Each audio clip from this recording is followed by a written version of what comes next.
Hello! We're excited to tell you that we now have a membership plan for you. If you are interested, click on the link in the descriptions box. If you like this video, please click on the like button and make a comment below so the video would get more views. Don't forget to subscribe to the channel to get the next series or the next episodes. Lin Qian turned her head, looking at Granny Sue, puzzled as to why she was being stopped when everything had already been settled. They still had a ton of things to take care of. Out of courtesy, Lin Qian still paused. What is it? Granny Sue gazed into Lin Qian's familiar eyes, unable to hold back any longer. Your eyes look so familiar to me. I know it's a bit presumptuous, but would you mind taking off your mask so I can see your face? Granny Sue wasn't sure why, but she felt that if she missed this chance, she might not get another. Lin Qian felt awkward. If she took off her mask, Granny Sue would probably figure something out. She could only refuse. Sorry, I can't take it off. Luckily, Granny Sue didn't insist. She just nodded. I hope, after you've dealt with your family matters, you'll come visit us again. I will. The matter of the Jade pendant still wasn't clear, so she wouldn't be going far anyway. The Jean family probably had plenty of antiques too. Maybe she could find a way to get more of them. Granny Sue acted quickly. By the time Lin Qian got back to her place, Wang Hui told her that Granny Sue had already arranged for people to move all the water away.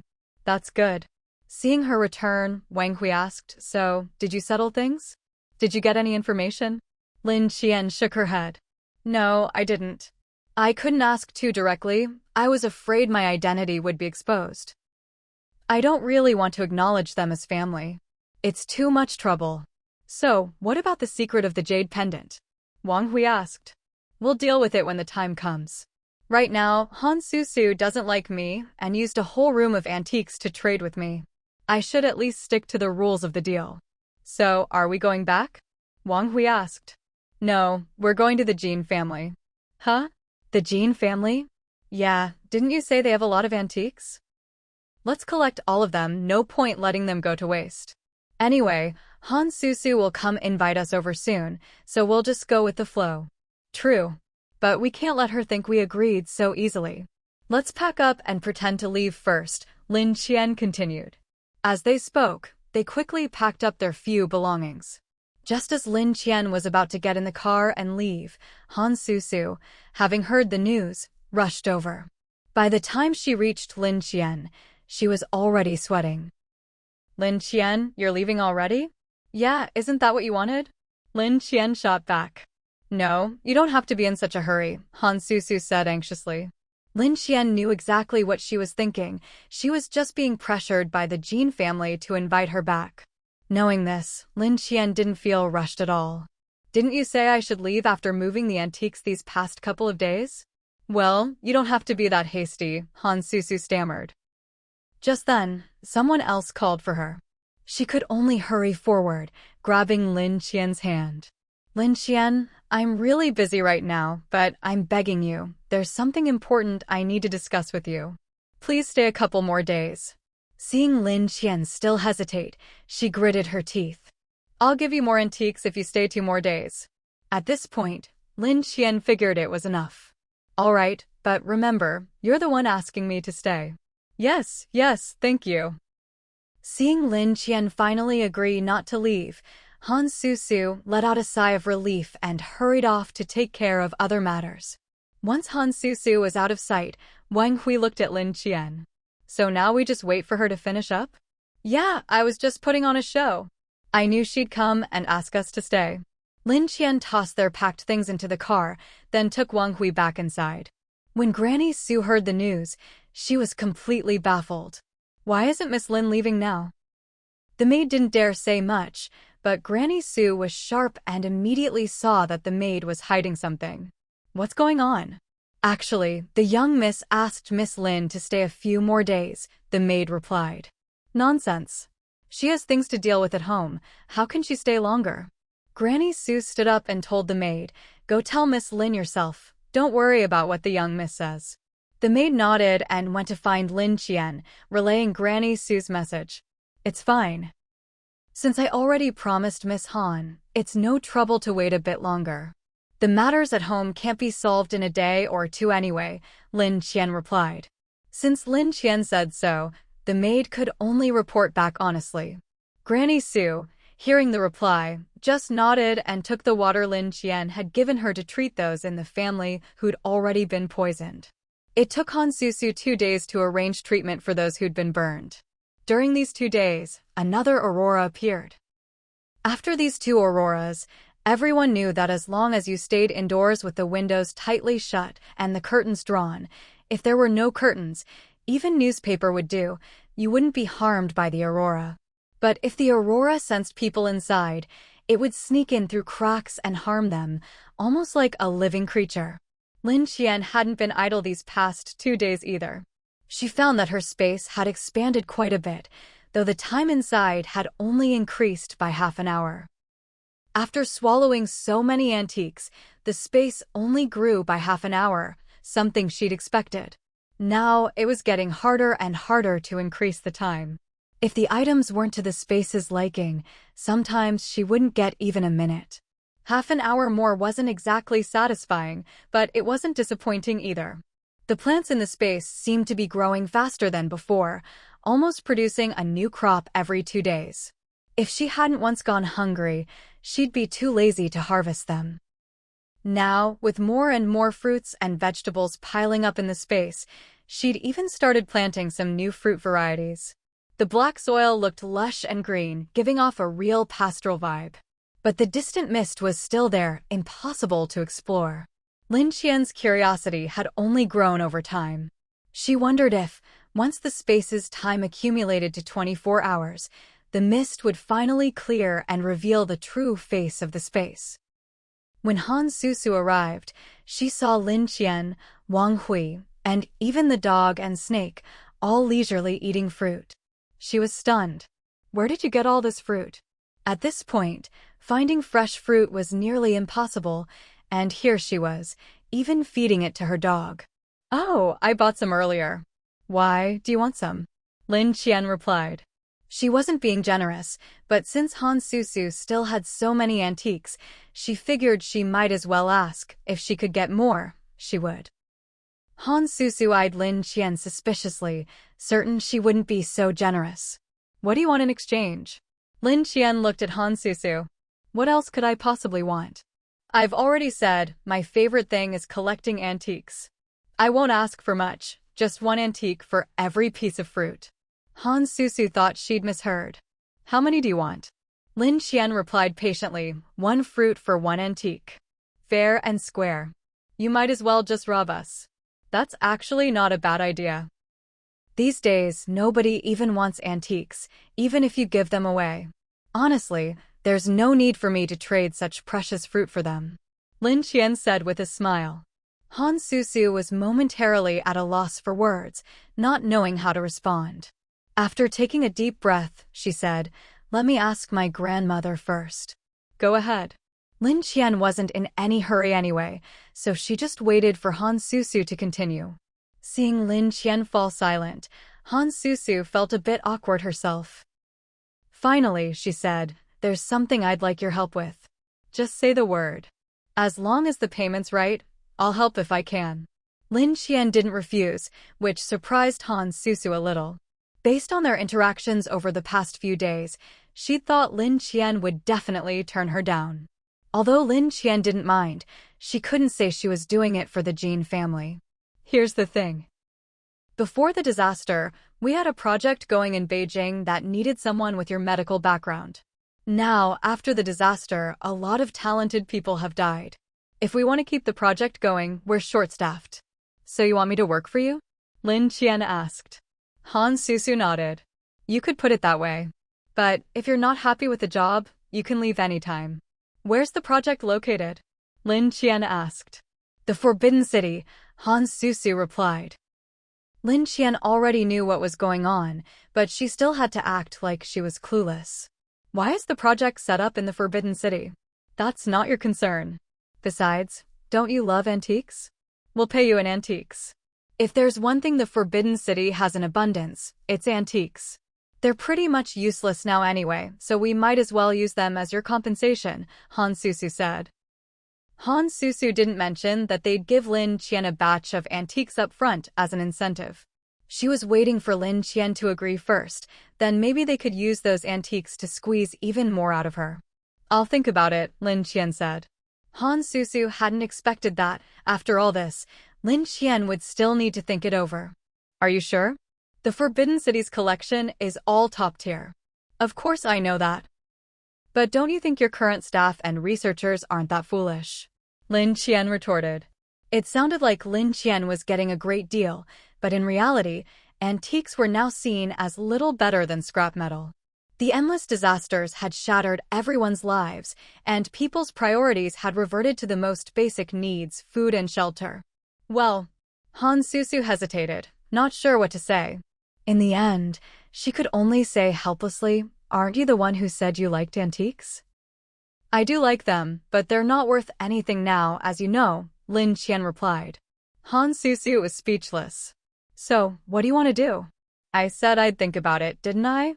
Han Susu forced herself to hold back her temper, remembering that the Jin family had agreed to give Lin Qian a batch of antiques up front. "If you agree, we can give you a batch of antiques first, but you have to promise to come work for us." Lin Qian almost couldn't keep a straight face. "But I can't promise how long I'll work or what results I'll deliver. I won't accept any KPIs or performance reviews or anything like that." "We don't have anything like that." "All right then, I accept. Take me to collect the antiques first," Lin Qian said. Han Susu wasn't sure if everything was ready on their end. "Let me make some arrangements first. You can stay here for now. But you can't tell my grandmother about you working at the Forbidden City, understand?" "As long as you pay me enough, I won't say a word," Lin Qian replied. Han Susu gritted her teeth. "How much do you want?" "What you offered the other day was plenty." That was a whole roomful antiques Han Susu had spent years collecting. And Lin Qian wanted the whole lot with just a word. "You." Han Susu was nearly gnashing her teeth in frustration, but she had her own agenda and could only swallow her anger again. "Fine, just stay here for now." After she left, Wang Hui asked Lin Qian, "Do you think she'll agree to our terms?" "She probably will. The Jin family is powerful and the Forbidden City has so many antiques. A room full of them is nothing to them," Lin Qian analyzed. "What about the Han family? They're not lacking in heritage either. Don't you want to squeeze a bit more out of them?" Wang Hui asked. "Of course I do, but there's no rush. We'll get what we can, and I still need to figure out the Jade Pendant situation. There's time. For now, let's check on how Grandma Su's detox is going. Logically, since Han Susu knows about this, she should be upset with me." Lin Qian couldn't figure out why Han Susu only mentioned the job at the Jin family and didn't question her about giving Grandma Su the antidote. There was only one possible explanation. Han Susu still didn't realize that the water was the antidote. Even if she saw Grandma Su giving the water to the poisoned patients, she probably just thought it was ordinary glacier water. Grandma Su had already distributed the water Lin Qian gave her to those who'd been poisoned, following Lin Qian's instructions. After finishing, she wanted to find Han Susu, but realized Han Susu had already gone out. Where could she be going at a time like this? Now that there's an antidote for the poisoned, and those injured by the Aurora also need care. Grandma Su shook her head in disappointment at Han Susu's behavior. "Go get Yo Yao to watch over these people. If anything happens, have her handle it right away." After Han Yao arrived, Grandma Su instructed her to take good care of the patients. If they show any symptoms, make sure to record them carefully.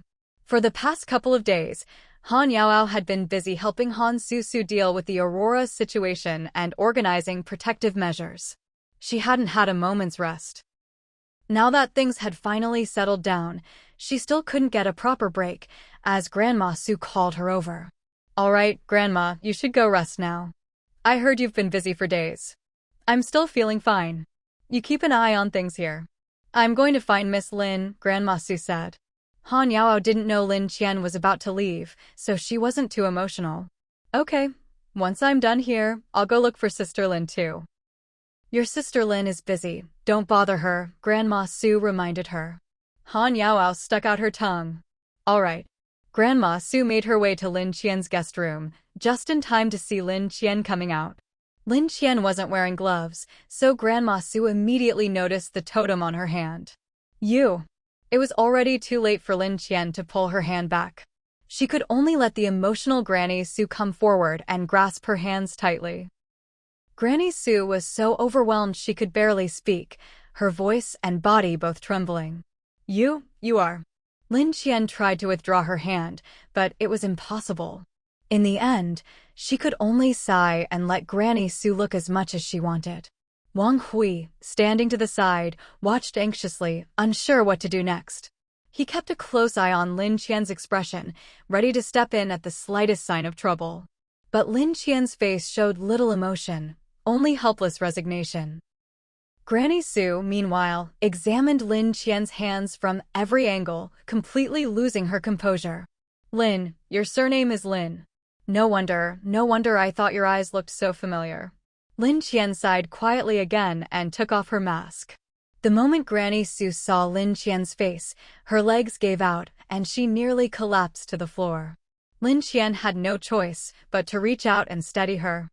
When Lin Qian tried to pull her hand away again, Granny Su clung on tightly, unwilling to let go. You. Lin Qian could only look helplessly at Wang Hui. Could you pour Granny Su a cup of tea? Granny Su took the tea Wang Hui brought her and drank it in one gulp, finally managing to collect herself a little. She set down the cup and looked at Lin Qian. No wonder Ming Fong wanted to take you as her granddaughter. You look so much like me when I was young, at least 70 or 80%. Perhaps afraid Lin Qian wouldn't believe her, she pulled a necklace from her chest. Opening the locket, she revealed a faded photo of herself and her husband. She handed the photo over. Take a look. Lin Qian took it and studied the time-worn picture. In it, a young woman smiled gently, leaning against a man. Her face did indeed bear a strong resemblance to Lin Qian's. But your eyes, they look like your mother's. No wonder. The moment I saw you, I felt like I was looking at someone familiar. She sighed, everything suddenly clear. Now she understood why Han Susu couldn't activate the Jade Pendant's power, and why Lin Qian was so intent on collecting antiques. Child, how have you been all these years with the Lin family? And your mother, how is she now? Granny Su asked. My mother has already passed away, Lin Qian replied. Wanqing is dead? Why? Granny Su was in disbelief. Lin Wanqing was so young, how could this be? She was ill, or maybe poisoned. I hadn't figured it out before the disaster struck. After that, there was no time to investigate, Lin Qian said. You've had a hard time, child. Looking at Lin Qian's familiar face, Granny Su couldn't hold back her tears. It hasn't really been that hard. Compared to my previous life, this one has been almost like a blessing. You told me before that something happened at home. What was it? Granny Su hadn't asked earlier, not knowing their true relationship. Now that she knew, she couldn't help but inquire. Lin Qian hadn't lied. There were still 2 elderly people at home, and she couldn't help but worry about them. There's only the old housekeeper who raised me, and a grandfather to whom I owe a great debt. Now that the Aurora has appeared, I can't help but worry about them. I hope I can go back and see them. Lin Qian glanced at Granny Su and continued, now that you know, I'll tell you, I actually came here for another reason, to collect as many antiques and pieces of jade as possible. I know. What was there left to not understand? Their ancestors had left instructions to gather antiques and jade for the heir with the Jade Pendant. So when you asked me about Susu's Jade Pendant, it was because of this, wasn't it? Granny Su asked. Lin Qian was silent for a moment, then admitted, yes, it's related to the Jade Pendant. I'll go ask her to give it back to you. That thing should have been yours. I don't know how she managed to steal your identity and the pendant, but I'll get to the bottom of it. This was really a matter for the Han family to resolve. To be honest, Lin Qian wasn't eager to get involved. But she needed information about the Jade Pendant and the Han family's antiques, so she had no choice but to stay. Can you stay a few more days? Your home is too far from here. If you're really worried, I can send people to bring them here for you, all right? Seeing Lin Qian hesitate, Granny Su added, don't worry. Our people would give their lives to bring them back safely. Lin Qian shook her head. That's not necessary. Our home is quite safe, and the elderly shouldn't be made to travel at their age. Granny Sue, already in her 80s, understood the hardship, but she still didn't want Lin Qian to leave. I'll stay here a while longer. Today, Han Susu told me that the Jin family found out about my medical skills and wants to recruit me, using antiques as bait. I need to go to the Jin family and get what I need from them first. Granny Sue's brow furrowed deeply. You're going to the Jin family? Don't you know there are mortal enemies? I know, but I'm not worried. If you hadn't accidentally seen the totem on my hand today, you probably wouldn't have recognized me either, right? Granny Sue nodded. That's true. When did you find out about your identity? Grandma Zhang told me I looked a lot like you when you were young, and I already knew your name. So when Professor O mentioned the Han family, I realized who I was, Lin Qian explained. Granny Sue was puzzled. But child, why didn't you come to us as soon as you knew? Lin Qian couldn't very well tell Granny Sue that she just didn't want the hassle of dragging a bunch of people around. Your father has always been distant with Susu. I thought it was just his nature, but maybe he's always known Susu wasn't his real daughter. Granny Sue sighed. And to think I kept telling him to be more tolerant of Susu. I'm getting old, can't even see through something like this. After some thought, Lin Qian decided that now they had acknowledged each other, she should tell Granny Sue about Han Susu being planted by the Jin family. Granny Sue, Han Susu was sent by the Jin family. The poisoning incident this time is probably related to her. A look of shock flashed across Granny Sue's face, but she quickly recovered. She had suspected Han Susu's connection to the Jin family, but never imagined she could actually do such a thing. I think I understand now. Ever since you arrived, she's refused to let you treat us. I never thought the granddaughter I raised could do something like this to her own family. Grandma Sue took a deep breath. Don't worry, I'll give you an explanation for this matter. Lin Qian didn't care. Whether you explain or not doesn't really matter anymore. The reason I'm telling you all this is just so you're aware of what's going on. Han Susu was still looking for people from the Jin family yesterday, but Wang Hui and I caught her at it. I thought you all should be prepared. Once they find out you've detoxified yourselves, who knows what they'll try next. I understand. Are you really planning to go to the Jin family? The Jin family is ruthless and cunning. If they find out you have your own agenda, they won't make things easy for you. Of course, Grandma Sue hoped Lin Qian would return to the Han family, but seeing her attitude now, that didn't seem likely. She sighed, realizing she could only take things slowly.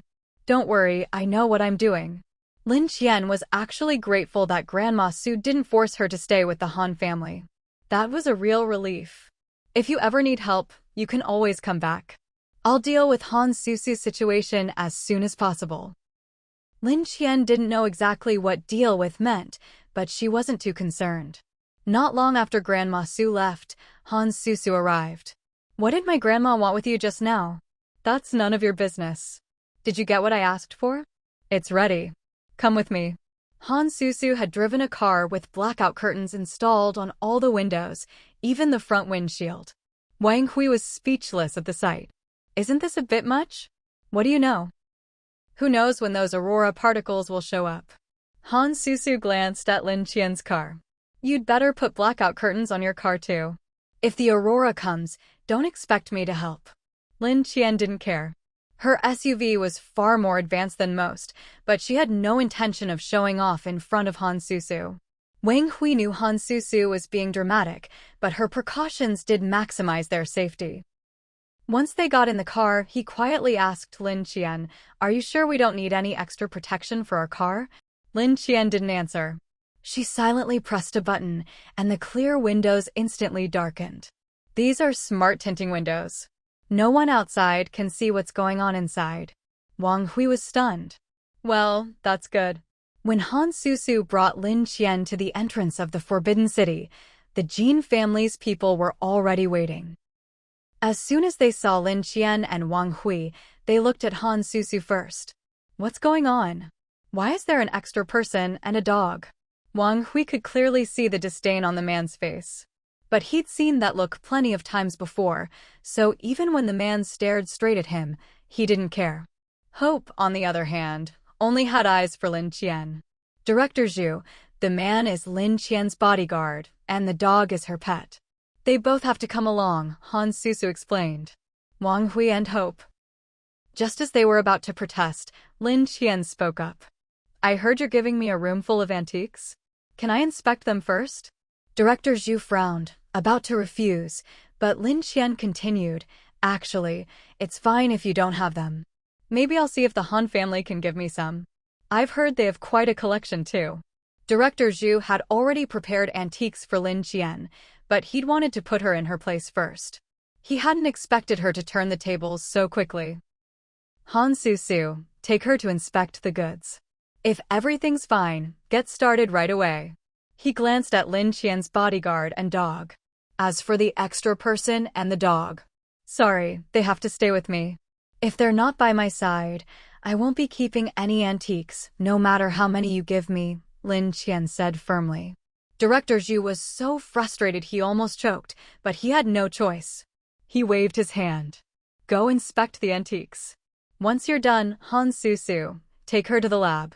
But wasn't the lab's equipment stolen? Headquarters has already borrowed some machines from elsewhere. Just bring her over. Han Susu had no choice but to take Lin Qian to see the antiques. As soon as Lin Qian entered, she could feel her spatial ability reacting. Looks like this whole room is full of treasures. She beamed. Thanks, Miss Han. Her politeness made Han Susu shiver. She couldn't help feeling Lin Qian was up to something. You don't need to be so polite. But then she felt she shouldn't be so timid around Lin Qian. If everything's fine, get to work. Sure. But first, hand over the warehouse key. Since this is mine now, I should at least have the key, right? You can't have the key yet. You need to sign a contract with us first. Lin Qian didn't care about contracts. Even if she signed, it wouldn't mean anything to her. Bring me the contract. Han Susu was prepared. She quickly produced a contract, clearly stating that Lin Qian would work for the Jin family, not directly, but for an institute under their control. Lin Qian skimmed it and signed her name. Done. She handed it back to Han Susu. Han Susu was pleased to see Lin Qian sign so readily and handed her the key. Great. From today on, you'll be staying here. If you need anything, just go to Director Zhu. Can't I come to you directly? Why would you? I'm going back to the Han family, Han Susu replied. Lin Qian wasn't keen on dealing with Han Susu, but she liked dealing with the Jin family even less. Still, since she was here, she had to dig up some secrets to make the trip worthwhile. Grandma Su told me I can go back any time I want. Lin Qian said this as she watched Han Susu's retreating figure, making her pause in her tracks. Wait, Lin Qian, didn't I give you a room full of antiques so you'd leave my house? Yeah, and I did leave your house. I'm not freeloading there anymore, am I? Then why are you still talking to my grandma? You. Han Susu was about to lose it. She'd never met anyone as stubborn as Lin Qian. Let's be clear, I didn't go looking for Grandma Su. You saw it yourself. She came to me, Lin Qian explained. Sometimes Han Susu really wanted to call the police on Lin Qian. How could someone like her even exist? In Han Susu's eyes, Lin Qian was no longer a normal person. All the setbacks she'd never experienced before, she was experiencing now. She took a deep breath. Come with me. I'll take you to the research institute. Han Susu felt that if she stayed with Lin Qian any longer, she might actually get sick. All she wanted right now was to quickly deliver Lin Qian to the research institute and be done with it. She already had a pile of things to deal with. There were still so many injured people in the Han family waiting for her attention. If she kept lingering here, who knew how much more would get delayed over there? So, after dropping Lin Qian off at the entrance to the institute, she left right away. Lin Qian was just about to open the door and go in when a familiar figure came out from inside. Professor O? What are you doing here? Professor O was just as surprised to see Lin Qian. Miss Lin? What brings you here? He glanced behind her at Wang Hui and Hope. You two are here too? Woof woof woof. Hope seemed delighted to see Professor O, wagging his tail in greeting. Once they'd all recognized each other, Lin Qian realized that Professor O had been temporarily reassigned by the government to oversee things here. From now on, if she stayed at the institute, she'd be under his supervision. But Professor O, aren't you an astronomer? Lin Qian asked, puzzled. I dabble in a bit of everything, though I'm best at astronomy. But right now, the country is severely short-handed, so they've sent me here to take charge for now. Once more researchers arrive, I'll be able to step down and focus on astronomy again. After saying this, Professor O looked at Lin Qian and the others a bit nervously, but seeing that they hadn't been affected by the aurora, he relaxed a little. Have you all been staying at the Han family these past few days? He'd already caught a glimpse of Han Susu's departing figure. For some reason, Han Susu always seemed to have an issue with him. She never even greeted him when they crossed paths. Inwardly, he couldn't help but grumble about Su Huizhen, thinking she hadn't done a good job teaching her. Meanwhile, back at the Han family, Su Huizhen was pondering how to deal with Han Susu when she suddenly sneezed for no apparent reason. A servant, Aunt Liao, hurried over with a shawl. Su Huizhen waved her off. No need, take it back. Madam, you've been sitting here for a long time today. Is something troubling you? Aunt Liao had been with her for many years. Though she still looked a bit younger than Madame Su, she was already in her 70s. She was used to staying by Su Huizhen's side and had long become her most trusted confidant. So seeing Su Huizhen sitting here doing nothing, she immediately sensed something was wrong. Su Huizhen sighed. Didn't you once tell me that you felt Susu didn't seem like one of our family? Aunt Liao recalled the memory. Back when Han Susu was just a child, she'd always felt something was off. Because she was close to Madame Su, she'd once blurted out that Han Susu didn't look like a Han. That was just something I said offhand. Thinking of Han Susu now, Aunt Liao added, but the young miss has grown up and is capable in her own right. Did she do something to upset you? Han Susu had always performed admirably in the Han family. Over the years, Aunt Liao had gradually been won over by her. Han Susu was truly outstanding among her generation. Han Susu, she's not a child of the Han family. Su Huizhen said this to Aunt Liao in a calm, even voice. Aunt Liao wondered if Han Susu had done something terrible to make Su Huizhen so angry. Madam, if the young miss did something wrong, you can just punish her. There's no need to make yourself so upset. Your health has only just started to improve. She recalled how, lately, Su Huizhen had been increasingly dissatisfied with Han Susu. It seemed to have started after Lin Qian arrived, which made Aunt Liao feel a bit resentful toward Lin Qian. Seeing Su Huizhen remain silent, Aunt Liao pressed on, is it because of Miss Lin? Su Huizhen sighed again. Aunt Liao, you went to Pearl Market with me when you were younger. Do you remember Lin Wanjing? The young Mrs. Mother? Don't you think Lin Qian's eyes look a lot like hers? Instead of answering directly, Su Huizhen asked another question. Aunt Liao squinted, thinking hard. Now that you mention it, I hadn't thought about it before, but yes, there is a resemblance. What I just told you wasn't a lie. I went to see Lin Qian today and saw the totem on her wrist. She's the real child of the Han family. Aunt Liao was momentarily stunned. Miss Lin is the Han family's child? But suddenly, it dawned on her. You mean Miss Lin is actually the daughter of the master and Lin Wanjing? Our real young miss. That's right. Then who is the young miss we've been raising all these years? I don't know who she really is, but it's now certain she was sent by the Jin family. This poisoning incident, and many things before, all happened because of her. Aunt Liao's pupils dilated in shock.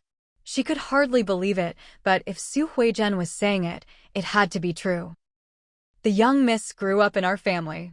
You poured so much love into her. Why would she do such things? Su Huizhen shook her head. I don't care about the reasons anymore. The fact that she could do these things means her heart was never with the Han family. I've been sitting here so long, trying to figure out a better way to handle this. Su Huizhen got up and walked to the door, where there were still marks from when Han Susu and Han Yao played as children. She gently stroked those marks. Aunt Liao, go have someone detain Han Susu. I can't let my feelings get in the way and allow things to spiral further. In the end, I have to put the Han family first. Aunt Liao knew that since Su Huizhen had sat here thinking for so long, she must have made up her mind. She could only go out and give the order. As soon as Han Susu returned home, she was immediately restrained by the family's bodyguards. She was completely stunned. "What are you doing? Who told you to touch me?" Just then, Su Huizhen walked out from behind. "I did." Han Susu looked at her in disbelief. "Grandma, what did I do this time to make you treat me like this? You know very well. You know the Han family rules better than anyone. Even if you're not our child, after all these years, even a dog would know to be grateful. But you poisoned us. You're nothing but a thankless traitor." Han Susu's heart was in chaos. She tried to deny it. "Grandma, what are you talking about? What do you mean I'm not a Han? I was born into this family. How could I not be a Han?" Su Huizhen didn't want to argue with her anymore. "Take her away. And have someone call the master and second master back." Han Susu watched Su Huizhen's departing figure, utterly confused about where things had gone wrong. How had they suddenly figured out she was an imposter? She felt helpless now. This unexpected siege left her with no one to turn to. After Su Huizhen left, Han Yaoao heard the commotion and rushed over. "Stop right there. Let go of my sister." The bodyguards restraining Han Susu paused at Han Yaoao's shout, but they didn't release her. "Sorry, Miss Yaoao, we're acting on the old madam's orders. Why did Grandma order you to tie up my big sister?" Seeing that they had no intention of letting go, Han Yaoao could only say to Han Susu, "Sister, I'll go talk to Grandma." Han Susu couldn't even get a word out. She was completely disheartened. Having grown up by Su Huizhen's side all these years, she knew all too well what kind of person Su Huizhen was. Forget Yaoao, even if her father came, it probably wouldn't make a difference. She hadn't expected that just as she was about to succeed, everything would fall apart at the last moment. She looked utterly dejected. Han Yaoao quickly found Su Huizhen, but didn't dare act out in front of her. After composing herself, she asked, "Grandma, why did you have my sister tied up?" "That's not your sister." Han Yaoao was stunned. She couldn't understand why Han Susu, who had always been so capable and groomed as the family's heir, would suddenly be restrained like this, nor why Su Huizhen would say such a thing. "Grandma, what did my sister do wrong? Let me apologize to you on her behalf." Su Huizhen sighed and briefly recounted the events to Han Yaoao. The more Han Yaoao heard, the more shocked she became. "So you're saying Lin Qian is my real sister, and the one I thought was my sister is actually a gene family plant in our household?" She couldn't believe it. "That's impossible, isn't it?" Su Huizhen had already anticipated that not everyone would believe her findings. "Wait until your father and uncle return, then I'll explain everything together." The Han family's eldest and second masters soon returned. "Mom, what's so urgent that you called us both back?" The eldest was currently overseeing military operations in the capital, while the second was in charge of administrative affairs. With the Jin family's recent activity, both were swamped at work. Not wanting to repeat herself, Su Huizhen said, "Aunt Liao, explain it to them." "Here's some evidence." Han Yao reached out for it, but with her father and uncle present, she didn't dare overstep and could only wait anxiously at the side. The two brothers, seasoned leaders in the capital, were shocked but quick to process the information. "Mom, how do you want to handle this?" the eldest asked. "She's called you Dad for so many years. What do you think?" He thought for a moment.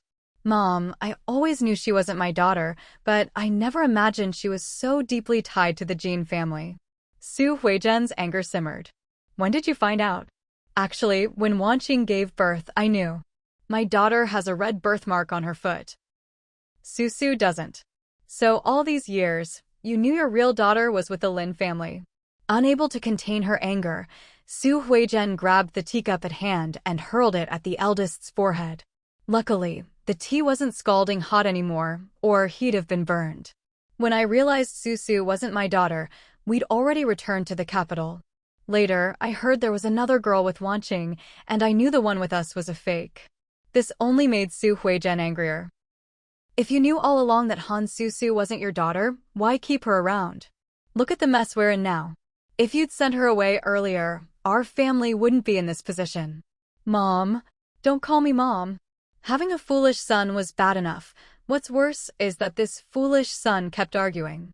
So how do you plan to handle this now? Su Huizhen had raised Han Susu herself.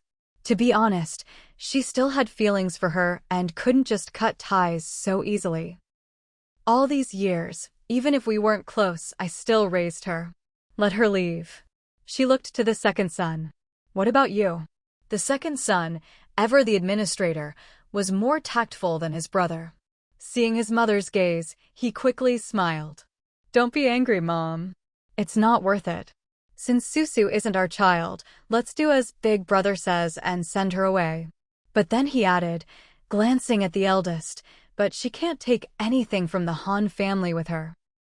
If we let her go, she'll surely return to the Jin family. Fine, let her go back. The eldest was decisive in military matters, but clearly out of his depth here. Su Huizhen grew even angrier at the two of them. You two handle this. I don't want to see her in the Han household again.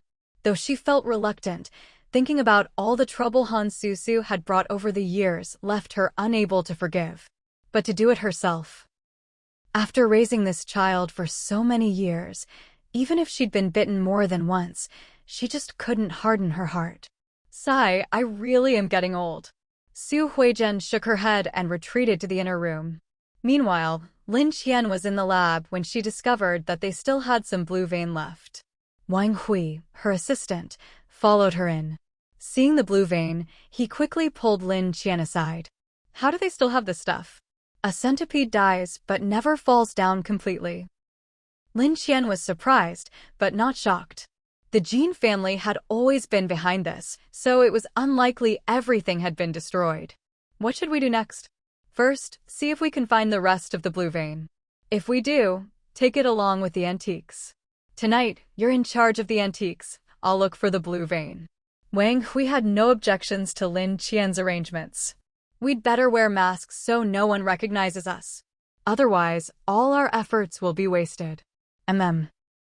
Just then, Professor O walked over.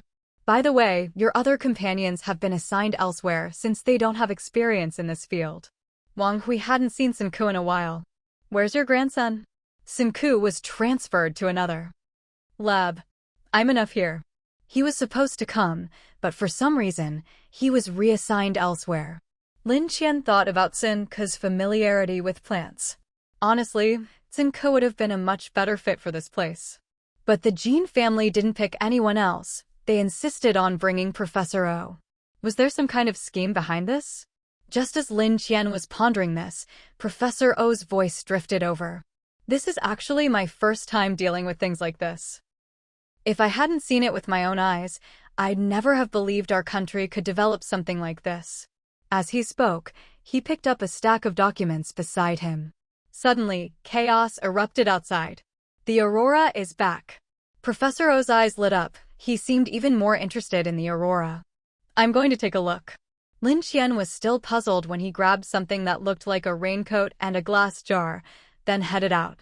Professor O. She barely called his name before he was already out the door, glass jar in hand, even thoughtfully closing the door behind him. Since the theft, the place had been refitted.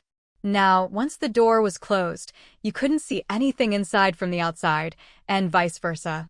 Lin Qian couldn't see what was happening outside through the light-blocking building, but she still had her little pet, Xiaoqing, to cheat for her. Xiaoqing, go take a look. Ever since Xiaoqing's last evolution, it had become even more agile.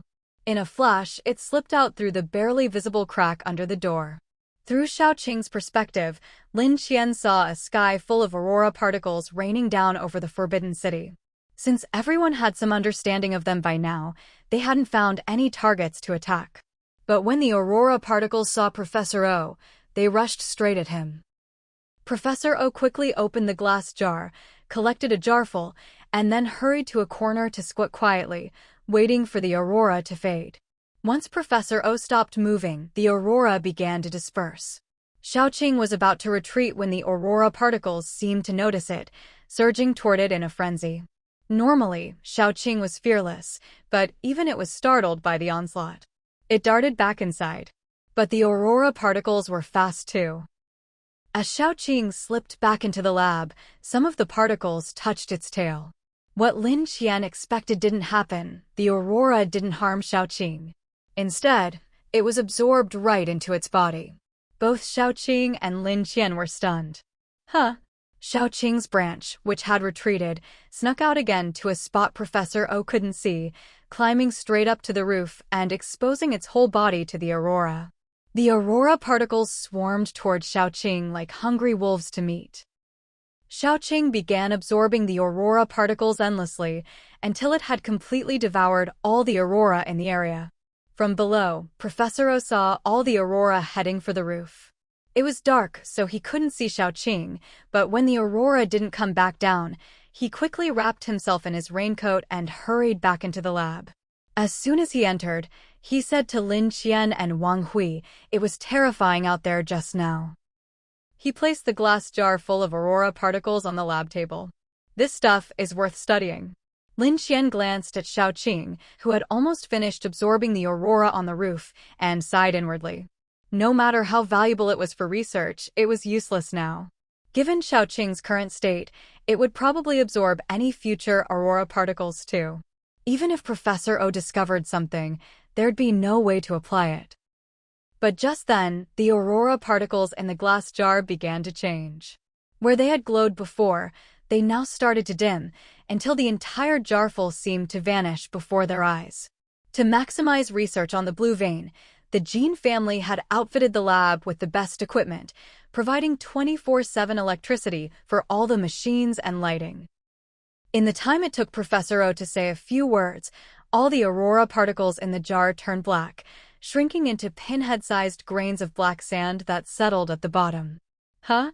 What's going on? Professor O picked up the jar and shook it for a while, but the black sand remained unchanged. He was about to open the lid to check inside when Lin Qian stopped him.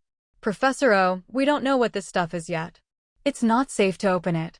What if it changes again and you get hurt? I suggest we observe it for now. If you're going to open it, at least wait until tomorrow." Having worked with Lin Qian for a while, Professor O was used to listening to her. "All right, I'll check it tomorrow." He was getting on in years and couldn't stay up late. "Miss Lin, it's already dark. I'll go rest for now. I'll discuss the project with you tomorrow." Lin Qian didn't know how much Professor O really understood about the blue vein, but the fact that he was here probably meant the Jade family had no intention of letting him leave alive. Either work until you die, or just die outright. Lin Qian also knew that the Jade family hadn't given her all those antiques just for the contract terms. They wanted to use the contract to tie her to their work, piling on more and more until she couldn't refuse. As for Lin Qian, the moment she saw the contract, she knew it was just a worthless piece of paper. After Professor O left, Lin Qian and Wang Hui started going through the documents, only to find that these weren't originals, but photocopies of what had been stolen before. It seemed the Jade family had run out of tricks. After they finished, Lin Qian said, "Now that Xiaoqing has just absorbed the aurora, it probably won't show up again so soon. This is the perfect time for us to look for what we need." Wang Hui hadn't seen Xiaoqing absorb the aurora particles, so he was surprised. Xiaoqing absorbed the aurora particles? He remembered the people who'd been hurt by them before. But aren't those particles dangerous?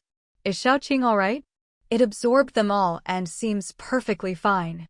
Wang Hui finally breathed a sigh of relief. After all, Xiaoqing was Lin Qian's precious pet plant. But when he saw Xiaoqing climbing down from the roof, he was still startled. Xiaoqing had gotten so plump it had to squeeze itself down to fit inside. Once it finally got in, it started wobbling unsteadily, and Lin Qian rushed over to study it. As soon as she touched Xiaoqing, energy began to flow from its body into hers. Huh? Lin Qian felt the energy from Xiaoqing. It was indescribable, a little warm, a little hot, like a current passing through her body. Wang Hui was startled at first, but seeing that Lin Qian didn't look like she was in pain, he relaxed a little. This was already the second time Lin Qian had absorbed energy from Xiaoqing. The last time, it was because she had depleted her own energy and needed to recharge. This time, however, it was because Xiaoqing had too much energy in its body and needed her help to digest it. After transferring a portion of its energy to Lin Qian, Xiaoqing visibly shrank in size. Although Wang Hui had seen that Lin Qian seemed fine just now and relaxed a little, he still watched the two of them closely until they were done, worried that something might go wrong. "Are you two okay?" Wang Hui asked. "I'm fine, nothing wrong with me. How should I put it?" Lin Qian searched for the right words in her mind, but couldn't quite find a suitable description. "I guess it feels a bit like charging a phone. I feel really energized now, like I don't even need to sleep." Xiaoqing's whole body was emitting a strange sheen. It was still green, but a different kind of green, as if there was glitter mixed in. "Is it okay for it to be like this?" Wang Hui pointed at the glowing Xiaoqing. Lin Qian actually wasn't sure what was going on either. "I don't really know. Let's just wait and see." At that moment, Xiaoqing let out a burp. "Master, I'm fine. I just overate a bit." Just as they were starting to relax, Xiaoqing continued, "But I feel a little itchy, like I'm about to bloom." Lin Qian remembered Xiaoqing mentioning a few times before that it was going to bloom. Last time, there had already been tiny flower buds appearing at its edges. Now, instinctively, she looked at those spots. The little buds were slowly changing, and then with a soft pop, the buds burst out from its body. Counting them, there were actually 11. Lin Qian waited to see if Xiaoqing would really bloom, but it only stayed at the bud stage. After waiting a while and seeing no further movement, she just let Xiaoqing return to her body, then turned to Wang Hui to talk about the plan to look for things. "Let's go search for those items now. I've already scouted around before. I have a rough idea where they're keeping the antiques, but the place I checked probably doesn't have all of them. I'll look again later, but as for the blue vein, I really have no clue where it is." "That's fine, you focus on the antiques. I'll look for the blue vein," Lin Qian said. They started searching from the entrance of the Forbidden City, checking every decent-looking building, but soon realized this was way too inefficient. "This isn't working. There are two of us, why don't we split up? One starts from the front, the other from the back," Lin Qian suggested. But splitting up to look for two different things was just too unrealistic. "If we find anything, we'll use the walkie-talkies to let each other know. By the way, where exactly did you say they keep the antiques?" Wang Hui had somehow found a map of the Forbidden City and marked out the rooms with antiques. "Last time, I wanted you to come with me, but there were guards there, so it wasn't easy to get in. They have guards posted where they're keeping the antiques." Lin Qian was puzzled. Weren't antiques not that valuable anymore these days? Wang Hui immediately understood what she meant. "They live there, together with the antiques." "They live with the antiques?" Lin Qian asked in surprise. "Yeah, so if we want to take those antiques, it's not going to be easy," Wang Hui explained. Lin Qian thought for a moment. If they're keeping the antiques with them, knowing their personalities, the blue vein is probably close by too. Now that you mention it, that makes sense. Something that important wouldn't be left lying around. So should we still check every room? Do you know which rooms they're living in? I have a general idea. Then let's start with those rooms. Wang Hui, realizing the logic in Lin Qian's suggestion, agreed and led her toward where those people were staying. They arrived at the area where the Jin family lived, and even before getting close, they saw several guards pacing around outside. Wang Hui snorted.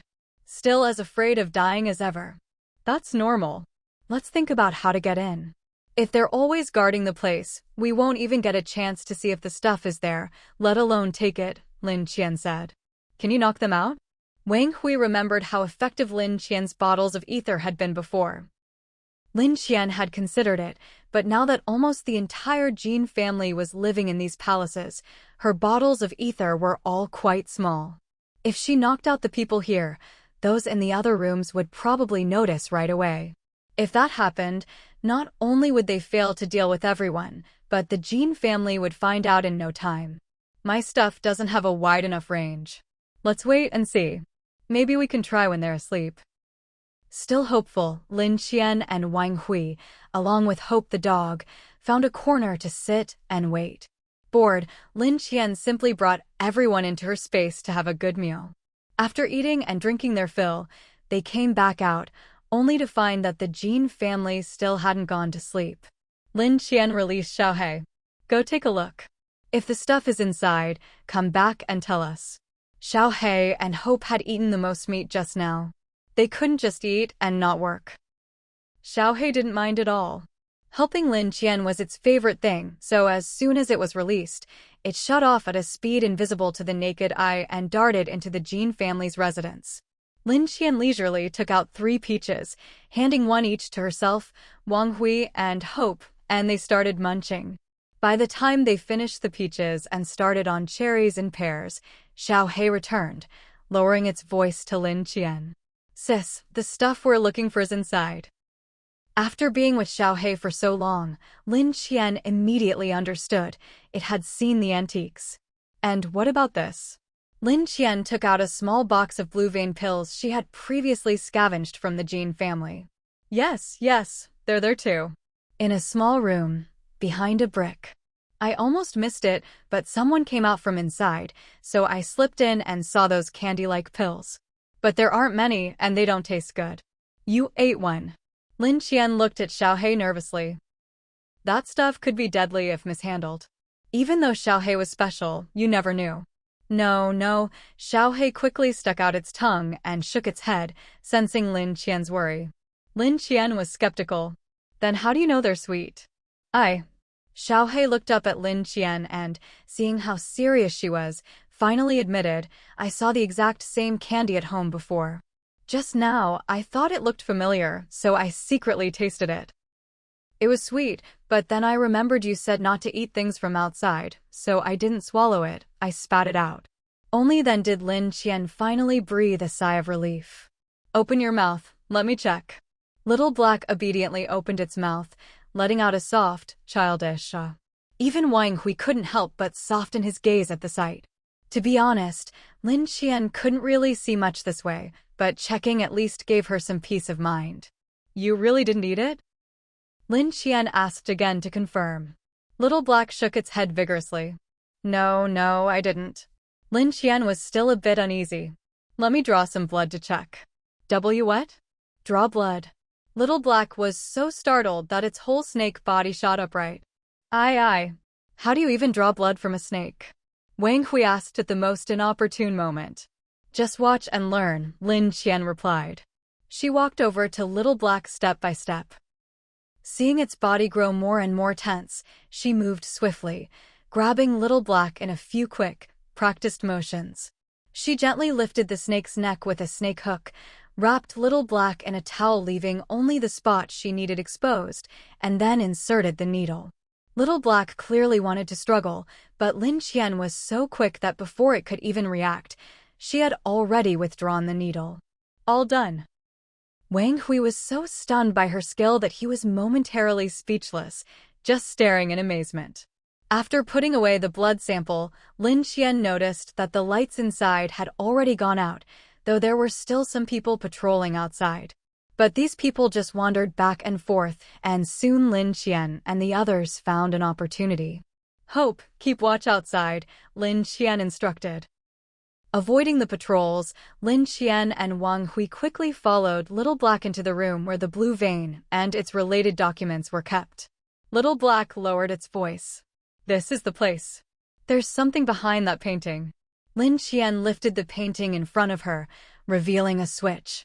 She tried moving it gently, but the door didn't open. Just as she was wondering what was wrong, Little Black nudged it lightly with its head, and only then did the door open. Lin Qian was surprised by how primitive the mechanism was, but after thinking about it, she found it quite reasonable. After all, this was a rather old-fashioned place. How high-tech could it really be? Once inside, Lin Qian took out a flashlight, illuminating the small dark room and instantly making it much brighter. Just as Little Black had said, the room was filled with blue vein materials and the last remaining samples. This must be all they had left. She picked up the documents and glanced through them, finding that they were all copies, and she had already seen most of the contents. So she simply stored all the materials from the secret room into her spatial storage. After quietly leaving the secret room, she went straight to the area where the antiques were kept. It took quite some effort to collect everything, and by the time she finished, dawn was breaking. They hurried back to the lab and gathered up everything related to the blue vein, finally wrapping things up. At first, the Jean family didn't even realize their house had been robbed. It wasn't until Professor O came to the lab that he noticed something was wrong. "The things I left here yesterday, where did they go?" He instinctively looked at Lin Qian, but she and Wang Hui looked just as clueless as he was, maybe even more so. So he figured it probably wasn't Lin Qian and her group who did it. Still, he felt something was off and glanced at them again, but their expressions hadn't changed. "I'm going to find someone.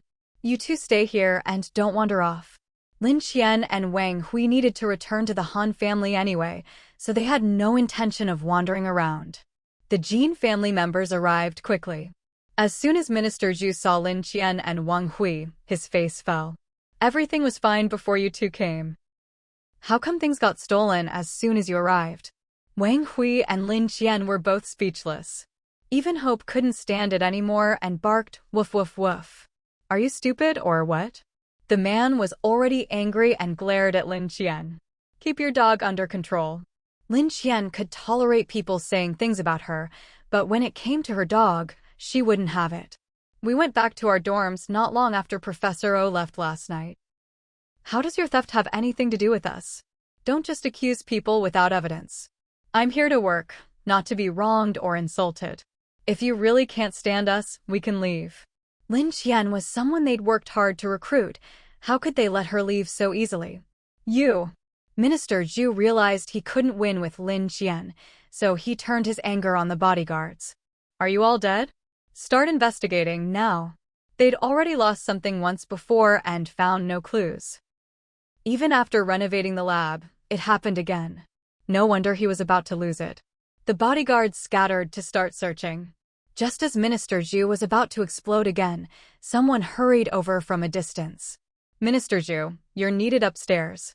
"Didn't you tell them I'm dealing with something important here?" "I did, but they said it's urgent and you need to go right away." Minister Zhu gritted his teeth, but had no choice but to leave with the messenger. "Xiao Qian, maybe you should head back for now." "There's nothing more you can do here," Professor O suggested. He'd known Minister Zhu for a while. If Zhu was convinced Lin Qian and her group were involved, he wouldn't let it go easily. Lin Qian and Wang Hui were eager to leave anyway, but Professor O would be left behind. If they changed their minds later, he might suffer for it. "Professor O, why don't you come with us? There's not much point in you staying here right now." Professor O thought about it and agreed. He grabbed the bottle of Aurora particles from the table and left with Lin Qian and the others.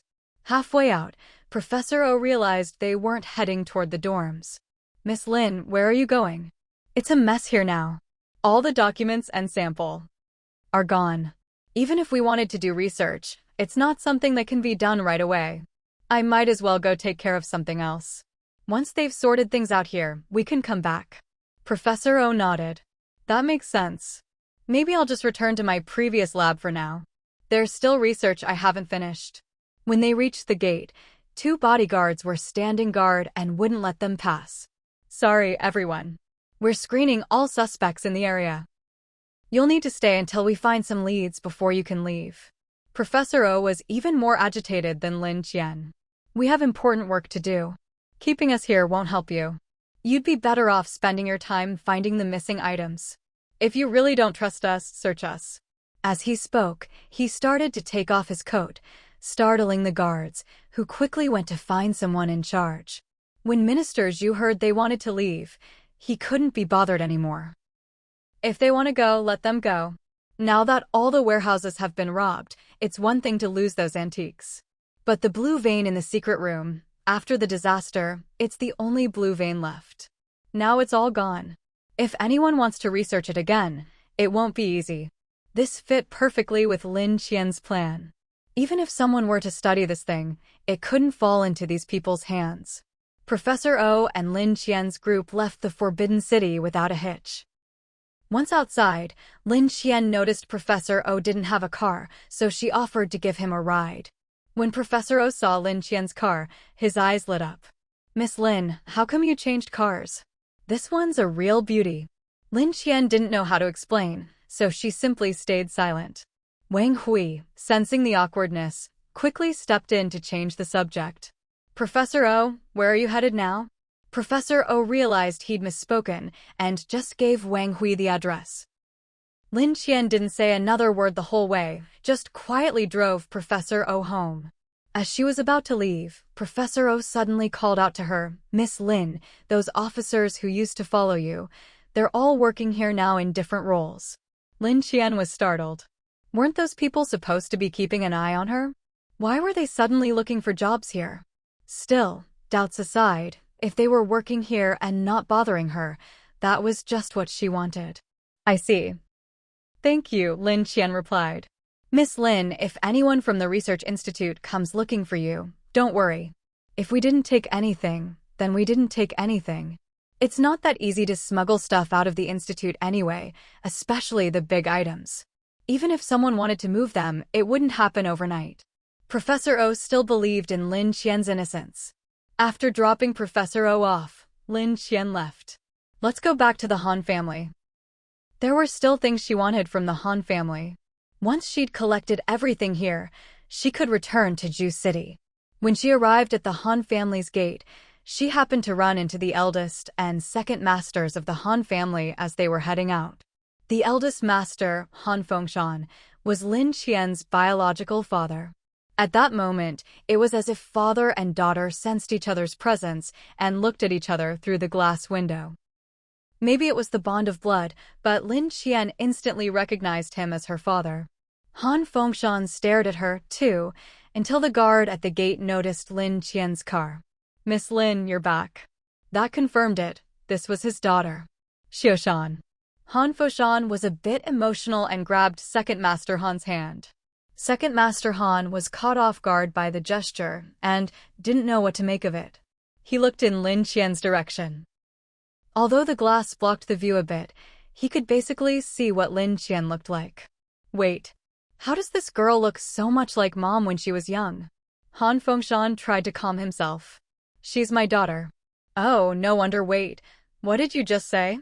Second Master Han asked in surprise. Han Fengshan didn't answer, just nodded. Heavens, oh my god, this is real, isn't it? If I hadn't seen her, I'd have thought Susu really looked like one of our own. But now that I've seen her, even if Mom hadn't shown us the evidence, we'd know Susu was a fake. Just then, Han Susu was being led out by someone and saw the whole scene. She also caught a glimpse of Lin Qian's face from afar and was instantly stunned. All the things she hadn't been able to figure out these past few days suddenly made sense. So the real heiress had already come back, and here she was, clueless, acting like the lady of the house, and even using Han family property to bargain with her. Thinking about it now, it all seemed like a joke. The thought made her burst out laughing. "Ha ha ha ha ha ha. So you all knew from the start. I was the only fool." Han Yaoao, who knew Han Susu was about to be kicked out, rushed over and happened to witness the scene. This was her first time seeing Lin Qian's real face. Before, Lin Qian always wore a mask, so she'd only seen her eyes. Now, with the mask off, her looks left Han Yaoao frozen in place. Lin Qian's appearance was at least 70 or 80% similar to the young Su Huizhen in the photos Han Yaoao had seen. She was so stunned that she didn't even notice Han Susu being taken away. Han Xiushan reacted quickly and pulled Han Yaoao over. "Yaoao, this is your real big sister." Han Yaoao still hadn't processed it. "My big sister? My real big sister. What else? Han Susu has done so many things to hurt the Han family.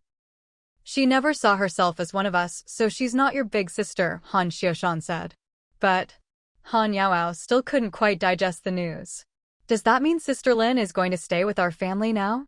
Even though she wasn't close to Han Susu, she'd called her big sister for years. Han Susu had been strict, but hadn't really hurt her. Now, being told to call Lin Qian big sister instead, she just couldn't bring herself to say it. Lin Qian didn't care what they thought. When the guard opened the gate, she just drove straight in. The others watched as her car entered the Han family estate. Han Xiushan saw Han Fengshan still standing there in a daze and nudged him. "Aren't you going to say hello?" It wasn't that Han Fengshan didn't want to acknowledge his daughter. It was just that after all these years, he'd gotten used to quietly watching over the mother and daughter from afar. After the disaster, with all the reconstruction, he'd been too busy and distracted, which was why he'd lost track of them. Of course, he wanted to say something to Lin Qian, but he didn't know how to start. Han Xiushan gave him a push, and when he still didn't move, he just dragged him over to where Lin Qian was parking. Lin Qian had just finished parking and gotten out of the car when she saw Han Fengshan standing in front of her. She hadn't planned to acknowledge them, but now that they were all standing there, it was hard to pretend she didn't see them. She just nodded, then walked past them towards Su Huizhen's residence. Han Fengshan felt a little down when he saw his daughter ignore him. Han Xiushan spoke up. "Is that how you treat your elders?" Han Yao chimed in, "Dad, she never got anything from us. Even when she helped detoxify the family, it was just a transaction. And Sister Lin always kept her face covered. I don't think she ever wanted to come back." Han Fengshan still held onto a sliver of hope. Maybe she took off her mask this time because she knew Susu was being kicked out, so he didn't dare finish the sentence because even he didn't believe it. But Han Xiushan said, "I don't think so. If she wanted to acknowledge us, she would have done it earlier. Didn't you see her head straight for Mom's courtyard?" Han Xiushan's words were basically the equivalent of rubbing Han Fengshan's face in the dirt. Han Fengshan just stood there, dumbfounded, watching Lin Qian's figure disappear from sight. Unable to hold back, Han Xiushan gave him a shove. "Aren't you going after your daughter? What are you standing around here for?" Before Han Fengshan could react, Han Yaoao had already hurried after Lin Qian, heading off to find Su Huizhen. By the time they arrived, Lin Qian was already chatting with Su Huizhen. Seeing them come in, Aunt Liao immediately led them to a bench off to the side. "Master, second master, Miss Yaoao, the madam is talking with the young lady right now. Please wait a moment." None of them were in the mood to sit. All they wanted was to know what Lin Qian was discussing with Su Huizhen. Han Yaoao was the most impatient. She tugged at Aunt Liao's hand. "Aunt Liao, can you tell me what Sister Lin is talking to Grandma about?" Han Fengshan and Han Xiushan perked up their ears, ready to listen in. But Aunt Liao didn't say a word.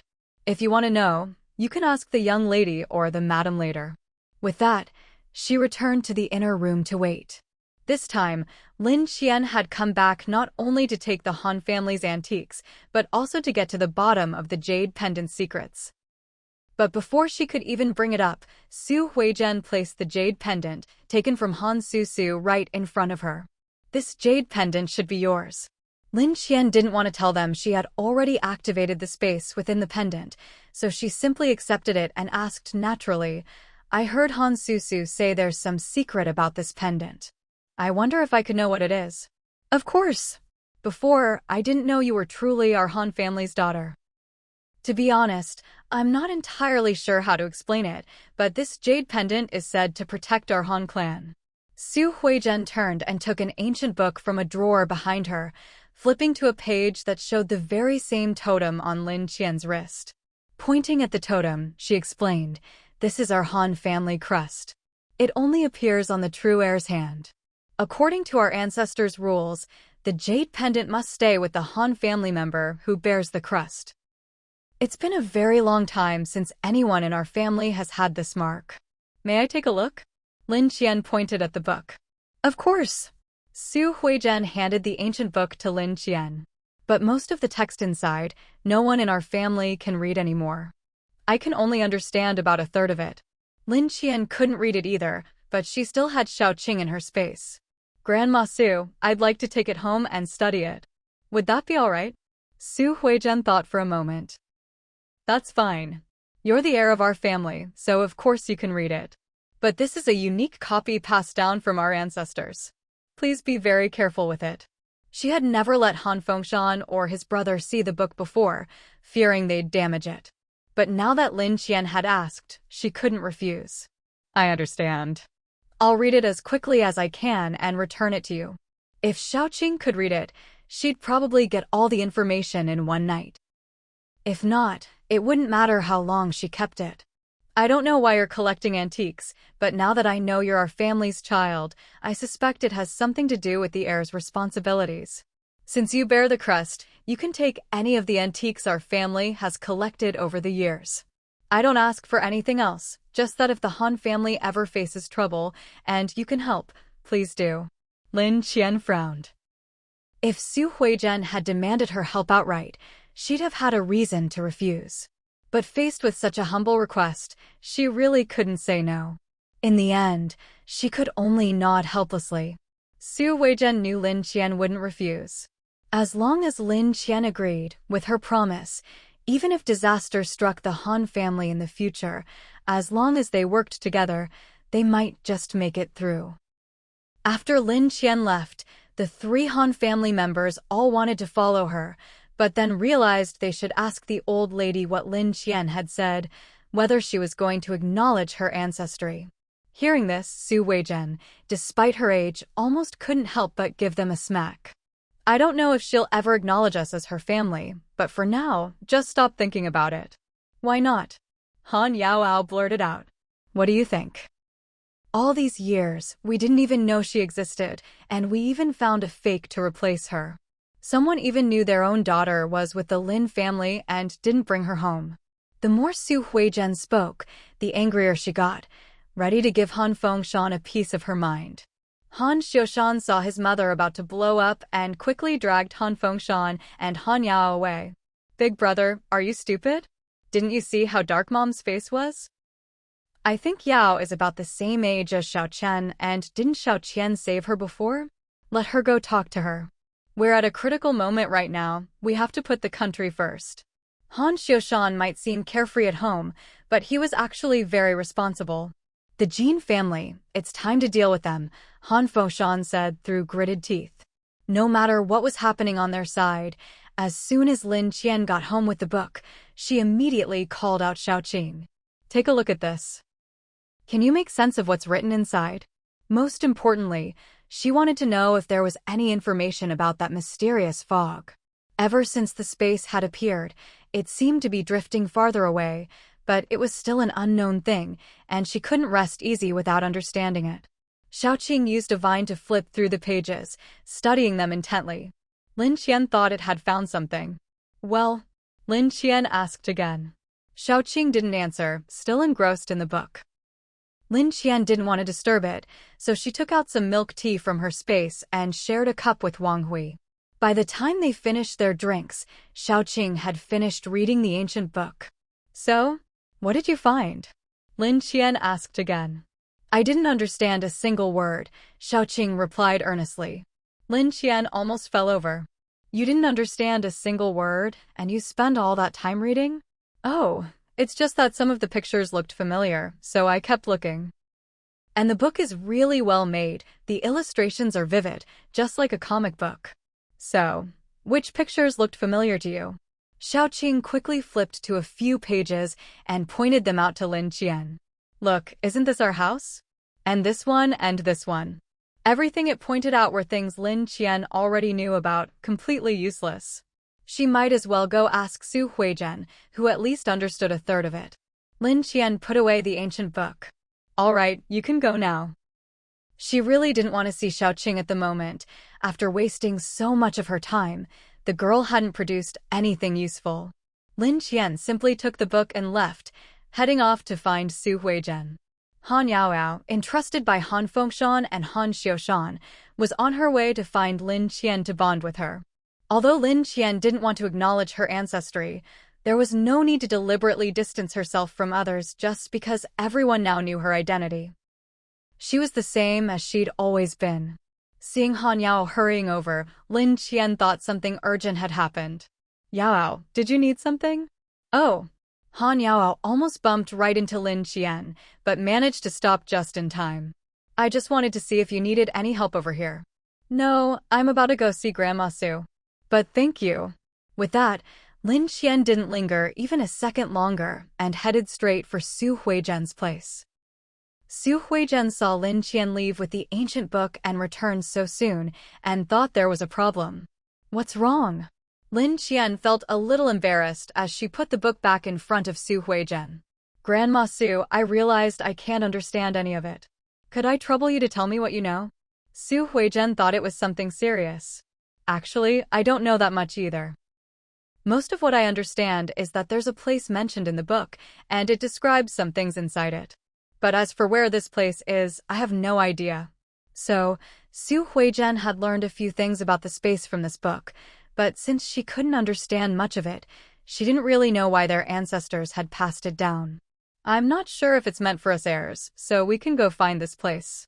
But the things inside sound magical. I saw in the book that it says plants in that place can grow rapidly. She sighed. If we could really find such a place in times like these, then Hua country would have hope. She picked up the book and read aloud the parts she recognized to Lin Qian. Lin Qian listened. It was indeed all about the space, but Su Huizhen couldn't really grasp why things were the way they were. After she finished, Su Huizhen sighed again. It sounds like a fairyland. It's a pity that after so many generations, none of us have been able to find it. Maybe it's because all these years we haven't had a true heir. Lin Qian found this a bit odd and wasn't sure what Su Huizhen meant. You mean the Han family hasn't had someone like me, with the totem, in a long time? That's right. Su Huizhen was full of emotion. If an heir had appeared earlier, our family would probably be much more prosperous by now, and Hua country would be even stronger. She paused, then continued, but everything is fate. Now that you've appeared, maybe heaven doesn't want to see our Han family fade into obscurity. Grandma Su, I can't promise anything for the Han family. Lin Qian really didn't think she could shoulder that kind of responsibility, and even if she could, she didn't want to. At a time like this, everyone was struggling just to survive. Who had the time or energy to worry about others, especially such a big burden? She sometimes even found Wang Hui a bit of a drag. I know, I'm just saying. Don't feel pressured. Just help out if you can, when the time comes. Lin Qian understood what Su Huizhen meant. She'd already agreed before, it was more like a deal. As long as it wasn't too difficult, she didn't mind helping out. I really can't make sense of this book, so I'll give it back to you, Grandma Su. Su Huizhen thought for a moment, then handed the book back to Lin Qian. This book is meant to be given to the heir. I just reminded you of its value because I was worried you wouldn't realize. Now that you're the heir, I'd like you to keep it safe for us. If you can, pass it on in the future. That was a heavy request, though Lin Qian did want the book. It's all right, don't feel pressured. If there's no heir in the next generation, just keep it with you. Su Huizhen then pulled out a notebook from a drawer, which contained her own translations of parts of the ancient book. I'll give you this too. Everything I could translate is in here. Lin Qian hadn't expected Su Huizhen to be so thoughtful. To be honest, she was a little moved. This was exactly what she needed. Thank you, Grandma Su. We're family, no need to thank me. Lin Qian didn't know how to respond to that, so she changed the subject. I'm planning to go take a look at the antiques now. Is that all right? Of course. I've already arranged for people to take you whenever you want. Do you need me to arrange a car? No need, I'm just going to look. I'll find time to move them later. You don't need to worry. If Su Huizhen and the others discovered her secret, even though they always said she was family, there was no guarantee someone wouldn't get greedy. After leaving Su Huizhen, someone led Lin Qian to a place where a large number of antiques were stored. There was no way her space wouldn't react. These antiques were even better and more numerous than the ones she'd gotten from the Jin family. Forget the space being excited, she was excited herself. She quickly sent the people away. I'll look around here. You all can go about your own business. The madam asked us to help out here, miss. Don't call me miss, my surname is Lin. Just call me Lin Qian or Miss Lin. These people were clearly well trained. They didn't hesitate to change how they addressed her. Miss Lin. Your madam told you I'm in charge here, right? She did. Then I need you all to leave now. I don't like having people around when I'm inspecting antiques, it affects my concentration. With that, they all withdrew. If you need help, Miss Lin, just come find us in the front hall. All right. Once they left, Lin Qian immediately closed the door. She started putting the boxed antiques into her space, then took the boxes back out. In just a short while, she'd collected quite a haul. She took out her walkie-talkie and called Wang Hui. "Wang Hui, come over here. We need to move some antiques." Wang Hui arrived quickly, even changing into work clothes to make it easier to move things. "Aren't you overdoing it a bit? There's a lot of stuff, but none of it's heavy." "It's fine. These clothes are just more convenient for working." Lin Qian pointed to the box set aside and said to Wang Hui, "We don't need to move what's in there. I already took out the important things. Just leave the box here as a decoy." The two of them then began methodically moving some items to the car. But after a while, they realized it was pointless to put on a show no one was watching. "Forget it," Lin Qian said, and they continued working until all the valuable antiques were safely stowed away. Just as they finished moving everything into the space and were about to leave, the aurora particles appeared again. "Xiaoqing, go," Lin Qian called. Everyone who saw the aurora rushed back into the house, terrified of being touched by the particles and ending up as the next charred victim. At Lin Qian's command, Xiaoqing darted out from her wrist and charged outside. The outdoors fell eerily silent, with only Xiaoqing's spreading vines floating in the air. The aurora particles seemed excited at the sight of Xiaoqing's vines, surging forward in a frenzy. Xiaoqing began absorbing the aurora particles endlessly. Watching through Xiaoqing's perspective, Lin Qian soon realized it had swollen to an alarming size. Startled, she shouted, "Xiaoqing, if you've absorbed enough, come down. Don't overdo it." Xiaoqing looked strained, unable to speak, so it sent a telepathic message to Lin Qian. "Master, I'm fine. These aurora particles seem to help my evolution. I want to absorb a bit more." Since Xiaoqing insisted, Lin Qian, though worried, didn't stop it, but her gaze was full of concern. The process lasted nearly an hour. By the time Xiaoqing came down, its entire body was puffed up like a steamed bun. Afraid something might happen, Lin Qian reached out, wanting to share the burden. The moment her hand touched Xiaoqing, she felt the surging energy inside it. Fearing it might hurt Lin Qian, Xiaoqing didn't transfer all the energy at once, but controlled the flow, letting it seep slowly into Lin Qian's body. At first, Lin Qian felt comfortable, but as more energy poured in, she began to feel overwhelmed, her face gradually turning red. Wang Hui, noticing something was wrong, tried to intervene. But as soon as he touched Lin Qian, he too felt energy slowly flowing into him. Lin Qian's whole body went from icy cold to burning hot, the discomfort intensifying, as if she might explode. Wang Hui tried to help, but it didn't make much difference. "Wang Hui, let go," Lin Qian urged. But Wang Hui refused, gripping her even tighter. "It's no use, Wang Hui. Let go," she insisted. Seeing Wang Hui unmoved, Lin Qian could only turn to Xiaoqing. "Xiaoqing, disconnect. I can't absorb anymore." Xiaoqing tried to break the connection, but couldn't control itself. The vines seemed glued to Lin Qian, impossible to pull away. Wang Hui tried to help, but nothing eased Lin Qian's pain. Lin Qian felt as if her body was about to burst from the energy. Suddenly, a metallic taste rose in her throat, and she coughed up a mouthful of blood. Hope, watching anxiously from the side, wanted to bark but was afraid of attracting others, so it just circled Lin Qian in distress. Little Black, also worried, was right on Lin Qian's wrist. It simply bit down hard on Xiaoqing's vine and yanked with all its might, breaking a tooth in the process. But it refused to let go and finally, after growing larger, managed to tear the vine away. The moment the connection broke, Lin Qian collapsed to the ground. Wang Hui, though not coughing blood, didn't look much better. Lin Qian immediately took out 2 bottles of water from her space and gulped them down, tossing 2 more to Wang Hui. After drinking and resting for a while, they finally felt a bit better. Xiaoqing, now cut off from transferring energy, still had a lot left inside. Its body began to change. The 11 flower buds it had grown slowly began to bloom, releasing a strange fragrance. Lin Qian's space seemed to react to the scent. An idea struck her, and she pulled Xiaoqing into her space. Inside, Xiaoqing seemed better than outside. Lin Qian didn't think much of it and, seeing no one around, dragged Wang Hui into the space as well. Once inside, the rich fragrance from Shaoqing filled the air. The scent didn't just come from the flowers, it radiated from every pore of its body. The aroma spread throughout the space, then gradually faded into calm. By now, all of Shaoqing's flower buds had fully bloomed and quickly withered, leaving a tiny fruit hanging from its vine.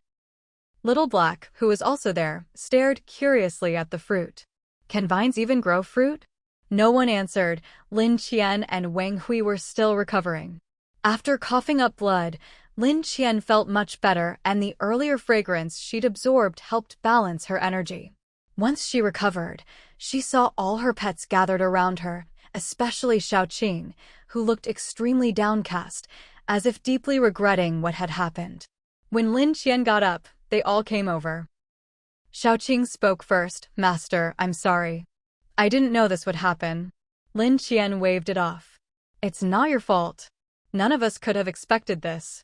After some comforting, Shaoqing finally looked less dejected. Lin Qian remembered Little Black seemed to have lost a tooth. "Let me see your teeth." Little Black opened its mouth wide, and Lin Qian saw a big tooth was missing. "Go soak in our pond and see if it helps. If not, I'll see if there's anywhere we can get you a new tooth." Little Black, not knowing what it looked like, obediently went to soak after seeing Lin Qian was fine. As for Hope, who had been silently watching over her, Lin Qian went over and patted its head. "I'm fine, don't worry." The tear Hope had been holding back finally fell. Lastly, Lin Qian walked over to Wang Hui, about to ask how he was, when she saw blue blood oozing from all 7 orifices on his face, a shocking sight. "Wang Hui!" Lin Qian cried out in alarm.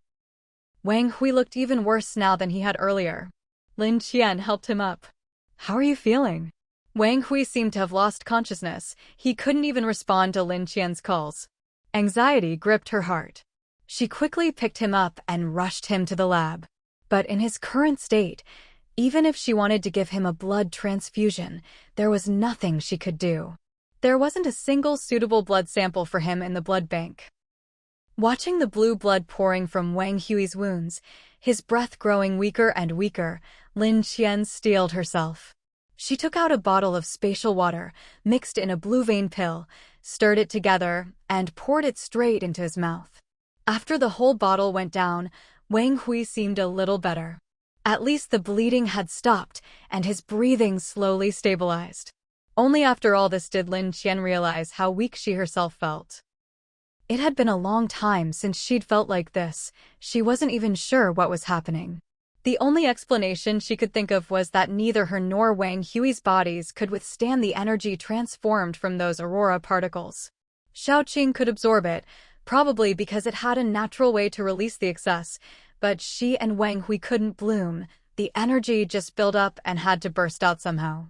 Thank goodness for the cheat-like spatial artifact. Otherwise, she and Wang Hui would probably be dead by now. Even though their conditions seemed a little better, they were both still weak from blood loss, feeling drained and feeble. She glanced at Wang Hui lying on the bed. After a moment's thought, she dragged him out and took him back to the Han family's guest room. Otherwise, if people came looking and couldn't find them, it would be a hassle. Now that everyone was stable, it shouldn't be a problem. Luckily, she moved quickly. Just as she settled Wang Hui in, Aunt Liao from Su Huijian's side arrived. "Miss, are you and Mr. Wang all right? Madam was worried about you and sent us to check." "We're fine. Both of us are okay." Aunt Liao looked at Lin Qian's face and noticed how pale she was, concern in her eyes. "Miss, why do you look so pale?" "It's nothing serious. I'm just a bit anemic. My period started." Aunt Liao immediately understood. "Then you need to take care of yourself. I'll have someone make you some brown sugar water." Lin Qian was about to refuse, but realized that would seem suspicious. She really had lost a lot of blood, so some brown sugar water wouldn't hurt. "Thank you, Aunt Liao." "Where's Mr. Wang?" "Oh, Wang Hui is inside." "As long as you're both all right. The auroras keep coming these days, so it's best not to stray far from home, or it's easy to get into trouble." "Don't worry, we know." Lin Qian knew Aunt Liao and Su Huijian meant well. Even if she didn't want to acknowledge her ancestry, she still had to be grateful. Aunt Liao seemed about to say more, when suddenly the ground began to shake violently. Even Wang Hui, inside, slowly woke up. Realizing he was lying in bed, he quickly braced himself against the wall and came out. "Qian, what's happening?" Lin Qian didn't have time to answer. She rushed to his side, helped him up, and headed out. "Aunt Liao, it's an earthquake. Go check on Grandma Su, make sure she's safe." Aunt Liao was anxious too.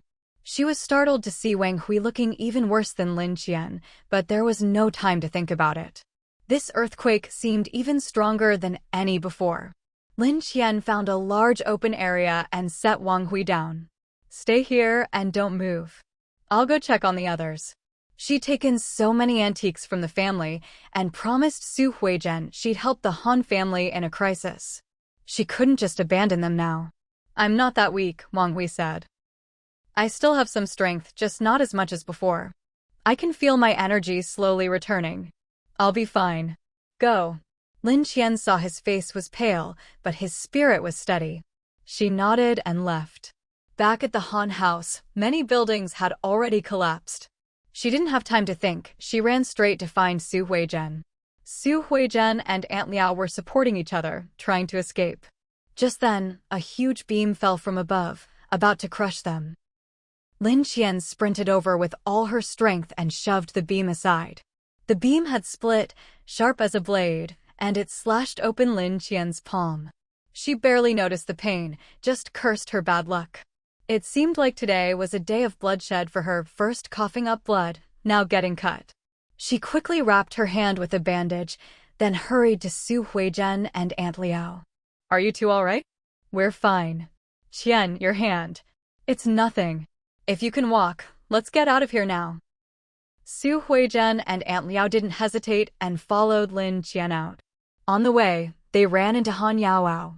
"Lin Jia, Grandma, Aunt Liao." Lin Qian looked over and saw the ground beneath Han Yaoao was starting to crack. She shouted, "Yaoao, watch your step." But she was too far away. Han Yaoao didn't hear her, just hurried to catch up, not noticing the ground. She stepped forward. The moment Han Yaoao's foot touched the ground, it split open, smoke billowing out. Han Yaoao froze in terror. Lin Qian shouted again, "Yaoao, don't be afraid. Run over here." Su Huizhen and Aunt Liao, both elderly, were scared out of their wits. Thankfully, Han Yaoao managed to reach them. "Let's go." This was all Lin Qian could do. If she tried to save anyone else, she'd be risking her own life. Thick smoke was pouring from the cracks below, and it looked like underground fire was rising. "There's fire below, we need to move." Lin Qian supported Su Huizhen, Han Yaoao helped Aunt Liao, and they all ran toward where Lin Qian had left Wang Hui. But Lin Qian soon realized they were moving too slowly. She hoisted Su Huizhen onto her back and ran. Han Yaoao followed suit, carrying Aunt Liao. Both women ran with all their might. Thankfully, the spot Lin Qian had chosen was still intact. She quickly set Su Huizhen down next to Wang Hui, who already looked much better. "Please watch over Grandma Su for me. I'll go get Yaoao and Aunt Liao." Su Huizhen's face was full of worry, but she said nothing, just nodded at Lin Qian. Lin Qian hurried back to Han Yaoao and Aunt Liao. Just as she was about to help Aunt Liao, the ground shook again. The earth beneath Han Yaoao and Aunt Liao split wide open. They were about to fall in. Lin Qian's heart clenched. She grabbed them both and flung them out of the crack. "Run!" But in that moment of delay, her own body plunged straight into the fissure. Everyone in the distance was dumbfounded by what they saw. Han Yaoao wanted to run back, but with Aunt Liao on her back, she could only hurry to get her away from the scene. Hope saw Lin Qian fall and immediately jumped in after her. Wang Hui, watching Lin Qian the whole time, saw her fall. Even though he hadn't recovered yet, he sprang to his feet and rushed toward the crevice. Su Huizhen had just found her eldest granddaughter, only to watch her fall right before her eyes. Her heart clenched with worry, but sparks were already shooting up from where Lin Qian had fallen. If Wang Hui went over now, it would be suicide. "Don't go. Xiao Qian wanted you to stay here. She wouldn't want anything to happen to you." Wang Hui looked into Su Huizhen's eyes. Grandma Su, I can't just watch her fall and do nothing. With that, he shook off Su Huijian's hand and ran toward the crevice. But before he could reach it, a huge fireball erupted in front of him, nearly burning him alive. Xiao Qian. Han Yaoao saw Wang Hui about to rush into the flames and hurriedly grabbed him. Mr. Wang, don't. Sister Lin might not be in danger. If we force our way through now, we'll only get ourselves killed. Wang Hui knew she was right, but how could he just stand by and watch Lin Qian disappear? Su Huijian came over as well. Xiao Wang, let's get out of here first. Wang Hui shook off both Su Huijian and Han Yaoao and charged ahead. He'd only taken a couple of steps when he smelled the scent of his own burning flesh.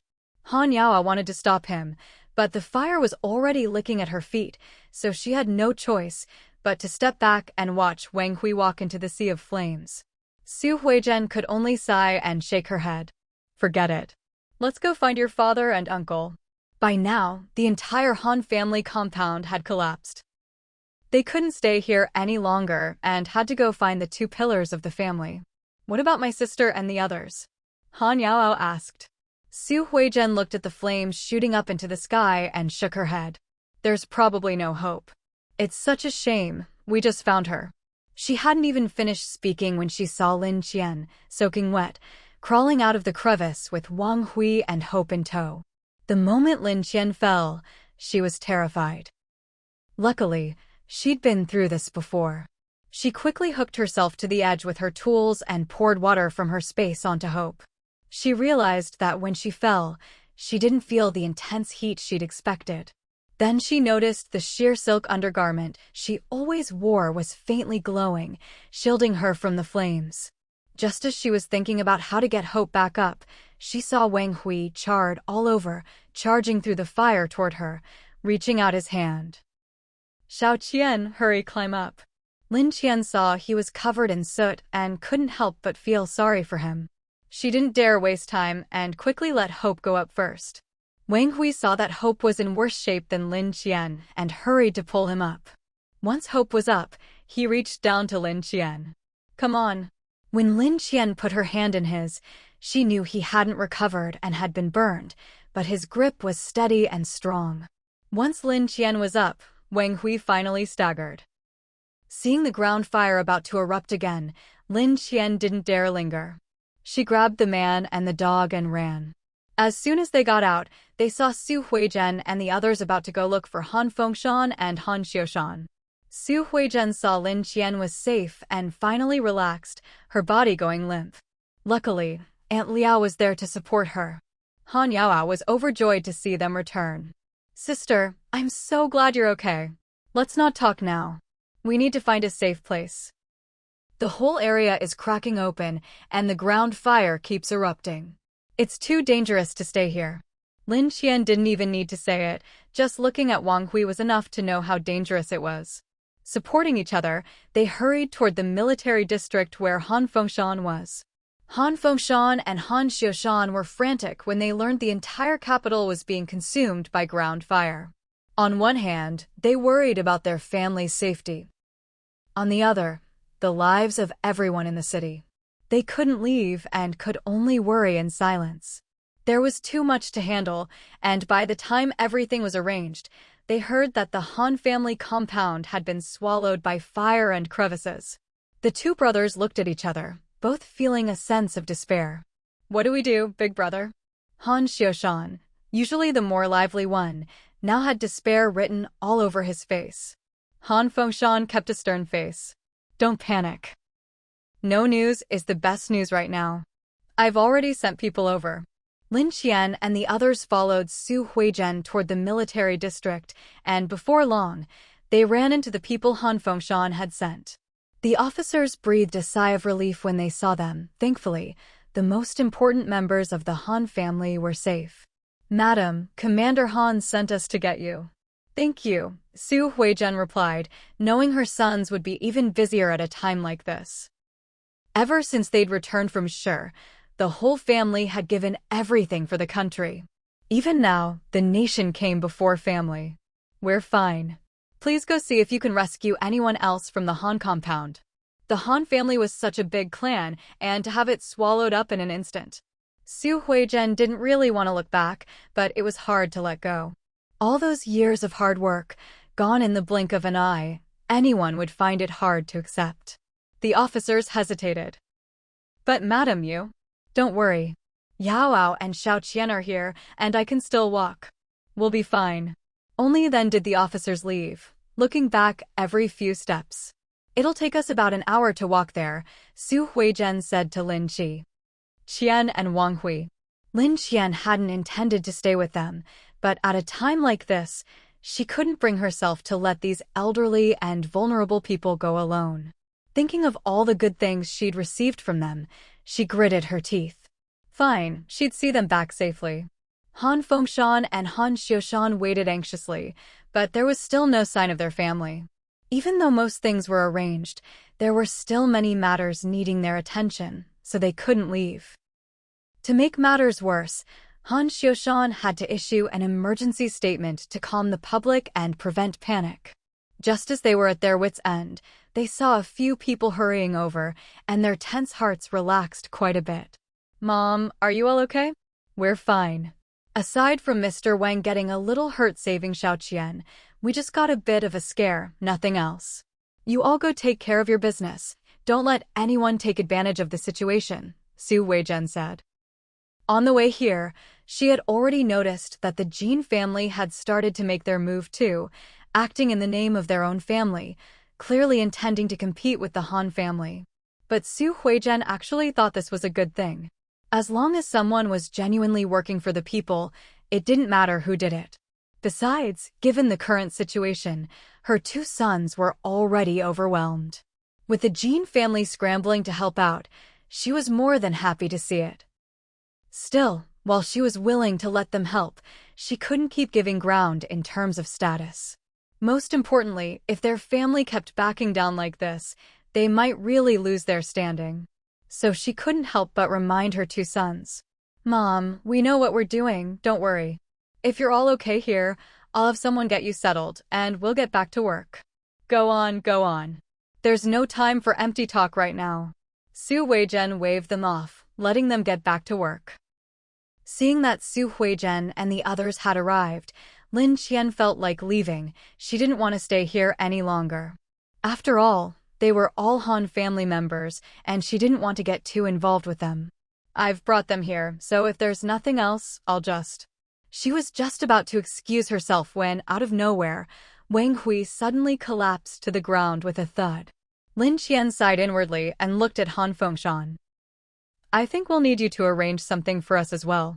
Han Fengshan was actually quite pleased that his daughter was finally willing to ask for his help. We've already made arrangements. Should I have someone carry him down and call a doctor? No need for a doctor. Just arrange a room for us. Han Fengshan looked at the now soot-covered Wang Hui, feeling both annoyed and helpless. He couldn't really get angry at someone who'd fainted saving his daughter. He asked Lin Qian carefully, just one room. 2. Preferably next to each other. Han Fengshan breathed a huge sigh of relief, keeping his face neutral. All right, no problem. He immediately arranged for 2 rooms, and, still not quite at ease, even with manpower stretched thin, he assigned someone to stand guard outside. Lin Qian noticed that after bringing her and Wang Hui over, the guard still hadn't left. You can just go take care of your own business. The man replied solemnly, the commander told me to stay here. If Miss needs anything, just let me know. I don't need anything. In fact, you being here is inconvenient for me. Please leave. But the man was stubborn. I'm sorry, the commander said. Look, can you go tell your commander that I don't want anyone guarding me here, all right? Lin Qian was starting to lose patience at being watched. The man, seeing that Lin Qian really didn't look happy, hesitated and finally said, all right, I'll go report to the commander first. Only after he finally left did Lin Qian walk over to Wang Hui and bring him directly into her space. Wang Hui's injuries hadn't healed yet, and now he'd suffered burns as well. After thinking it over, she poured some of the space water into a wooden tub and put him in to soak. Earlier, Xiao He, who had helped Lin Qian bite open the little green vine, saw her bring in the now charred Wang Hui and immediately forgot about its own bath, rushing over. Sis, what happened to Brother Wang? It's nothing. How are your teeth? Have they grown back yet? She was genuinely curious. If Xiaohei's teeth could regrow, it would mean the space water had even more healing properties.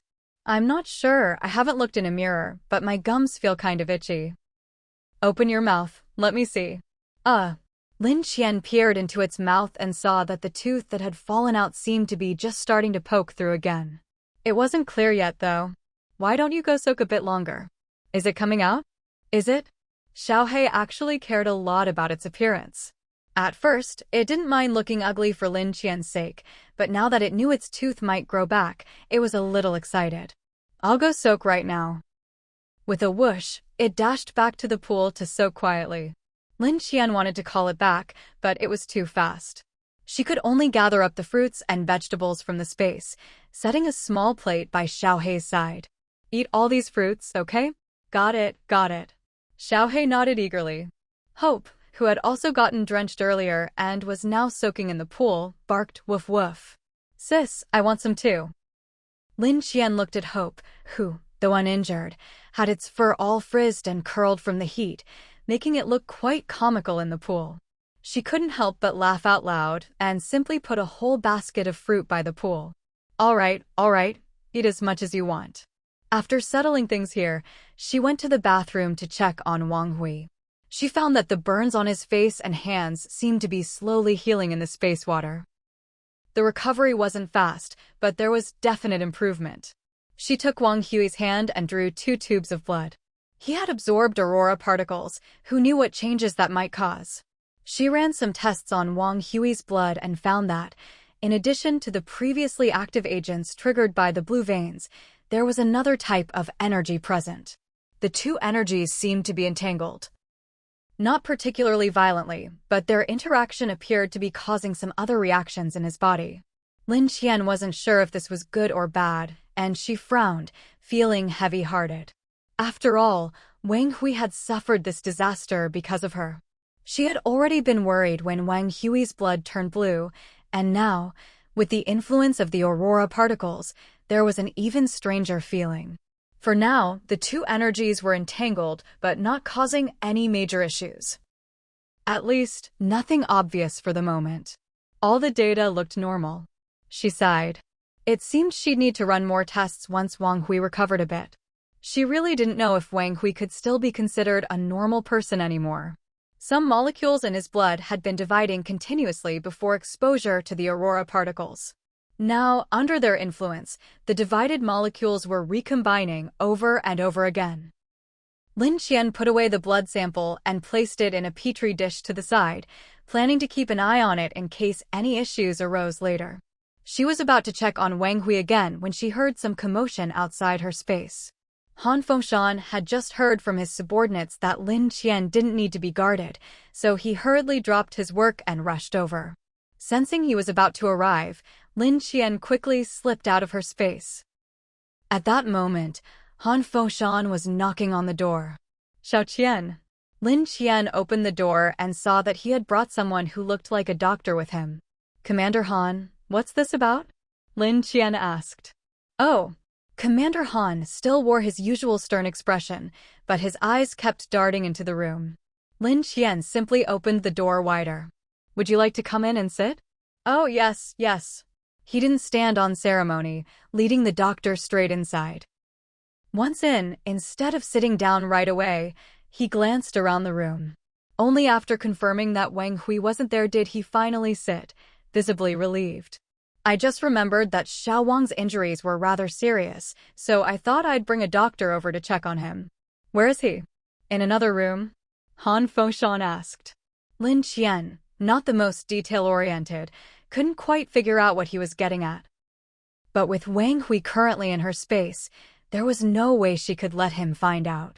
No need, it was just some minor burns. I've already treated them, it's nothing serious.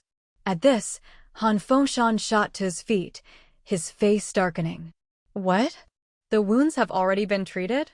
You did it yourself. Seeing his reaction, Lin Qian started to wonder if there was something wrong with him. Yeah, What was I supposed to do, just leave him like that? He got hurt saving me, after all. Hearing the irritation in her voice, Han Fengshan immediately softened. I didn't mean it like that. I just thought, since we have doctors here, it'd be better to let them handle it. No need. You can go back. I studied medicine too, I know how to deal with minor injuries. You're all busy, so there's no need for you to worry about us. Her subtext was clear. If you have nothing else to do, just leave already. You're just getting in the way here. Han Fengshan looked rather awkward. Lin Qian hadn't acknowledged him as family, and she wouldn't even give him the title of father, so he couldn't really act in that capacity. As for Han Susu, he'd always known they weren't truly father and daughter, so he'd never paid much attention to her, let alone tried to build a relationship. So in this area, he was a complete novice. You'll need to change the dressings next time. Why not let the doctor handle it? Han Fengshan suggested. Lin Qian's brow furrowed. I said there's no need. Aren't you busy? Go take care of your work. We really don't need your help here. If you keep hovering around, it just makes us uncomfortable. Why not just leave? All right, I'll go now. You two rest well. If you need anything, just let me know. I'll always be around. Han Fengshan grew nervous at her insistence.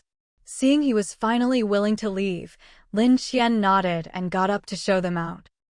Watching Lin Qian's obvious eagerness to see him gone, Han Fengshan felt a pang in his chest. He turned to the doctor and said, "Go check on the old lady." Before leaving, he looked back at Lin Qian. "If you need anything, remember to tell me, all right?" Lin Qian didn't even bother replying. This man was just too annoying. She turned and closed the door. If this dragged on any longer, Wang Hui might wake up in the space. Han Fengshan had wanted to say a few more words, but Lin Qian had shut the door so heartlessly that he felt another pang in his chest. Not only did he feel awkward, even the doctor was embarrassed for him. The doctor rubbed his nose and asked, "Commander Han, should I go see the old lady now?" Trying to cover his embarrassment, Han Fengshan nodded. "Yes, go check on the old lady, Aunt Liao and Yao Yao. If there's anything wrong, take care of it." The doctor quickly left, feeling that if he stayed any longer, Han Fengshan's awkwardness as a bumbling father would be too much to bear. After the doctor left, Han Fengshan kept staring at Lin Qian's door, almost boring a hole through it, when someone came to call him. "Commander, there's an emergency." He had no choice but to leave, but as he walked off, he said, "Someone, go tell Han Yao Yao to move to the room next to the young miss. Have her keep an eye out. Don't let that Wang Hui take advantage of her." His subordinates felt second-hand embarrassment for him. After all, those two had come together, and anyone could see their relationship was special. Yet this father, who hadn't even officially acknowledged his daughter, wanted to meddle so much. On what grounds exactly? Thinking this, the guard couldn't help but sigh. Han Fengshan immediately noticed. "Why are you sighing?" Truly a capable subordinate. He quickly adjusted his expression and demeanor, looking very serious. "The young miss just got back and already has to deal with all this. I figured you must be worried, Commander, and I felt bad for you." Han Fengshan felt understood. Exactly. That Wang Hui is even more annoying, a grown man always hanging around Shao Qian. Who knows what he's up to? The subordinate didn't respond. There was nothing he could say. Wang Hui had gotten hurt saving Lin Qian. They couldn't just toss him aside, could they? Even if Wang Hui really did have feelings for Lin Qian, he'd risked his life to protect her. That should count for something. Afraid that staying with Han Fengshan any longer would betray his true thoughts, the guard said, "Commander, I'll go arrange things for Miss Yao Yao." Hurry. Han Fengshan waved him off, wishing Han Yao Yao could already be by Lin Qian's side, keeping that Wang Hui boy away from his precious daughter. After leaving, Han Fengshan quickly got back into work mode, methodically organizing post-disaster efforts. They had already sent out the remaining firefighters with equipment, hoping to extinguish the underground fires first. He saw that the Jin family had also sent out a lot of people. At first, both families focused on their own areas, each hoping to put out more fires and prove to the public which family was truly more capable. But the blaze was so fierce that neither family could handle it alone. In the end, they had to join forces to put out the fire first. If the fire kept burning at this rate, the entire capital would be reduced to ruins. Even if one side won in the end, it would be meaningless. Meanwhile, Han Xiushan was just as busy, preparing a speech and trying to broadcast it to any surviving areas using every available tool. At the same time, they quickly organized shelters and prepared food, so that those who had lost their homes would at least have somewhere to go. These past few days, the two of them had been as busy as spinning tops, barely getting a moment's rest. Han Yao had been assigned to a room next to Lin Qian's. She would drop by to chat with Lin Qian from time to time, but their conversations were always about trivial, meaningless topics. Even though Lin Qian hadn't noticed anything at first, by now she felt something was off. "Yao, is there something you want me to help you with?" "Huh?" Han Yao, who had been chattering away, suddenly froze. "No, nothing. If there's nothing, you don't need to come see me every day. I'm actually pretty busy." After collecting that pile of antiques recently, her space had gained another hour, which was a delightful surprise. Just 4.5 more hours, and she'd have a full 24 hours accumulated each day. If the Earth ever really exploded, she'd have somewhere to go. She'd also discovered that after absorbing the aurora particle's energy, her mental strength had improved significantly. She could now pierce through even more of the gray mist. But she still couldn't see what was inside the black mist.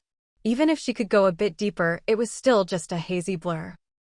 She'd been spending this time practicing her mental powers in her space, and with the boost from the aurora particles, her abilities were now on a whole new level. As for Wang Hui, he'd already woken up. After soaking for 2 days and a night, his body seemed almost fully recovered. There wasn't a single burn or scratch on him. His skin was impossibly smooth. When he first came out, Lin Qian couldn't help but take a second look. It wasn't out of admiration, but because he looked even more like a pretty boy than before. If Wang Hui knew what she was thinking, he'd probably cough up blood in anger. "How are you feeling?" Lin Qian asked as soon as he came out. "A little dizzy, but otherwise fine."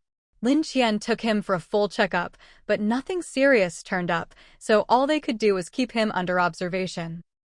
These days, Han Yao was constantly hovering around her, and to be honest, Lin Qian was getting a bit annoyed. After she said that, Han Yao looked even more aggrieved. "Can't I come see you even if I don't have anything to do?" Seeing her pitiful expression, Lin Qian almost gave in, but managed to hold back. "I really am busy. Commander Han and Commissar Han are even busier. If you have free time, why don't you go help them?" Having someone buzzing around her all day, no matter how cute, was starting to get on her nerves. Han Yao looked even more wronged, wanting to reach out and grab Lin Qian, but afraid she'd be rejected. "Sis. All right. By now, Lin Qian had figured out what kind of person she was dealing with. "If you keep this up, don't come back. Then I'll go now and come back to see you later." She was on a mission. If she didn't complete it, Han Fengshan would chew her out. No need. Lin Qian couldn't be bothered to argue, so she just pushed her out and closed the door. Seeing that she couldn't accomplish her goal, Han Yao had no choice but to leave. Ever since she'd moved in next door to Lin Qian, Han Fengshan had been finding excuses to call her over every day. In reality, he just wanted her to report on Lin Qian's daily activities, and he especially asked about how Wang Hui and Lin Qian were getting along. It wasn't just Lin Qian who was annoyed. Han Yao herself was fed up too. But what could she do? He was her uncle after all. If it were up to her, she'd much rather be out helping with disaster relief, just like Lin Qian said. Outside, the world was in ruins, misery everywhere, the air thick with tragedy. The underground fires had been burning for 2 days and still weren't fully out. This disaster had affected an enormous area. People were dying every day and all the original houses had been destroyed. When Lin Qian wasn't training her mental powers, she'd go out to help when she could. Professor O and Dr. Tsin had both come to help as well. The Jean family had originally wanted to use their abilities to boost their own reputation, but since they couldn't persuade Professor O, they had no choice but to let them come here. Wang Hui, if you're feeling all right, I want to go out and help, Lin Qian said. She'd always been someone who kept to herself, but after witnessing so much suffering these past few days, she couldn't just stand by and do nothing. When she brought Wang Hui to see Han Fengshan, his face, already dark, looked even more like the bottom of a pot. He'd always been happy when Lin Qian came by herself to help out these past 2 days. But seeing that pretty boy trailing after her today, he couldn't even force a smile. Lin Qian didn't say much, just, "We're here to help." Then she and Wang Hui got to work treating the wounded. While they were busy, someone from the Jin family showed up. It was Minister Zhu, the same one who'd received Lin Qian before. Seeing Lin Qian hard at work, he was momentarily stunned. "What are you doing here? Is it that strange?" "There are wounded everywhere. I'm here to help," Lin Qian replied. "Didn't you sign a contract with us to work for us?" Minister Zhu asked. "I did. But does your research institute still exist?" Lin Qian shot back. That question made Minister Zhu's heart skip a beat. "Still, you can't just." He wanted to say that even if the institute was gone, she couldn't be here helping the Han family. "You don't know." Han Fengshan interjected. Minister Zhu looked even more confused. "Know what?" "She's my daughter, Han Fengshan said, looking at Lin Qian. Minister Zhu's eyes widened. "You have an illegitimate daughter?" "I only have one daughter. I don't think I need to spell it out." "Hasn't Han Susu gone back to you?" Han Fengshan said. "Han Susu went back to us? What do you mean?" He still hadn't realized that Han Susu's identity had been exposed and that she'd been kicked out by the Han family. Lin Qian and Wang Hui immediately sensed something was off. Han Fengshan pressed on.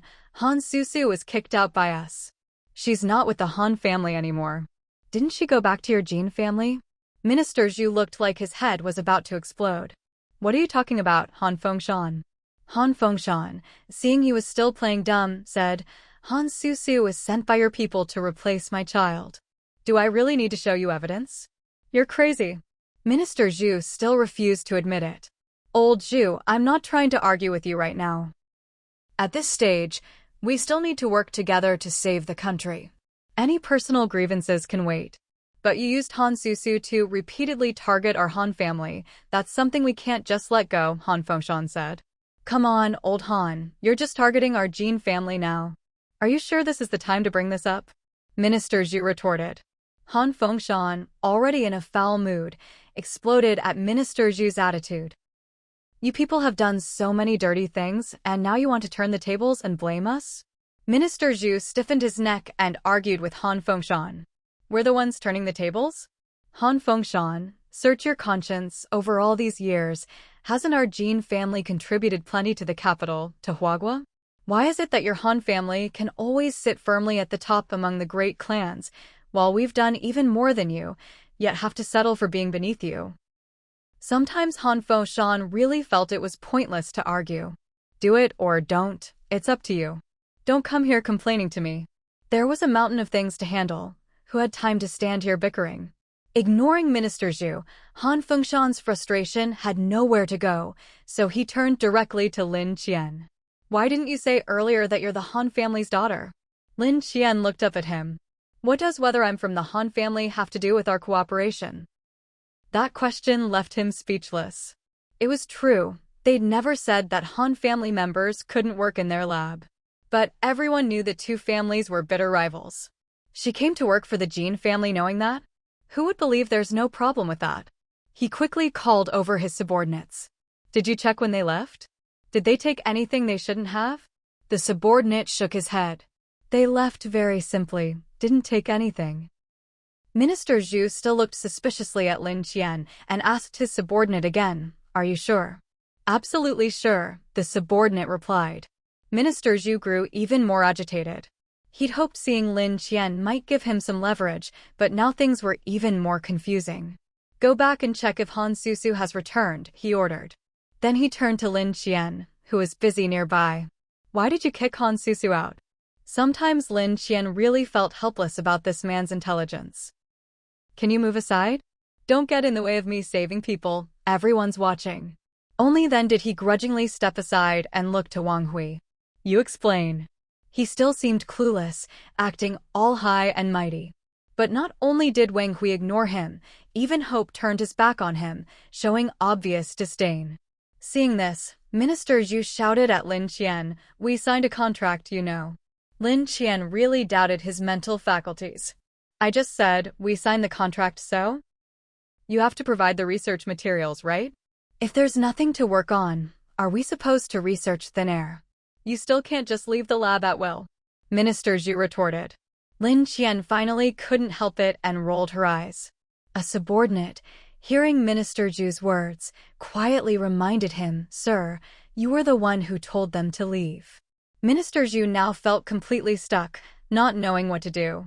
All he could do was awkwardly clear his throat. "So what's going on now? How could you kick Han Susu out? If anything happens to her, what then?" No one responded. Getting nowhere, he could only leave, disgruntled. Hope, seeing him finally go, barked a few times at his back, clearly showing his dislike. "Hope, go bring over the other wounded who can still walk," Lin Qian said. She couldn't run around by herself, it was too much of a waste of time. She spotted Han Yaoao nearby and called her over. "Yaoao, see if you can set up a spot here in the next couple of days, so those who can still move know to come here for a checkup." Actually, Han Yaoao and the others had already thought of this, but they'd just been too busy these past few days to put it into action. "Okay, I'll get on it." As long as she wasn't pestering Lin Qian, Han Yaoao was highly efficient. In less than half a day, she'd set up a tent for Lin Qian. Lin Qian noticed the other doctors were still running around busily. "Yaoao, tell the other doctors to focus only on those who can't walk. Anyone who can move should just come here themselves." The other doctors, hearing Lin Qian's arrangement, all looked at her with newfound respect. Han Fengshan and Han Xiushan had been busy outside these past few days, rescuing disaster victims and calming people's nerves. They hadn't had a proper rest in days. Sometimes at night, there wasn't even time to sleep. Just a quick rest with eyes closed before getting back to work. After several days of this, things finally seemed a bit better. Those who could be rescued had been rescued. Those who couldn't had perished in the disaster. Now the whole capital was in ruins, and Han Fengshan wore a worried frown every day. One day, Han Xiushan found him. "Big brother, maybe we should activate the Noah's Ark plan. If this keeps up, our civilization will be wiped out." Han Fengshan looked at the devastation, heart aching. "Let's wait a bit longer." He still didn't want to give up on this land. "Big brother, if we keep hesitating, the casualties will only get worse. By then, extinction will be inevitable," Han Xiushan urged. Han Fengshan frowned, about to say something, when suddenly everyone heard the sound of rushing water. "What's going on?" Everyone looked in the direction of the sound and saw that the cracks in the ground, which had been spewing fire, had calmed down after firefighting efforts and were no longer a major threat. Just as everyone was breathing a sigh of relief, water began gushing from those cracks, and the flow was anything but small. "Commander, Commissar, the cracks outside are suddenly flooding with water. It's already up to our waists out there." The two of them hurried outside and found Lin Qian already standing at the door, watching the water surge. Seeing the Han brothers, she said directly, "Who knows how long this water will keep coming? If it doesn't slow down, this place will be underwater soon. Escaping will be difficult then." "Big brother!" Han Xiushan shouted. Han Fengshan had no choice. "Organize everyone to head for the back mountain and activate the Noah's Ark plan." This was the first time Lin Qian had ever heard of this plan, maybe because she hadn't lived to this point in her previous life, or maybe because she'd never met her biological father. It made sense she'd never heard of such a secret. Given the urgency, she didn't ask what the Noah's Ark plan was. But seeing her listening intently, Han Fengshan explained briefly. "It's basically a human seed project?" Lin Qian asked. "That's about right," Han Fengshan replied. "So now we're just abandoning everyone else?" Lin Qian pressed. Han Fengshan sighed. "If I could, I'd save everyone, even if it was just to keep humanity going. But we don't have many arcs, so we can only choose some of the young and able. And when we designed the plan, not many people were trained for it." Lin Qian gazed outside. Although she didn't have much attachment to the people here, watching so many lives slip away before her eyes still made her uncomfortable. But things weren't up to her, and besides, that discomfort was only fleeting. Now, with water constantly gushing up from the cracks in the earth, it wouldn't be long before this place was completely submerged. Han Fengshan moved quickly, ordering people to bring out the pods they had prepared earlier and swiftly arranging for the chosen seed candidates to board the Noah's Ark. The so-called Noah's Ark was actually a bullet-shaped submersible with an exceptionally sturdy exterior. Then he brought out a pile of inflatable rafts. Everyone else, get on the rafts. Seed candidates onto the Arkansas. He glanced at Lin Qian, remembering that her name hadn't been on the original list, so he couldn't assign her a spot on the Ark. Xiao Qian, you and your grandmother aren't on the list. Only some of the young and able-bodied were included from the start. Why don't you and your grandma share a raft? Han Fengshan said. Lin Qian had hoped to experience the so-called Noah's Ark, but in the end, it all came down to the list. Even Grandma Su wasn't on it. What more could she say? No problem. But Grandma Su should go with you. I have my own lifeboat and can take care of myself. No need to trouble you, Lin Qian replied. But wouldn't it be safer if you came with us? Han Fengshan said. Lin Qian thought to herself, not necessarily. Really, there's no need. You don't even have enough rafts for yourselves. I won't take up another spot. Seeing the water rising faster and faster, Lin Qian made a snap decision. She returned to her room and pulled out the assault boat she'd used during the last flood from her storage space. When Commander Han saw she had something even better than a raft, he let her be. As soon as they'd boarded the rafts, the water had already surged in. Seeing this, Lin Qian was grateful she'd stored her SUV away earlier. Otherwise, with all this fire and water, the car would have been ruined. Han Fengshan and Han Xiushan were truly capable. In a short time, they'd settled everyone. The Noah's Ark floated above, and those inside had received orders to search for a new place suitable for humanity to thrive. Each ark set out from a different location, while those on the rafts and lifeboats, under Han Fengshan and Han Xiushan's direction, headed for higher ground. Lin Qian watched the rising water, wondering where she should go. There weren't many people left on site now, under the Han brothers' command. Everyone was heading to higher ground in an orderly fashion. As Lin Qian was pondering, Han Fengshan approached her in a raft. Xiao Qian, go with them to the back mountain for now. Lin Qian wasn't sure where to go anyway, so she followed the suggestion and joined the others. When they reached the mountain Han Fengshan had mentioned, they found it already equipped with complete facilities, which made Lin Qian see the Han family in a new light. No wonder the patriarch had held such an important position in the capital for so many years. Han Fengshan followed behind Lin Qian. After the last disaster, we started evaluating and budgeting for all kinds of situations and built this place as a temporary base. Who knows when the water will recede? For now, we'll all have to live here. Since she was already here, Lin Qian settled in. Commander Han, I wanted to ask, where are those Noah's Arks heading? Anywhere suitable for human survival and development, Commander Han replied. He'd actually thought long and hard about this decision. If possible, everyone would have preferred to stay and live in the capital. But now that the city was underwater, he didn't dare imagine what things were like elsewhere. Lin Qian actually wanted to take out her helicopter. She was desperate to return to Zhu City and check on Uncle Qin and the others. But if she brought it out now, it would attract too much attention. She'd have to find a high, secluded spot. I wanted to ask, besides this place, are there any other high grounds nearby? Lin Qian asked. There are, but they're too far from the city center. If we'd set up base there, we wouldn't have had time to organize and evacuate. We chose this place after a comprehensive assessment, Commander Han explained. Where exactly? Lin Qian pressed. Commander Han hadn't expected Lin Qian to want to go there, so he didn't hold back. There's a mountain near the Great Wall. It's very high, but there are too many trees and it's too far from the population center, so we ruled it out from the start. A remote suburb with few people, just what Lin Qian needed. She didn't want to waste any time. Gathering her group, she boarded her assault boat. Commander Han, Thank you for your hospitality. I have things to take care of in Ju City and need to head back. Commander Han, anxious, grabbed her hand. Xiao Qian, how are you going to get to Ju City in this situation? I have my ways. Lin Qian gently pulled her hand free. Looking into her eyes, so much like Lin Qian's mother's, Commander Han knew both mother and daughter shared the same temperament. He could only sigh.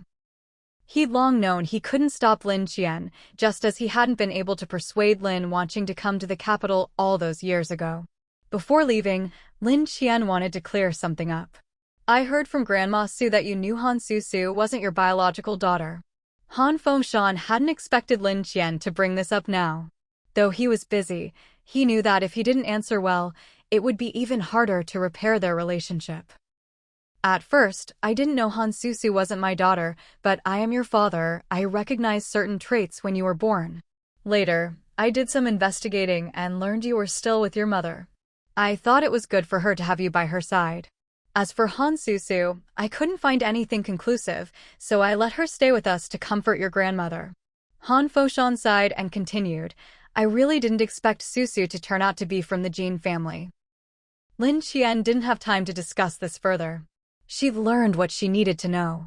We'll be going now. Seeing she was really about to leave, Han Fengshan grew anxious. You're leaving now? Yes. The capital isn't even near the coast, and it's already like this. Ju City must have it even worse. But you only have an assault boat. How will you get from the capital to Ju City? How about this? I'll send someone to Ju City to bring your people back for you, okay? After finally being reunited with his long-lost daughter, Han Fengshan truly didn't want to let her leave his side again.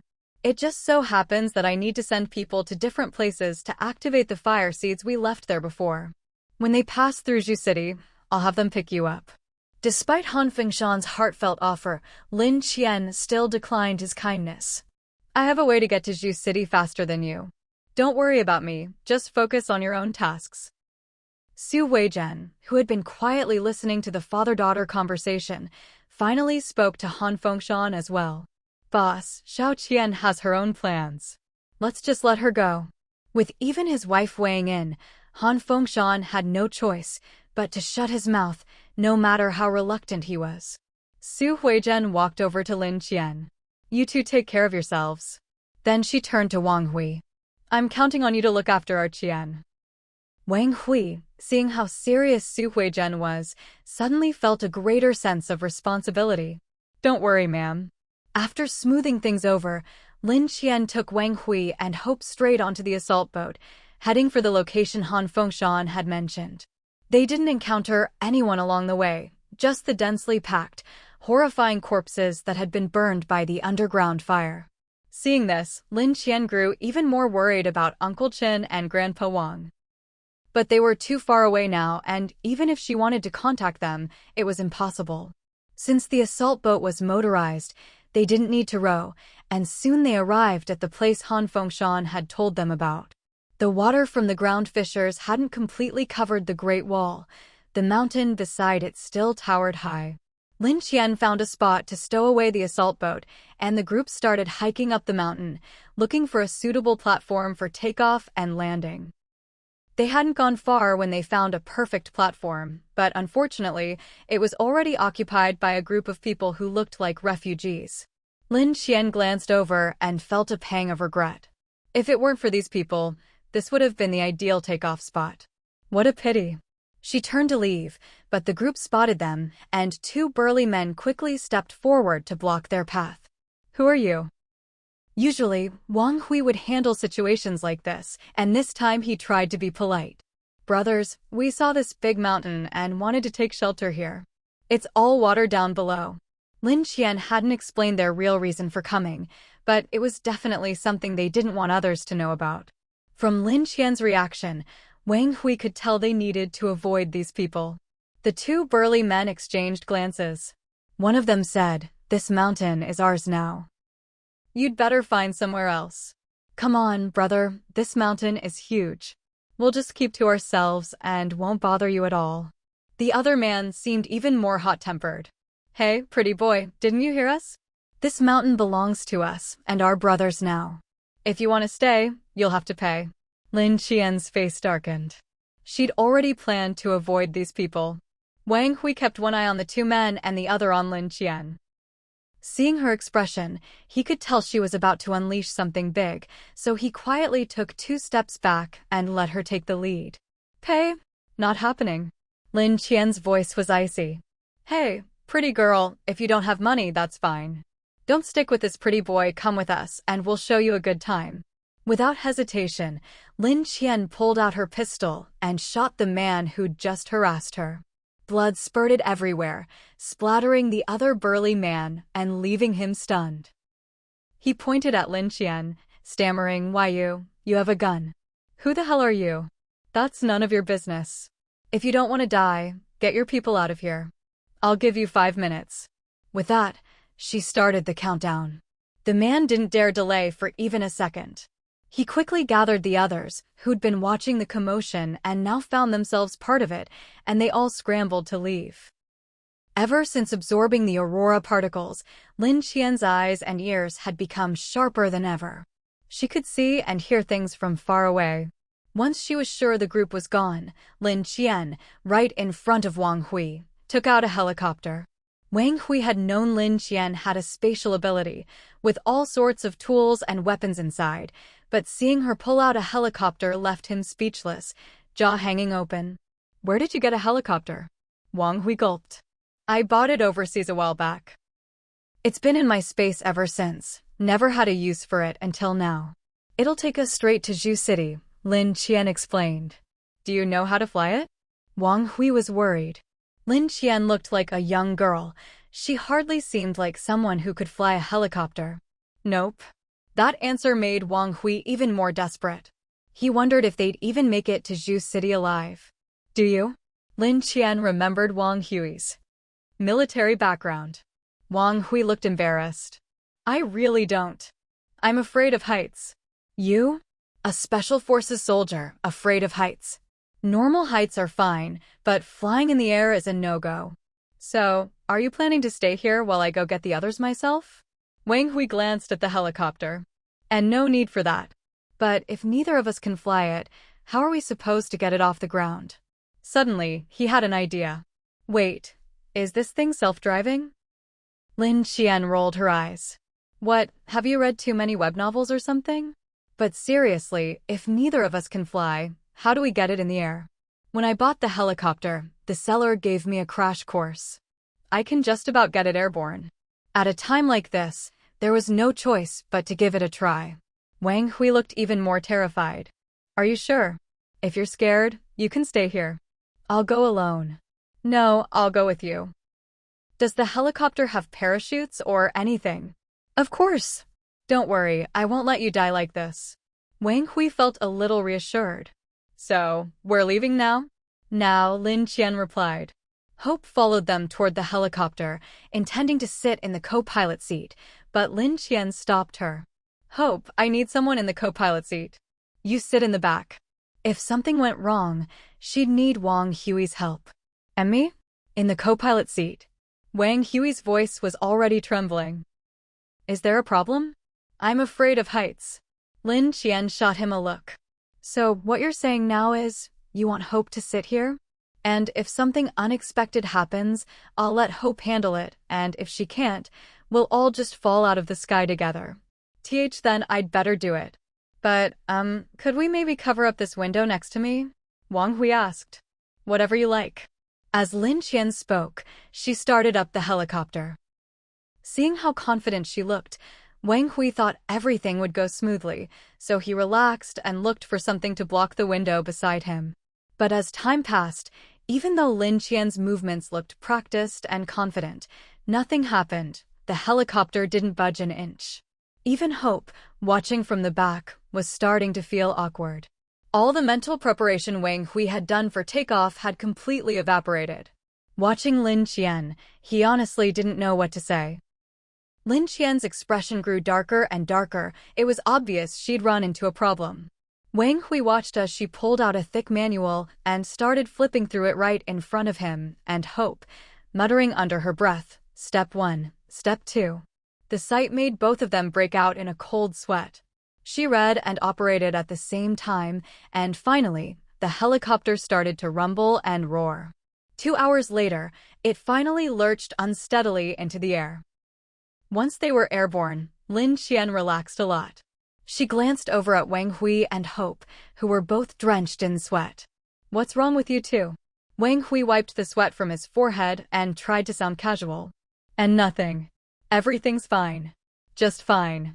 Lin Qian tossed the operation manual to Wang Hui. "Take a look at this. In case anything happens later, you can help me out."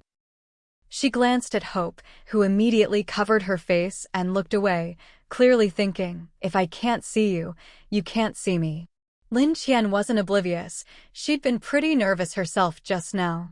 But she'd already claimed she could fly the helicopter, so she couldn't show weakness in front of these two. At least they were actually in the air now.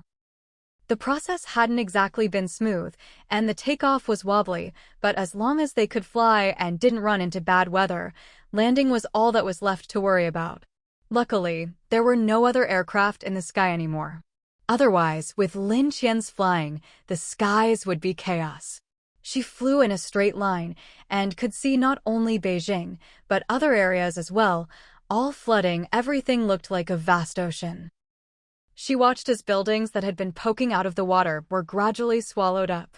Seeing this, she grew anxious, eager to get back to Zhu City as soon as possible. But the more anxious a person is, the more likely something will go wrong. Suddenly, a huge cloud of black particles appeared in front of her. She couldn't tell what they were, but they swarmed toward them in a dense mass. "Wang Hui, look, what is that?" Lin Qian asked. When Wang Hui didn't respond, she turned to look at him. He was soaked through, sweat dripping from his hair. "Wang Hui." Wang Hui was so nervous, he didn't even dare open his eyes. When Lin Qian spoke to him earlier, he'd been completely lost in terror and hadn't heard a word. Now, hearing Lin Qian's slightly irritated voice, he jolted and opened his eyes. What is it?" "Look ahead," Lin Qian said. Wang Hui looked forward just in time to see the black mass slam into the helicopter's windshield. "Holy crap, what the hell is that?" Wang Hui exclaimed in shock. Lin Qian had wanted to see if Wang Hui recognized whatever it was, but after hearing his reaction, she turned her attention back to the front. As the black particles got closer, Lin Qian realized they were some kind of unknown bird. She'd hoped to just power through the flock with the helicopter's momentum, but as more and more birds appeared, it became impossible. The helicopter started to lose stability.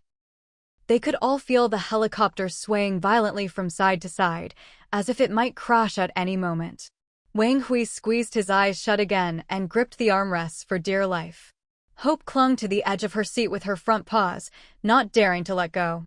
The muscles in her little paws bulged so much you could see them through her fur. Lin Qian couldn't spare a thought for anything else. Her mind raced as she tried to figure out how to control the helicopter.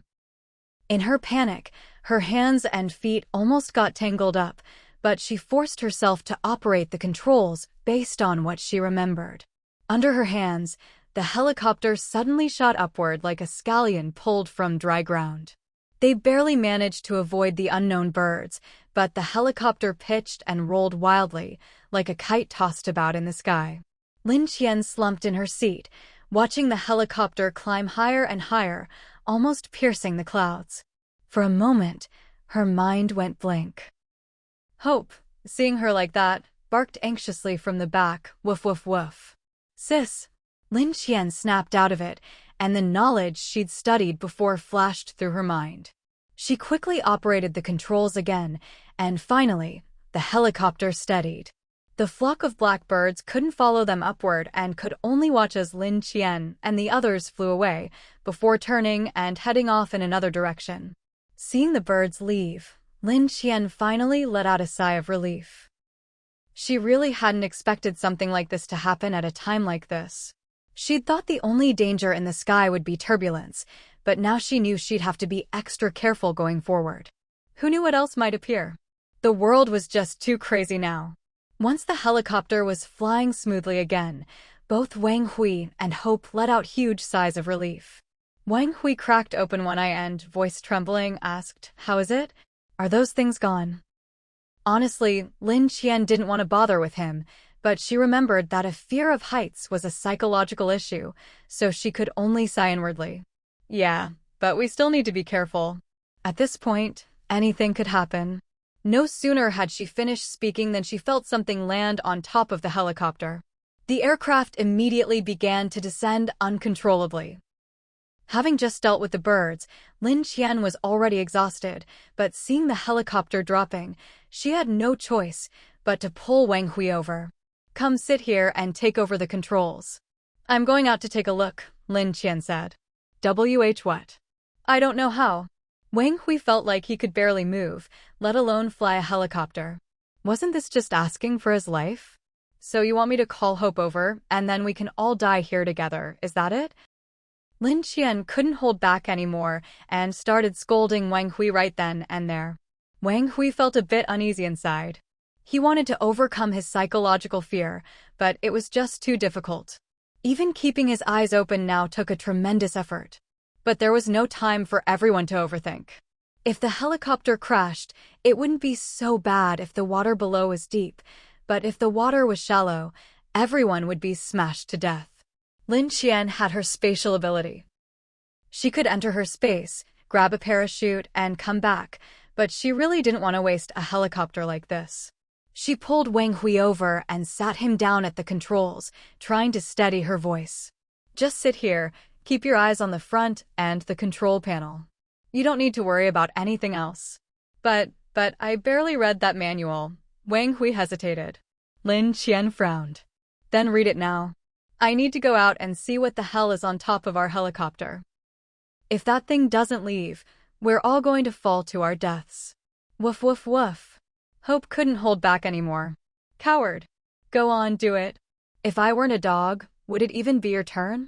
Somehow, Wang Hui understood what Hope meant and awkwardly started flipping through the manual. Lin Qian quickly explained the basic controls to him, then moved to the back, tied herself to the helicopter with a rope, and opened the cabin door. She stuck her head out, trying to look up at the top of the helicopter. She saw something that looked like an eagle perched on top, but it was much bigger than a normal eagle. Lin Qian guessed it must be a mutated eagle. For some reason, it was clinging to the helicopter, pecking at it repeatedly with its beak. If the helicopter hadn't been built solidly, it probably would have pecked a hole in it by now. She watched as the eagle hammered away at the top of the helicopter, each strike sending out sparks, an extremely frightening sight. As soon as Lin Qian stuck her head out, the eagle saw her. It stopped pecking and fixed its gaze on her. Lin Qian instantly felt locked in its sights, but she was used to this by now. Calmly, she spoke to Xiaohe on her wrist. Xiaohe, go knock it off the helicopter. I'll give you an extra meal tonight. Remembering how big Xiaohe could get, she added, but don't make yourself too big, or the helicopter won't be able to handle it.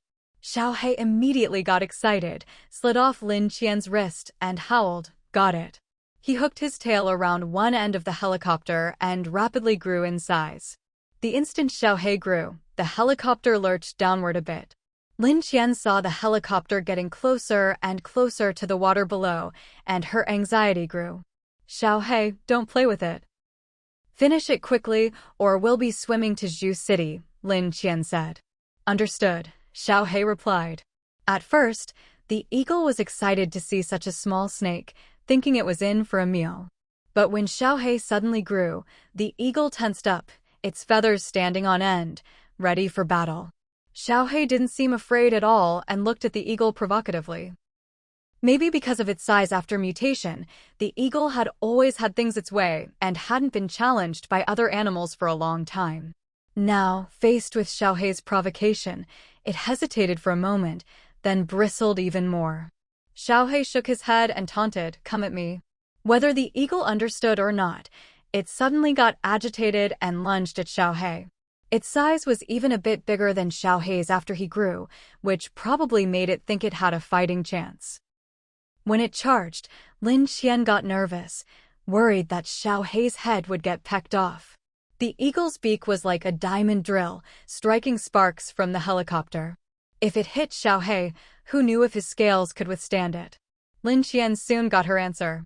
Just as she expected, the eagle struck at Xiaohei's neck, the snake's weak spot.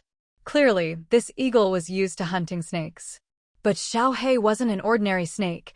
He was a flood dragon now. He wasn't afraid at all. To him, the attack was just a tickle. The moment they clashed, sparks flew. Remembering Lin Qian's words to finish it quickly, Xiaohei didn't waste time. Just as the eagle thought it could win with persistence, Xiaohei bit its neck, blood spurting everywhere. The eagle struggled for a while after being bitten, but soon, from blood loss, it was swallowed whole by Xiaohei. Lin Qian didn't even have time to stop him. Oh well, Xiaohei eats everything anyway. It shouldn't be a problem. Usually, Xiaohei could eat a lot, but for some reason, after eating the eagle, he actually burped. So tasty. What's tasty? That eagle just now delicious. All right, finish up and shrink back down, then get back here. Lin Qian stood at the cabin door watching them. The wind kept rushing in, making the helicopter unstable. Several times it swayed violently, scaring her half to death. Wang Hui, hang in there a bit longer. We'll be done soon, Lin Qian called. Wang Hui was fully focused on controlling the helicopter, and with his fear of heights, he couldn't even speak. Xiaohei shrank down and slithered back onto Lin Qian's wrist. Lin Qian turned to re-enter the cabin. Just then, something unexpected happened. The water below suddenly churned violently, forming a massive whirlpool that sucked in everything nearby. Just as Lin Qian was relieved they were high up, she saw a gigantic orca leap out of the water. What the hell? Lin Qian shuddered. Wang Hui, get the helicopter higher now. She'd already taught him how to ascend and descend. Even though he hadn't seen the orca, Lin Qian's tone told him something urgent was happening. He quickly pulled the helicopter up, barely dodging the orca's leap. Back in the cabin, Lin Qian looked down and saw the orca still chasing them relentlessly. Why is it after us? Lin Qian wondered aloud. Woof woof woof. Hope, sharp-eyed, immediately noticed the blood dripping from where Xiaohei had bitten the eagle on top of the helicopter. Lin Qian looked out the window and, sure enough, saw blood dripping down from above. Lin Qian let out a sigh and returned to the control room to take over the main controls again. She flew for quite a long time before all the blood on the cabin ceiling finally finished dripping clean. With no more blood dripping down, that killer whale finally stopped following them. After shaking off the killer whale, Lin Qian remained extremely vigilant, constantly scanning her surroundings. She had never expected what she thought would be a calm journey to turn out so thrilling and dangerous. To avoid ending up in such a predicament again, she knew she had to be extra cautious. Fortunately, the rest of the flight went smoothly. As she caught sight of Guangdong province ahead, she began looking for a place to land the helicopter. However, Guangdong was much like the capital. Everything below was a vast expanse of water, with no landing spots in sight.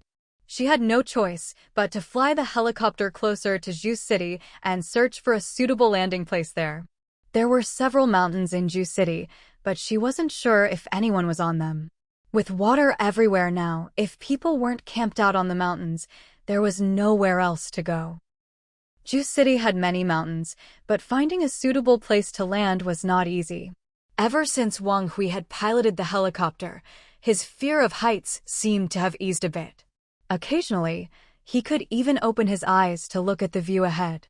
He noticed Lin Qian circling over Zhu City and guessed she must be searching for a landing spot. Suddenly, he remembered something. Xiao Qian, wasn't there a mountain behind Li Chang and Zhang Wei's orphanage? It's pretty secluded, so there shouldn't be too many people there. Lin Qian recalled it too. That place was indeed remote, and even if there were people, it wouldn't be crowded. It was definitely a good choice. With that, she made a quick decision and steered the helicopter in that direction. As she prepared to land, many people saw the helicopter as it flew over the mountain and started shouting and yelling at it. If Lin Qian and Wang Hui didn't have such sharp hearing, they probably wouldn't have heard them at all. But even with her keen hearing, Lin Qian had no intention of responding and simply pretended not to hear. Soon, she started to pick up some cursing from below. Wang Hui heard the voices, forced himself to open his eyes despite his fear, and wanted to say something, but then closed his mouth again. Since Lin Qian wasn't responding, he decided to ignore it too. Sure enough, there were a few people behind the orphanage on the mountain, but not many. Lin Qian quickly found an empty landing platform and began the landing procedure. However, her piloting skills were still a bit rough, and she miscalculated during the descent, sending the helicopter veering straight toward a large tree beside the platform. Woof woof woof. Hope barked frantically. Not here, sis, not here. Wang Hui, already terrified of heights, was even more frightened by the wild maneuvering. Xiao Qian left. Despite her panic, Lin Qian managed to land the helicopter on a patch of open ground at the last moment. The rotor blades narrowly grazed the big tree, even knocking off part of its trunk. Wang Hui and Hope, man and dog, looked at each other and saw the lingering fear in each other's eyes. Then, both let out a long sigh of relief, feeling as if they'd just survived a disaster. Lin Qian was drenched in sweat herself. As soon as the helicopter came to a stop, she heard noises in the distance, clearly.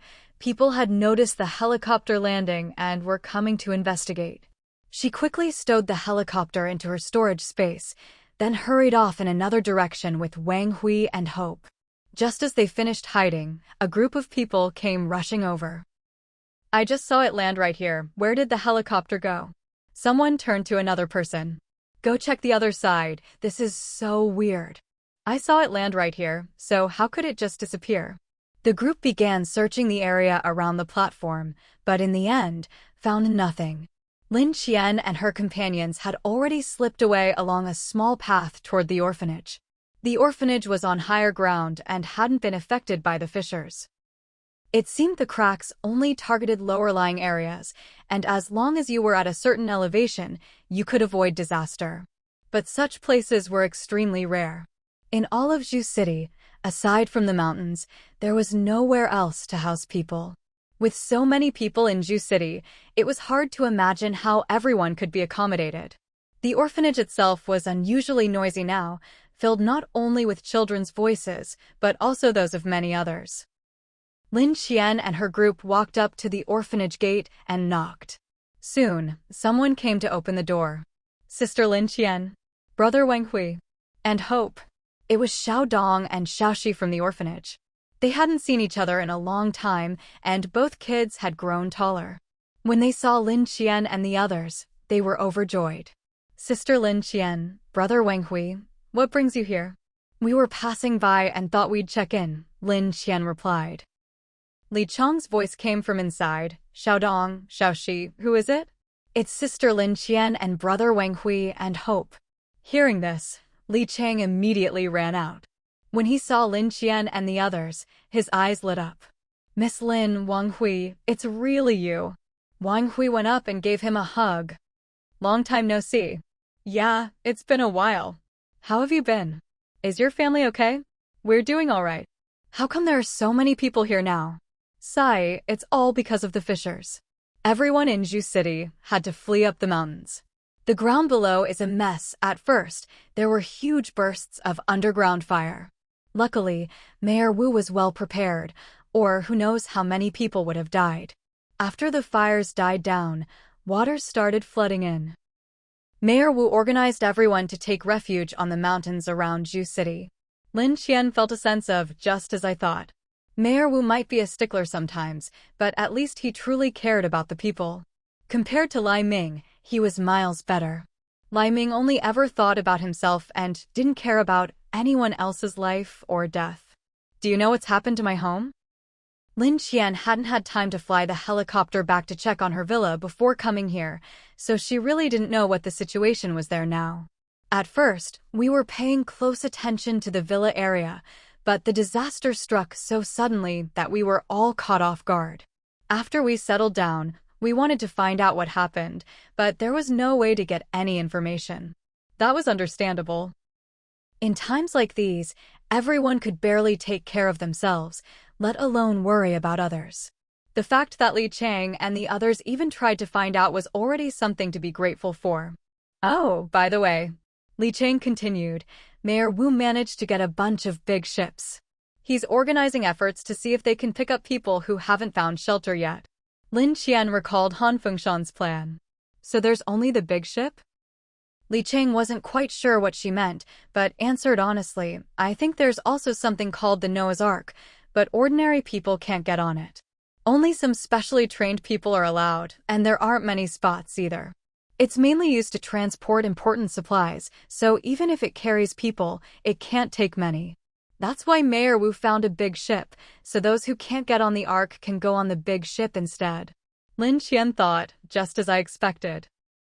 If that's the case, then almost every place should have a Noah's Ark. Have you seen Mayor Wu recently? I have. He organized the group that was sent up here. Do you know where he is now? Thinking of Han Fengshan's plan, Lin Qian still hoped she could meet Mayor Wu if possible. Unfortunately, Li Chang shook his head. I'm not sure. Mayor Wu is just too busy right now. There are so many people who need rescuing, he can't be everywhere at once. Lin Qian nodded in understanding. I just came to check on you all. It's good that you're all safe. I need to go home and check on things, so I'll head off now. Li Chang was taken aback. He'd thought Lin Qian had come here to hide because they were here, but it turned out she hadn't even been home yet. Miss Lin, where are you coming from? He suddenly remembered the sound of a helicopter earlier. He'd looked up at the time, but since it didn't concern him, he hadn't paid much attention. Was that you flying the helicopter just now, Miss Lin? Lin Qian saw no reason to hide it. Yes, that was me. Li Chang instantly relaxed. If you have a helicopter, Miss Lin, then you should be fine. It's just... He frowned again. Where did you leave your helicopter? Not everyone here is a good person, some have bad intentions. We all have to be careful. If you didn't hide it well, it could easily be discovered and stolen. Lin Qian had already put the helicopter away in her space, but even if she hadn't, she wasn't too worried. Unless someone could dismantle it and carry it off, who else could possibly fly her helicopter away? It's fine. No one can steal it. That was true.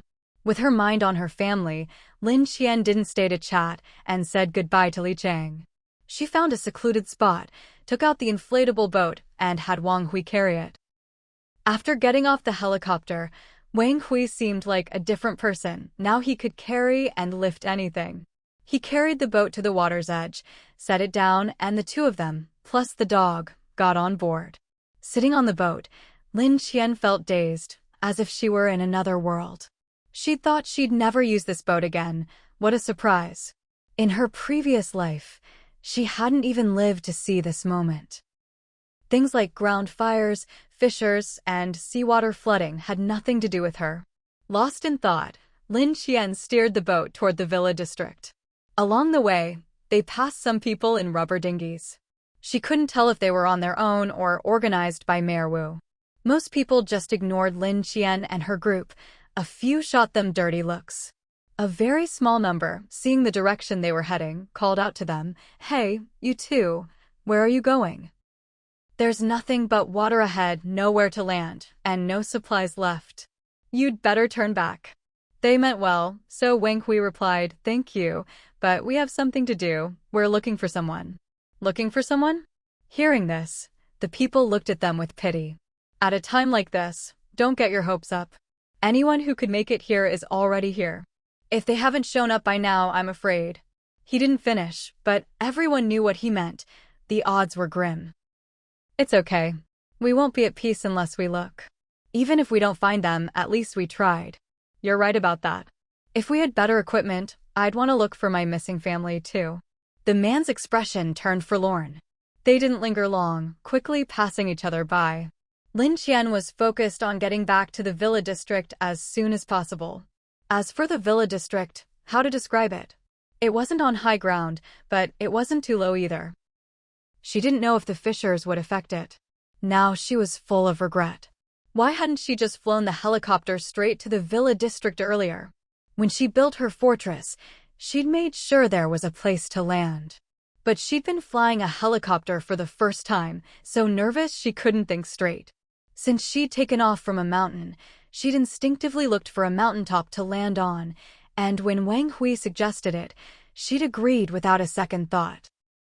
Still, she showed none of this on her face, just focused on getting back as soon as possible. What's done is done. Though she regretted it, she didn't dwell on it, only wanting to confirm her family's safety as soon as possible. Wang Hui noticed how tense she was. Xiao Qian, don't we have walkie-talkies? Lin Qian shot him a look so cold that Wang Hui shivered. What's wrong? She turned away, silently took out her walkie-talkie, and switched to Uncle Chen's channel. Uncle Chen? Uncle Chen. Lin Qian waited anxiously for a response, but after a long time, there was only silence. Panic rose in her chest. She looked at Wang Hui. Wang Hui, what's going on? Is the walkie-talkie broken? Wang Hui was worried too, but seeing Lin Qian's state, he forced himself to stay calm. It's probably fine. Maybe they're just busy and didn't hear us. Let's not scare ourselves. Lin Qian couldn't accept any other possibility, so she nodded. You're right. That must be it. They're probably cooking. She glanced at her watch. It's 11 o'clock, just about lunchtime. Yeah, right? Wang Hui didn't dare suggest any other explanation. Unconsciously, Lin Qian sped up the boat, wanting to get back to the villa district as fast as possible. Just as she picked up speed, a large ship appeared ahead, packed with people. Someone on board spotted them and called out Miss Lin. Mr. Wang. Lin Qian looked up and saw it was Mayor Wu, who'd been busy everywhere. Mayor Wu, where did you come from? Seeing Mayor Wu, Lin Qian seemed to grasp a glimmer of hope. She thought maybe the mayor would know what was happening in the villa district. I just came from the city museum, Mayor Wu said. On the way, I picked up some people who hadn't managed to evacuate yet. Where are you two headed? We're going home. There are still people at my house, Lin Qian replied. At a time like this, there are cracks everywhere. Where exactly do you live? Mayor Wu still didn't know Lin Qian's specific address. The Sure Hillside Villa District. Mayor Wu, do you know what the situation is like over there? Lin Qian asked. Sure Hillside Villas? As far as I remember, it's not too bad over there, not especially serious, but I can't say for sure. If you have family at home, you should go check on them, Mayor Wu said. Hearing this, Lin Qian wanted to rush back immediately to make sure everything was okay, but she was still worried about Han Fengshan. Mayor Wu, I just got back from Beijing. I met with Commander Han. They've already started the Noah's Ark project over there, Lin Qian said. Mayor Wu immediately became excited. You met Commander Han? Did he give us any instructions? He looked so eager to please that Lin Qian felt a bit embarrassed. No special instructions, just that they've already started the project and the Noah's Ark teams are setting out from all directions. All right, I understand, Mayor Wu said earnestly. Lin Qian wasn't sure what exactly he understood, but it didn't matter as long as the message was passed on. I have to go. I don't know what's happening at home, Lin Qian said. Of course, go ahead. But I need to warn you, there are mutated sharks in the water. They're huge and aggressive, so be careful on your way back. Mayor Wu himself was busy too. Just exchanging a few words was already the limit for both sides. After saying goodbye, they each hurried off to their own tasks. Lin Qian took a moment to switch her walkie-talkie to Zhao Tianwei's channel, but still got no response. Her sense of unease grew stronger. Wang Hui was uneasy too, but he couldn't show it. He kept reassuring her, it's fine. There must be some reason they didn't have their walkie-talkies on them. But he was already starting to feel a bit dizzy from anxiety, and sweat was breaking out on his forehead. He quickly wiped it away where Lin Qian couldn't see. Lin Qian piloted the inflatable boat as fast as she could to the foot of the hill where the villas were. She found that the water level was even higher than during the flood. It looked like just another third of the way, and the hillside villas would be submerged. She found a spot to dock the boat, and after putting it away, she saw that the remaining third of the area that wasn't underwater was also free of cracks. That eased her mind a little. Lin Qian and Wang Hui hurried back to the villa district, but it was eerily quiet, not a sound anywhere. They exchanged glances, both feeling a jolt of anxiety. No matter how quiet it usually was here, by the time they reached the spot, there should always be some sounds. But now, there was nothing. It was unnerving. The villas themselves hadn't changed much. They looked just as they had when she left, but now there really wasn't a single human sound. Wang Hui, where do you think everyone went? Lin Qian asked. Wang Hui had no answer. Let's check inside first. He was feeling unsettled too. Normally, Uncle Chen and Grandpa Wang would never leave the villa. They'd been told to stay put. When they got to the villa, the main door was tightly shut. Everything seemed normal, except there was no sound from inside. Lin Qian took out her control tablet and opened the door, quickly rushing in. Uncle Chen. Uncle Chen. Grandpa Wang. Grandpa Wang. No one answered. She ran straight to the room where Uncle Chen usually stayed, but it was empty.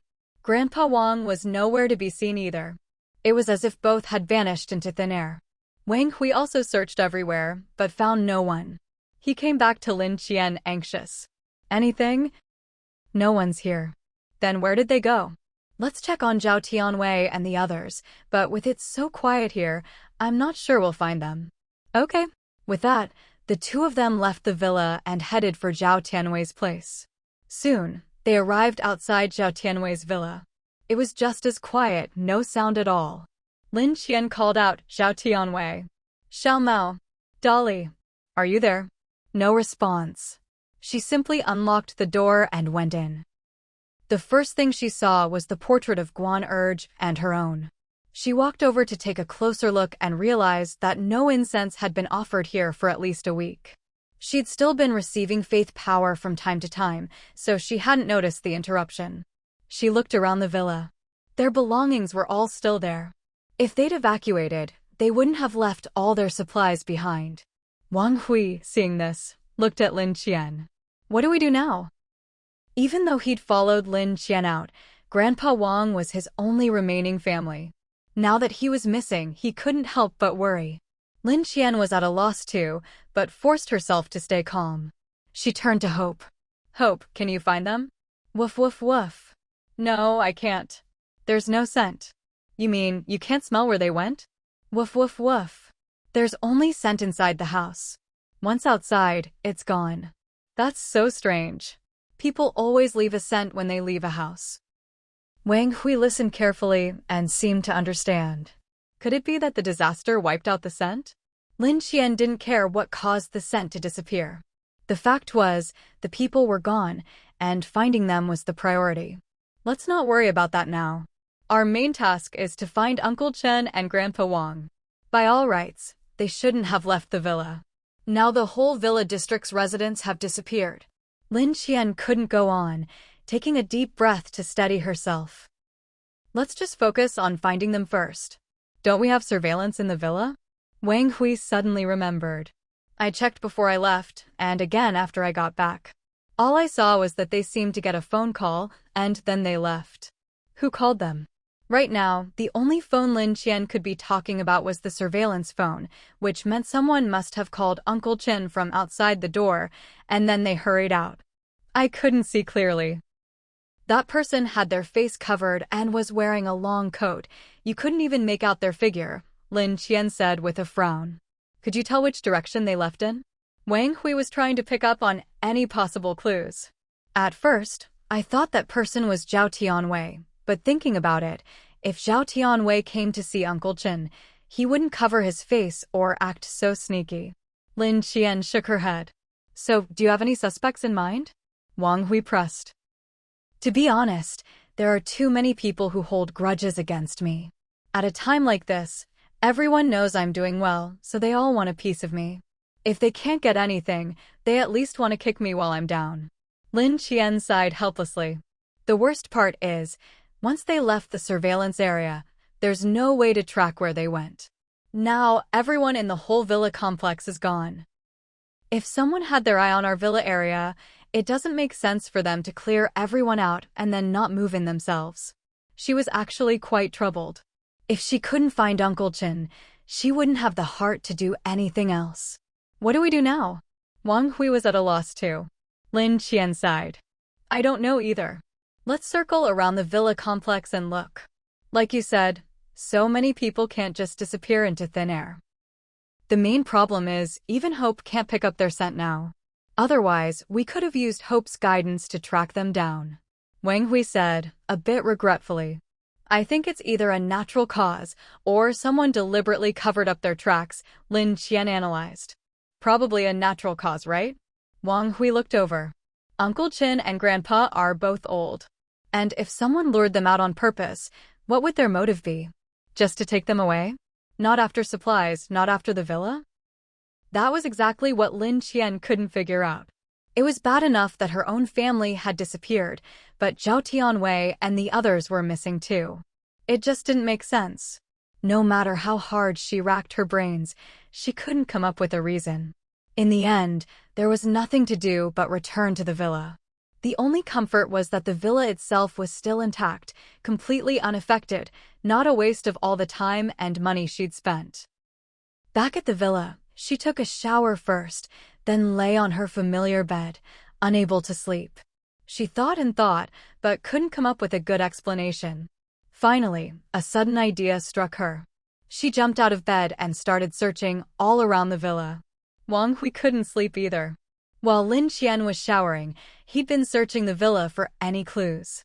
After a while, as Lin Qian was rummaging around, she saw Wang Hui come downstairs holding a slip of paper. Look. It must have been blown to the floor by the wind, so we didn't see it. Hope found it and brought it out, Wang Hui said excitedly. Lin Qian hurried over and took it. Sure enough, it was Uncle Chen's handwriting. Qian, you've been out for days, and we're really worried. Just now, Huang came to find us, saying he had news about you, and that you were injured. I'm going to check it out. Huang. Lin Qian was furious when she saw the name. She hadn't even settled the score with him for pushing Grandpa Zhang to his death last time, and now he'd come for Uncle Chen. Huang really was a sly old fox. He knew Uncle Chen was the person Lin Qian cared about most, and Uncle Chen cared about her the most too. He used that to lure him out. Is he after information about the blue vein again? He's always been obsessed with it. Last time, wasn't it because he tried to force Grandpa Zhang to hand over the data that things ended up? Wang Hui trailed off, afraid of upsetting Lin Qian. You're right. That man just won't give up. If I find him, I won't let him live another second, Lin Qian said through gritted teeth. But now that we know the two elders left with Huang, it's a bit of a relief. But why didn't they take their walkie-talkies? And why did Zhao Tianwei and the others disappear too? Wang Hui wondered. There weren't many people left in the villa complex, but there were still a few. Now, there wasn't a soul in sight, not even a shadow. It was strange. Is it possible they were worried about flooding and went to the official shelter? Wang Hui suggested. Lin Qian shook her head. That might be possible for others, but not for Zhao Tianwei and his group. Look at their house, everything's still there. It doesn't look like they were planning to leave. You're right.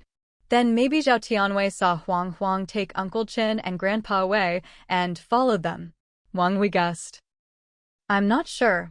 But there's one thing I don't get, they all have walkie-talkies. Why can't any of them use them? Even if they just replied with a word or two, it'd be something, Lin Qian said, puzzled. Maybe their walkie-talkies stopped working? Wang Hui suddenly thought of something. What do you mean? Lin Qian looked at him confused. That big aurora burst a while back. I think it happened not just in Beijing, but elsewhere too. With such strong auroras, the magnetic fields must have been intense. Maybe that's why the walkie-talkies stopped working, so even if they're here, they can't reply to us. Wang Hui's explanation actually made a lot of sense. But mine works fine, Lin Qian said, shaking the walkie-talkie in her hand. Wang Hui looked at it. Have you thought about the fact that you always keep yours in your space?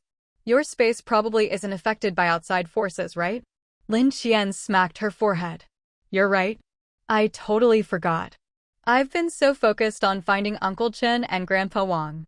We could have relied on hope, but with no scent outside, we have to use our own heads. That Huang, do you know where his base is? Maybe we should just go check it out. That place looked okay before the disaster, but now with the ground split open, it's probably long gone. And with all the flooding, there's no way he's still there, Lin Qian shook her head. Wang Hui looked at her. Then where do we start looking? If Huang is after the blue vein data, at least I can be sure Uncle Chen and Grandpa Wang are still safe. Let's start by searching the mountains around here. I don't believe my luck is so bad that I won't find them after checking every shelter, Lin Qian said firmly. So, should we head out now? Wang Hui asked. Yes, let's go now. Since neither of them could sleep, they simply packed up and left the villa. We've already searched the whole villa area. I don't think they're here. Let's check out the nearest hill. There should be people there, Lin Qian suggested. The two agreed immediately and headed toward the closest hill outside the villa area. Before they even arrived, their keen hearing picked up voices coming from the hill ahead. Lin Qian felt a surge of excitement. If they could find someone here, it would save them a lot of trouble. Following the sounds, they climbed up the hill and discovered it was covered with tents, bustling with people inside. All the tents were clustered together, surrounded by a sturdy-looking fence made of trees and branches. As Lin Qian approached, someone quickly came out to meet them. Who are you looking for? Is there someone named Huang here? Lin Qian asked. The two people exchanged glances. Why are you looking for Boss Huang? So this really was Huang's base. Perfect. My family should be with him. Go tell him I'm here. Didn't he want to see me? Lin Qian said. A hint of suspicion flashed across their faces. But since Huang had indeed brought back two people recently and seemed to need them for something, they couldn't afford to take any chances. Wait here, I'll go ask. What's your name? One of them asked. Tell him Lin Qian is here. He'll know, Lin Qian replied. One of them hurried inside, leaving the other to stand guard. Where did you come from? The guard asked. Lin Qian glanced at him but couldn't be bothered to reply. They'd already gone to notify Huang, so there was no need to waste words with these people. Seeing Lin Qian ignore him, the man didn't press further, but kept sizing up Lin Qian and Hope. His gaze lingered on Hope, the strong dog, and he couldn't help but salivate. You've raised a fine dog, he commented. Lin Qian still ignored him, but Hope, pleased by the compliment, barked twice, woof woof woof. Hope wagged his tail proudly. Hope, Lin Qian scolded. Hope immediately fell silent and lowered his head. Huang arrived quickly. When he saw Lin Qian and Wang Hui together, he was surprised. Well, Xiao Qian, you really kept this from me, Huang said. Lin Qian was momentarily confused. What do you mean? This person next to you. Didn't you bring him to our company for a tour before? Huang asked. Only then did Lin Qian remember. She'd been so anxious earlier that she'd forgotten all about it. Huang had met Wang Hui before. In fact, Wang Hui had been one of the test subjects, and Huang had probably handled the case himself. Even if he forgot everyone else, he wouldn't forget Wang Hui's face. Now, seeing him again, he must have remembered. But Lin Qian could only play dumb. I don't know what you're talking about. Heh, you don't know?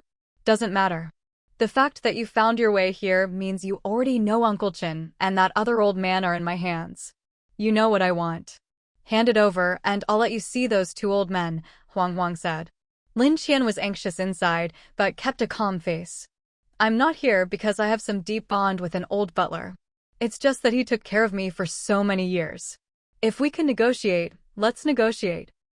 If not, it's fine, I'm known for being heartless.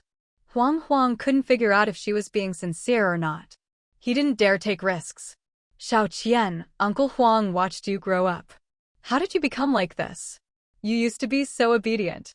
While Huang was trying to play the emotional card, Lin Qian quietly released Xiao He, letting it sneak inside to find the people they were looking for.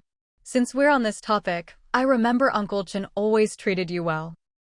Why did you kidnap him and another old man you have no connection with? Lin Qian asked. Huang grew agitated. Hey, you can't put it like that. How is this kidnapping? Didn't you see the ground splitting apart down there? I was just worried it was too dangerous for them to stay at home, so I brought them here. Fine. Now that I'm back, let them out. I'll take care of my own people. No need to trouble you. Xiao Qian, how can you say that? I've been taking care of them all this time while you were gone, and you just want to walk away. Lin Qian stared into his eyes, struggling to control her hatred. So, just say what you want. You know what I want.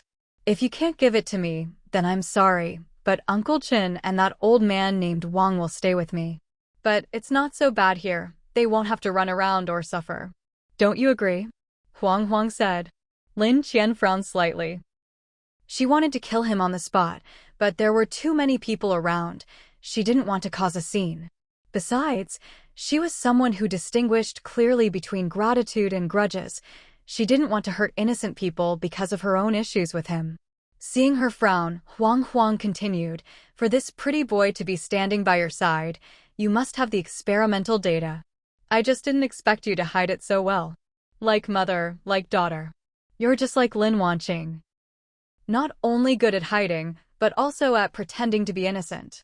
At this point, the gloves were off. "So you've always thought I have your so-called experimental data? Let me ask you, in that situation, how could a weak girl like me get anything out of data you couldn't even save yourself?" Lin Qian asked. "I'm not saying that. I'm saying your family must have a backup left by Lin Qian. I don't believe she didn't prepare anything. When I was with my mom, Li Qian was with us most of the time. Why don't you think he has it?" Lin Qian countered. Li Qian? Don't think I don't know. Even though Lin Qian kept him by her side, everyone knows he's useless. Lin Qian never trusted him. Lin Qian hadn't expected Huang to see things so clearly. In her past life, she'd been a fool, treating Li Qian as her real father. Now, even though she did have the data, she still didn't want to hand it over to Huang. She didn't know how much control Huang had over the project. She definitely couldn't give him the data, but she had to rescue her people. Xiao He still hasn't come back yet, and I have no idea what's going on. At this moment, Huang glanced at Wang Hui and said, "I want you to hand this person over to me."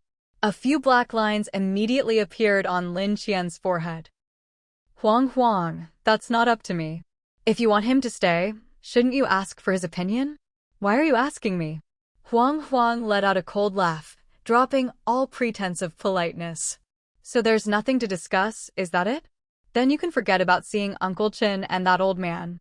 Wang Hui instantly panicked and leaned in to whisper to Lin Qian, "Xiao Qian, my grandpa and Uncle Qian are still in his hands."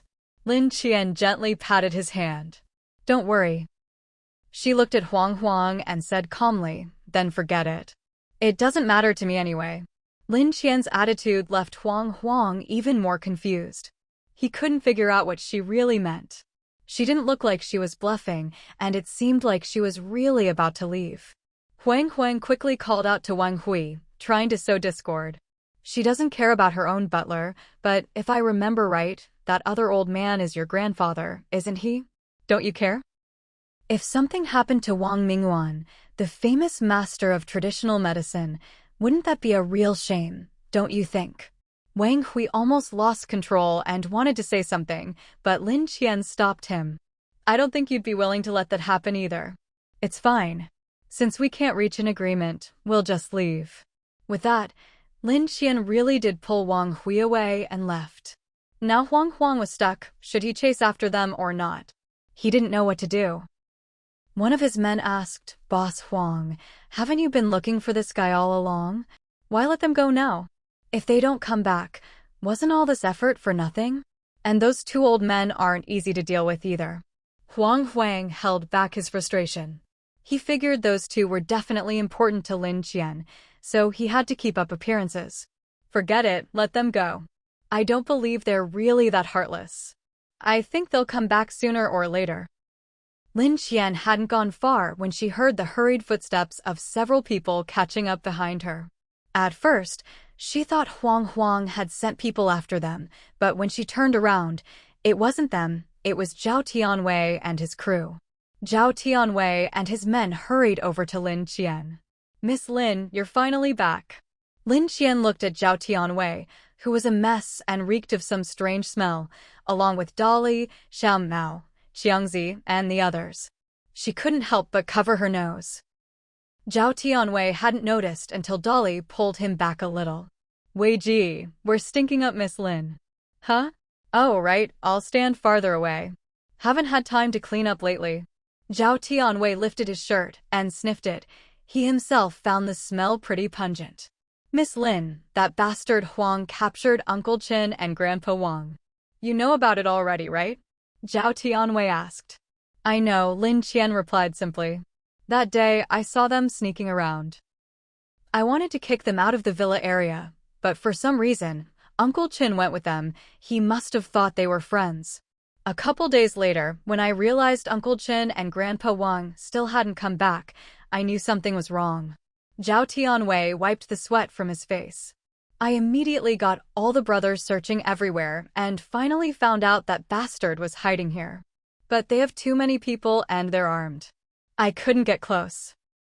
I've been racking my brains these past few days trying to figure out how to rescue them. Lin Qian walked over, wanting to pat Zhao Tianwei on the shoulder, but after thinking about it, she couldn't bring herself to do it and withdrew her hand. You guys should go clean yourselves up first. We'll talk about the rescue later. There's no rush. Lin Qian's look of obvious distaste made Zhao Tianwei and the others a little embarrassed. All right, we'll go right now. Seeing how much she minded, Zhao Tianwei could only take his men and leave to freshen up. While Zhao Tianwei and the others went to clean up, Lin Qian turned to Xiaohe, who had just returned. How did it go? Did you find them? Lin Qian asked. Found them. I'll take you there now, sis. Xiaohe said excitedly. Xiaohe wrapped his tail around Lin Qian's leg, trying to lead her back to Huang Huang's place, but Lin Qian quickly stopped him. Wait a second. Xiaohe looked at her innocently. Aren't we going? We are, just not right now. Everyone's still awake over there. We'll wait until night when they're all asleep and sneak in. It'll be easier that way. Xiaohe nodded. Oh, I get it. We'll go later then. Wang Hui was anxious to know how his grandfather was doing. Xiaohe, how are my grandpa and Uncle Qin? Have they been mistreated? No. If they'd tried to hurt Uncle Qin or Grandpa Wang, I'd have bitten them to death right then and there. They've been treating Uncle Qin and Grandpa Wang very politely. Hearing that Uncle Qin and Grandpa Wang were okay, Lin Qian and Wang Hui both breathed a sigh of relief. At least Huang is still human. If he dared do anything to my grandpa or Uncle Qin, I'd make him wish he were dead.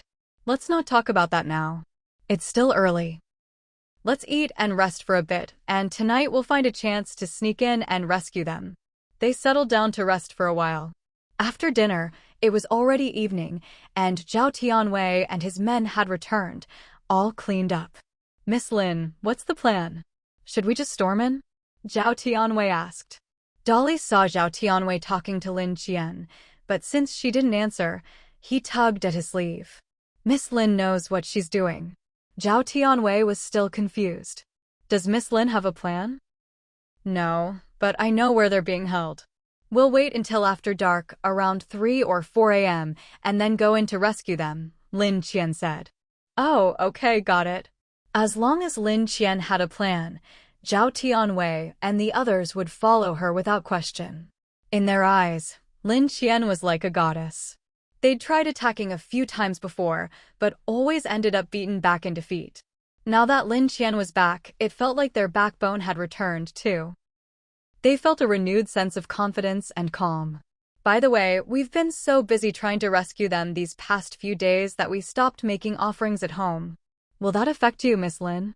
Zhao Tianwei suddenly remembered. The power Lin Qian could receive from offerings was no longer just from Zhao Tianwei's group. She wouldn't even notice if they stopped, let alone be affected by it. It's fine, don't worry about it, Lin Qian said. With that reassurance, Zhao Tianwei felt relieved. We'll make it up when we get back. Lin Qian was genuinely moved as she watched Zhao Tianwei and the others so upset. She hadn't expected that what started as a simple connection would lead to where they were today. There's no need to rush, she said. Right now, let's focus on getting Uncle Qin and Grandpa Wang out first. Even though they haven't been mistreated by Huang, staying here is nowhere near as comfortable as being at home. Zhao Tianwei immediately chimed in, yes, we'll do whatever Miss Lin Qian says. If we catch that bastard Huang, we'll make sure he pays for what he's done. Xiangzi looked at Lin Qian, a little puzzled. Miss Lin Qian, how do you know Uncle Qin and Grandpa Wang haven't been mistreated? Did Huang tell you that? You can't trust a word he says. Lin Qian wasn't sure how to explain. It was actually her pet snake that had gone in to gather information. Luckily, Zhao Tianwei trusted Lin Qian unconditionally. He smacked Qiangzi on the head and said, "You think Miss Lin Qian would lie? If she says they're fine, then they're fine. Or do you want Uncle Chen and the others to get tortured by that bastard?" Qiangzi wasn't the sharpest tool in the shed. After Zhao Tianwei said that, he didn't question it at all and nodded right away. "You're right, Wei Ji. We'll listen to Miss Lin Qian. Tonight, we'll go straight in and get them out." By dusk, there were still quite a few people moving around Huang's camp. It wasn't until night had fully fallen that things gradually quieted down. After seeing Lin Qian earlier that day, Huang couldn't shake a strange feeling. He sensed that, even though she had left, she wouldn't give up so easily. Now that it was completely dark, he still didn't feel the least bit sleepy. Ever since he'd met Lin Qian that morning, his eyelids had been twitching. He just had a feeling something was about to happen. In truth, Huang still knew nothing about Lin Qian's real abilities. All he knew was that she had a gun. He had no idea that she was physically superior to everyone else in every way. At this point, the only things Lin Qian couldn't do were the things she didn't want to do. There were very few things she actually couldn't accomplish. But Huang was completely oblivious to this. Even so, he remained uneasy. He called a few people over. "You all saw that girl today, right? If she comes back, let me know immediately." He still felt that wasn't enough, so he added, "Also, from now on, increase the security.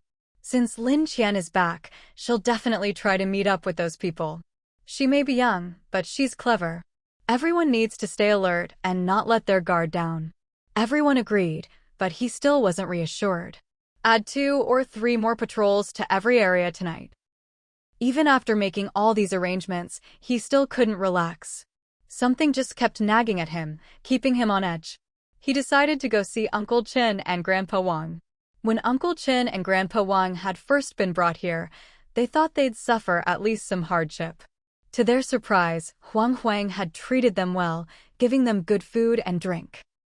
At first, Huang kept asking Uncle Chen about the blue vein, but Uncle Chen really didn't know anything, no matter how many times he was questioned. Even if Uncle Chen did know something, he wouldn't have told Huang anyway. No amount of kindness would have helped. Lately, although Huang still checked in on them from time to time, his enthusiasm had noticeably waned. This visit was unprecedented. Uncle Chen stood up first. "Boss Huang, is something the matter?" he asked. "Lin Qian came today," Huang said. Uncle Chen was visibly moved and was about to speak when Grandpa Wang pulled him back. "Boss Huang, you must be joking. We can't believe a word you say anymore. First, you told us something happened to Lin Qian and tricked us into coming here. We haven't even seen a trace of her, and now you're asking us for information again." Uncle Chen caught on too. "Wang Shu is right. Is this another one of your tricks? I've already told you I really don't know anything. Stop wasting your time. Lin Qian really was here. She even brought your grandson and that dog. They were just outside the gate. I was thinking of making a trade for you, but do you know what she said? She said you're just a housekeeper to her family, and she doesn't care whether you live or die." Huang was trying to sow discord between them. But who were Uncle Chen and Grandpa Wang? They weren't so easily manipulated. "Just go. We really don't have the information you want. Even if you say Lin Qian showed up, we won't believe it unless we see her with our own eyes," Grandpa Wang said. Seeing that they wouldn't believe him no matter what, Huang stormed off in a huff. After he left, Uncle Chen sat down next to Grandpa Wang. "Do you think he was telling the truth?" Grandpa Wang shook his head. "I don't know. But judging by his personality, it might be true. He's never come to see us at this time before, why now?" "So Lin Qian really is back?" Uncle Chen asked. "It's possible. But if that's the case, things might get tough for us," Grandpa Wang said worriedly. No sooner had Grandpa Wang finished speaking than someone came in and tied them up. "Boss Huang said you've been here all this time and haven't done anything or given us anything. We've been treating you well, but now it's time for you to prove your worth." With that, they tied the two up tightly. Uncle Chen and Grandpa Wang exchanged a glance, both seeing excitement in each other's eyes. Huang's actions only confirmed the truth of what he'd said earlier. Though they were happy inside, they kept calm on the surface. "Where are you taking us?" Uncle Qian asked. "Why do you prisoners have so many questions? Things are different now. If you know what's good for you, you'll behave and save yourself some pain." The man looked at the two elderly men, feeling a bit guilty about roughing them up, so he just threatened them verbally. "Didn't Boss Huang say we could teach them a lesson?" "If he sees they're still fine, we'll be the ones in trouble," another man said. "I can't do it." "Why don't you?" The other man hesitated, but in the end, worried about his own fate, he rolled up his sleeves and slapped both Uncle Qian and Grandpa Wang across the face. "Don't think things are like before. If you don't behave, it'll get much worse," he warned. Uncle Qian and Grandpa Wang were both stunned by the sudden attack. They touched the corners of their mouths, feeling the pain. Even in the darkness, they could see each other's cheeks swelling. "We never said we wouldn't cooperate. Take us wherever you want," Uncle Qian said. "I just want to know, how's the girl who came today?" At this moment, Uncle Qian was still very concerned about Lin Qian, wanting to know if she'd been doing well while she was out there these past days. Grandpa Wang also chimed in, asking, "Wasn't there a young man with her? What happened to him? Are the two of them all right?" The two captors shot them a glare. "If you know what's good for you, you'd better have that little girl hand over what Boss Huang wants. That way, everyone can have an easier time. To be honest, I really don't want to hurt you. Gentlemen, even if you beat us to death, we really don't know what your Boss Huang is after." When the disaster first hit, he came looking for our young miss, but she searched everywhere and couldn't find anything. Uncle Qian's words were sincere. He'd already lost count of how many times he'd said this, but Huang's people just refused to believe him. "Uncle Qian, saying this to me is useless. Our boss doesn't believe it, so whatever you say is a lie." Another man, who seemed reluctant to use force, added, "Honestly, if that little girl hadn't been so rude to our boss today, you probably wouldn't have gotten slapped. When you see her, you'd better talk some sense into her." "Xiao Qian is with you?" Uncle Qian asked. If she were in our boss's hands, would we need to go to all this trouble to find you?" She left. Didn't care one bit about whether you two old men lived or died. Instead of being upset, Uncle Qian actually breathed a sigh of relief. "She left? Good, that's good. She's right, after all. I'm just a housekeeper, and Uncle Wang is basically a stranger to her. There's no need for her to risk herself for us." Seeing that there was no way to reason with them, the two captors simply tied Uncle Qian and Grandpa Wang up in the center of the camp, assigning several people to guard them in shifts. Lin Qian and her group waited until around 3 or 4 in the morning, watching as Huang's camp grew quieter and quieter. "It's time to move," Zhao Tianwei whispered as he came over. "Miss Lin Qian, what do you need us to do?" Lin Qian looked at the group, strong and sturdy men. "If a fight breaks out, just make sure Uncle Qian and Grandpa Wang don't get hurt. As for the 3 of us, you don't need to worry about us." Zhao Tianwei had experienced Lin Qian's combat skills firsthand, and Xiao Mao even more so. With a woman this fierce, there was no way she needed their protection. "Understood." Lin Qian and her team slowly approached the camp. Zhao Tianwei immediately noticed something was off. "Miss Lin Qian, they've added more guards. Before, there were only 1 or 2, but now there must be at least 8 or 10. 16, Lin Qian said. Zhao Tianwei was momentarily stunned. "Miss Lin Qian, what did you say?" 16 patrols. Zhao Tianwei's eyes lit up in amazement. "Miss Lin Qian, you have sharp eyes. How did you spot that in the dark?" "Quiet, keep watching," Lin Qian said, noticing that things inside were very different from the daytime. Huang had clearly stepped up security. With that in mind, she let Xiaohe, her pet snake, down from her wrist. "Xiaohe, go check if Uncle Qian and Grandpa Wang are still in the same place. If not, find out where they are now." Xiaohe quickly slithered off. Zhao Tianwei and the others knew Lin Qian had a pet, but seeing that it could actually understand her words left them stunned. No one spoke as they waited silently for Xiaohe to return. Soon, Xiaohe was back. Seeing Zhao Tianwei and the others nearby, it started hissing in its snake language to communicate with Lin Qian. Lin Qian, perhaps from spending so much time with it, could understand its meaning even without words. Got it, she said. Zhao Tianwei was even more shocked. He hadn't expected Lin Qian to understand snake language, and he just stood there in a daze. The others, including Dolly, all wore expressions of disbelief. How's it? Zhao Tianwei stammered. They've tied Uncle Chen and Grandpa Wang in the center of the camp, with a lot of guards. If we attack head-on, they'll notice right away. Before anyone could ask what to do next, Lin Qian started pulling out bottles of ether from her bag, along with several gas masks. Everyone, put these on. Hope obediently leaned in so Lin Qian could help her with the mask. Wang Hui looked at all the ether and winced. Isn't that a bit much? Seems like a waste. I have to save Uncle Chen and Grandpa Wang, no matter the cost. Lin Qian tossed a bottle toward the gate, and the guards nearby dropped one after another. It was Zhao Tianwei's first time seeing a weapon like this, and he couldn't help but give Lin Qian a thumbs up. Lin Qian followed Xiaohei through the camp, but she'd overlooked one thing. Xiaohei was still an animal, and ether would knock it out too. She noticed Xiaohei slowing down, then stopping altogether. Xiaohei, she called. No response. She called again, still nothing. Only then did she realize Xiaohei had passed out. Left with no choice, Lin Qian picked up Xiaohei and stuffed it into her backpack. Without Xiaohei to guide her, Lin Qian had to make her way to the camp center by memory. Fortunately, Xiaohei had already described the route, so things went smoothly enough. She knocked out everyone she encountered along the way and soon spotted Uncle Chen and Grandpa Wang tied up in the center. From a distance, Wang Hui could see the bruises on the two old men's faces. Whoever hit them hadn't held back, their faces were badly swollen. Those bastards! Wang Hui's blood boiled, and he wanted to rush in and punch someone, but Lin Qian stopped him in time. Don't get worked up. Let's get them out first. After that, you can deal with these people however you like. Lin Qian tossed another bottle, knocking out the remaining guards within seconds. Of course, Uncle Chen and Grandpa Wang were knocked out too.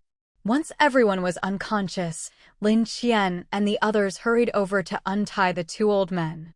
Zhao Tianwei, Wang Hui, you two carry them back. Seeing how badly injured the two elders were, Lin Qian handed Wang Hui 2 bottles of water.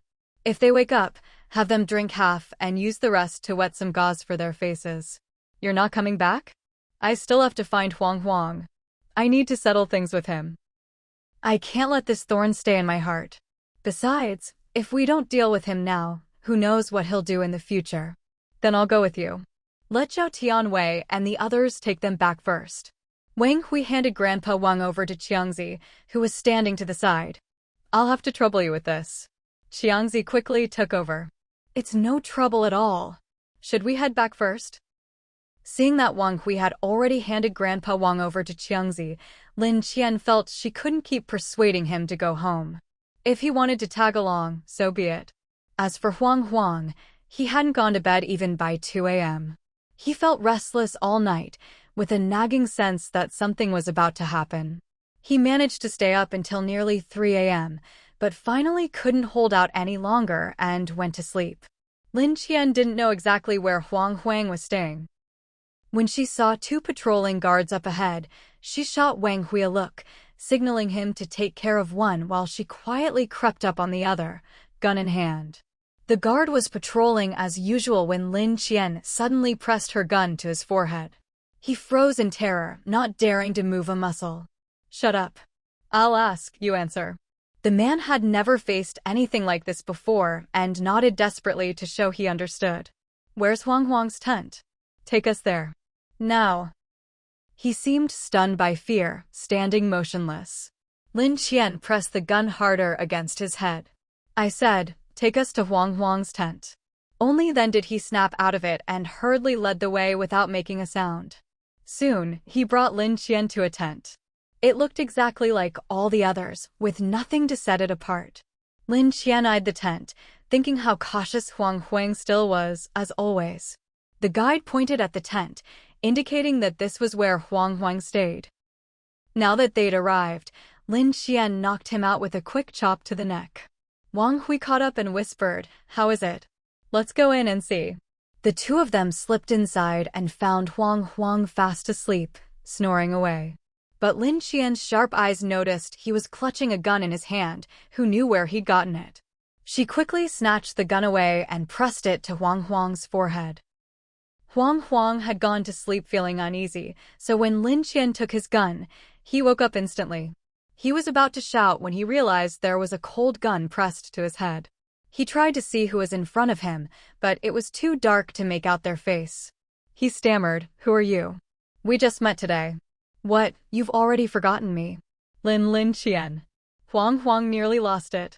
No wonder his eyelid had been twitching all night. Nothing good ever happened when Lin Qian was around. He tried to push the gun away from his forehead, but couldn't budge it an inch. "Qian, let's calm down, okay? There's no need for this between us. Can't we talk things out?" "Talk things out? That's not what you said to me earlier today. And as for Uncle Qin and Grandpa Wang, even if I don't care, do you think you can just beat them up as you please?" Just thinking about it made Lin Qian angry. She turned to Wang Hui. "Give him a few slaps." Wang Hui had been waiting for this. Remembering his grandfather and Uncle Chen's swollen faces, he wished he could knock out all of Huang Huang's teeth. He rolled up his sleeves and slapped Huang Huang hard across the face. Huang Huang's cheek visibly swelled up. Huang Huang's mouth throbbed with pain and itchiness. When he touched it, he found blood trickling down, and he spat out a tooth mixed with blood. He tried to speak, but the pain in his cheek made it impossible. Wang Hui had held back at first, worried about killing him, but seeing a tooth come out, he relaxed a bit, now gauging the right amount of force.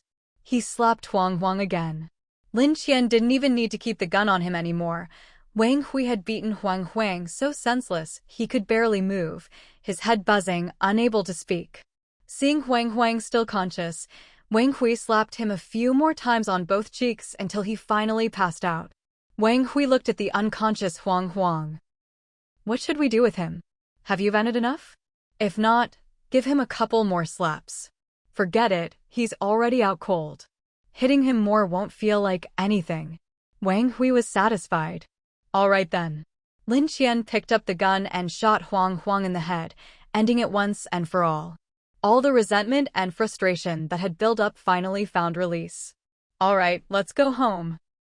Because of what happened to Uncle Qin and Grandpa Wang, she'd been on edge for days, barely resting. Now that she was finally home, she was determined to sleep until the sun went down. With things settled, Lin Qian and Wang Hui quickly headed back. When they got home, they found Uncle Qin and Grandpa Wang weren't there. Wang Hui said they probably couldn't open the door, so maybe they were taken to someone else's house?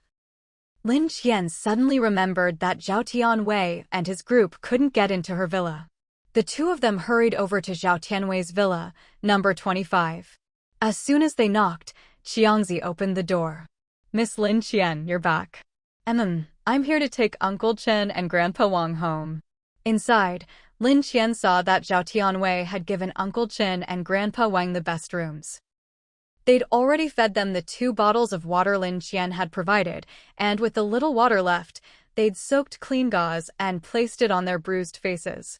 Lin Qian was very satisfied. "Have a couple of your people come with me to pick up some supplies. It's been a while, your supplies must be running low, right?" Zhao Tianwei was overjoyed. "Thank you, Miss Lin Qian." Then he remembered something. "Oh, about that truck of water from last time. We gave it to those rich kids, and the truck's been in the warehouse ever since. After the earthquake, I didn't have time to move it, so it's probably useless now." Lin Qian didn't mind. "That's fine. I'm already happy that you managed to help me keep an eye on Huang Huang this time. As for the rest." She looked at Zhao Tianwei's group, all present and accounted for, and affirmed their abilities once again. To have your whole group together like this in times like these. You're all capable people. I didn't misjudge you. Everyone was delighted by her praise. "It's all thanks to you, Miss Lin Qian. If it weren't for you, we'd have been done for long ago, probably starved to death. With all these disasters happening one after another, it's impossible to guard against everything." Dolly, who hadn't spoken until now, finally asked, "Miss Lin Qian, will you be leaving again this time?" "Not for now." Dolly continued, With things as they are, water everywhere, who knows when it'll recede. Even if it does, it'll probably still be unlivable. Do you have any ideas, Miss Lin Qian? When it came to having plans, Lin Qian honestly didn't have any. If she had to say, her ideal life was simply going home, lying down, and doing absolutely nothing. But when she looked at the time accumulated in her space every day, ever since she absorbed the aurora particles last time, she could now accumulate 21 hours a day. Although she'd already built up quite a bit of time and could stay in the space for a while if anything went wrong, it still wasn't a full 24 hours. Problems would eventually crop up. She still needed to keep looking for antiques. There were 3 hours left, and she had no idea where to find something to feed it. Thinking of this, Lin Qian couldn't help but frown. There was no point in overthinking. She just wanted to go home and rest first. Let's talk about this later. Wang Hui and I haven't rested since we got back. I want to get some sleep first. If I have any plans, I'll let you know in time. Li wasn't the type to press for answers. Since Lin Qian said so, he just nodded and helped the two of them put Uncle Qin and Grandpa Wang onto their backs. Just as Grandpa Wang was settled on Wang Hui's back, Zhao Tianwei said, "How about I carry Uncle Qin back? I need to go to your place anyway to pick something up, Miss Lin." "That works." Since she didn't have to do the heavy lifting herself, Lin Qian was happy to take it easy. The group quickly returned to Lin Qian's villa. She still didn't let Zhao Tianwei and the others inside, she just couldn't risk it. At the door, she transferred the two elders onto her own back and carried them in. Then she had Wang Hui go down to the basement cold storage to get some supplies for Zhao Tianwei and the others. "What should I bring? Just use your judgment." Uncle Qin and Grandpa Wang had probably inhaled too much ether and were still unconscious. Lin Qian checked them over and confirmed they were just anesthetized. Other than some swelling on their faces, there were no other major issues. Only then did she relax. After Wang Hui delivered the supplies to Zhao Tianwei, Lin Qian said, "Keep an eye on them and cook something for them to eat. They should wake up in about an hour. I'm going to shower and sleep." Lin Qian slept for a full day and night. She hadn't even gotten up the next morning when she caught the aroma of food wafting from the kitchen. Logically, with the range hood installed, the smell shouldn't have reached her, but maybe it was the aurora particles. Her senses were now extremely sharp.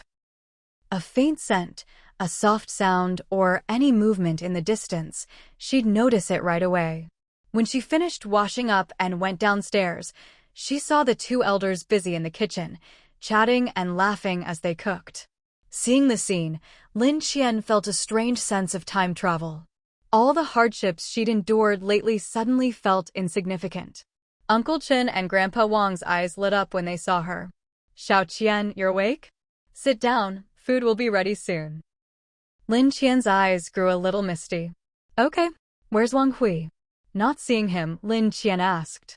"Him? He's probably still sleeping. After we woke up, he cooked for us and tended our wounds before going to rest. Let him sleep, don't wake him." Thinking back on these days, Lin Qian remembered how Wang Hui had always been by her side, getting himself covered in wounds. Now he was carrying aurora particles that clashed with the blue veins. She couldn't help but feel a pang of guilt. "That's fine. We'll eat and save some for him to heat up when he wakes." Seeing Lin Qian awake, Uncle Qin and Grandpa Wang sped up their cooking. Soon, 5 dishes and a soup were on the table, most of them seafood, her favorites. She realized it had been a long time since she'd eaten so peacefully and contentedly. Even when she was with the Han family, Su Huizhen and Han Fengshan had tried to make it up to her and treated her well in every way, but it never felt like home. When Lin Qian was almost done eating, Uncle Qin carefully spoke up. "Xiao Qian, did you get everything done in Beijing this time?" "Yeah, more or less." Uncle Qin seemed to want to ask something but hesitated. "Uncle Qin, if you have something to say, just say it." Uncle Qin looked at her for a while, making sure she wasn't upset, then cautiously asked, "Did you meet any strange people in Beijing?" From his tone, Lin Qian could guess what he really wanted to ask. "You mean Han Fengshan? I saw him. I also met Su Huizhen." Lin Qian's calm tone startled Uncle Qin. "You know who they are?" I do. They're my biological father and grandmother. This time, Uncle Qin was truly shocked and stood up. When did you find out? Remember when I met Grandpa Zhang and Grandma Zhang? When Grandma Zhang wanted to make me her god-granddaughter, she mentioned I looked like Su Huizhen. When I got to Beijing and saw her, I realized we really do look alike. Only then did Uncle Qin realize Lin Qian had gone through all this. So, they didn't keep you in Beijing? Things are so chaotic outside, why let you come back? I'm only related to them by blood. They never raised me, so honestly, we're basically strangers. Since we're strangers, there's no need to get too involved. Besides, Wang Hui and I were worried about you too, so we came back to check on you. I didn't expect that Huang would actually dare to hurt you. Although Lin Qian had already killed Huang, she still felt angry when she mentioned it. Back when he pushed Grandpa Zhang and caused both elders to die, I'd wanted to find him. This time, he basically delivered himself to me. I'm just sorry you two got caught up in it. Lin Qian didn't mention that the two elders had opened the door themselves. After all, what was done, no point dwelling on it. But she still needed to make things clear. From now on, unless you're in mortal danger inside the villa, don't leave. If I hadn't been lucky this time, I might not have found you so quickly. That was the truth, and both Uncle Qin and Grandpa Wang agreed. He said you were hurt, and I panicked and didn't think. That's why I followed him. Since it was out of concern for her, Lin Qian couldn't say much. She just looked at their faces. How are your faces now? The swelling had gone down, but there was still a faint redness. Uncle Qin and Grandpa Wang both smiled. It's nothing. You can tell we're fine by how smoothly we're talking. Lin Qian thought for a moment, then took out some fruit from her space and put it on the table. Share these. After the meal, she went into her space to harvest another batch of fruits and vegetables, restocked the fridge, and then went up to the rooftop to refill the water storage. After Lin Qian finished everything she needed to do, she went downstairs and was surprised to find that Wang Hui still hadn't woken up. She found it a little odd, but didn't think much of it. Maybe he was just really exhausted from everything that had happened recently and needed a bit more rest. She saw Uncle Qin and Grandpa Wang still sitting in the living room waiting for her, so she walked over. Aren't you two going to rest? We slept a lot during the day, so we're not tired. Why don't you come over and chat with us? Uncle Qin beckoned to her. Lin Qian sat down naturally. Uncle Qin looked her over and noticed she'd gotten a lot thinner and couldn't help but feel a bit distressed. Have you not been eating properly? You've lost so much weight. She glanced down at herself and pinched her arm. Really? I feel fine. Look at your face, it's gotten so much sharper. Lin Qian looked in the mirror every day, so she hadn't really noticed any weight loss. She would occasionally weigh herself in her space, and her weight hadn't changed at all. Apparently, there's a kind of weight loss that only your family can see. Uncle Qin, you're the only one who thinks I've lost weight. I just weighed myself a few days ago. There's barely any difference from before I left home. Don't worry. Uncle Qin didn't say anything, just glanced at Grandpa Wang, who nodded in agreement. Qian, you really have lost weight. Your face is definitely sharper than before. Uncle Qin immediately looked at Lin Qian with an I told you so expression. All right, if you say I've lost weight, then I've lost weight. In that case, I'll go make you a late-night snack. Eat something before you rest. Uncle Qin, I just had dinner. I'm not hungry. Uncle Qin ignored her, and Grandpa Wang chuckled from the side. He's just worried about you. I know. Lin Qian sighed inwardly. Sometimes, the way family shows love can feel so heavy. Fortunately, Uncle Qin knew her appetite well. Even if he made her a snack, it wasn't much. Just enough for half a meal, so she could still manage to eat it. After eating, Lin Qian checked over Uncle Qin and Grandpa Wang's injuries. She noticed the swelling and redness had gone down even more. It seemed that not only had her space evolved, but even the things connected to it were more effective than before. Seeing how serious she was, the two of them quickly assured her they were fine. We haven't felt any pain since we woke up. They didn't use much force. Really, we're okay. Even so, Lin Qian was still worried. Come with me, I'll give you both a thorough checkup. Uncle Chin and Grandpa Wang exchanged glances. That's not necessary, we know our own bodies. We're really fine. Lin Qian just looked at them silently. In the end, they had no choice but to give in and obediently follow her for a checkup. The results showed there was nothing seriously wrong, and Lin Qian finally relaxed. By the time all this was done, it was already 11 at night, and Wang Hui still hadn't stirred. She looked at Grandpa Wang. Why hasn't Wang Hui woken up yet? He's been sleeping for way too long. Only then did Grandpa Wang remember his precious grandson.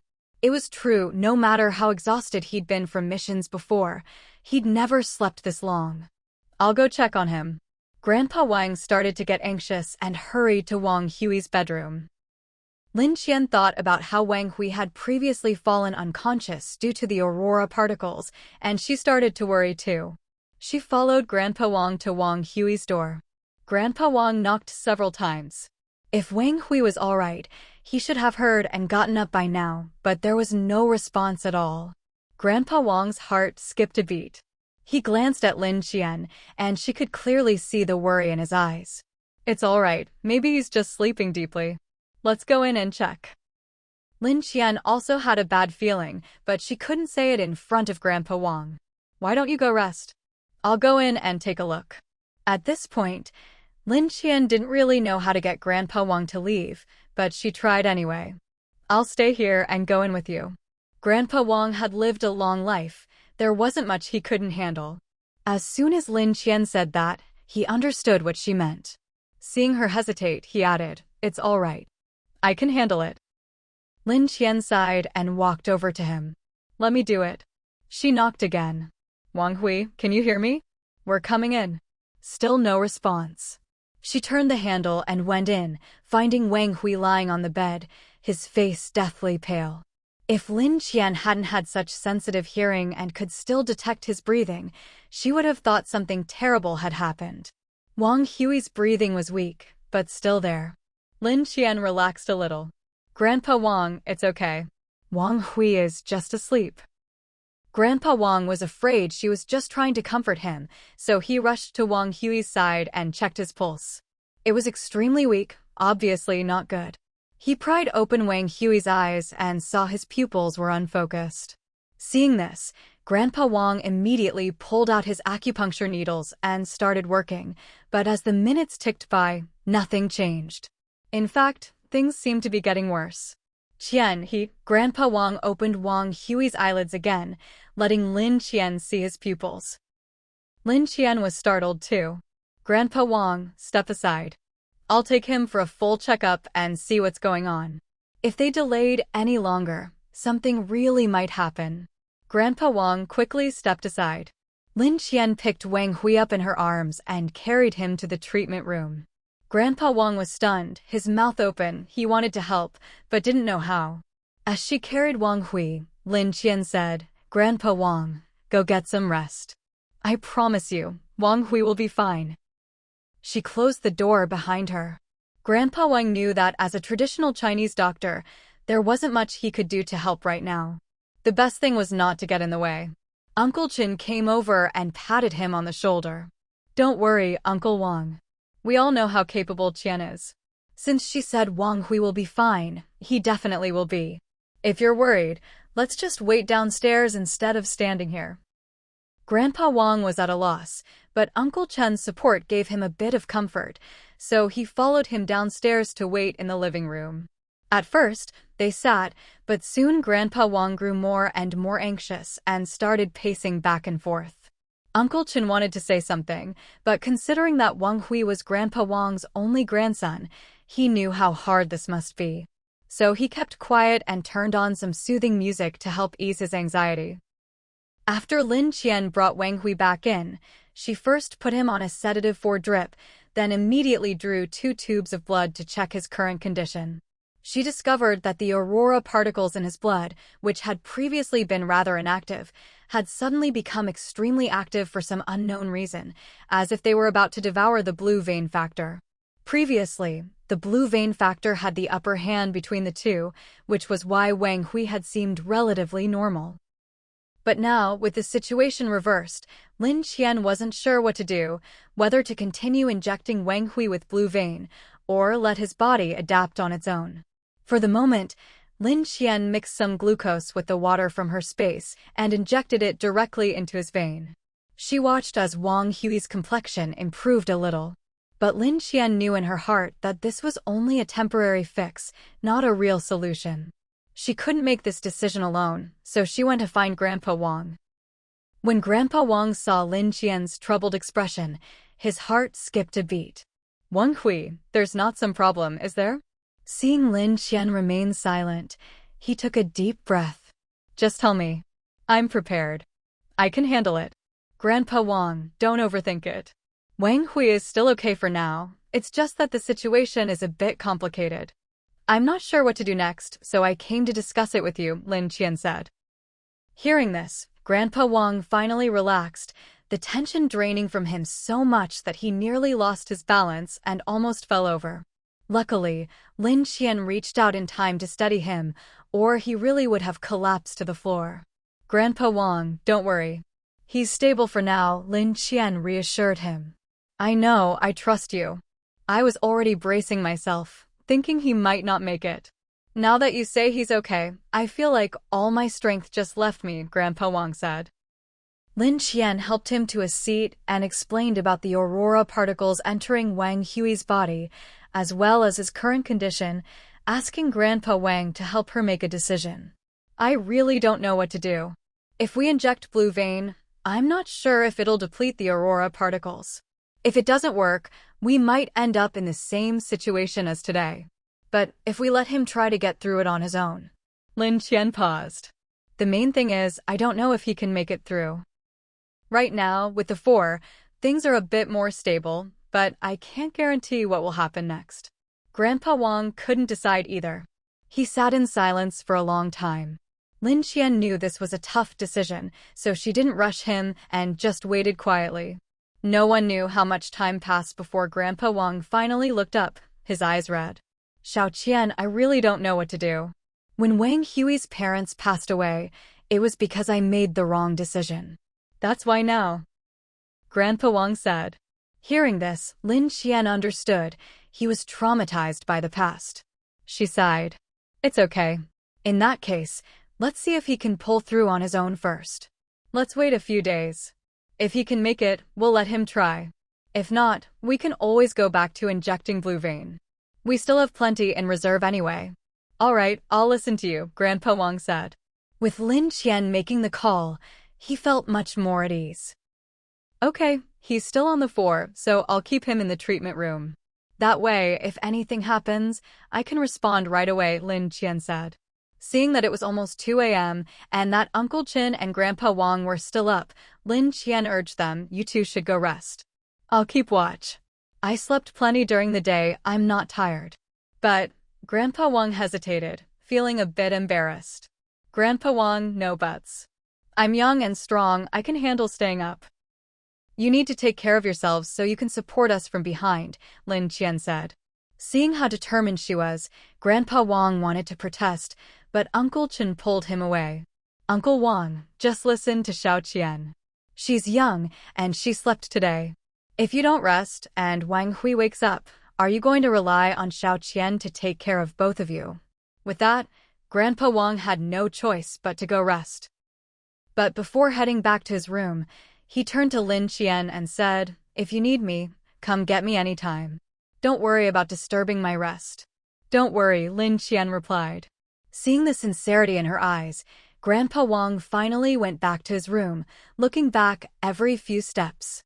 Once she was sure they'd gone to rest, Lin Qian went to check on Wang Hui again. Although his vital signs had stabilized quite a bit, he still hadn't regained consciousness. She drew 2 more tubes of blood and ran another test. She found that the aurora particles inside were less active than before. The water from her space seemed to have a suppressing effect on them. This led to a strange new balance in Wang Hui's body, with the blue vein factor and aurora particles coexisting in a yin-yang-like harmony, circling each other without interfering. Seeing Wang Hui's breathing gradually steady, Lin Qian finally felt a sense of relief.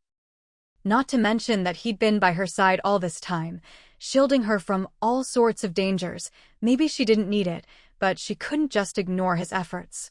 Especially since it was because of her that Wang Hui ended up like this, she felt even more guilty. She grabbed a folding bed and simply slept beside Wang Hui so she could respond quickly if anything happened.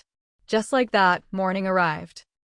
The first thing she did when she woke up was check on Wang Hui, but he was still unconscious, showing no signs of waking up. Lin Qian ran another check and found that his bodily functions were basically normal. She drew another tube of blood. As soon as she did, she felt something was off, but couldn't quite put her finger on it. Looking more closely, she realized that Wang Hui's blood had bizarrely changed from blue back to red. Startled, she lost control of the syringe and accidentally jabbed it into Wang Hui's flesh. Wang Hui's brow furrowed, and then, right in front of her, he slowly opened his eyes, looking at her with an innocent and helpless expression. Lin Qian suddenly felt a little guilty and cleared her throat. Ahem, you're awake? Wang Hui's voice was hoarse, probably from sleeping too long. What happened to me? Lin Qian had already pulled the needle out of the spot she jabbed and quickly pressed 2 cotton swabs to it, acting as if nothing had happened. Don't move your hand. I just drew some blood. Press on it yourself, or it'll bleed too much and be hard to control. Seeing Wang Hui pressing on the wound, she continued, it's the same issue as before. The aurora particles in your body became too active and disrupted the balance with the blue vein factor. I think that's why you lost consciousness. Lin Qian took out one of the vials of red blood and placed it in front of Wang Hui. Take a look at this. Wang Hui accepted it and examined it, not realizing at first that it was his own blood. He didn't understand why Lin Qian was showing it to him. Whose blood is this? It's yours, Lin Qian replied. Wang Hui thought he'd misheard. Whose did you say? Yours, Lin Qian repeated. Wang Hui still couldn't believe it. But didn't my blood turn blue? How could it? You couldn't blame him for doubting it. After all, it had taken him a long time to come to terms with the fact that he'd become a little blue man. Now, to suddenly be told that his blood had turned red again, it was like telling someone who'd been diagnosed with a terminal illness, oops, we misdiagnosed you. You're actually fine. The feeling was almost the same. Is this real? Wang Hui's hands started to tremble a little. Lin Qian noticed that she seemed to have more patience with Wang Hui now. At least, even though he kept doubting her, she could still speak to him calmly. Of course. Why else would I show it to you? Lin Qian said. But how did my blood suddenly turn red again? Wang Hui stared at the blood sample in his hand, starting to wonder if something else was wrong with him. Lin Qian shared her suspicions with him. I think it might be because of the aurora particles. You fainted this time because the aurora particles in your body suddenly became active, almost overwhelming the blue vein factor. Maybe that's what caused your blood to return to its original color.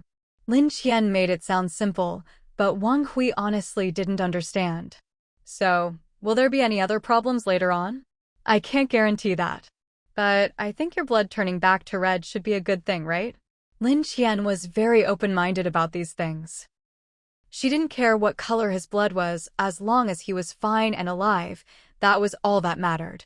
Since Lin Qian said so, and Wang Hui had always trusted her, he immediately felt reassured.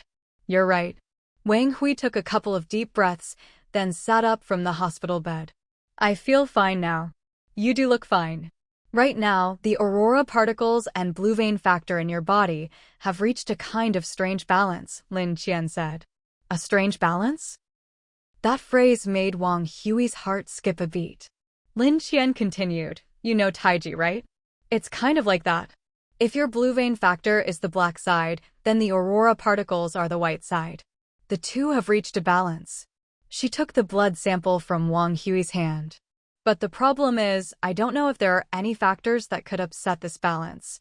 If it does become unbalanced, you might faint again like today, or even pass out without warning. We were lucky to catch it in time this time, otherwise, you might not have made it. Luckily, the water in Lin Qian's space had been enhanced. Otherwise, even mixing it with glucose might not have had the same effect. Right now, Wang Hui couldn't drink it directly. But if he could drink this water regularly in the future, would it keep him stable? There was no way to know for sure. They'd have to experiment and see. Do you feel any other discomfort in your body right now? Lin Qian looked into Wang Hui's eyes as she asked. Wang Hui moved his limbs a bit. I'm not sure how to describe it. After the blue vein factor turned my blood blue, I always felt hot and restless. But after the aurora particles showed up, sometimes I'd feel cold. Last night, I suddenly felt really cold when I went to bed, and then I just blacked out. How about now? Lin Qian asked. Wang Hui shook his head. I don't feel much of anything now. Maybe, like you said, the two factors in my body have reached some kind of weird balance. As he spoke, he changed the subject. What about you? You were coughing up blood the other day. Did you check yourself? Are you okay? Only then did Lin Qian realize she hadn't actually checked if there was anything wrong with herself. Thinking of this, she simply pulled out a blood collection needle.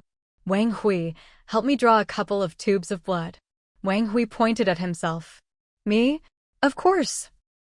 Who else? Lin Qian said. I mean, I learned how, but I haven't done it in a long time. No worries. I'd let you do it even if you hadn't learned. Since you have, that's even better. Come on. Lin Qian handed the needle to Wang Hui, then tied a tourniquet around her arm and even tapped her vein to make it easier for him. Once her vein was bulging, she held out her arm. Seeing Wang Hui still hesitating, she urged him, hurry up, don't waste time. Wang Hui looked at Lin Qian's fair, delicate hand and started to tremble. Come on, don't shake. I trust you. You've learned this, so you'll be fine. Just do it. Wang Hui took a deep breath and inserted the needle into Lin Qian's vein. He was actually quite skilled. Lin Qian barely felt any pain. Before it was done, after drawing 2 tubes, Wang Hui was about to pull out the needle. Lin Qian handed him a few more collection tubes. Draw a few more. I'll run some extra tests later, just in case. Wang Hui looked at the tubes, his eyebrows twitching. Isn't this a bit much? It's fine. Since we're doing it, might as well do more. Otherwise, I'd have to draw more next time, and that's a hassle. Wang Hui had no choice but to fill all the tubes she handed him before finally pulling out the needle. All done. When he finished, he looked more nervous than after half an hour of exercise. He was even sweating. Lin Qian was speechless. Forget it, I'll do it myself next time. You go wash up. I was just a little nervous. I know, just go. After Wang Hui left, Lin Qian began running all sorts of tests on her blood samples. In the end, aside from finding that her body was in an extremely stable state and seemed even more vigorous than a normal person, she didn't find anything else wrong. As for the aurora particles, she couldn't detect any in her body at all. She didn't know if she'd absorbed them or what. Overall, she felt like her physical abilities had leveled up again since last time. Previously, she'd borrowed a grip strength tester with the highest resistance from Zhao Tianwei and the others. Now she took it out to see where she stood. She placed her hand on it and gave it a gentle squeeze. Crack, it broke. Seeing that even the hand dynamometer with the highest grip strength had broken, Lin Qian no longer had a clear sense of her own strength.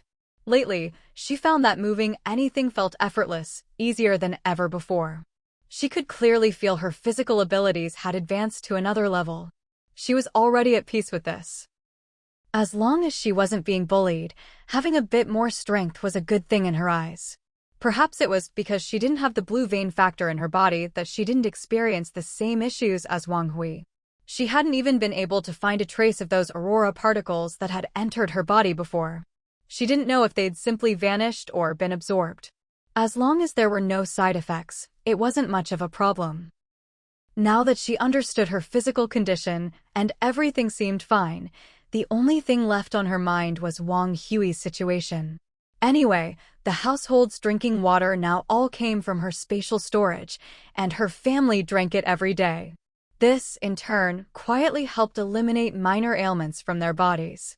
With those little problems gone, they could focus on truly taking care of their health. Being able to do this at a time like this was already no easy feat. Thinking about how she hadn't been able to rest properly these past few days because of Wang Hui's situation, Lin Qian was just about to tidy up and get some real rest when the doorbell suddenly rang. When she went downstairs, she found Uncle Chen already speaking to someone on the intercom. "Uncle Chen, who is it?" Lin Qian asked. "He says his surname is Wu and that he's your friend. Wanna come take a look?" Uncle Chen replied. Lin Qian leaned over to check and saw that it was indeed Mayor Wu. Standing outside the villa, besides Mayor Wu, were several of his subordinates and a few military officers. "Mayor Wu, what brings you here?" Lin Qian wasn't surprised he knew where she lived. She'd told him before that she lived in the villa district, so it was only natural. "I want to requisition this villa district. On my way in, I ran into Zhao Tianwei. He said he couldn't make the decision and told me to come find you," Mayor Wu said. Lin Qian didn't invite him in, just told him to wait at the door for a moment while she tidied up and then went out to meet him. When Mayor Wu saw her open the door, he thought she was inviting him in, but the next moment Lin Qian simply closed the door behind her. "Mayor Wu, if you have something to say, just say it here," Lin Qian said. No, Mayor Wu quickly waved his hands, afraid she'd misunderstand. "What I mean is, there are so many empty villas in this district now. I'd like to use them to house some disaster victims. Otherwise, there's just nowhere to put everyone. There are too many people. You don't need to discuss this with me. Just go ahead and arrange it." As long as it didn't affect her, Lin Qian honestly didn't care much. Seeing Mayor Wu hesitate, Lin Qian suddenly realized something. "You're not thinking of requisitioning my family's villa too, are you?" Mayor Wu hurriedly shook his head. No, I wouldn't do something so presumptuous." He rubbed his hands together. "Actually, I just wanted to ask if you could help manage these people during this period. Make sure they don't cause too much trouble." Seeing Lin Qian frown, Mayor Wu quickly added, "I'm just worried they might not know how to behave and end up provoking you or Zhao Tianwei's people. That would be a mess I couldn't clean up." At this, Lin Qian's frown deepened. Mayor Wu wasn't sure what she was thinking, so he waited. Finally, Lin Qian spoke. "This place doesn't belong to me. You're the mayor. If you want to let them in, I don't have the right to refuse. But," she continued, "I really don't want anyone disturbing us. I like peace and quiet. As long as everyone minds their own business, that's fine. But if someone insists on causing me trouble, I won't be so easygoing. Some things needed to be made clear in advance. So you're agreeing?" Mayor Wu had expected her to have objections, but he hadn't thought she'd agree so quickly. This was a surprise. Lin Qian smiled. "If I said I didn't want them here, would you really keep them out?" "I don't think so. I figured if I refused, you'd probably be back every other day to ask again." Mayor Wu laughed too. "True. It's just that things are really tough right now, everyone's struggling. It's rare that this area is still intact. Just tell those people what I said. If possible, screen who you let in. I don't like trouble, and if there really is any conflict, I might not care about saving your face," Lin Qian said. Mayor Wu quickly agreed. "Don't worry, I've already made it clear to them. If anyone is foolish enough to cause trouble, you can deal with them however you like. I won't say a word." With that assurance, Lin Qian had no further objections. "All right, then you go ahead and arrange it."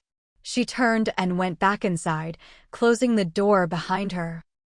Mayor Wu watched as Lin Qian didn't even invite him in for a glass of water, but since he'd achieved his goal, he couldn't help but feel a bit pleased. "Let's go. We'll start bringing people over right away." Mayor Wu moved quickly, bringing a large group over that very day. Zhao Tianwei had always had people guarding the gate. At first, when he saw Mayor Wu leaving, he thought Lin Qian had refused him. But now, seeing him bring so many people, Zhao instinctively stood guard at the entrance. "Mayor Wu, I told you this needed Miss Lin Qian's approval. You can't just bring people in like this," Zhao Tianwei said. She agreed, Mayor Wu replied. Zhao Tianwei seemed not to hear clearly. "What?" Miss Lin Qian agreed. "Yes," she said, "as long as it doesn't affect her, I can let these people in," Mayor Wu said. Zhao Tianwei didn't continue talking to Mayor Wu, but instead asked him to wait while he went to confirm with Lin Qian. "Hey." Mayor Wu didn't even get a chance to say more before Zhao Tianwei left him standing there. One of Mayor Wu's men, unhappy with Zhao Tianwei's attitude, said, "Mayor, we can just go in. There's so many of us, are we really afraid of just a few of them?" Mayor Wu shook his head. "Never mind their identities for now. We're on someone else's turf. It's only right to say hello. It's perfectly normal for them to want to confirm things." This subordinate seemed not to know who Zhao Tianwei was. Who are they anyway? Looking at this subordinate, Mayor Wu was already considering replacing him. He turned to address the people who were about to move in. "Everyone, remember, we're guests here. If Miss Lin or Mr. Zhao have anything to say, we all need to listen. Don't think that just because I arranged for you to come, you can do whatever you want. Understood?" None of those people really knew Lin Qian's background, but anyone who could command such respect from Mayor Wu was rare even in Ju City. So, everyone became extra cautious. Even if they had other thoughts in their hearts at this moment, when whether they could move in was at stake, no matter how harsh Mayor Wu's conditions were, everyone would probably agree. Right now, everyone nodded repeatedly, promising to behave and not cause any trouble. Seeing this, Mayor Wu didn't say much more and simply instructed his subordinates to make the arrangements. At that moment, Zhao Tianwei had just arrived in front of Lin Qian's villa and found her. "Miss Lin Qian, are you okay with Mayor Wu bringing people in?" Lin Qian hadn't expected Zhao Tianwei to come and ask her specifically, so she replied, "Actually, there are only 2 households living here right now. The rest are all empty. Since Mayor Wu wants to use these places, technically he doesn't need our permission. If they want to stay, let them stay." Zhao Tianwei thought Lin Qian might be unwilling and said, "It's fine. If you don't want them here, I'll just tell them to get lost." Sometimes Lin Qian found communicating with someone like Zhao Tianwei a bit difficult. She said, "That's not what I meant. I just mean I don't care if they come or not, as long as they don't bother me." Oh, I see. "So should I let them in?" Zhao Tianwei asked. "It's fine, let them in. Actually, I think once they're in, you might even be able to make use of them." Zhao Tianwei had been doing business with those wealthy families lately, so he immediately understood what Lin Qian meant. "All right, I get it." Seeing him panting from running over, Lin Qian said, "Don't you have a walkie-talkie? Next time, just call me on that." At the mention of this, Zhao Tianwei looked frustrated. After the Aurora came that day, a lot of people didn't have time to hide and lost theirs. Our walkie-talkies didn't come into direct contact with the Aurora, but for some reason, they stopped working after that day. Lin Qian thought about it and realized it was probably just as Wang Hui had said before. The Aurora particles carried electromagnetic stuff, so walkie-talkies left outside were affected. Calmly, Lin Qian turned and went back inside, took a new walkie-talkie out from her space, and handed it to him. "Here's a new one. If anything comes up, just contact me directly." It wasn't that Lin Qian was worried about him working too hard. She just didn't like having to come out and greet him every time he ran over. Zhao Tianwei took it and thanked her repeatedly. "By the way, Miss Lin Qian, after that shipment of water, a lot of people asked for more. They gave me the antiques in advance, and they're at my place. Should I bring them over today?" Lin Qian perked up at the mention of antiques. "How many?" "Quite a few. They ordered 10 truckloads of water, and with the extra pieces they gave, there are over 200 items." "I'll bring them over later," Zhao Tianwei said. "Over 200? Although it wasn't the first time Lin Qian had received hundreds of antiques, she was still surprised. She said, "So if I take their antiques, how do I get them the water? Since it's a trade, we can't have you breaking your word." "No need to worry about that. Who knows if they're even still alive now. If they come looking for us in the future, we'll give it to them then." Suddenly, Zhao Tianwei thought of something. "But Miss Lin Qian, how's your source? Can you still get water?" Lin Qian didn't immediately say she had as much as she wanted. "I should be able to get some, but isn't everyone fine for water now?" Though Zhao Tianwei was usually pretty straightforward, he immediately caught her meaning. "The water coming up from the ground cracks, we don't know if it's safe to drink. I haven't had time to try it myself lately." Lin Qian thought that made sense. He'd been busy running around for Uncle Chen's affairs lately, and every time she saw him, He looked dirty and exhausted. No wonder he hadn't had time for anything else. She said, "We're planning to test if that water is drinkable soon." Zhao Tianwei continued, "No need to test. Just ask Mayor Wu. He's been busy helping disaster victims. If anyone knows whether that water is safe, it's him." He slapped his forehead. "Right? Why didn't I think of that? Miss Lin Qian, you're so smart. If that water turns out to be unsafe, come find me. I still have some backup at home. You can take some back with you," Lin Qian said. Okay. Zhao Tianwei and Lin Qian were already pretty familiar with each other. Now that Lin Qian was offering him something, he could accept it without feeling awkward. He'd just do more for her in the future to make up for it. "Miss Lin Qian, I'll get going then." Remembering that Mayor Wu and the others were still waiting, Zhao Tianwei hurried off again. Over on Mayor Wu's side, someone knew the general layout of the villa district. Mayor Wu marked off Lin Qian and Zhao Tianwei's villas. These two houses are off limits. The owners are still living there. Just then, Zhao Tianwei arrived and said, "You can go in now, but since you're on our turf, you'd better listen and not cause trouble. Otherwise, I'll throw you out myself." He raised his fist at them. His physique was intimidating to ordinary people. Just looking at his muscles, anyone with ideas quickly thought better of it. Mayor Wu saw Zhao Tianwei like this and knew he must have checked with Lin Qian. He smiled at him. "Thank you, Mr. Zhao. Sorry to trouble you while we stay here. Don't worry about troubling us. If you do, we won't be polite," Zhao Tianwei replied. Mayor Wu felt a bit awkward. Zhao Tianwei didn't notice and continued, "Do you know if that water we have now is safe to drink? We've been drinking it, but we filter it first. We haven't tried drinking it straight. Any problems so far?" Zhao Tianwei looked at Mayor Wu, face full of sincerity. "Ahem, none so far," Mayor Wu replied. "That's good. We'll try it at home too." "Thank you," Zhao Tianwei said. That "thank you" actually made Mayor Wu feel a bit flustered. "And no need. If you don't know how to filter it, I can have someone show you." "No need, we know how." After all, they had Dolly at home, a smart guy. Zhao Tianwei wasn't worried about filtering water at all. With Dolly's skills, making a simple filter was nothing. Since Mayor Wu had helped answer his questions, Zhao Tianwei decided to show a bit of kindness. "Do you know how to get there? If not, I can take you inside." Mayor Wu couldn't have wished for anything better. From the start, he'd hoped someone would guide them, but seeing that Zhao Tianwei didn't seem too fond of him, he'd kept quiet. Now that Zhao Tianwei was taking the initiative, how could he refuse? "Great, thank you for your help." "No problem. Just don't cause any trouble in the future," Zhao Tianwei replied. Zhao Tianwei arranged for Qiangzi to take Mayor Wu to the villa area, while he went back to organize the antiques they'd collected earlier and prepare to deliver them to Lin Qian in batches. As Zhao Tianwei and his group were delivering the antiques, the other new residents watched them carry box after box into Lin Qian's house, puzzled.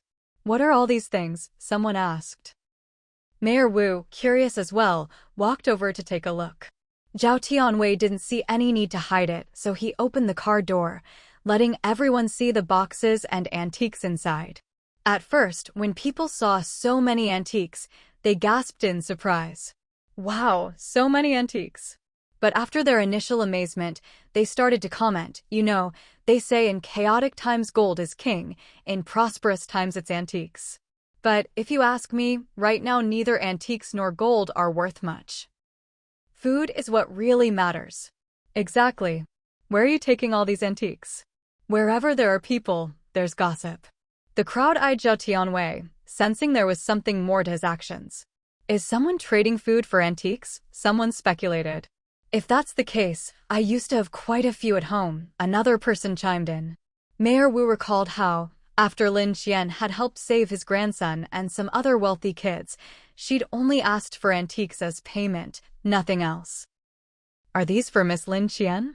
Mayor Wu asked. Zhao Tianwei didn't know why Lin Qian wanted these antiques. He'd always assumed she was using them to barter for supplies. "That's right.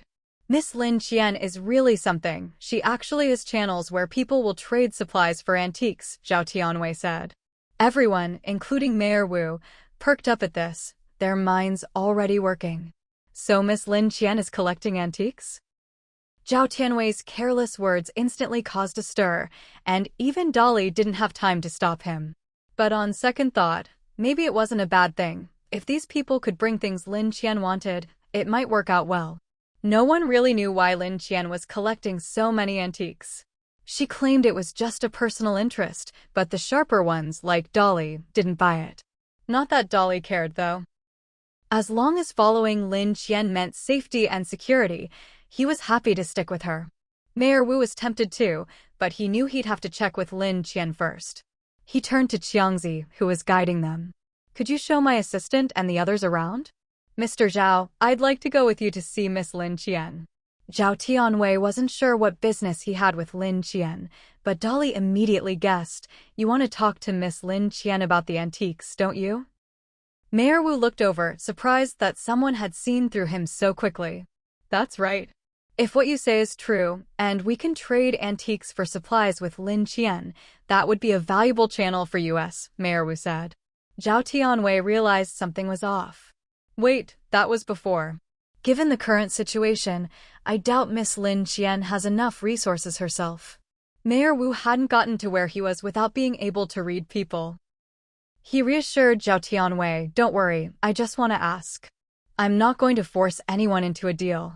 Zhao Tianwei, seeing he'd been seen through, wasn't embarrassed. With Miss Lin Qian's abilities, you wouldn't be able to force her anyway. Mayor Wu's smile almost froze on his face. Dolly quickly stepped in to smooth things over. Mayor Wu, would you like to ride with us? Their car was a 7-seater. Zhao Tianwei and Dolly were inside, while the others were still in Villa 25 sorting antiques, so there was room. Mayor Wu breathed a sigh of relief. Thank you, I appreciate it. When Lin Qian saw Zhao Tianwei bringing Mayor Wu over, she was a little surprised. She greeted him first, Mayor Wu, is there something else you need? Mayor Wu, as always, greeted her with a smile. Here's the thing, we just heard from Mr. Zhao that you're accepting antiques in exchange for supplies. We still have some antiques ourselves. Would you be interested? Lin Qian didn't answer right away, so he continued, don't worry, whatever price you set, we'll go with it. This surprised Lin Qian, but it wasn't in her nature to turn down antiques if offered. I am collecting antiques, but Mayor Wu, I don't take just anything. It depends on the item. If you want to trade antiques for supplies, I'll need to see them first. Of course. I wouldn't expect you to make a deal sight unseen. If it's convenient, I'll bring them over another day for you to look at, and you can decide if you want them, Mayor Wu replied. Looking at Lin Qian's seemingly simple, but actually unique villa, Mayor Wu's impression of her rose to a new level. This is quite a place you have, he remarked. Family inheritance, Lin Qian replied curtly. Whether it was big or not had nothing to do with Mayor Wu. Lin Qian had already decided that if he shamelessly asked her to hand over her villa, she'd have no choice but to fall out with him. But Mayor Wu clearly wasn't that type. He wanted to take advantage, but always stopped just short of crossing Lin Qian's bottom line. So, almost without realizing it, Lin Qian had helped him out quite a bit, both back at the base and now. She'd long since noticed this dynamic. She figured Mayor Wu must have studied psychology, otherwise, someone as difficult as her wouldn't get along with him so well. Of course, genuine sincerity was a different matter. Maybe Mayor Wu had some sincerity, but not much, mostly, it was all strategy. Still, his polite and courteous manner made it hard for Lin Qian to refuse him. Mayor Wu knew this well. Every time he asked her for help, it was always something within her limits, so she rarely turned him down. Very nice, Mayor Wu sighed, finally tearing his gaze away from the villa. I have some supplies I can trade for antiques. Or daily necessities, if you need anything, just give me a list. If I have it, I'll trade, if not, there's nothing I can do. Lin Qian looked at Mayor Wu and said seriously, also, I need to inspect any antiques before I accept them. Mayor Wu was already delighted that Lin Qian was willing to accept antiques at all. Besides, it was only natural to want to examine antiques before taking them. No problem, no problem. We'll go back, pack up, and bring the antiques over right away. Mayor Wu was overjoyed and then carefully asked if there were any essentials Lin Qian needed. When he found out that Lin Qian already had most of what he could offer, he was even happier. That's wonderful. I'll head back now, thank you, Miss Lin. He reached out with both hands, wanting to shake Lin Qian's hand, but she dodged him. Mayor Wu's hands hung awkwardly in midair, but fortunately Wang Hui was right beside him and quickly grabbed his hand instead. You're welcome, Mayor Wu. You go ahead and get things ready. All right. I'll come back later. Seeing his hand finally land somewhere, Mayor Wu felt a little less embarrassed. After Mayor Wu left, Zhao Tianwei and Dolly started unloading the antiques from the car. As Lin Qian walked past the antiques, she realized they were all high-quality items. Not bad. She was very satisfied with this batch. Zhao Tianwei was thrilled to get Lin Qian's praise and worked with even more enthusiasm, quickly unloading all the antiques they'd brought. He thought about asking if Lin Qian wanted him to move the antiques inside, but remembered she didn't like others entering her villa, so he let it go. I'll just leave the items here. Wang Hui can move them inside for you. We'll head home now and bring the rest of the antiques over, Zhao Tianwei said. Wait a moment. Lin Qian wasn't stingy with such a thoughtful subordinate. Wang Hui, go to the storeroom and get them some useful supplies. Zhao Tianwei was a bit flustered. Miss Lin, you already gave us so much last time. We really can't accept any more. If I'm giving it to you, just take it. I don't lack these things. Since you're working for me, you deserve proper treatment. Besides, it's not all for you. If any of the newcomers are willing to help out, you can give them a share as a reward, Lin Qian said. Hearing this, Zhao Tianwei understood and accepted without hesitation. Then we won't stand on ceremony. We'll work hard and live up to your expectations, Miss Lin. All right, go on then. After arranging for Wang Hui to handle things, Lin Qian returned to her villa room and, in a flash, entered her space. She focused her gaze and spiritual power on the gray mist. Although she could probe deeper than before, she still couldn't see what was inside. She sent her spiritual power in and explored for a while. It didn't drain her as quickly as before. Lin Qian kept training like this until she was drenched in sweat and nearly exhausted before stopping. By the time she finished, it was almost dark. Wang Hui had already moved all the antiques Zhao Tianwei brought into the storeroom. After Lin Qian washed up, Wang Hui came to her. Everything's been put away in the storeroom. You can go collect them whenever you like. She went downstairs and saw that Wang Hui hadn't just moved the items, but had also arranged them neatly. Although she was pleased, she felt it was unnecessary. Next time, just pile them up. Once I put them into the space, it'll absorb them automatically. No need to waste the effort. I just thought it'd be easier for you to handle this way. I never know when you'll come to collect them, so keeping things tidy is always better and more pleasing to the eye, Wang Hui replied sincerely. It really was more pleasing, but sometimes, it just wasn't worth the extra effort. You should spend more time taking care of your own health. Even I can't figure out your current physical condition, and Grandpa Wang is really worried about you, even if he doesn't say it. Wang Hui looked troubled. Even though Grandpa doesn't say anything, I know he's worried. But if I just sit around and do nothing, he'd probably worry even more. He'd already noticed the way Grandpa Wang looked at him had changed. To put it nicely, it was concern. Less nicely, it was as if he might drop dead at any moment. But there was nothing Wang Hui could do about it. Did you tell Grandpa everything about my condition? Lin Qian asked. Of course. We discussed it all when we were coming up with a plan. But your body's stable for now, so there's no need to worry too much, Wang Hui said. We say that, but we can't control how much they worry about us. Just like you, every time you go out, Uncle Chen is always anxious about you, Lin Qian said. That was true. There was no solution. As long as someone loved you, they'd always worry, no matter how well you seemed to be doing. Lin Qian sighed. You're right. So the key now is to get your health back on track, but for now, there's not much we can do. She put all the items into her space and found that it hadn't changed much, only the time inside had increased a little, by about 10 minutes. Better than nothing, I guess, she murmured. Wang Hui, seeing her sigh, came over with concern. What's wrong? The antiques the space absorbs now, even if they're the same quality as before, don't increase the time as much as they used to. The returns are getting less and less, Lin Qian said. So what should we do? Wang Hui asked. I don't have any good ideas for now. We still have to rely on antiques and jade. But remember last time, when Xiaoqing absorbed a lot of aurora particles?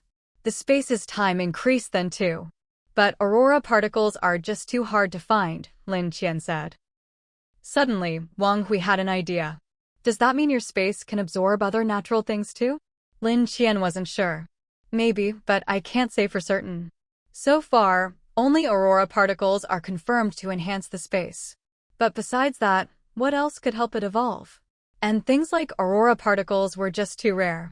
Opportunities like that couldn't be forced or replicated. I'll look into what kinds of natural powers we might be able to harness. Maybe lightning? Wang Hui suggested. Don't get too carried away. How am I supposed to collect lightning? What if it fries me and the space both? As they were enthusiastically discussing how to upgrade the space, the doorbell rang again. At this moment, Lin Qian couldn't imagine who else would be knocking on her door. When she checked the tablet, she was surprised to see Han Fengshan, Su Huizhen, and Han Yaoao standing outside. Wang Hui saw her speechless expression, came over to take a look, and also saw the trio. Why are they here? How would I know? Lin Qian replied irritably. Should we go open the door? Wang Hui asked. Lin Qian sighed. I'll do it. After all, they were her blood relatives. By the time Lin Qian went downstairs, Uncle Chen had already seen the visitors through the video doorbell. He was just as shocked when he saw their faces, especially Su Huizhen and Han Fengshan. He remembered them vividly. He still held a grudge about what happened back then. If they hadn't left, Lin Wanqing might not have passed away so young. He hesitated, unsure whether to open the door, when Lin Qian came down. Uncle Chen, I'll get the door. Little miss. Uncle Chen, overcome with emotion, reverted to her old title. I told you not to call me that anymore, Lin Qian reminded him. Uncle Chen realized his slip and quickly corrected himself. Qian, what are they doing here? Don't worry about it for now. You go rest, I'll go see what's up, Lin Qian said. But there was no way Uncle Chen could rest at a time like this. He followed her out. Outside, Han Fengshan and Su Huizhen weren't even sure if this was the right place. They hadn't been here in years, relying only on their earliest memories. They were afraid the one opening the door would be Lin Qian, but even more afraid it wouldn't be her. If it wasn't, they wouldn't even know where to start looking. As they heard footsteps approaching, everyone tensed up. Han Fengshan looked at his elderly mother. Mom. Su Huizhen was nervous herself.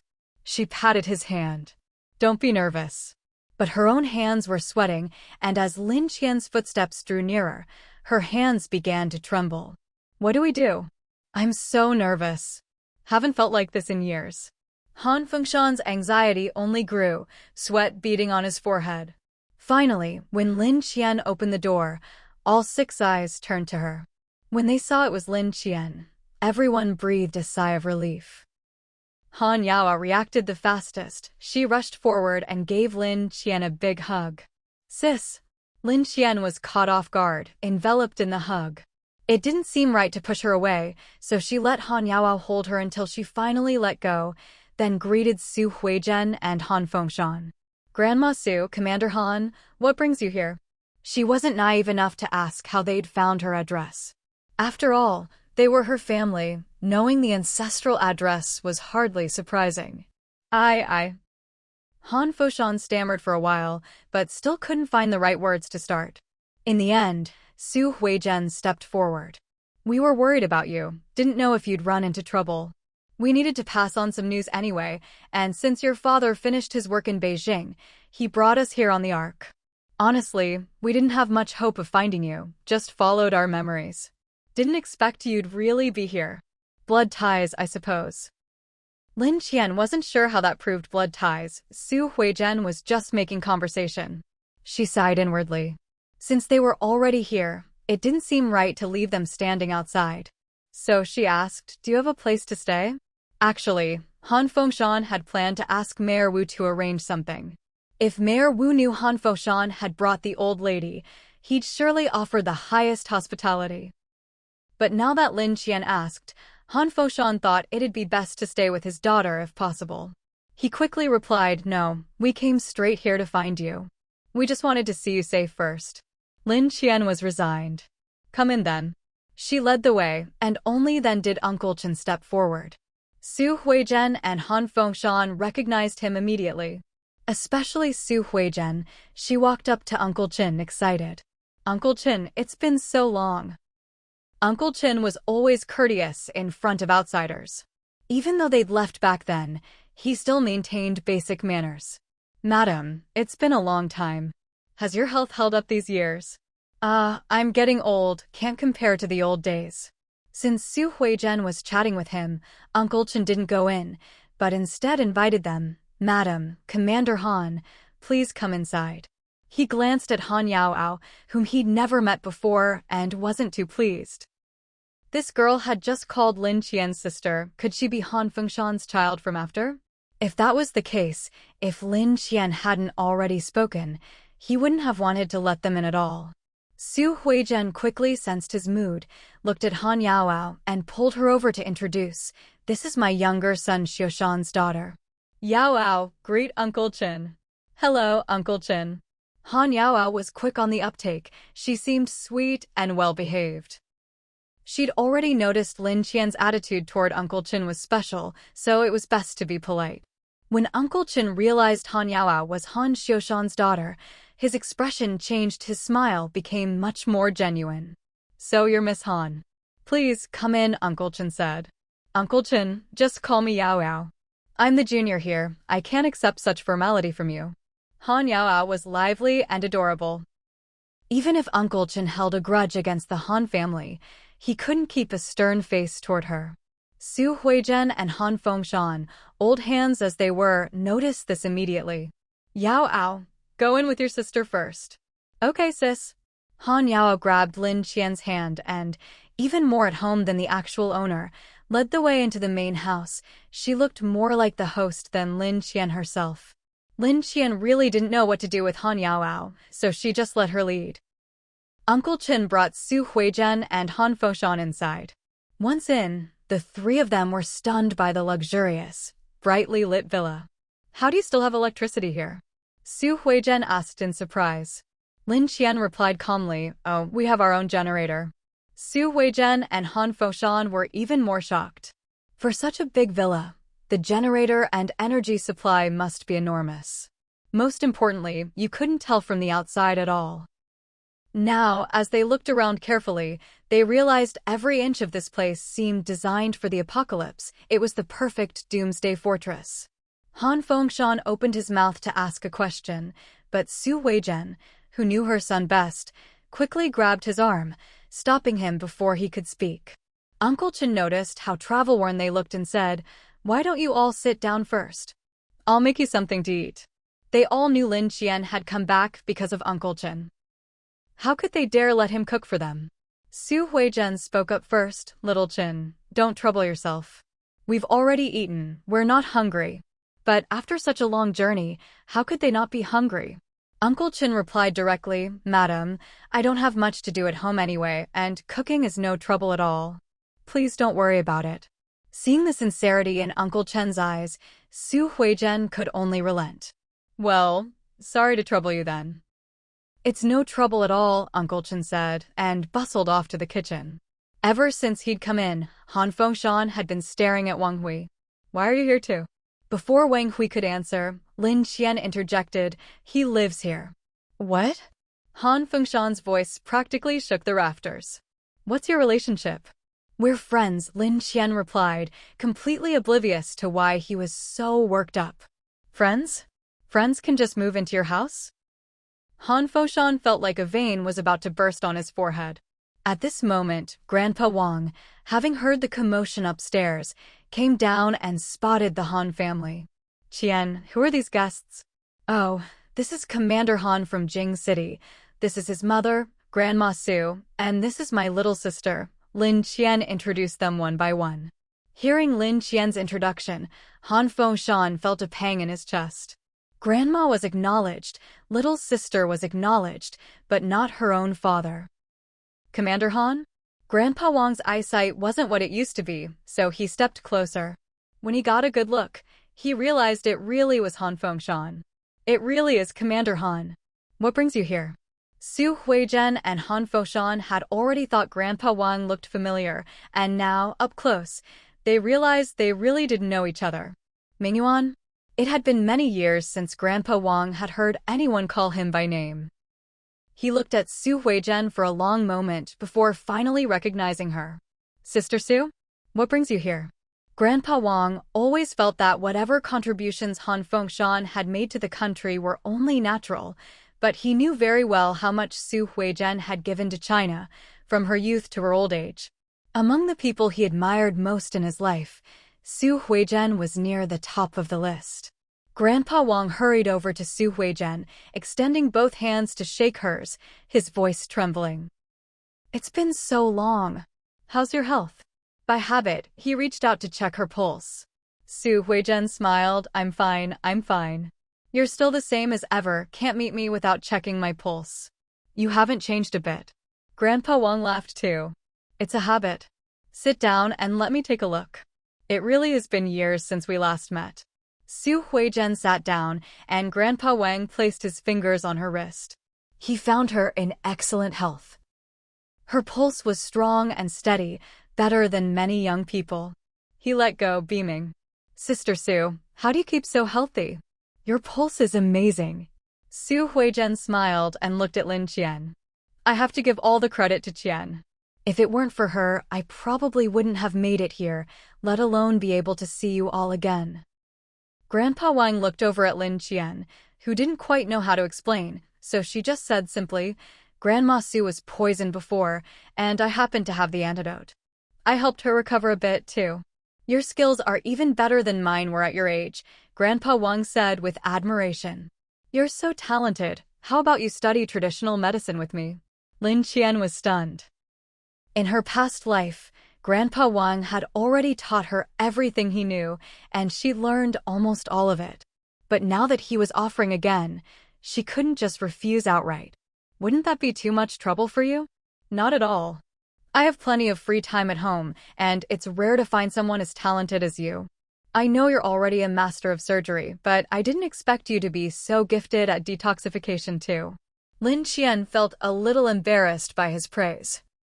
It was really all thanks to the water from her space, but now the credit was being given to her, which made her feel a bit guilty.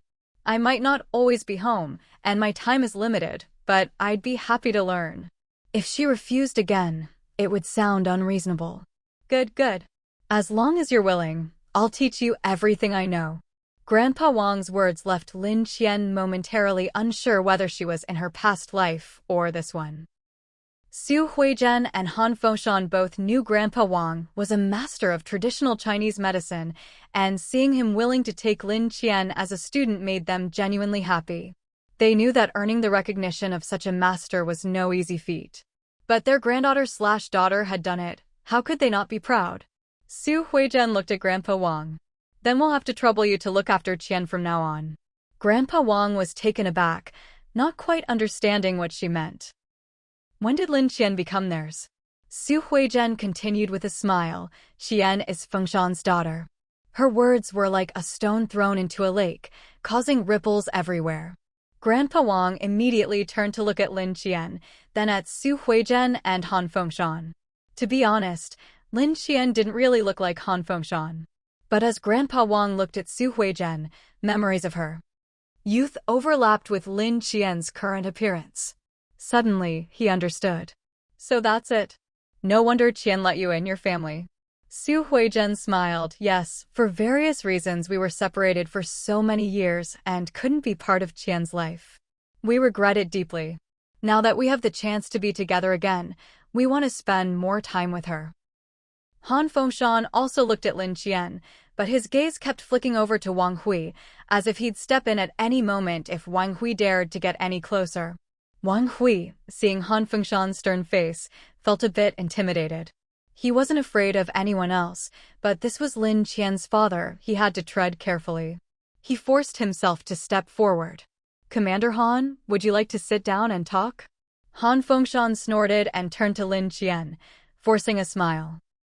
But honestly, his smile was more frightening than his serious face.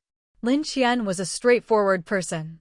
Seeing Han Fengshan's ghastly smile, she couldn't hold back. "Commander Han, you look worse when you smile than when you're serious." Han Fengshan's smile froze on his face. After a moment, he quickly adjusted his expression, returning to his usual stern look. Han Yaoyao was struggling not to laugh on the side, while Su Huizhen didn't care at all and burst out laughing. She looked at Lin Qian and said, "That's just how your dad is. With that poker face of his, he can't make a decent expression. Don't mind him." Lin Qian really didn't want to acknowledge them, but with Su Huizhen saying such things in front of everyone, she couldn't bring herself to refuse, so she just shut her mouth. Fortunately, Uncle Chen had already finished preparing the food and called them over. "I just made some simple tomato and egg noodles. Don't mind it, have a bite first." Uncle Chen certainly wasn't going to go out of his way to make anything fancy for them. Making noodles was already a show of enough sincerity. Lin Qian felt that Uncle Chen had really saved her. "Yes, let's eat first. After you've had something and rested, we can talk. You must be tired and hungry after your journey." The main thing was, Lin Qian had been chatting with them for a while now, and by this point, she felt it was enough. If the conversation kept going, she honestly didn't know what else to say. More importantly, she herself didn't want to keep talking. Letting them stay here was already the greatest kindness she could offer. How could she be expected to keep entertaining them? But Su Huizhen, Han Fengshan, and even Han Yaoyao didn't seem to understand Lin Qian at all. "It's fine, don't worry about us. We're all okay. Who's worried about you?" Lin Qian grumbled inwardly. Wang Hui, ever observant, quickly stepped forward to take on the role of host, though he was still a bit nervous when he approached Han Fengshan. "Grandma Su, Commander Han Yaoyao, let's eat something first, then we'll arrange for you to rest. You must be tired after coming all the way from Jing City." Han Fengshan grew impatient at his words and shot him a glare. "You're a guest too. Why are you acting like the host here?" Wang Hui was a bit speechless, but still kept up the politeness. "You're right, Commander Han, haha." Han Fengshan didn't even spare him a glance, just walked straight to the dining table. But he was still polite to Uncle Chen. "Sorry to trouble you, coming over so late." Uncle Chen was also feeling a bit impatient, but since they were Lin Qian's family, he suppressed it. "Commander Han, you're too polite. Since you're here, you're guests. After you eat, I'll show you to your rooms. Please enjoy your meal. I'll go prepare your rooms now." Lin Qian was planning to use this chance to slip away, but Su Huizhen spoke up again, looking at Lin Qian and Grandpa Wang. "Qian, Mingwan, why don't you both sit down and eat with us?" "I've already eaten," Lin Qian replied simply. "I've eaten too," Grandpa Wang added. "It doesn't matter if you've eaten, just sit with us and chat for a bit." Han Fengshan had only just reunited with his daughter and hadn't had enough time with her. Before, for various reasons, he couldn't get close, but now that he finally could, of course he wanted to spend more time together. Su Huizhen chimed in, "Yes, Qian, we all want to talk with you." With things said to this point, Lin Qian felt embarrassed to leave, and this was the first time in a long while she'd felt this way. She instinctively glanced at Wang Hui, and Han Fengshan immediately noticed. "Why are you looking at him?" After he spoke, he realized his tone was too harsh. "I'm not blaming you, I just... He stammered for a while but couldn't finish his sentence. Seeing Lin Qian's reaction, it was obvious she had no feelings for Wang Hui. If he pushed too hard, wouldn't he just be helping Wang Hui? In the end, the words stuck in his throat. At the critical moment, Su Huizhen stepped in, looking at Han Fengshan. "What are you saying?" "Xiao Hui lives here and is kindly helping us settle in. We just arrived, and he's helping Qian take care of us." "Why are you giving him attitude?" No, I'm just worried Qian is too naive." Su Huizhen glanced at Wang Hui. "I think you're the one who's too naive. What's wrong with Xiao Hui? No matter how good he is, Qian is still so young." Lin Qian was completely confused listening to this. "What exactly are you two talking about?" Han Foshan quickly explained, "No, we're just talking. Wang Hui lives here, but he's a guest like us. If he tries to play host, it's not really appropriate, don't you think?" "No, it's not." Lin Qian immediately refuted him. "Wang Hui and Grandpa Wang have been living here with me since the disaster. To me, they're like family and have every right to speak here. If you don't like it, you can go ask Mayor Wu to arrange another place for you." She looked seriously at Han Fengshan. "I find you very strange. Ever since you arrived, you've been targeting Wang Hui. He hasn't done anything to offend you, has he?" Lin Qian didn't know the reason, but she could clearly see Han Fengshan's dislike for Wang Hui. "No, that's not what I meant. I'm just worried you're too young and might be fooled. Wang Hui has never tried to fool me." Lin Qian paused, then continued, "Besides, I'm already an adult. I can judge people for myself." Grandpa Wang, who understood what was going on, just quietly laughed to himself. This was clearly the classic overprotective father worried his precious daughter would be tricked by some scoundrel. He didn't say anything, just secretly found it amusing. With Lin Qian's words, even if Han Foshan was still unhappy with Wang Hui, he didn't dare show it anymore. All right, you're grown up now." He was afraid if he kept talking, Lin Qian might really kick them out. Let's eat." Han Fengshan picked up his bowl of noodles and started eating, all the while watching Lin Qian's expression. Seeing that she didn't look particularly upset after what she'd said, he finally relaxed a little. After he finished eating, he saw Su Huijian and Han Yaoao were still eating. He looked at Lin Qian, but she was obviously done talking, and things felt a little awkward. No one knew what to say, so in the end, Wang Hui had to bear the brunt of it all. Wang Hui braced himself and stepped forward. "Commander Han, there's more noodles in the kitchen. Would you like another bowl?" All right. Thinking of how Lin Qian treated Wang Hui, Han Fengshan replied to him in a neutral tone, "Thank you for the trouble." Wang Hui was flattered. Not at all. It's nothing." Han Fengshan really had to use all his self-control not to snap at Wang Hui again. Su Huijian, seeing her son eat humble pie, was in a good mood and quickly finished her noodles. She looked at Wang Hui, who had just refilled Han Fengshan's bowl. "Xiao Hui, I'd like another bowl too, if there's any left." There is. Wang Hui got up to take her bowl, but Han Yaoao beat him to it. "Brother Wang Hui, I'll do it." Seeing this, Wang Hui didn't argue and just pointed to the kitchen. "It's on the kitchen table. You'll see it as soon as you go in." Okay. Han Yaoao happily went to get more noodles, which greatly pleased Han Fengshan. His noodles tasted even better. But worried Lin Qian would notice, he quickly lowered his head. After they finished eating, Uncle Chin came downstairs to say the rooms were ready. "Would you like to rest now, or do you have other plans?" Lin Qian was hoping they'd say they wanted to rest right away, but things rarely go as she wishes. "We just got here." "We'd like to chat with Qian for a bit," Han Fengshan said, unable to hide his joy at seeing his daughter. He had no intention of sleeping. Lin Qian felt a headache coming on. "Whatever you want to talk about, let's do it tomorrow.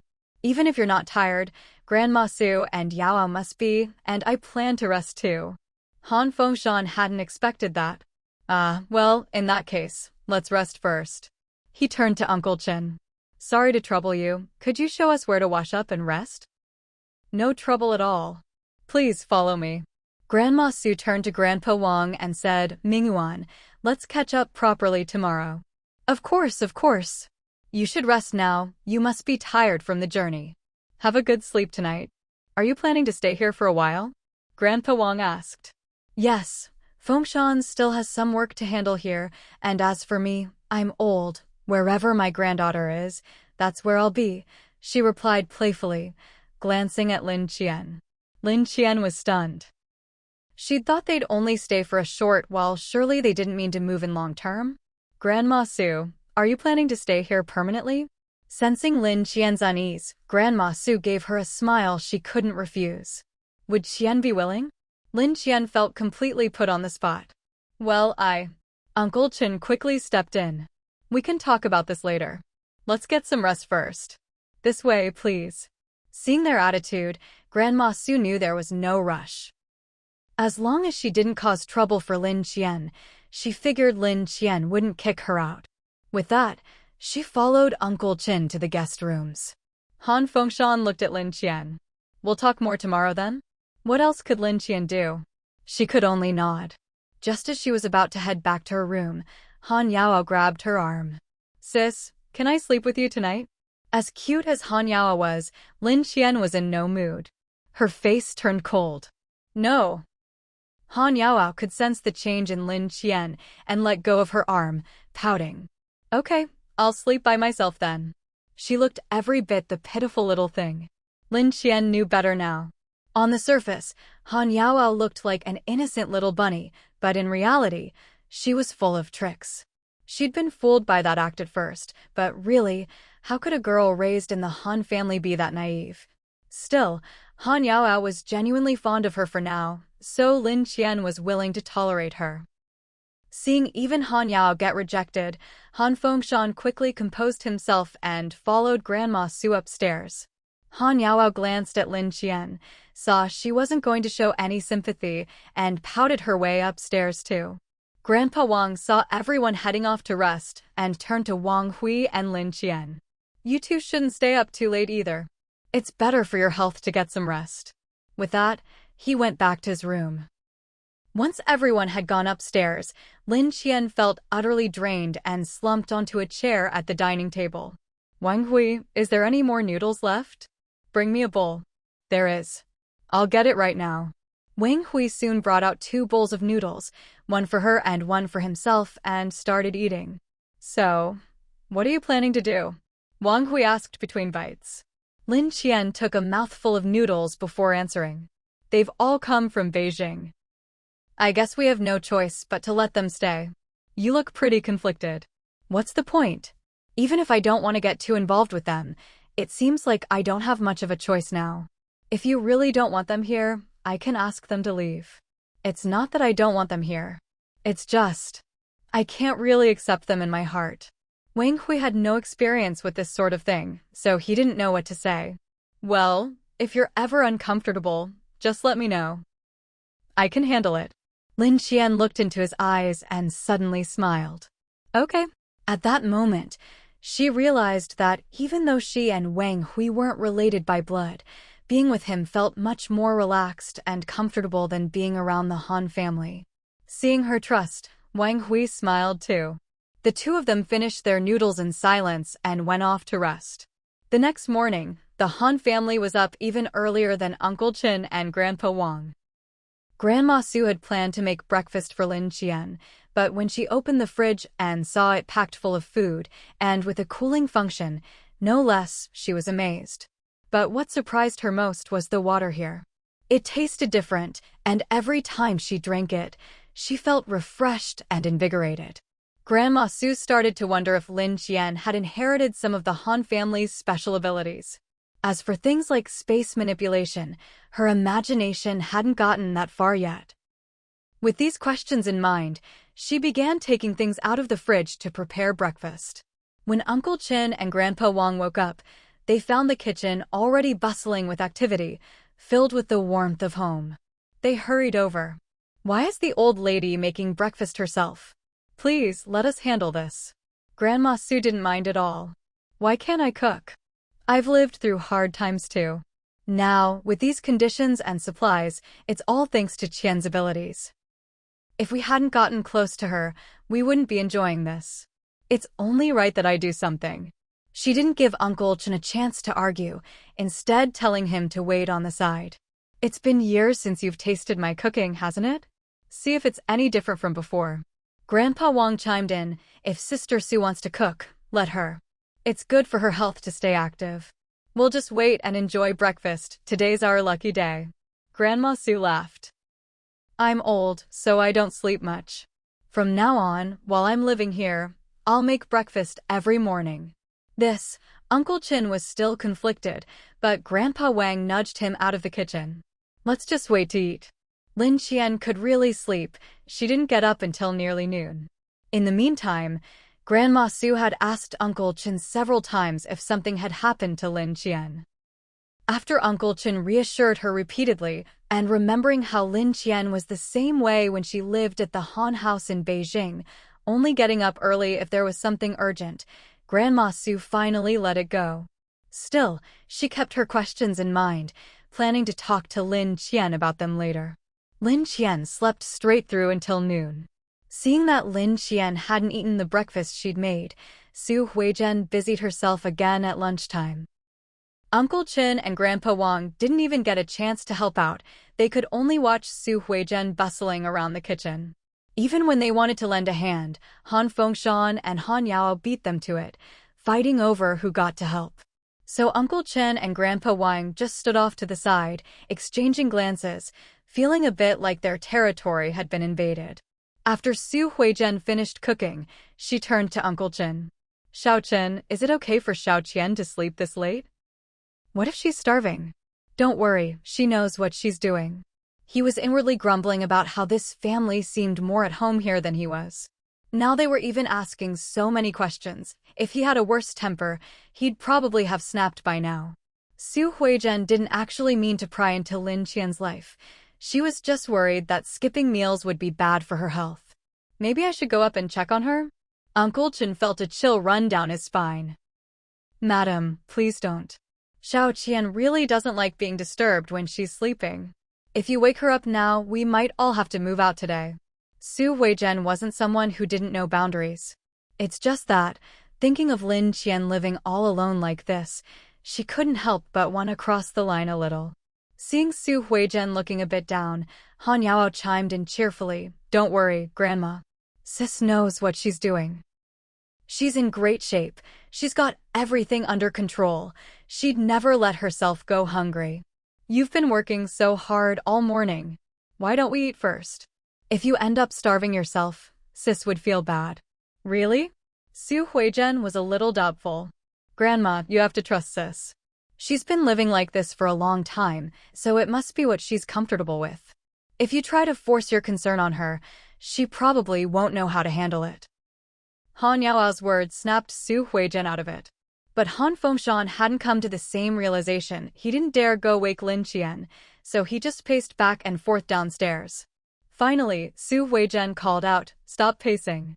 Let's just eat first." She set aside a portion of the food, and just as everyone was about to sit down, Lin Qian appeared. "Are we eating?" Su Huizhen was delighted to see Lin Qian come downstairs. She immediately stood up to greet her. "Xiao Qian, you're awake? Are you hungry? Grandma made some food, see if you like it." She'd made mostly home-style dishes, which looked quite different from Uncle Chen's cooking. Uncle Chen specialized in Cantonese cuisine, while Su Huizhen's dishes were mostly classic Beijing fare, lots of noodles and other local specialties. "I don't know if you'll like it, but give it a try." To be honest, there wasn't much Lin Qian couldn't eat. Even if she didn't like something, she'd still eat it. Food was just too precious these days. Su Huizhen served her a bowl of noodles, watching her expectantly.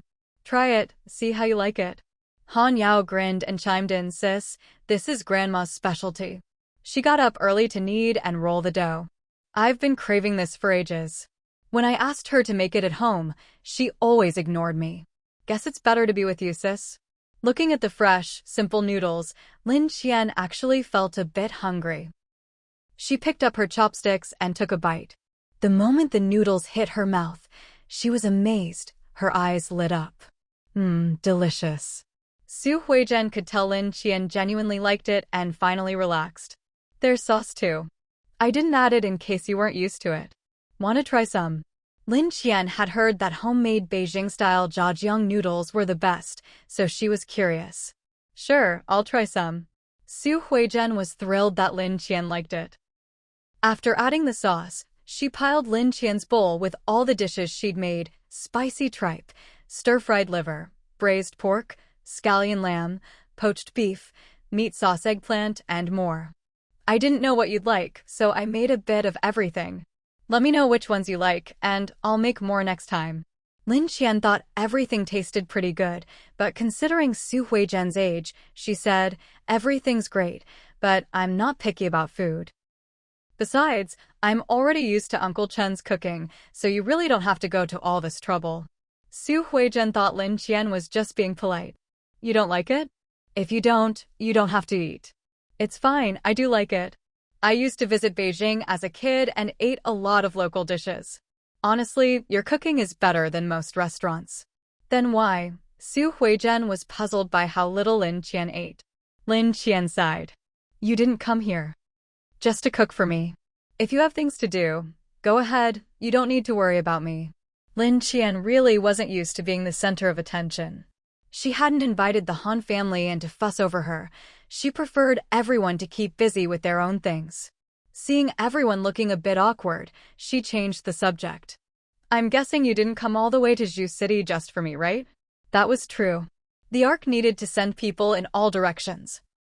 Grandma Su hadn't originally had a spot on the Ark, but when she learned Han Foshan wanted to come to Zhu City, she traded some resources for a spot, just so she could see Lin Qian.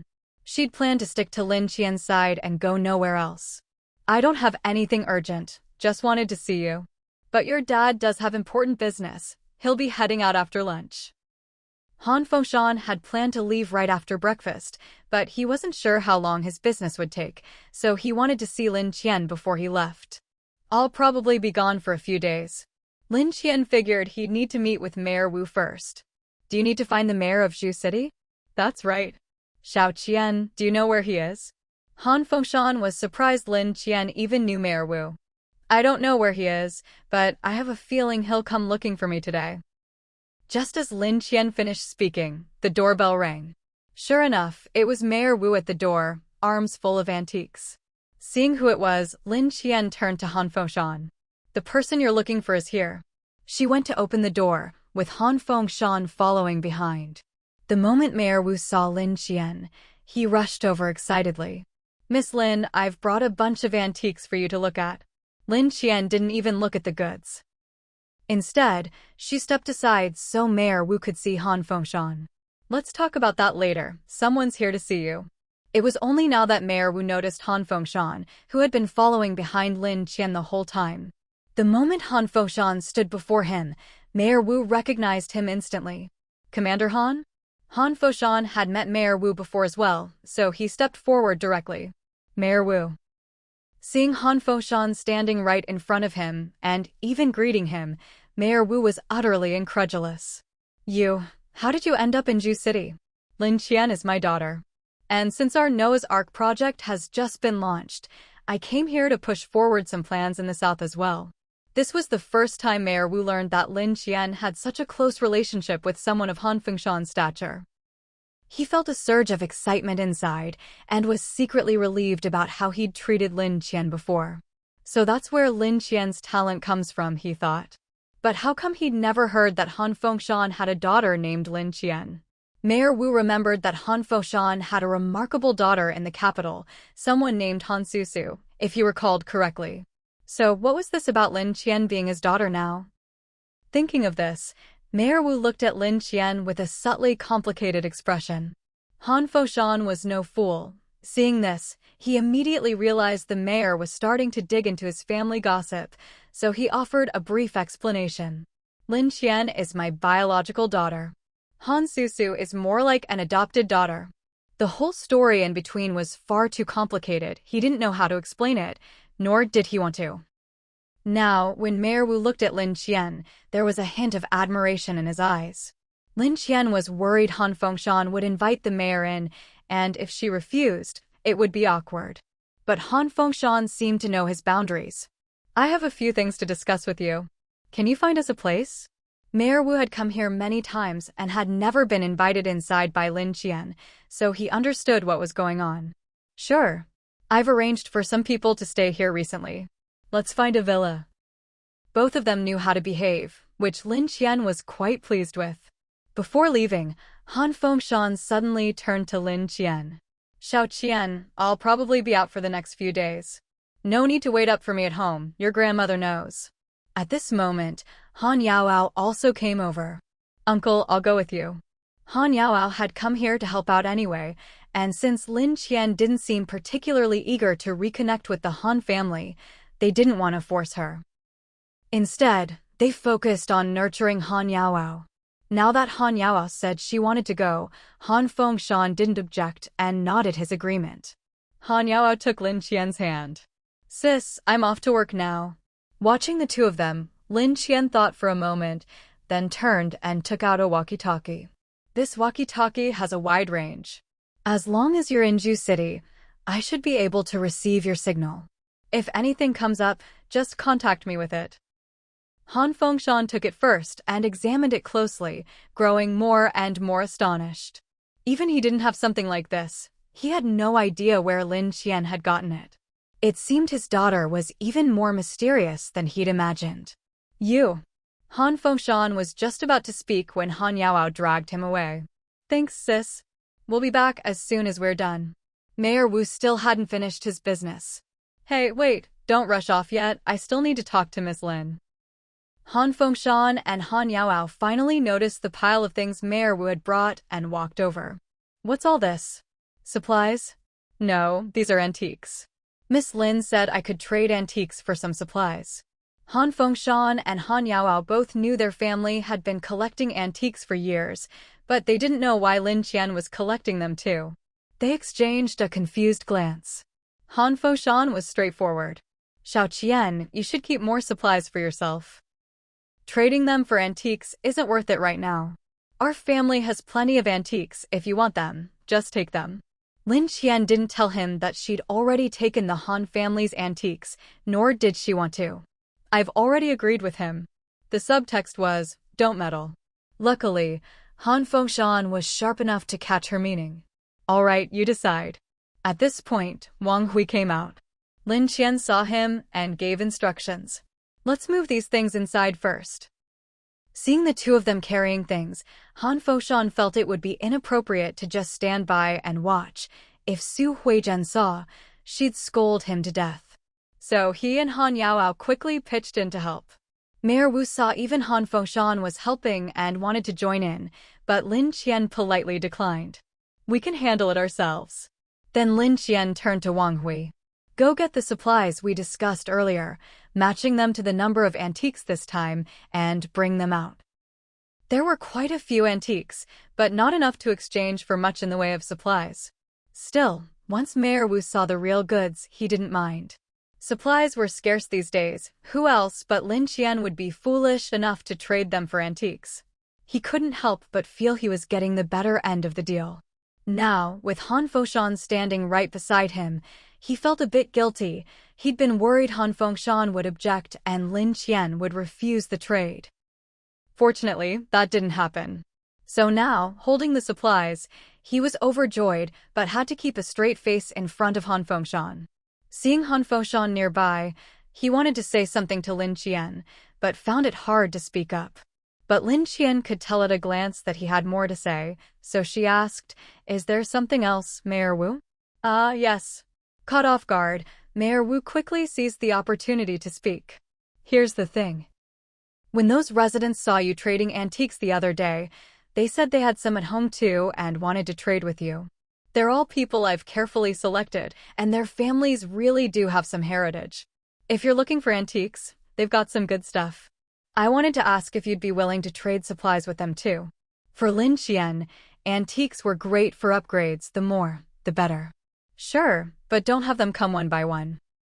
Have someone register everything and collect them together. When you bring them all over in one batch, I'll give you the corresponding supplies. You can distribute them yourselves when you get back." This was exactly what Mayor Wu wanted. "That's great." Han Fengshan wanted to object, but couldn't find a way to speak up, so he just sulked with a stern face. Han Yao's gaze flickered between Lin Qian and Mayor Wu, lost in thought. Having achieved his goal, Mayor Wu quickly left with his people and Han Fengshan's group, feeling that if he stayed any longer, Han Fengshan might just explode on him. Now that everything was settled, Han Fengshan hurriedly bid farewell to Lin Qian, taking Han Yao with him as they left her villa. Once they were outside, Han Yao whispered to Han Fengshan, "I was worried just now that you'd invite everyone straight into Sis's villa. If we'd really done that, I doubt we'd be able to stay here any longer." Han Fengshan shot her a look. "Do you think I'm stupid? This isn't Han family territory. I'm basically a live-in son-in-law now. My own daughter hasn't even acknowledged me yet. I'm not even on the same level as old Qian. How could I make decisions in her house? Han Yaoao let out a small sigh of relief. Good thing. Mayor Wu, who was nearby, overheard their conversation. Miss Lin really doesn't let outsiders into her home, does she? You've only just found her, haven't you? Mayor Wu hadn't gotten to his position by being clueless. Miss Lin keeps her guard up even around people she knows. If you weren't family, you probably wouldn't have gotten in either. So even if you'd invited me, I wouldn't have gone in. Even blood relatives have no right to make decisions for her. His words were clear and to the point. Han Fengshan glanced at him silently. I never planned to invite you in. Mayor Wu felt a slight pang in his chest, thinking to himself, these two really are related by blood, even their tone is the same. He'd long known Han Fengshan did business with Lin Qian, always putting on a respectful, almost admiring front.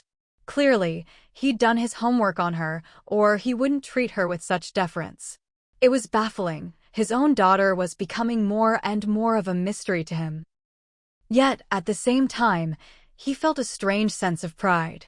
Han Fengshan shook his head, pushing these thoughts aside. Once they arrived at the place Mayor Wu had arranged, Han began discussing the recent plans for the South with him in detail. Han Yaoao, putting aside her usual playful demeanor, sat upright beside Han Fengshan, even taking out a little notebook to jot things down. When it came to key points, she was able to offer a few valuable suggestions, which left Mayor Wu quite impressed. The girls of the Han family really are remarkable. I thought someone like Lin Qian was already 1 in a million, but I didn't expect Miss Yao to be so outstanding as well. Mayor Wu was just being polite. You flatter me, Mayor Wu. It's all thanks to my grandmother's teaching. I grew up with her. The reputation of old Madame Su Huizhen of the Han family was well known throughout the land, even to those who'd never met her. Any child raised by her was bound to turn out well. But as for Lin Qian, he'd heard that before Lin Wanjing passed away, she'd been innocent and obedient. Who would have thought that after the disaster, she'd become so capable? No wonder. Any child raised by old Madame Su is bound to be exceptional. But Miss Lin Qian is truly rare. I can't imagine how she turned out this way, Mayor Wu sighed. Han Fengshan felt a pang at these words.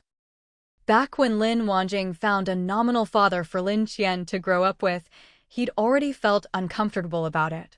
But at the time, he was devoted to serving his country and couldn't be there for them, so he had to let Lin Wanjing make those arrangements. When he learned Lin Wanjing was ill, he wanted to drop everything and find them, but he was caught up in so many things he couldn't even leave the capital, let alone be by their side. Then the disaster struck, and he became even busier. He didn't even hear about Lin Wanjing's death until much later, when he was so swamped he barely had time to breathe, let alone look after Lin Qian. Now a wave of guilt washed over him, impossible to suppress. Han Yaoao, seeing his expression, thought to herself, here he goes again. Of course, she kept her face perfectly composed, not daring to show any other emotion. After a moment, she said, Sis isn't much older than me, but after all she's been through, she's still so capable. She's way stronger than I am. Though her words were meant well, they only made Han Fengshan feel worse. Now that he was finally here, he found himself busier than ever. He didn't even have time to make up for the past, and even his own mother had to rely on Lin Qian for care. Thinking of this, he lost all mood for work. Commander Han? Mayor Wu called out when he saw Han Fengshan had fallen silent. Oh, where were we? Han Fengshan snapped back to attention. You were saying that we still have a lot of supplies and resources for dealing with disasters and the apocalypse, but they're all hidden in various places. We need to gather them up first, and then find a suitable place for people to live, Mayor Wu reminded him. That's right. Han Fengshan finally returned to the matter at hand. But with all these natural disasters, the geography may have changed. Even if we have the coordinates, we might not be able to retrieve what we need. And the environment in the water is just too harsh now. Harsh was an understatement. Mutated creatures roamed freely in the water, swarming toward humans like bees to flowers. On their way here from the capital, They'd had several close calls, people had even died. Noah's Ark alone couldn't guarantee humanity's survival. If the waters didn't recede, they'd have to find high ground to live on. Has our Ark operation started here? Han Foshan asked. It has, Mayor Wu replied. Which direction are you heading? Mayor Wu pulled out a map and spread it before Han Foshan. Here, take a look, these are the places. All the coordinates they needed to visit were circled on the map. These are the locations we marked out at the last meeting. We're sending people to retrieve the supplies we stored there. Han Foshan shook his head. No, we should find a suitable location first, then look for supplies. But even if we find a good spot, we don't have the materials or tools to settle there. How would we manage? Mayor Wu was puzzled. Once we find the right place, we send back the coordinates.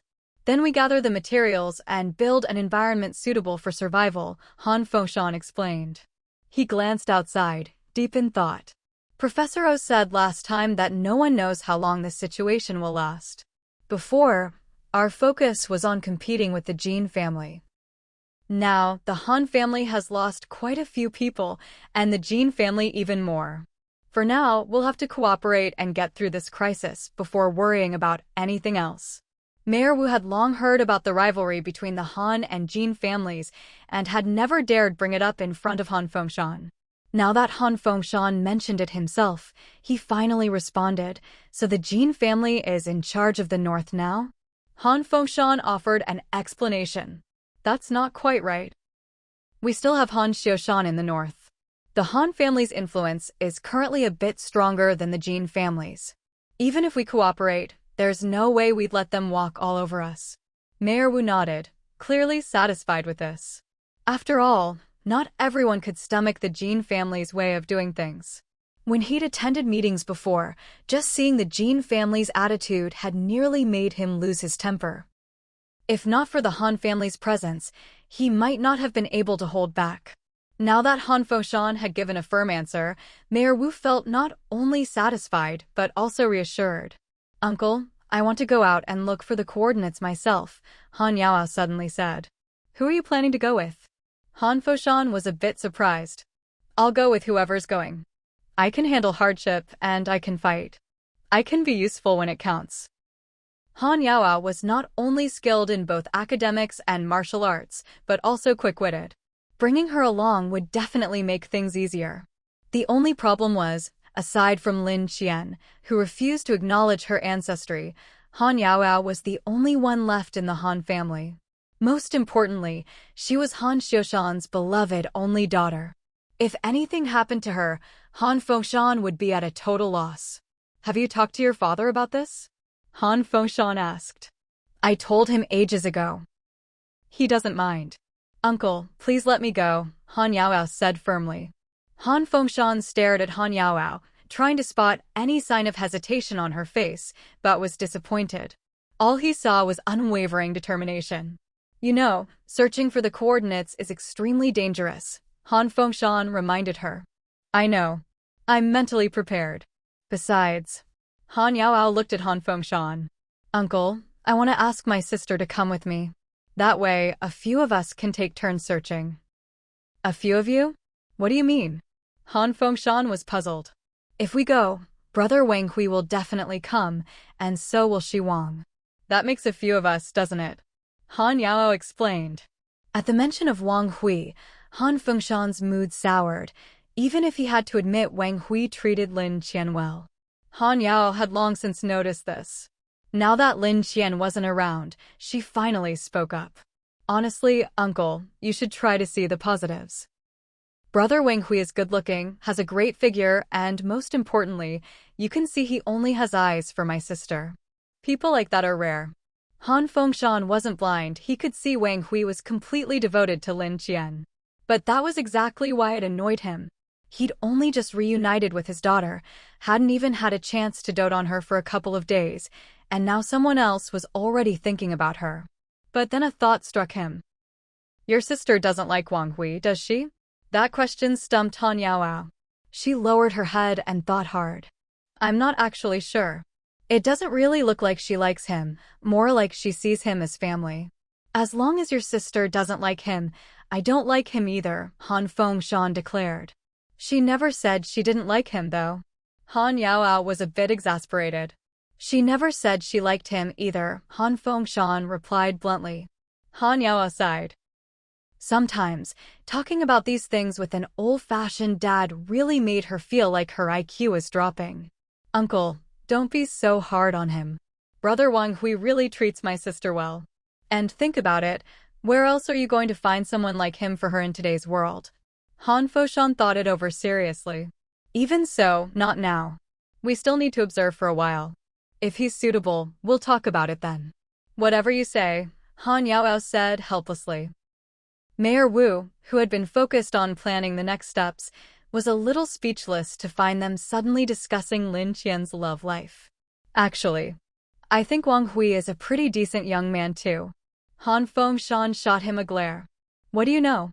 Mayor Wu almost clammed up, but forced himself to explain. Commander Han, you may not know, but Wang Hui has always treated Miss Lin very well, and she trusts him deeply. Seeing that Han Fengshan didn't look too angry, he added, honestly, I think she trusts him even more than you.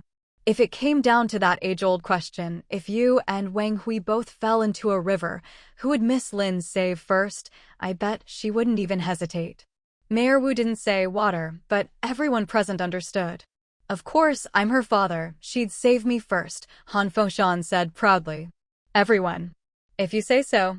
But I suggest you think carefully. Wang Hui really means a lot to Miss Lin, Mayor Wu reminded him.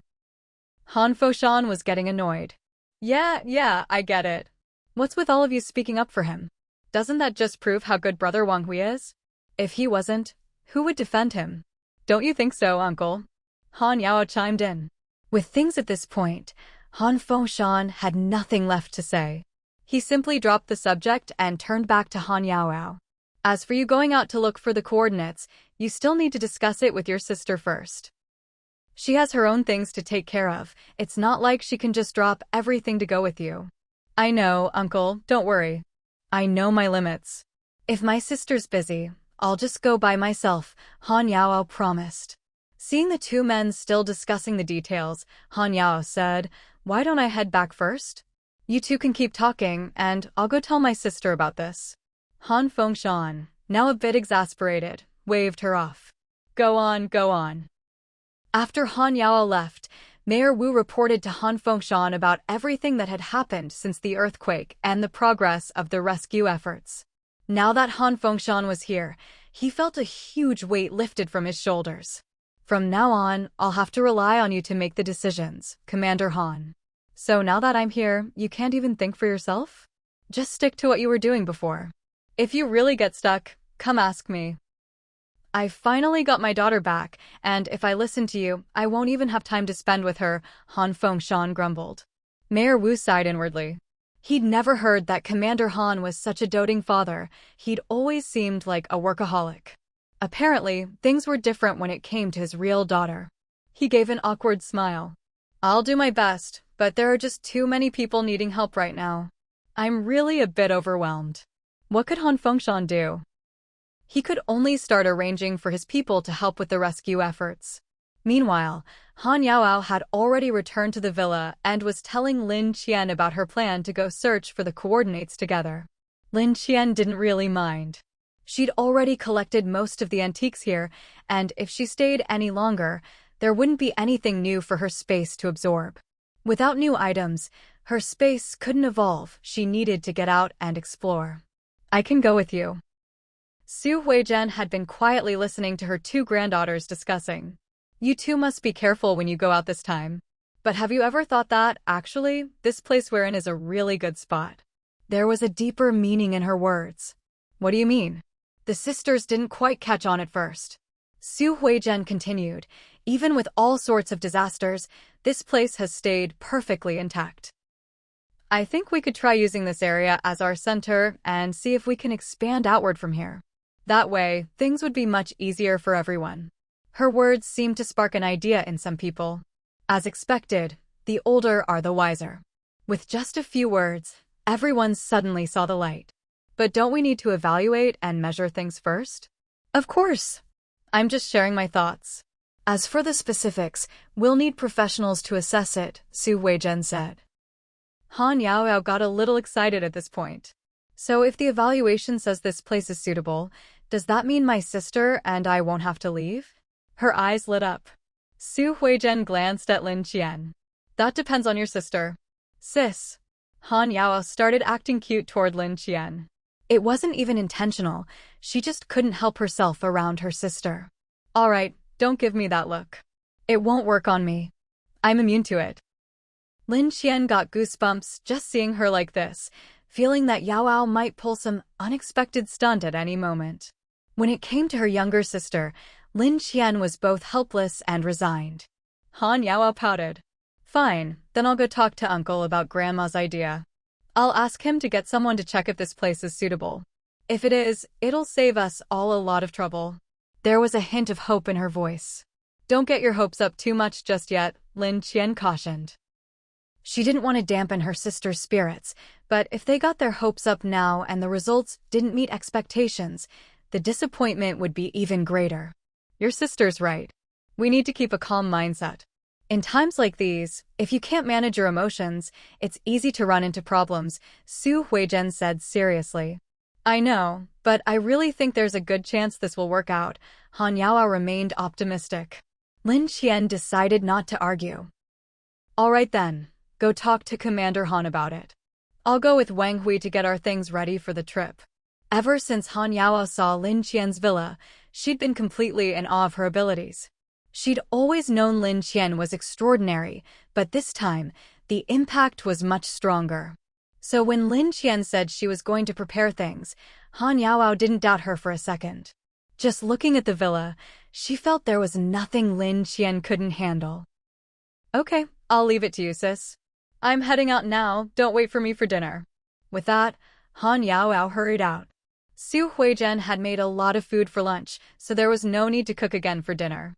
They just needed to heat up the leftovers. After dinner, Lin Qian asked Wang Hui to stay behind. I have something to discuss with you. Her tone was a bit serious. Wang Hui thought it might be about his health. What's wrong? He sounded a little worried. Lin Qian briefly explained the plan to go out with Han Yaoyao and the others. That's basically the situation.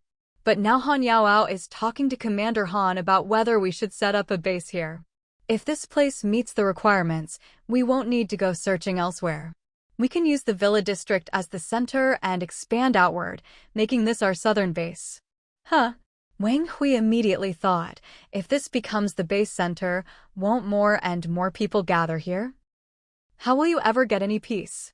He didn't care about anything else, his main concern was Lin Qian's comfort. If she wasn't happy, no matter how good the plan was, he'd oppose it. That's not a big deal. As long as they don't bother us or try to take over the villa, I don't mind. The rest doesn't matter to me. Lin Qian truly didn't mind. In fact, she thought that if more people came, she could offer them some small favors and perhaps gain some faith power from it. Having faith power would help upgrade her space. She didn't need to handle this herself, Zhao Tianwei could probably take care of it perfectly. Still, she needed to discuss it with Zhao Tianwei first. As for preparing supplies, everything she needed was already in her space. She didn't really need to do anything once she showed up, the supplies would be there. Since she didn't want Zhao Tianwei coming inside, she'd have to go find him herself. Otherwise, they'd end up talking at the door, and although it wouldn't take long, it was still a hassle. But since it wasn't far, Lin Qian didn't mind taking a walk. With that in mind, she headed out, Wang Hui quickly following behind. Xiao Qian, where are you going? Su Huizhen asked as she saw Lin Qian heading out. Lin Qian had always been used to doing things alone, but now that the Han family was living here, Su Huizhen's question made her realize she should say something. I'm going out to take care of something. You all rest first, don't wait up for me. Su Huizhen knew Lin Qian's personality and hadn't expected an answer, so she was pleasantly surprised when she got one. All right, no rush. Take your time, just be safe out there. Her voice was full of concern. Lin Qian hesitated, wanting to explain, but in the end just nodded. Okay. She turned to Uncle Qin and Grandpa Wang. Uncle Qin, Grandpa Wang, you two should get some rest too. No need to wait up. The two of them were even more used to Lin Qian's ways and didn't need to ask anything. Lin Qian first went to the storeroom to grab some supplies. She'd thought about carrying them herself, but with so many new people around. Even though Mayor Wu had promised to strictly screen everyone, she didn't know much about them yet, so she decided to be cautious. She went back, drove her car out, loaded the supplies, and then left the villa. Still, her car drew a lot of attention. It was just too unusual. Mayor Wu had arranged for the higher-ranking, carefully selected people to move in first. Most of these people were very knowledgeable. Just one look at Lin Qian's car, and they were already secretly speculating about her identity. What's more, not only had people already heard about Han Fengshan's arrival, they even knew he was currently staying at Lin Qian's house. This made them even more suspicious about Lin Qian's true identity. Those who had initially set their sights on Lin Qian's villa before even entering the community had quietly withdrawn their intentions. Without a clear understanding of the situation, all they could do was watch and wait. Especially when it came to Lin Qian's car, anyone with some knowledge could tell at a glance what kind of power she held. Although those people had curbed their other thoughts, the gossip still lingered. They watched to see where Lin Qian was headed, and even when she stopped in front of Zhao Tianwei's villa, their eyes followed her closely. Then, they saw Wang Hui unloading boxes and boxes of supplies from the car, and everyone's eyes went wide. Those who were close enough to see everything couldn't help but gasp. My goodness, just how much stuff is that? Zhao Tianwei had already received Lin Qian's message, so he came out immediately as soon as she arrived. Miss Lin, Wang Hui, let us help you move these. Noticing the prying eyes around them, Zhao Tianwei suddenly shouted, Don't you people have anything better to do? Why are you so interested in other people's business? His loud yell snapped everyone's attention back to themselves. These people just need a good scolding. Lin Qian had already noticed all those stares, but since she often had to deal with Zhao Tianwei, she couldn't sneak around every time. Besides, since they lived in the same community and she needed Zhao Tianwei's help, it was better to show these people her strength up front. Otherwise, they might become emboldened and come knocking at her door without restraint in the future. This way, she saved herself a lot of trouble. Zhao Tianwei was already a big, muscular guy. His intimidating shout made anyone harboring any probing thoughts shrink back and lower their heads in silence. If Zhao Tianwei hadn't known what these things were before, he understood now Lin Qian had brought them more supplies. Miss Lin, why are you bringing us more stuff? Zhao Tianwei asked, a little puzzled. Let's move everything inside first, Lin Qian replied. With Zhao Tianwei's people helping, they quickly moved all the supplies inside. After entering, Lin Qian noticed that Zhao Tianwei had lit incense on the offering table again. Judging by the number of incense sticks in the holder, it was clear they hadn't missed a single day since coming back. Seeing this, she was even more satisfied. Looking at the supplies she'd given them, she felt it was truly worth it. She had plenty of supplies, but if she felt they were being put to good use, she was more than happy to share. That was exactly how she felt now. Zhao Tianwei invited them to sit down before respectfully asking, Miss Lin, is there something you need from us today? Lin Qian shared some of the ideas she'd been thinking about with Zhao Tianwei and his team. As soon as he heard her out, Zhao Tianwei said directly, No problem at all. Just let us know what you need. With the disaster going on, we've lost contact with a lot of our previous clients, so we have plenty of time. That was exactly what Lin Qian had been waiting for. I'll be heading out soon with Wang Hui and Han Yaoao. Han Yaoao. Zhao Tianwei didn't know who Han Yaoao was, but Dolly did. The little girl from the Han family in Beijing? Zhao Tianwei was shocked. You know her? I know a little. Lin Qian was a bit surprised too, but considering Dolly's intelligence and social skills, it made sense. Yes, that's her. Commander Han is here as well. He's currently discussing the next steps with Mayor Wu.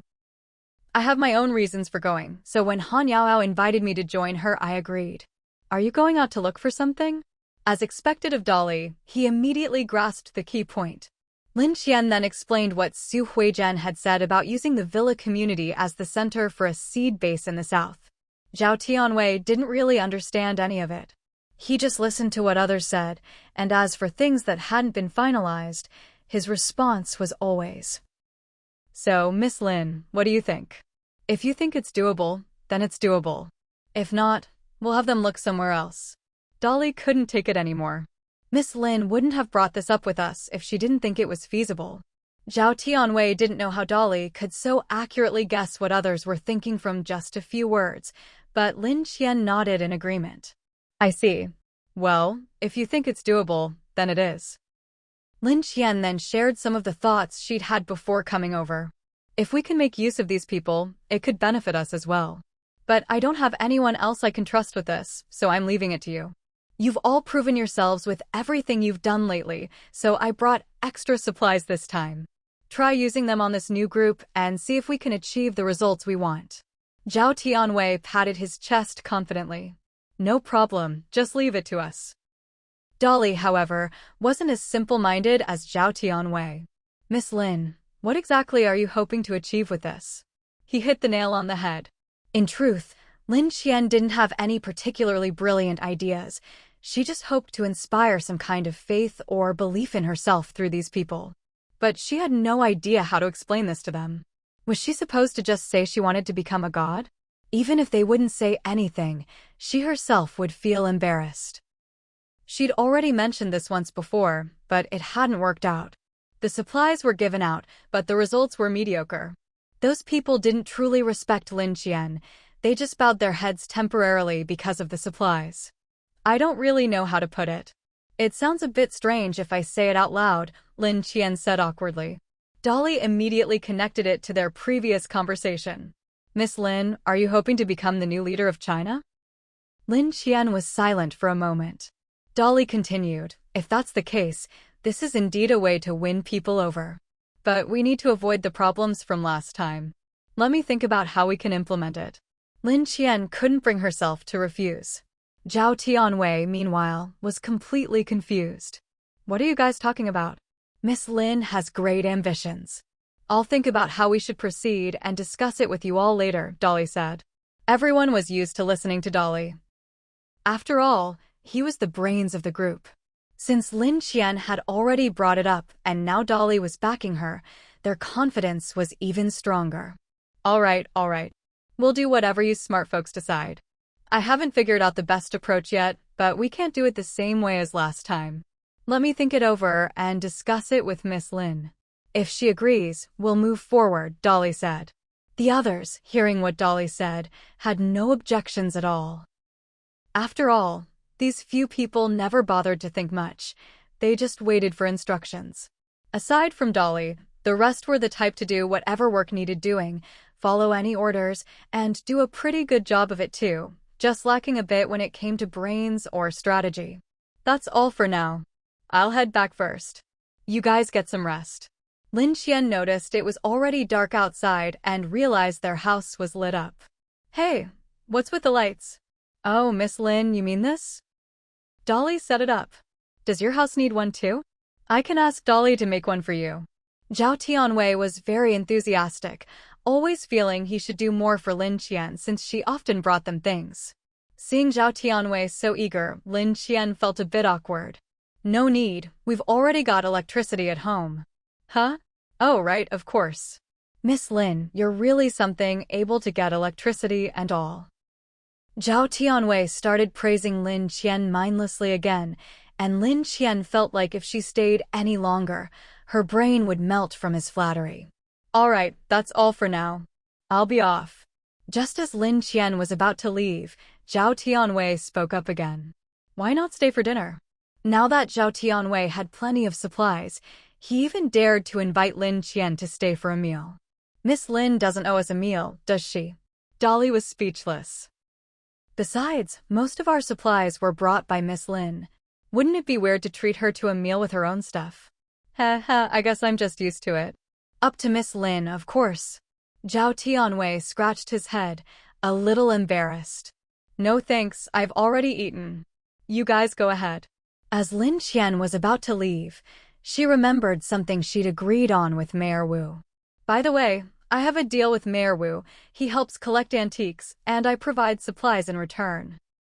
You guys should keep an eye on this too. If they deliver anything when I'm not home, help me make sure it gets to the villa.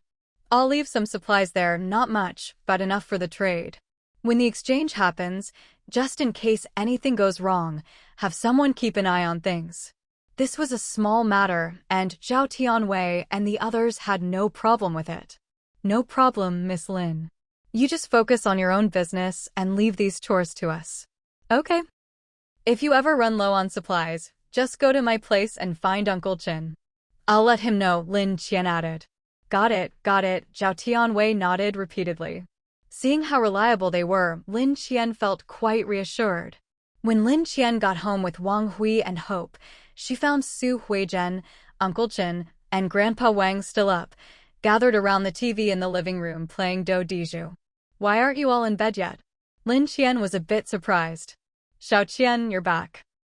Su Huizhen spoke before Uncle Qian could, leaving him unsure how to ask if she needed something to eat. Su Huizhen continued, do you want a late-night snack? Grandma can make you something. Enough is enough. Madam Su. Uncle Qian finally couldn't hold it in. Su Huizhen was puzzled. She was just playing cards, and suddenly Uncle Qian seemed to lose it. But her years of upbringing kept her from questioning Uncle Qian too harshly. She just put on a pitiful look. Xiao Qian, what's wrong? Looking at Su Huizhen's innocent face, Uncle Qian didn't even know how to get angry. He suppressed his tone. Madam Su, you're a guest here. We don't have a habit of making guests do chores. Oh, you mean that? Su Huizhen smiled. It's nothing. I'm used to doing things at home. Lin Qian silently complained in her heart. Yeah, right, she'd never seen Su Huizhen step into the kitchen at the Han house. That's not what I mean. Uncle Qian didn't know how to explain it to Su Huizhen, and she didn't seem clueless either, so he just spoke plainly. Madam Su, this is my job. If you take over, what am I supposed to do? Even if you're family here, you're still a guest. That's just how it is. Only then did Su Huizhen realize. She'd always thought of herself as family with Lin Qian and had overlooked Uncle Qian's feelings. I didn't think about it that way. I just figured we're all family, so there's no yours or mine. Besides, I don't have much to do here, and experimenting with dishes Xiao Qian likes has become my new hobby. Uncle Qian sighed and looked at Lin Qian. Lin Qian hadn't seen Uncle Qian like this in a long time and couldn't help but laugh. Grandma, Uncle Qian has taken care of me for so many years. He knows my tastes inside out. If you want to know what I like, just ask him. That's the quickest way. Su Huizhen laughed too. Oh, silly me. Sorry, that's my fault. Xiao Qian, could you tell me what Xiao Qian likes to eat? Maybe we can cook together. That made Uncle Qian feel a bit better. Xiao Qian doesn't really eat late-night snacks, it depends on the time. If it's far from dinner, maybe a little something. If it's close, just a dessert will do. Then, could you teach me? I'm not very good at southern dishes. Su Huizhen was a bit stunned. Uncle Qian's sense of superiority returned, and he glanced at Grandpa Wang with a look that said, see? Still got it. Grandpa Wang put down his cards with a helpless shake of his head. Now both Uncle Qian and Su Huizhen looked at Lin Qian. What do you want to eat? Anything's fine. You guys decide. I'm not really hungry anyway. Wang Hui and I have some things to discuss. Just call me when it's ready. Lin Qian pulled Wang Hui into the study. There were still some things to discuss before they set out. What do you think we should bring out in the open this time? I don't know how long we'll be gone, and if we suddenly pull out something in an emergency, it might look suspicious, Lin Qian said, frowning. I think we should just bring the usual stuff and some food. The main thing is, we don't know yet if this place is suitable for building a large seed base. If it is, then we're just going out to look for equipment. If not, do we need to go out looking for a location first? Wang Hui thought for a moment. Lin Qian agreed. Maybe we should wait for their survey results first? We have a couple of days, so maybe we can study your body in the meantime. Wang Hui's face instantly turned red. Well, Lin Qian had no idea why Wang Hui's face suddenly turned red. What's wrong with you? Are you running a fever? Don't tell me those two factors in your body are acting up again. Worried, Lin Qian reached out to feel Wang Hui's forehead. Wang Hui quickly dodged away. No, I'm fine.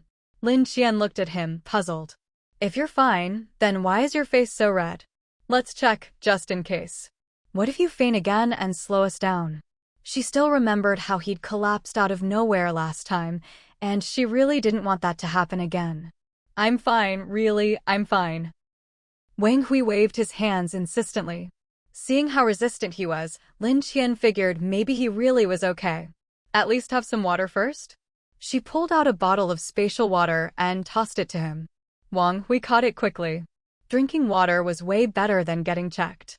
If they did a check and found nothing, it'd just be awkward for no reason.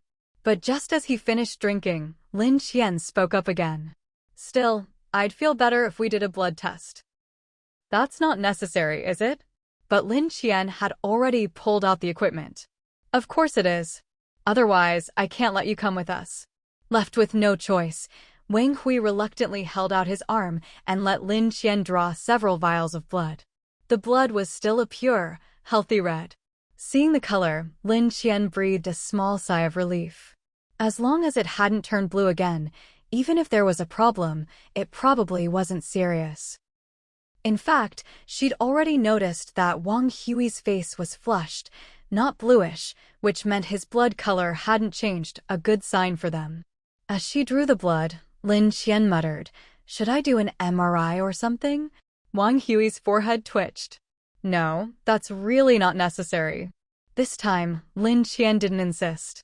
All right, the blood test should tell us most of what we need to know.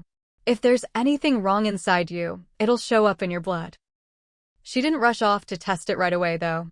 Instead, she took out the USB drive Lin Wanjing had given her, which she'd found here earlier, and placed it in front of Wang Hui. Her feelings toward Wang Hui had changed. She now saw him as someone she could trust. Take a look at this. Wang Hui didn't know why Lin Qian suddenly produced a USB drive. He picked it up. What's on this? Some important data. I don't know. Wang Hui was confused. What do you mean you don't know? I can't open it. And did you notice the pattern on it? Wang Hui looked more closely and saw some faint markings, patterns that looked a lot like the totem on Lin Qian's wrist. Hey, doesn't this look like the pattern where Xiaoqing stays on your wrist? Lin Qian held out her arm for him to see more clearly. Look again. Wang Hui placed the USB next to her wrist, comparing the two, and was stunned. They're exactly the same. Could this contain information about your space? I can't say for sure. The encryption on this USB is really complex. I can't crack it, and if I try to force it open, the data inside will probably self-destruct. That complicated? Yeah. Wang Hui wasn't an expert in this area, so he couldn't offer much advice. If this was passed down from the Han family, maybe we could ask Grandma Su for help? Maybe, maybe not. This thing was just too mysterious. Lin Qian couldn't risk letting them know about it. Should we give it a try? Lin Qian had never considered letting the Han family see this before, but Wang Hui's suggestion made her think. The USB had the same totem as the one on her wrist. There was no way it wasn't connected to the Han family. What puzzled her most was that her mother had kept this USB, yet was also researching the blue veins. It all seemed so contradictory. She just couldn't understand how her mother could be involved in both things at once. It looked like she was working for the Jin family, but everything about it felt way more complicated than that. Since it was already late, she decided to put the USB aside for now and said to Wang Hui, "Go get some rest. I'll run your blood tests. As for your health, I'll need to think about it some more." Wang Hui had been drinking the spatial water for the past couple of days. If it was effective, she should see some results by now. After Wang Hui left, she took his blood sample for testing. The results showed that Wang Hui's aurora particles and blue vein factors had somehow fused together, almost inseparable. The two elements seemed different, yet it was as if they had merged, evolving from initial opposition to a kind of mutual reinforcement. This really piqued Lin Qian's interest, but she had no way to extract them for further study. For now, as long as Wang Hui's body was recovering and he wasn't going to cause trouble when they went out, that was good enough. She stored the blood sample in her space and noticed that the earliest batch of blue veins she'd collected seemed to have faded in color compared to before. Especially when compared with the ones she'd collected from the Jin family, the difference was even more obvious. This made her more convinced that her space had some ability to weaken certain aspects of the blue veins. She just didn't know exactly what was being weakened. If it was the side effects, then wouldn't the blue veins really be an elixir of immortality? Without hesitation, she extracted some of the earliest blue veins she'd stored and ran tests, then did the same with some of the more recent samples. She found there were indeed some differences. The batch that had been in her space longer seemed more stable. She really wanted to run some experiments, but apart from the chickens, ducks, geese, and a few pigs in her space, she didn't have anything else to work with. Although the chickens, ducks, geese, and pigs she'd collected had been breeding rapidly, she'd only ever experimented with frogs and white mice before. She really had no idea how to experiment with chickens, ducks, geese, or pigs. But she wasn't one to get hung up on things. Since these were all she had, she simply took 2 of each animal from her space, marked out an area on the ground, and placed them there. She took 2 batches of blue veins from different times, made small wounds on the animals she planned to experiment on, then injected them with the different colored blue veins to see what would happen. Right after the injection, it seemed that the fresh blue veins were more effective at healing the wounds. As for the blue veins that had been in her space for a while, they didn't seem as effective as the fresh ones, though there were some subtle differences. The fresh blue-veined herb could quickly heal the animal wounds that Lin Qian had previously treated, while the blue-veined herb that had been left for a while could also heal wounds, though its effect seemed milder. Lin Qian observed the effects of the 2 types of blue-veined herb.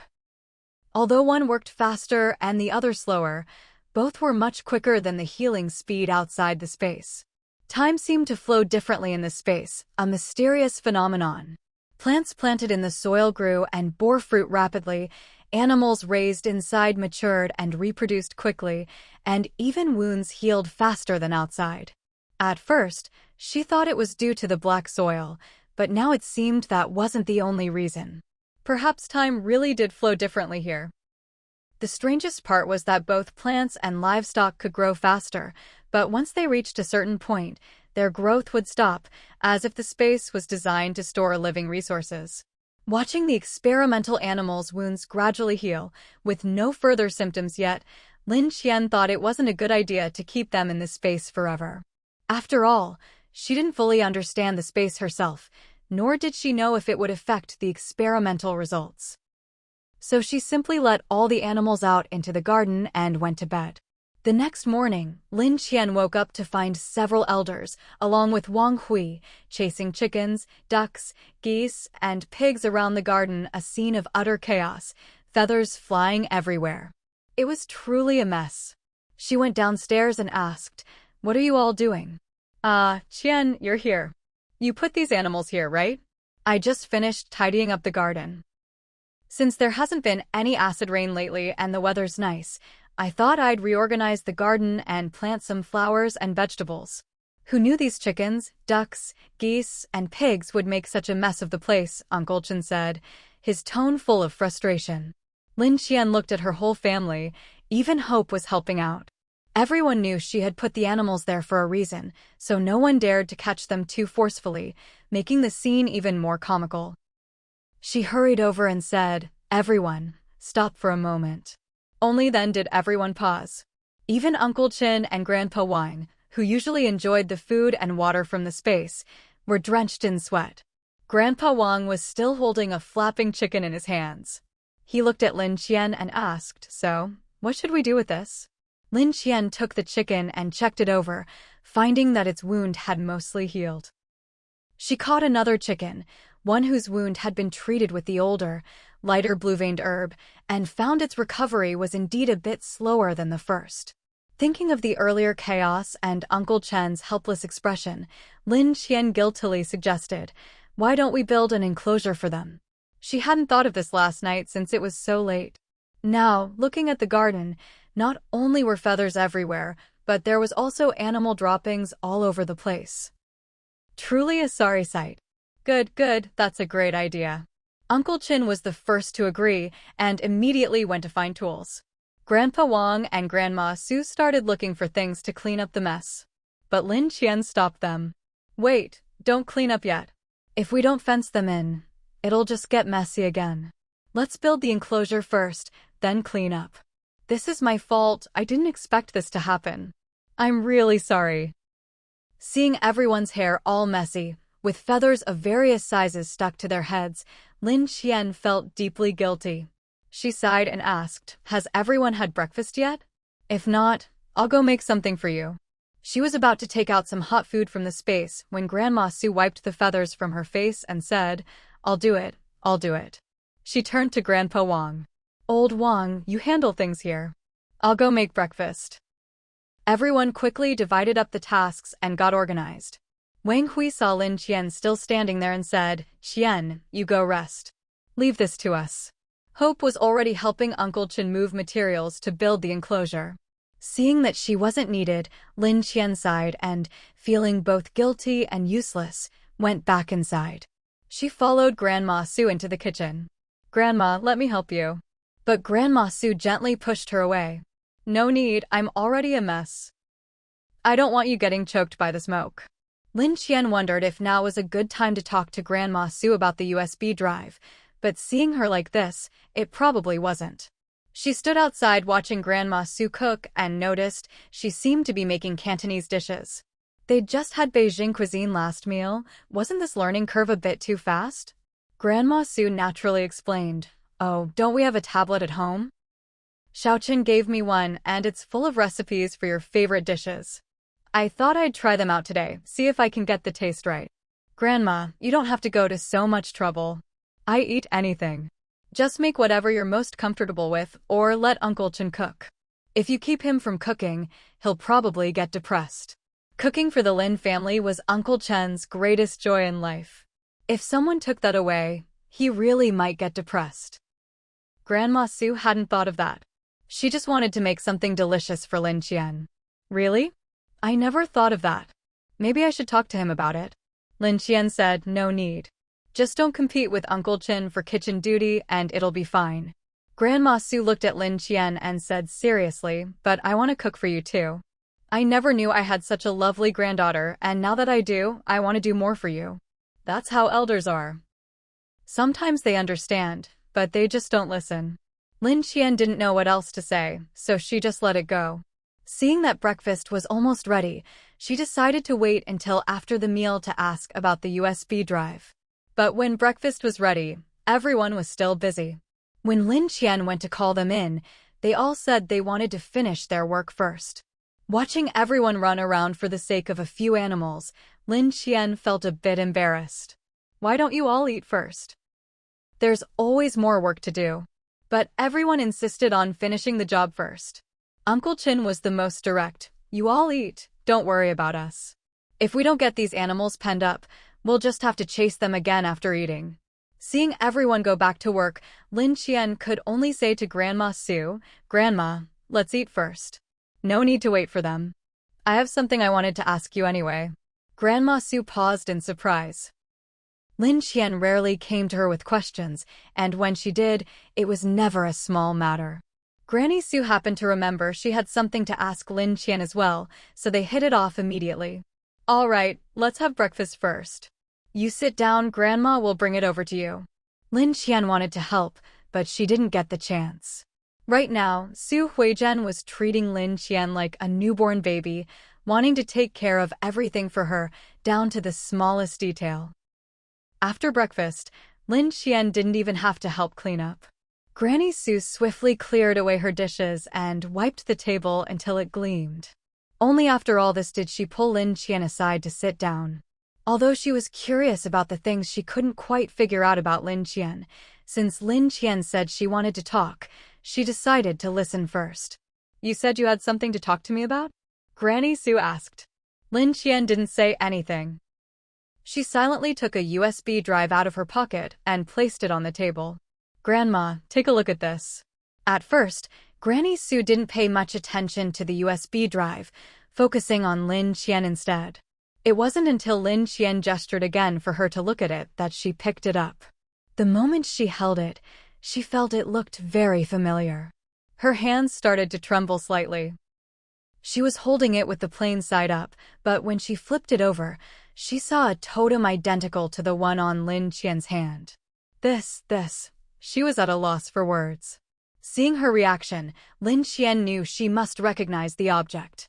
Grandma, do you know what this is? Granny Sue seemed a bit agitated, her whole body trembling slightly. Lin Qian, worried about her, quickly poured her a glass of warm water. Grandma, don't worry. Take your time. This contains the secret that's been passed down in our Han family for generations.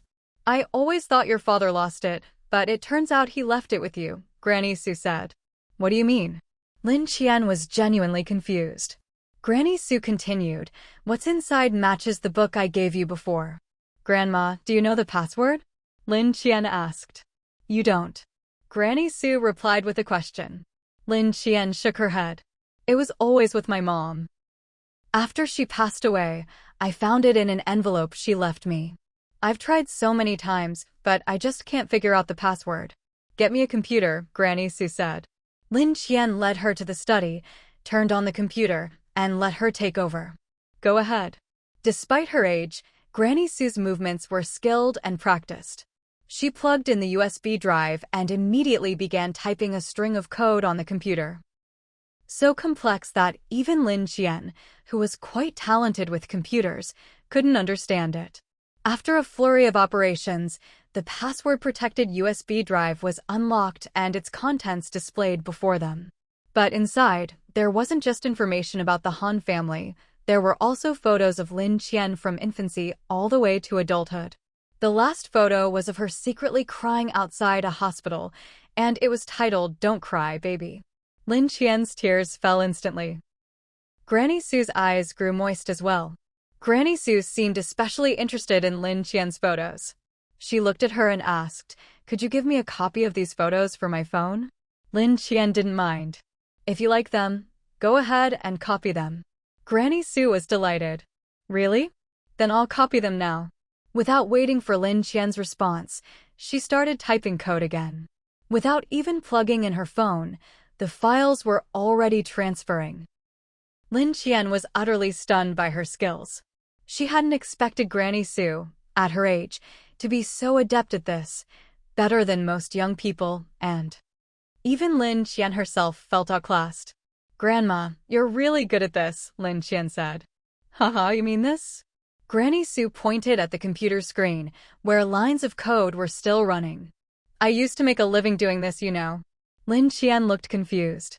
Seeing her confusion, Granny Sue explained, when I was younger, I was a leader at the National Security Bureau, in charge of cybersecurity. I retired later for certain reasons. Lin Qian was shocked. She remembered all the times she joked about national secrets.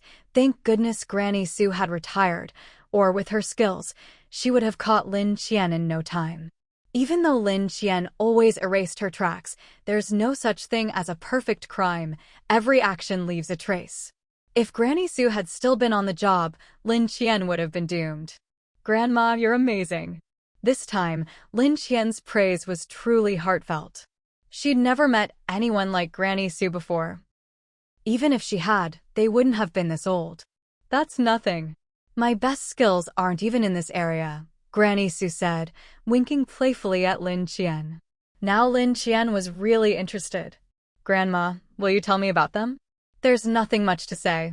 You'll find out when the time comes. Granny Sue pointed to a document on the USB drive. This should be a letter your mother left for you. Do you want to read it now? Lin Qian hadn't noticed the letter before. Now that Granny Sue had pulled it up, she saw it. Granny Sue stood up and gave her the chair. Take your time reading it. After you're done, I'll tell you more about the USB drive. Lin Qian was curious about the letter, but she was even more eager to know the secret of the USB drive. Grandma, there's no rush. Could you tell me what's actually stored on this thing first? Lin Qian asked. Granny Sue opened another document, displaying a dynamic map. What was strange was that the map seemed to be moving. Granny Sue was startled when she opened it. How? Lin Qian noticed her surprise. Grandma, what's wrong? The next second, Granny Sue quickly took out her reading glasses and examined the map closely. This map didn't look like this before. What do you mean? Someone changed it? Lin Qian asked. Granny Sue shook her head. No, it can't be altered by anyone. This map is of the world described in the book I gave you. It's a map of that world. But when we tried to find a place like this in the real world, no one could find anywhere that matched. Lin Qian understood this, because that space didn't exist in reality. It only existed inside her. Granny Sue continued, even if there were similar places, they weren't the same. I always thought this map was static, because it never moved before. She pulled Lin Qian over. Look, things inside are starting to move. Lin Qian leaned in for a closer look. Hey, it really was. Although it was a bit abstract, it was clear at a glance that this was a map of her space. Some of the details inside were almost perfectly scaled-down replicas of her actual space. Grandma Sue was also seeing a dynamic map for the first time and found it quite fascinating. She crowded in with Lin Qian to take a look. At first, she was so shocked she hung her reading glasses around her neck. This map is really strange. Grandma Sue didn't quite know how to express what she was feeling. If we could find this place, we could use it as our base. Her tone was full of regret. Lin Qian felt a bit awkward because she knew that this thing really could let people in. But if they followed Grandma Sue's idea, she'd probably want to put everyone inside. Not to mention that was completely unrealistic to begin with, and besides, the space was in Lin Qian's hands. There was no way she'd just hand it over. She wasn't that selfless. Knowing what was really going on, Lin Qian could only feign innocence at Grandma Sue's side. Didn't you say you'd already searched for it before, but couldn't find it? That's right. There's only this one map, and we have no idea how to get there or where it is. Grandma Sue let out a deep sigh. Oh well, maybe we can't find it now, but perhaps one day, when we're no longer looking, we'll stumble upon it. That's all I can hope for now. Grandma Sue was full of emotion. But Grandma, have you thought about this? The space in the map doesn't look very big. Can it really hold so many people? It can. Look at the edges here. Don't you see some gray areas? Grandma Sue pointed at the gray mist, showing Lin Qian. Lin Qian felt a jolt in her heart. Could Grandma Sue actually know what that gray mist was? It is a bit gray. What is that stuff? I don't know either. When I was young, the family elder told me that if we wanted to make good use of this, we should pay close attention to the gray mist. Lin Qian's interest was piqued. Did they say how to use it? Unfortunately, Grandma Sue shook her head. The elder didn't say exactly how to use it. Maybe she didn't know either. It's been a long time since anyone like you appeared in our family. She took Lin Qian's hand and examined the totem on it. If this totem hadn't appeared, I suppose it would have been forgotten. In our family, those with this totem are blessed. With it, many things become much easier, but I don't understand the connection. Grandma Sue thought of her own health issues. Ever since I reunited with you, I've felt so much better physically, especially these past 2 days staying here. I don't know if it's because of you, or if the things around you carry some kind of energy. She fetched herself a glass of water. Especially this water and the fruits and vegetables. Every time I eat them, I feel a bit healthier, though I can't say exactly why. Grandma Sue couldn't explain it, but Lin Qian certainly knew the reason. It was just the power of the space. Maybe it's just because you've been in a good mood lately, Grandma, so your health has improved. Grandma Sue didn't really buy that. I really think it's something about the water and soil here. Even when I was in a good mood before, I never felt my health improve like this. Maybe it's because you've handed over all the work to Commander Han and Commissar Han. You're more relaxed now, so your health is better. Plus, Yao Yao specially found you those red-stemmed myrtles. If she didn't believe that, Lin Qian really didn't know how else to convince her. But Grandma Sue actually nodded. At first, I thought you'd added some kind of health tonic to the food or water here, but you said no, so maybe it really is the water and soil. Last time, Yao Yao found me those red-stemmed myrtles, and after using them, I did feel a lot better. Grandma Sue finished her water. You should read the letter your mother left you. I'll leave you to it. She walked out, closing the door behind her and leaving the space to Lin Qian. Only then did Lin Qian sit down and open the letter Lin Wanqing had left her. In it, her mother explained the mystery of Lin Qian's background and told her to keep an eye on Li Shouqing. She also explained the family's blue vein project. It turned out that she and Han Fengshan had agreed to separate for the sake of the country. One of them worked in the open, the other in secret, knowing that someone else would eventually take over the project. Since their relationship seemed rocky at the time, they decided to put on an act. Everyone thought they were at odds, so Lin Qian took over the Blue Vein project and controlled its progress, occasionally checking in with Han Fengshan about the Jin family's activities. Even as she was dying, she realized her body must have been sabotaged, otherwise, she wouldn't have declined so quickly. The likely culprit was Li Qian. Because Li Qian had always been close to Lin Qian, and their relationship was unusual, Lin Qian had never acted against him. At first, she thought he was an honest, reliable person, who knew he'd turn out to be a dog that would bite her in the end. Lin Qian's final words mentioned Han Fengshan and Lin Qian. Between the lines, there was deep love and reluctance. Lin Qian hadn't felt such emotion in a long time. For as long as she could remember, she'd always thought her mother was distant, never showing much affection, not even a hug.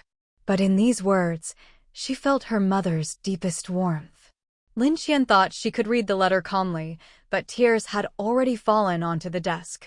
In that moment, she finally made peace with herself. Maybe, for Lin Qian's sake, she could even reconcile with Han Fengshan. After reading everything, she sat in the study for a long time, unable to calm down. Then she opened the map again. She'd wanted to experiment earlier, but with Grandma Su around, she hadn't dared to use the space. Now that she had some privacy, she used her mind to collect the mature fruit trees in the space. Amazingly, as soon as she did, the trees on the map began to move, and the fruit seemed to fall into the frame. Whatever she did, the map reflected it. She was startled. This map absolutely couldn't be allowed to fall into the wrong hands, or her secret would be discovered sooner or later. She'd already memorized how Grandma Su operated it.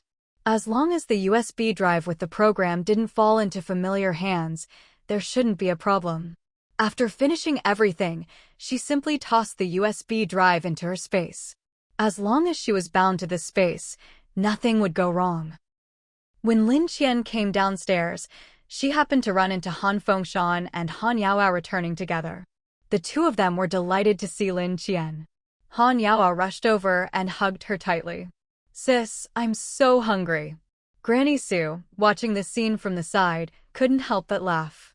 "If you're hungry, what's the use of hugging your sister? Come here, let Granny get you some breakfast."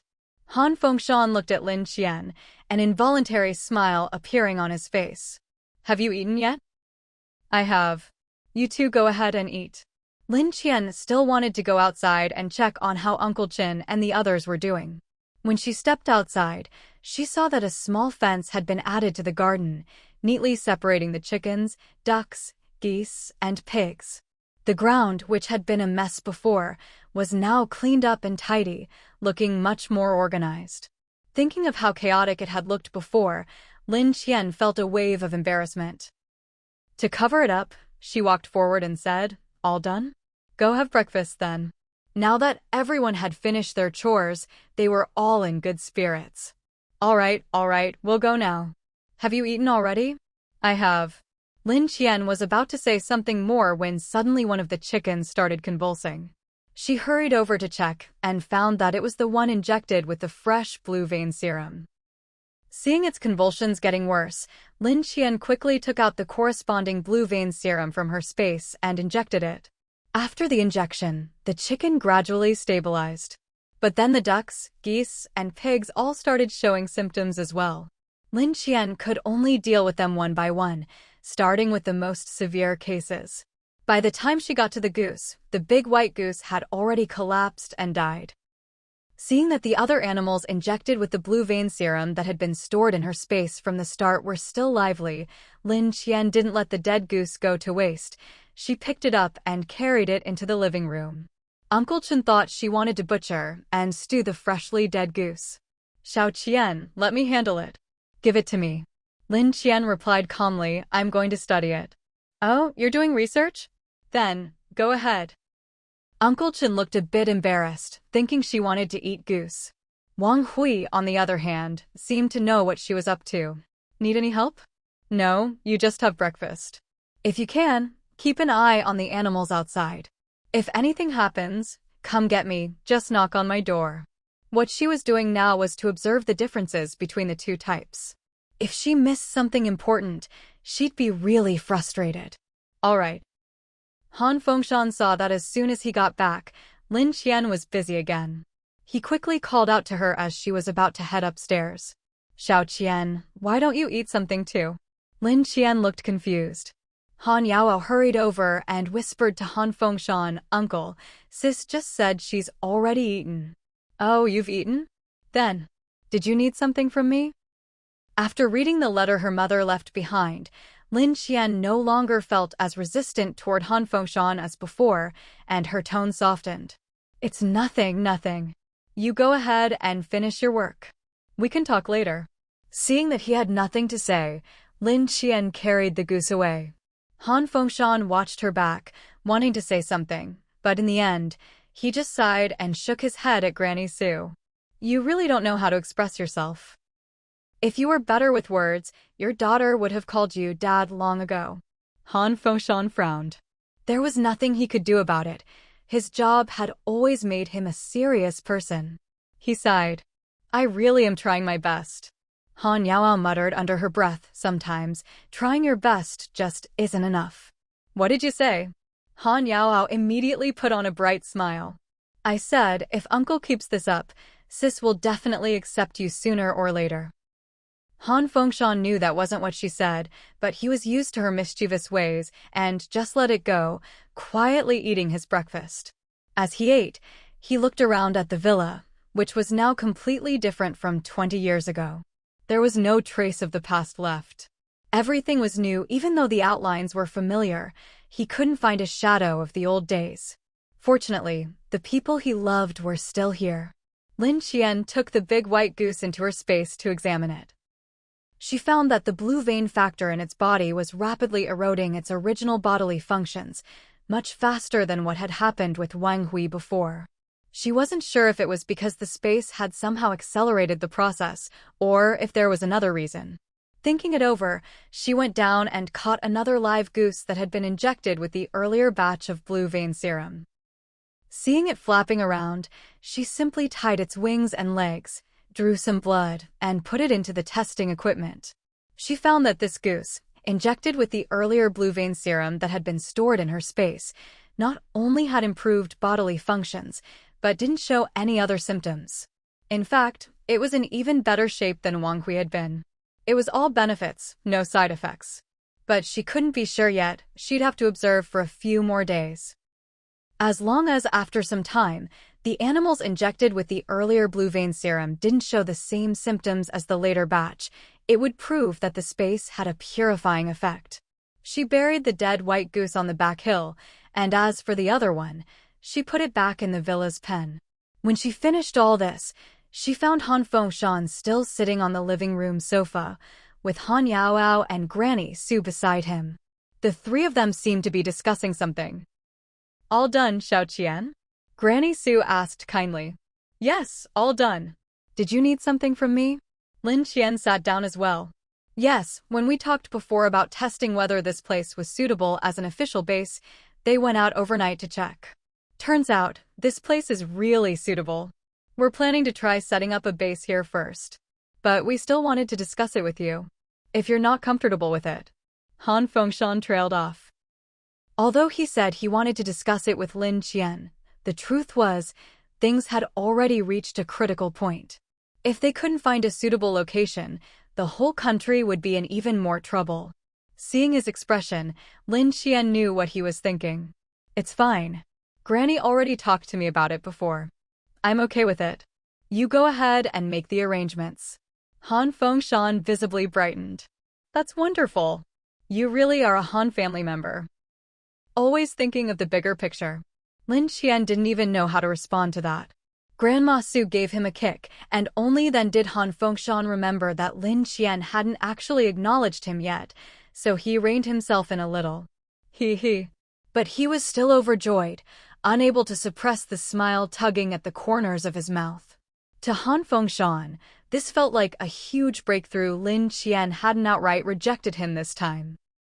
In the past, no matter what he said, Lin Qian would always respond in a lukewarm, indifferent way, never as seriously as today, never truly agreeing with what he did. Back when Lin Wanqing was still around, even though the two of them didn't spend much time together and always had to do things on the sly, having Lin Wanqing's full support was, in his eyes, the luckiest thing that ever happened to him. Now, realizing that Lin Qian also supported his work, how could he not be happy? Looking at Han Fengshan, Lin Qian finally started to understand why her mother had chosen a man like him. Seeing him now, so upright and devoted to the country, she could see the appeal. He put the nation first, but still respected his family's opinions. That alone made him better than most people. Seeing how happy he was, Lin Qian thought for a moment. Mom left me a letter. Would you like to read it? She mentions you in it. As soon as she said this, Han Fengshan couldn't hold back. Yes, yes. Where is it? Come with me. Lin Qian led him to the study, pulled up the letter Lin Wanqing had left her, and handed it to him. Take your time reading it. I'll step out for a bit. With Han Fengshan in the study, he finally felt a bit of what it was like back in the old days. Lin Qian hadn't changed much in this room, so it looked almost the same as before. Han Fengshan didn't read the letter right away. Instead, he slowly walked around the study again and again. In the sunlight, he seemed to see Lin Wanqing standing by the window, smiling at him. He was momentarily lost in a daze, reached out his hands, and walked toward the window. Ching-ching. But as soon as he stepped into the light, the illusion vanished, and all he saw was the cold, sunlit wall. He could only reach out and gently touch the wall, sighing, "My beloved is gone." Only then did he turn back to the desk, where Lin Qian had placed the letter. He began to read, and as he did, he seemed to hear Lin Wanqing's warm voice in his ears.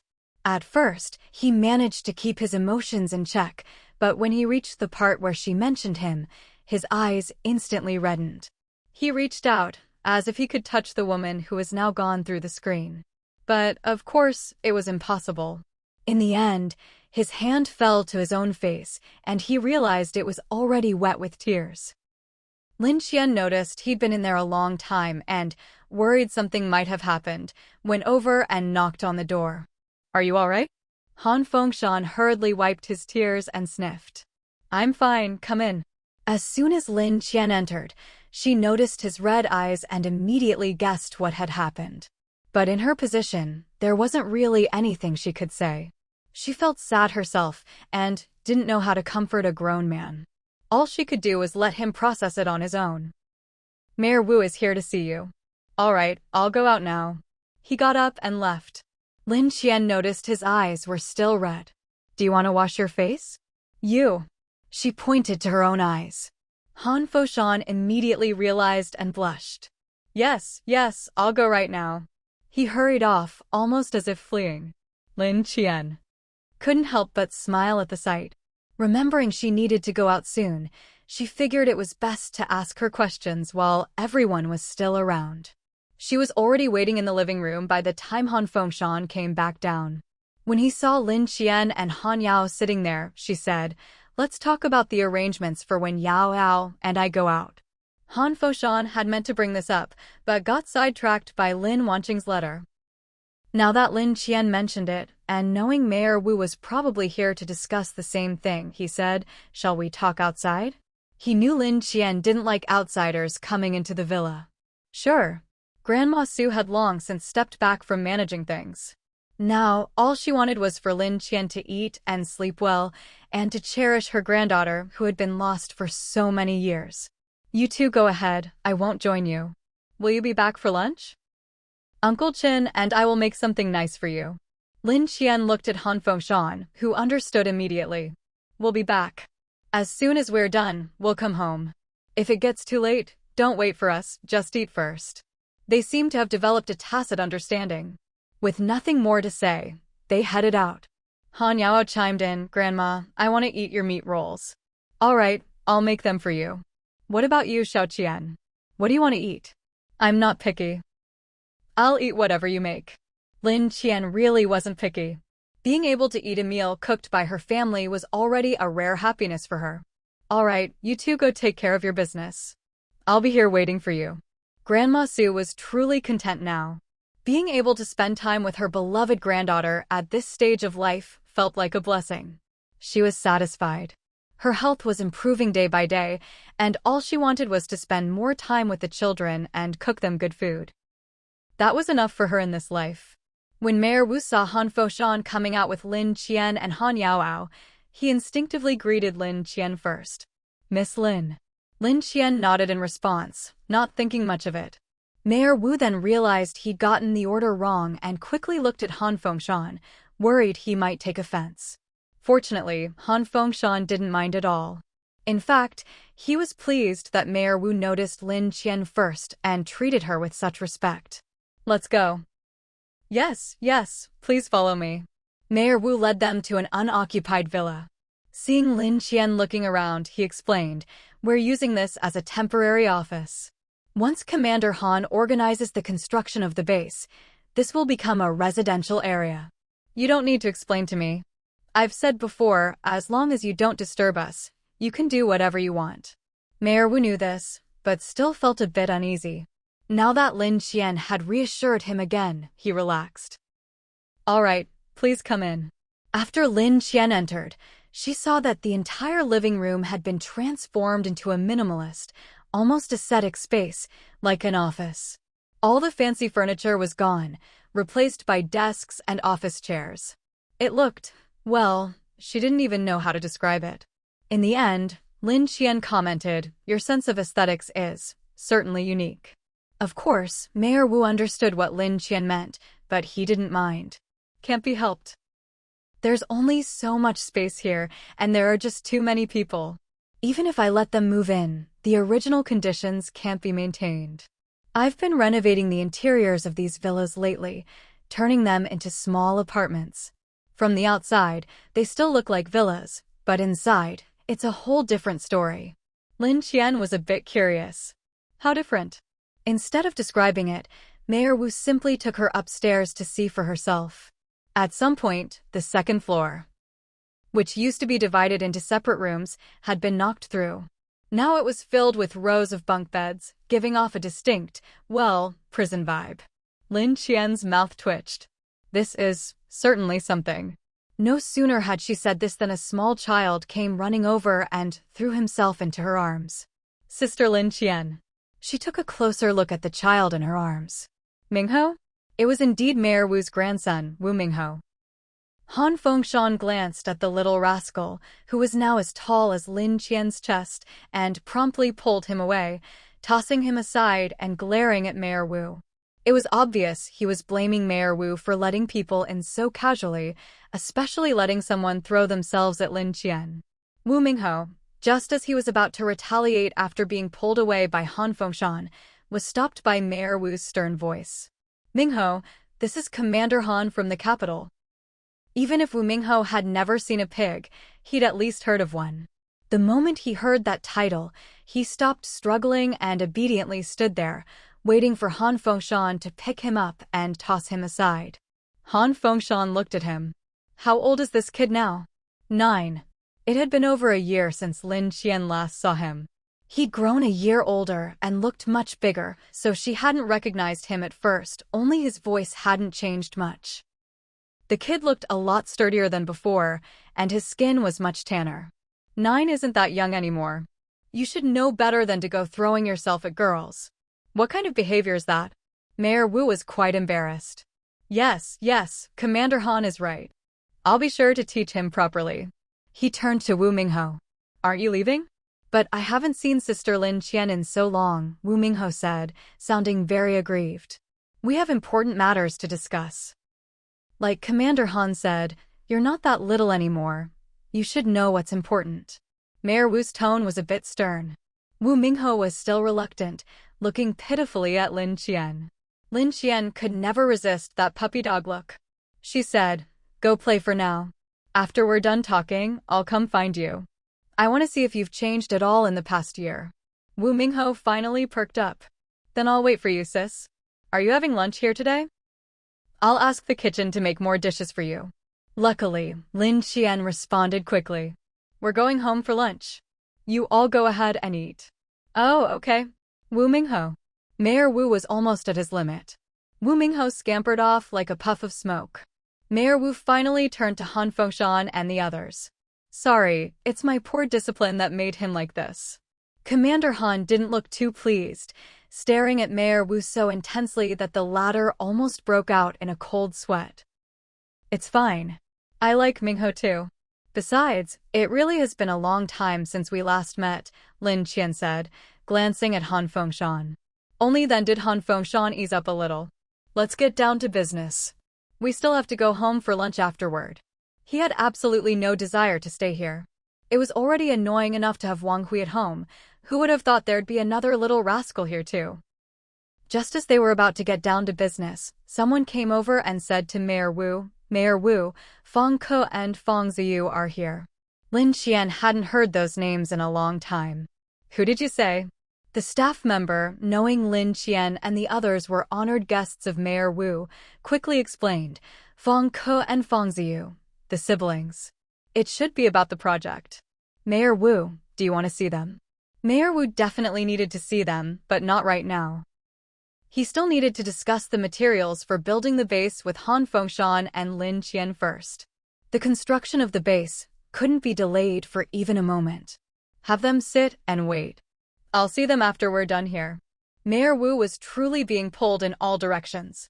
When Fang Ke and Fang Ziyu came in and saw Lin Qian, they were both stunned. Fang Ziyu, the big oaf, got so excited he rushed ahead of Fang Ke, trying to hug Lin Qian. Han Fengshan had seen it coming. He was always on guard around men, and now he stepped right in front of Lin Qian, glaring at the young man. What do you think you're doing? Commander Han, I'm just good friends with Xiao Qian. I haven't seen her in so long, I just wanted a hug. As he spoke, he even tried to push Han Fengshan aside, but Han Fengshan didn't budge an inch. Commander Han? Fang Ziyu looked confused. Lin Qian sighed helplessly and gave a brief introduction. This is my dad, my biological father. This was the first time Han Fengshan had ever heard Lin Qian call him dad, even if she wasn't addressing him directly. It was enough to make him emotional. In the confusion, Fang Ziyu managed to get in front of Lin Qian and gave her a big hug. Although Lin Qian sometimes disapproved of Fang Ziyu's behavior, they'd grown up together, so a hug was no big deal. Only after the hug did Fang Ziyu realize he'd just heard something shocking. He quickly let go of Lin Qian. What did you just say? Commander Han is your father. Lin Qian nodded. Fang Ke looked a little embarrassed. Sorry, Commander Han. My brother just got a bit overexcited after not seeing Xiao Qian for so long. Han Fengshan glared at Fang Ziyu. Are you going to move or not? Faced with her father, Fang Ziyu didn't dare act up and quickly changed the subject. I never thought your biological father would be so young, Xiao Qian. Though it sounded like a compliment, Han Fengshan didn't look pleased at all. We have business to discuss. Go wait over there, and don't come any closer. Fang Ziyu was fairly obedient. Just as he was about to move aside, he spotted Han Yaoao nearby. Who's this cute little girl? Fang Ke was so embarrassed she could have dug a 3-bedroom apartment into the floor. Mind your own business. She dragged him away and made him sit down. Even then, Fang Ziyu couldn't sit still. Half his body leaned toward Lin Qian and the others, sneaking glances at Lin Qian and Han Yaoao every so often, never able to settle down. Han Fengshan kept watching Fang Ziyu out of the corner of his eye. Seeing him act like this, he couldn't help but get angry and said to Mayor Wu, Don't you have any other reception rooms here? Huh? Mayor Wu was caught off guard, not knowing how to respond. We do, but... If you do, then hurry up and arrange for them to wait in another reception room. Mayor Wu didn't really understand what was going on, but he was obedient and quick to act. He immediately had someone arrange for Fang Ke and Fang Ziyu to wait somewhere else. At first, Fang Ziyu was reluctant to go, until Fang Ke couldn't stand him anymore and dragged him away. Fang Ke whispered to him, Can't you see how much Commander Han dislikes you? Why are you still trying to get close? I didn't even do anything. Feng Ziyu looked completely innocent. You were hugging his daughter. If you have a daughter in the future and every random guy comes up to hug her, would you be happy? Me? Random guy? Feng Ziyu pointed at himself in disbelief. What else? Even I didn't hug her, but you did. Feng Ziyu looked aggrieved. I grew up with Xiao Qian. Even if we're not romantically involved, we're friends. What's wrong with a hug? Feng Ke didn't know how to get through to him. Forget it. What you think doesn't matter. She couldn't be bothered to deal with him anymore. If it really came down to it, maybe letting Han Fengshan teach him a lesson wouldn't be so bad. Jia, how did Xiao Qian suddenly become Commander Han's daughter? I've never heard anything about this before. Feng Ke ignored him, but he kept going. But honestly, I always thought Li Shouqing couldn't possibly have such a pretty daughter like Xiao Qian. When I was a kid, I even thought she was picked up by the Lin family. Feng Ke was truly speechless. Feng Ziyu went on, that scumbag Li Shouqing, I wonder what's happened to him now. Feng Ke finally lost her patience. Why do you care what happens to him? Can you please just take care of yourself first? Everywhere she went lately, she had to bring this fool along. He seemed a bit better, but she still had to keep an eye on him constantly, or else he'd cause trouble. Sometimes, even keeping an eye on him wasn't enough, just like today. What did I do? I'm doing great. Even my parents say I've changed. Look, we came back here and I was willing to let my own house be used as a dormitory, eating and living together with everyone. Xiao Qian couldn't do that. Feng Ke shot him a look. Are you really comparing yourself to Xiao Qian? Feng Ziyu was silent for a while. I guess I really can't compare. I don't have a commander for a dad or a political commissar for an uncle. Is that the reason? What else could it be? Fine, whatever you say. As they were talking, someone knocked on the door. Director Feng, the mayor is available now. Please wait a moment, he'll be right over. After seeing Lin Qian, Feng Ziyu had no interest in discussing any project matters with the mayor. Jia, why don't you talk to the mayor? I'll go catch up with Xiao Qian. Feng Ziyu looked at the person who came. Have Commander Han and the others left? No, Miss Lin is chatting with the young master. You mean that brat Wu Mingho? How does Xiao Qian even know him?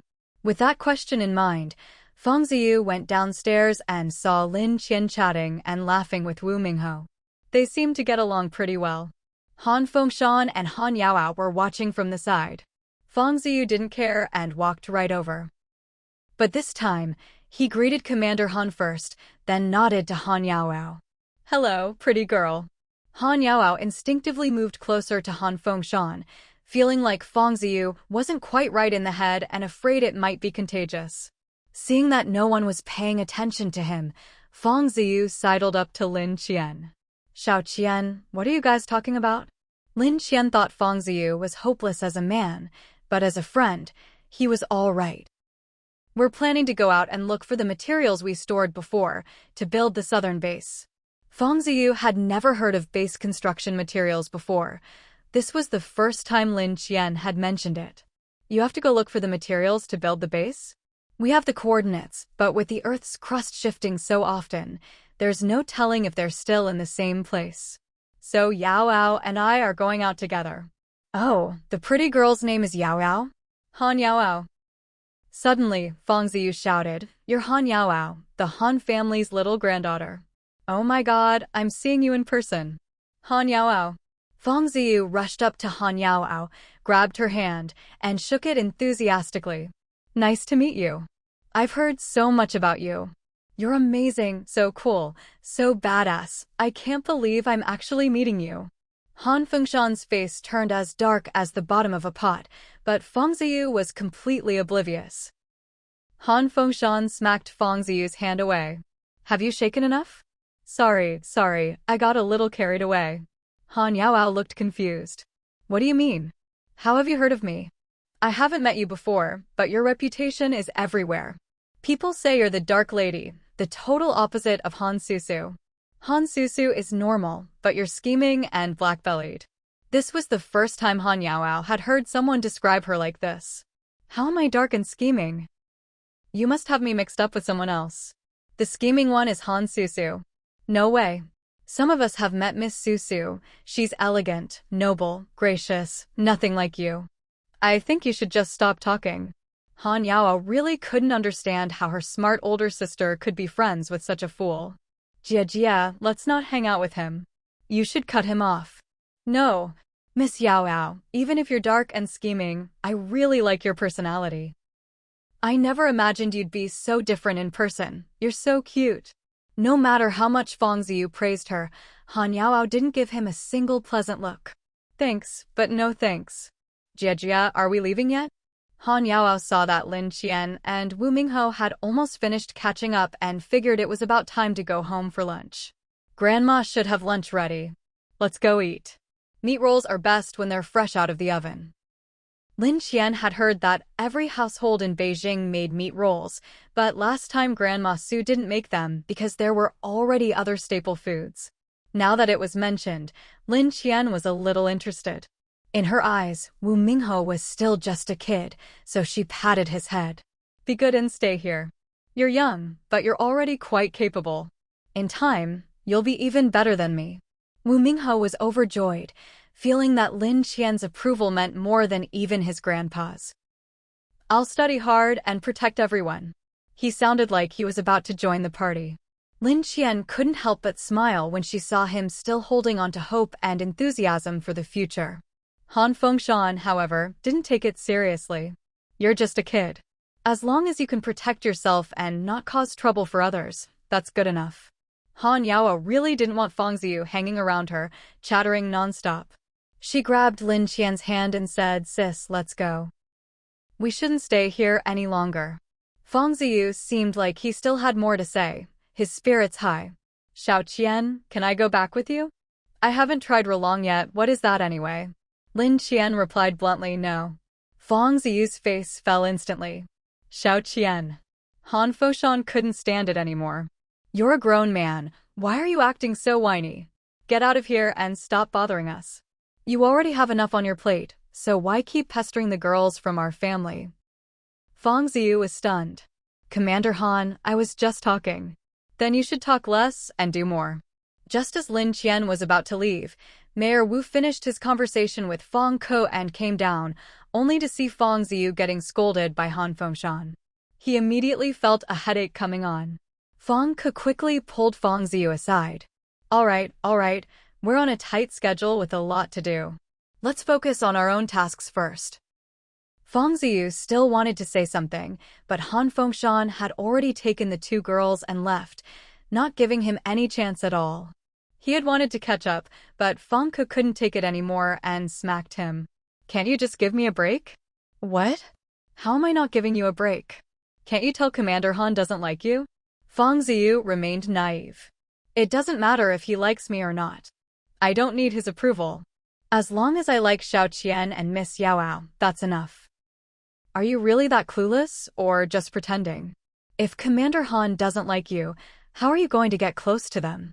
"I don't have any ulterior motives. I just admire them, that's all." Fong Ke rolled her eyes. "If you did have any other intentions, you probably wouldn't survive the day. Commander Han only tolerates you because he thinks you're harmless. I just said a couple of words. Would he really do something to me? He wouldn't have gotten to where he is if he were that petty." Sometimes Fong Ke didn't even know how to communicate with Fong Ziyu. "So you said a couple of words, so what?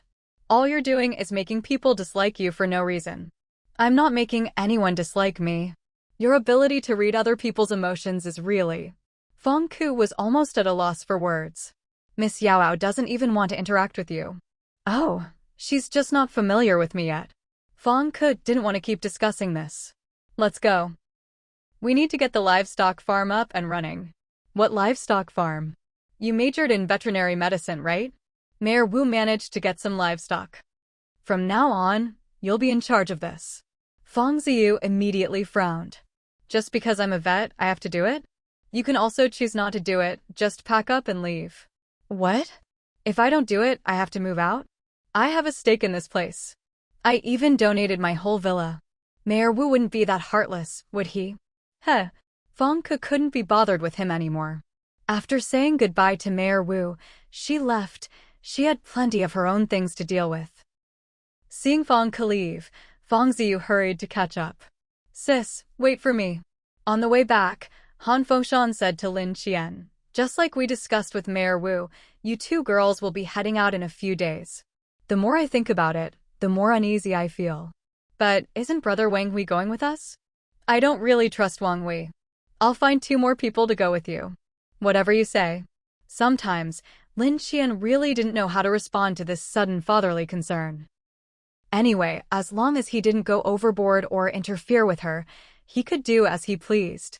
When they got home, Grandma Su, Uncle Chen, and Grandpa Wang were still busy in the kitchen. They were chatting and laughing, each with their own tasks, looking very harmonious. It seemed Grandma Su had found a way to get along with Uncle Chen and Grandpa Wang.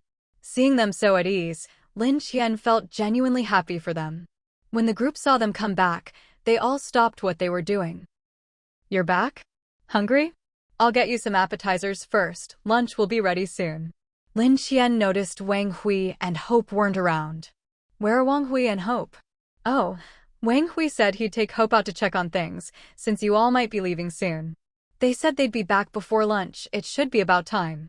Sure enough, as soon as she finished speaking, Wang Hui came back with Hope. As soon as Hope saw Lin Qian, he rushed toward her, but stopped just short of bumping into her. Seeing even a dog so well behaved, Han Foshan thought of the troublesome Fong Ziyu and got even more annoyed. He remembered that when Mayor Wu had suggested Lin Qian's group take Fong Ko and Fong Ziyu along to gather supplies, he had refused without a second thought. Fong Ko had left a good impression. She was an excellent surgeon and could help in an emergency. But Fong Ziyu, that fool, was just a vet. Unless there were animals needing treatment, Hope would probably have to go too. But if anything happened, wouldn't Fong Ko be more useful than a vet? So, without Fong Ziyu even realizing it, he'd been rejected. As for Fong Ko, Han Foshan actually wanted her to come along, but since she insisted on bringing Fong Ziyu wherever she went, he had to give up on that idea. But Lin Qian herself had medical skills, so there was no need to worry too much. The Han family, including Wang Hui, all knew a thing or two about first aid, so in the end, Han Foshan decided against letting those two join. Woof woof woof. Hope started barking excitedly, telling Lin Qian all about what he'd seen, looking very proud of himself. Lin Qian nodded and praised him. Our Hope is amazing, so clever. And so on, showering him with compliments. Wang Hui and Han Fengshan watched from the side, especially Han Fengshan, who was so jealous you could almost smell the vinegar in the air.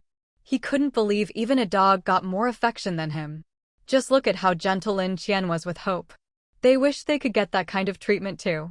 What happened next was even more of a shock to them. Lin Qian not only talked to Hope, but kept petting his head, and Hope kept nuzzling up to her. It was a scene full of warmth and affection. Finally, Han Fengshan couldn't hold back anymore.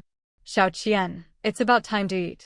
Only then did Lin Qian stop, but she took Hope with her to wash her hands, and Hope followed eagerly.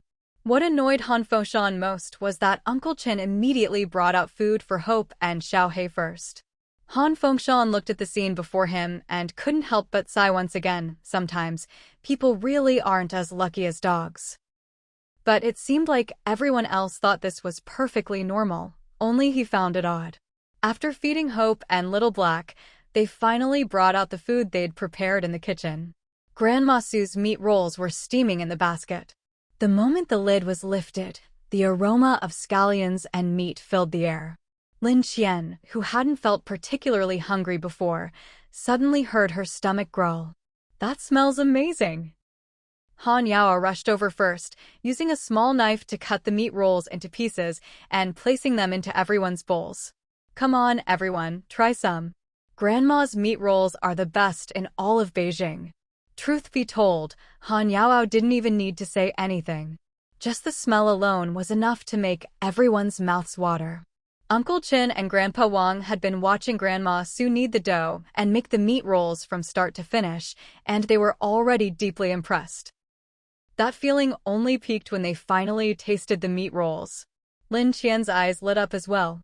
This is delicious. Grandma Su had hoped Lin Qian would eat a bit more, But Lin Qian's enthusiastic response was far beyond her expectations. If you like it, have some more, there's plenty. Uncle Chen tried a piece and couldn't help but praise it. Looks like the dishes Wang and I made today might not be as popular. How could that be? This is just the staple food. We still need to eat the dishes too, right everyone? It had to be said, ever since Grandma Su had come around, her emotional intelligence and way of handling things were truly impressive. With her saying that, of course everyone chimed in, nodding in agreement and reaching for their chopsticks. What followed was a round of compliments, and by the end of the meal, everyone was thoroughly satisfied. After dinner, Han Fengshan brought up the matter of Lin Qian and Han Yaoao setting out soon to search for materials. We're thinking of taking a week to prepare, and once everything's ready, we'll head out. Uncle Chen was immediately displeased. Lin Qian had only just returned. Even a workhorse needs to rest. Commander Han, isn't this a bit rushed? Xiao Qian just got home. She hasn't had much time to rest. He didn't want to directly criticize, so his words were already quite tactful. Luckily, Lin Qian spoke up. Uncle Chen, this was my own decision. It has nothing to do with him. Uncle Chen's attention snapped back. Why not rest at home for a few more days? What's the rush? Even iron needs time to cool down. Lin Qian knew Uncle Chen was just worried about her, so she spoke with a hint of playfulness. I'm fine. Finding materials is the main goal, but I have my own reasons too. Please let me go. With her saying that, how could Uncle Chen refuse? Grandpa Wang chimed in as well. Then let Wang Hui go with you. That's right, we've already agreed. Wang Hui, Yao Ao, and I will go together. Lin Qian glanced at Han Fengshan. But Commander Han said we should bring a couple more people. She still couldn't bring herself to call Han Fengshan Dad, but her tone was much softer now. For the first time, Uncle Chen looked Han Fengshan in the eye, feeling that he'd finally said something sensible. Commander Han is right. Just the few of you would be too dangerous. You should bring more people. I remember the old lady said your ark can hold up to 10 people, right? Yes, it can hold up to 10. But since we're going out to search for supplies, we can't use the ark. The ark is mainly for finding the coordinates of the Doomsday base. We'll have to take a regular boat. Uncle Chen knew about their ark. It was practically indestructible. But if they had to use an ordinary boat, the risks would increase dramatically. Just thinking about the possible dangers made his heart race. Commander Han, maybe you should find someone else. Xiao Qian is just a girl, if anything happened to her. With Lin Wanjing gone, if anything happened to Lin Qian, he wouldn't be able to go on. It's fine, Uncle Chen. I decided to go myself. Even if Commander Han didn't need materials for the base, I'd still go out to look for things. Lin Qian kept insisting on going out to look for things. It had already taken a lot for Uncle Chen to let her go to Beijing last time, and he'd worried for ages. Now she wanted to go again, and he really. Xiao Qian, what is it you're looking for that you have to go out now? Lin Qian sighed. Uncle Chen, I don't really know how to explain, but I just have to go. Suddenly, Grandma Su had a flash of insight, remembering the Pure Land mentioned in her family's old records. Xiao Qian, are you trying to find that place on the map? It wasn't exactly that, but it was related. Lin Qian thought for a moment, then nodded. You know where it is? Grandma Su looked at her in shock. I don't. Then how will you find it if you don't know? I'll just look around. Grandma Su frowned. We've already established this place as a base. With China's strength, we can definitely develop it. Why not just stay here? She didn't want her newly found granddaughter to get into trouble again. Grandma, even if I don't go looking for that place, what about the building materials? Lin Qian hit the nail on the head. There are plenty of people to look for materials. They don't need you. Grandma Su glared at Han Fengshan. Ask your dad, isn't that right? Han Fengshan, suddenly called out, instinctively wanted to nod. He really didn't want Lin Qian to go on such a dangerous trip either. How about? He had just started to speak when Lin Qian cut him off. You don't need to say anything. I've already made up my mind and I'm not changing it. Seeing her expression, everyone wisely fell silent. It's settled. We'll leave in a week. With that, Lin Qian changed the subject. Are the animals outside all right? She'd asked Wang Hui to keep an eye on them before she left, but since Wang Hui had taken Hope out, she'd only glanced at them when she got back. They all seemed fine, so she hadn't paid much attention. Grandpa Wang had taken over the job. I've been watching them. They're all fine. Since the animals were all right, Lin Qian didn't need to worry. As for Wang Hui's health, with the nourishing space water, he was getting better every day. Lin Qian just wasn't sure if his strength had fully returned. She called Wang Hui to the gym. "How's your strength now?" As soon as she finished speaking, she suddenly attacked. Wang Hui dodged just in time, but Lin Qian followed up with another move. Wang Hui had to use all his strength at first. He could barely dodge. By the end, Wang Hui was already gasping for breath. He felt like there wasn't a single spot on his body that Lin Qian hadn't hit, except she actually hadn't hit him at all, yet everywhere hurt. He clearly hadn't been struck, but his whole body felt like it had been kneaded and twisted out of shape. Now, Wang Hui was completely slumped on the ground, unable to utter a word. He waved his hands at Lin Qian, signaling that he was totally done for. Lin Qian had actually exerted herself a bit too, but compared to Wang Hui, she was still fairly relaxed. She was drenched in sweat, and it had been a long time since she'd felt so exhilarated. Seeing Wang Hui unable to speak, she simply pulled out 2 bottles of water from her space, drank one herself, and tossed the other to him. Wang Hui grabbed the water and chugged it down in one go. After a while, he finally managed to speak. "With your physical abilities, even a King Kong might not be able to beat you." He'd always thought he was pretty strong, stronger than most people, but in front of Lin Qian, he was instantly reduced to nothing. After this sparring match, Lin Qian felt she'd used up quite a bit of energy too.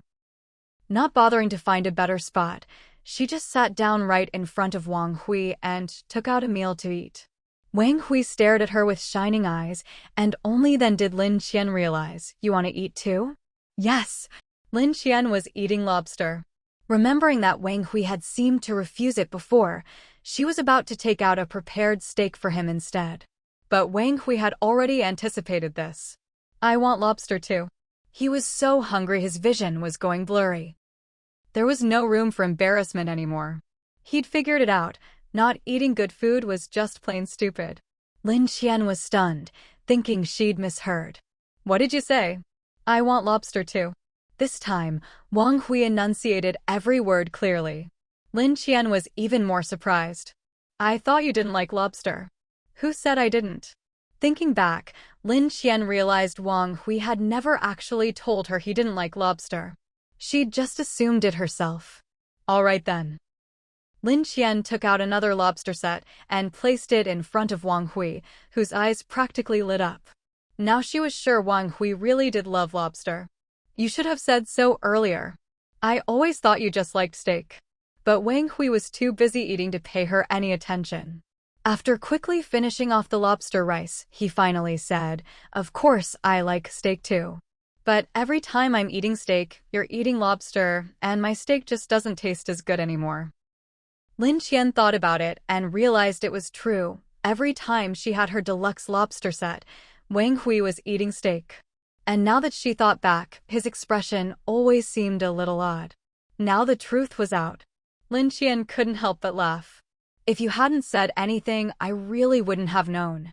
Anyway, I've stocked up plenty of food in my space.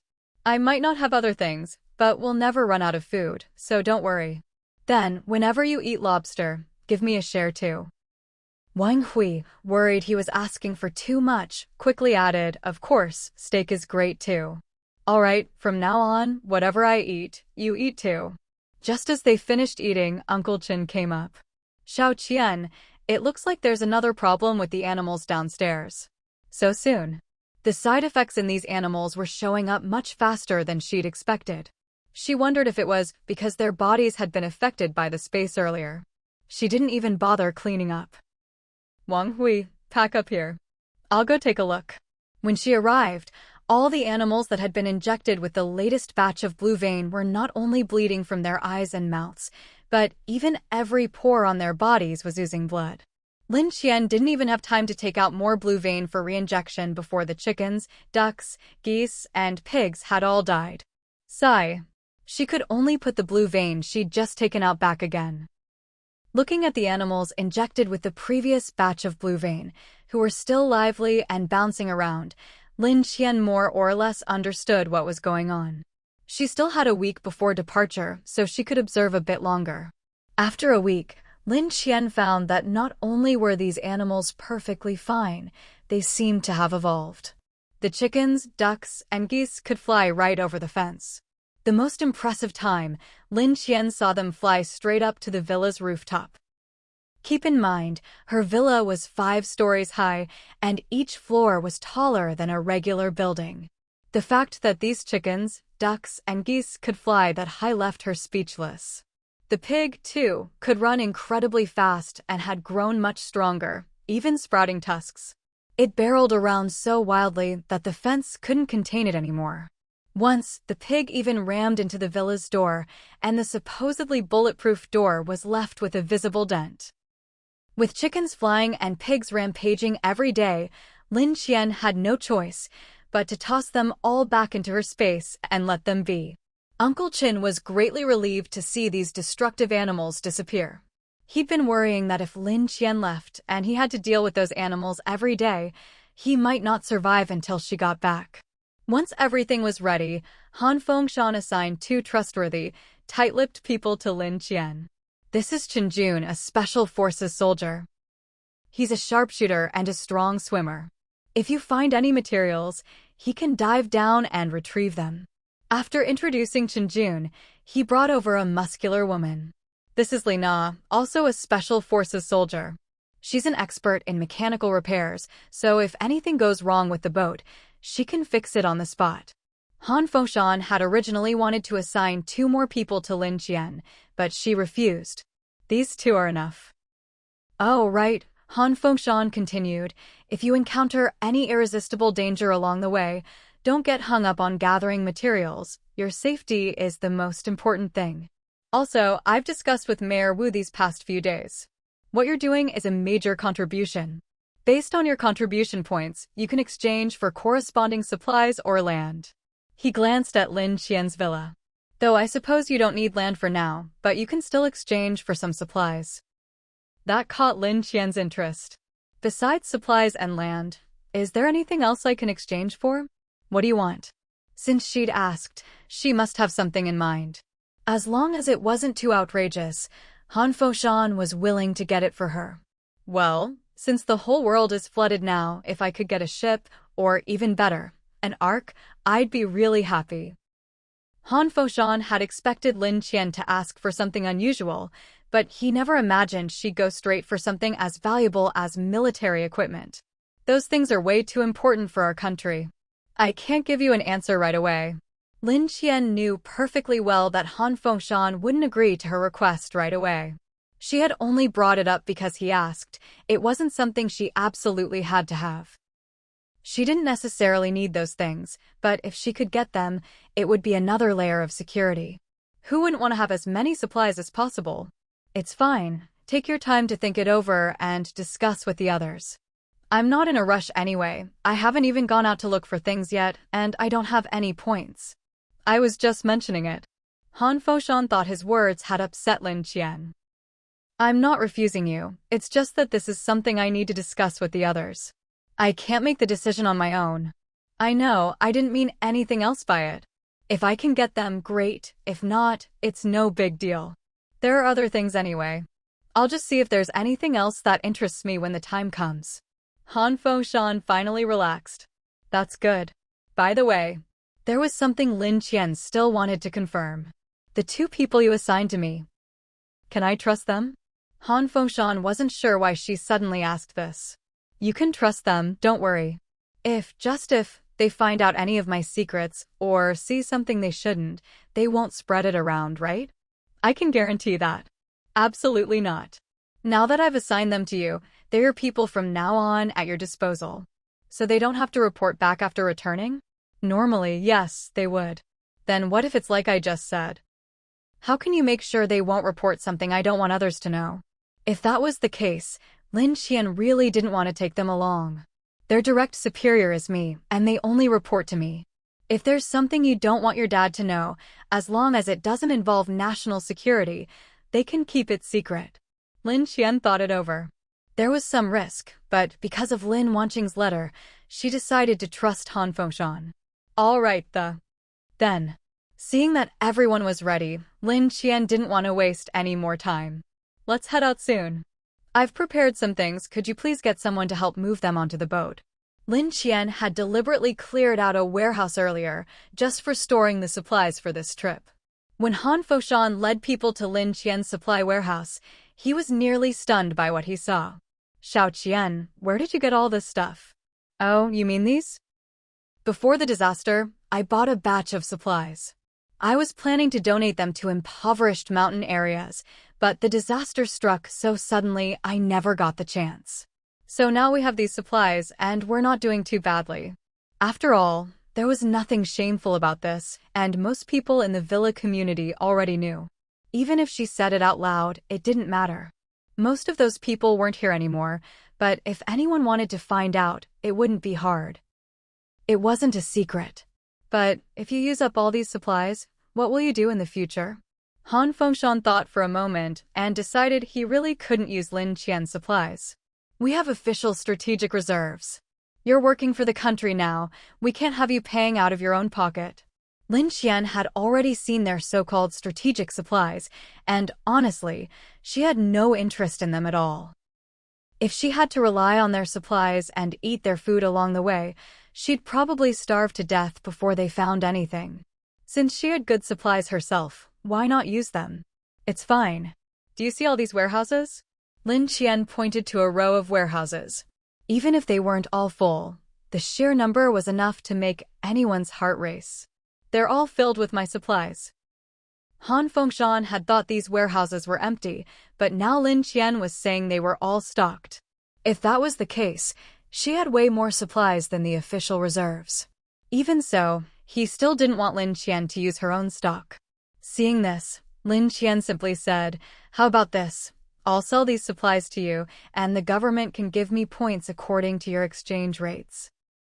I have more supplies than I can use anyway, so I might as well get some points and trade for things I don't have later."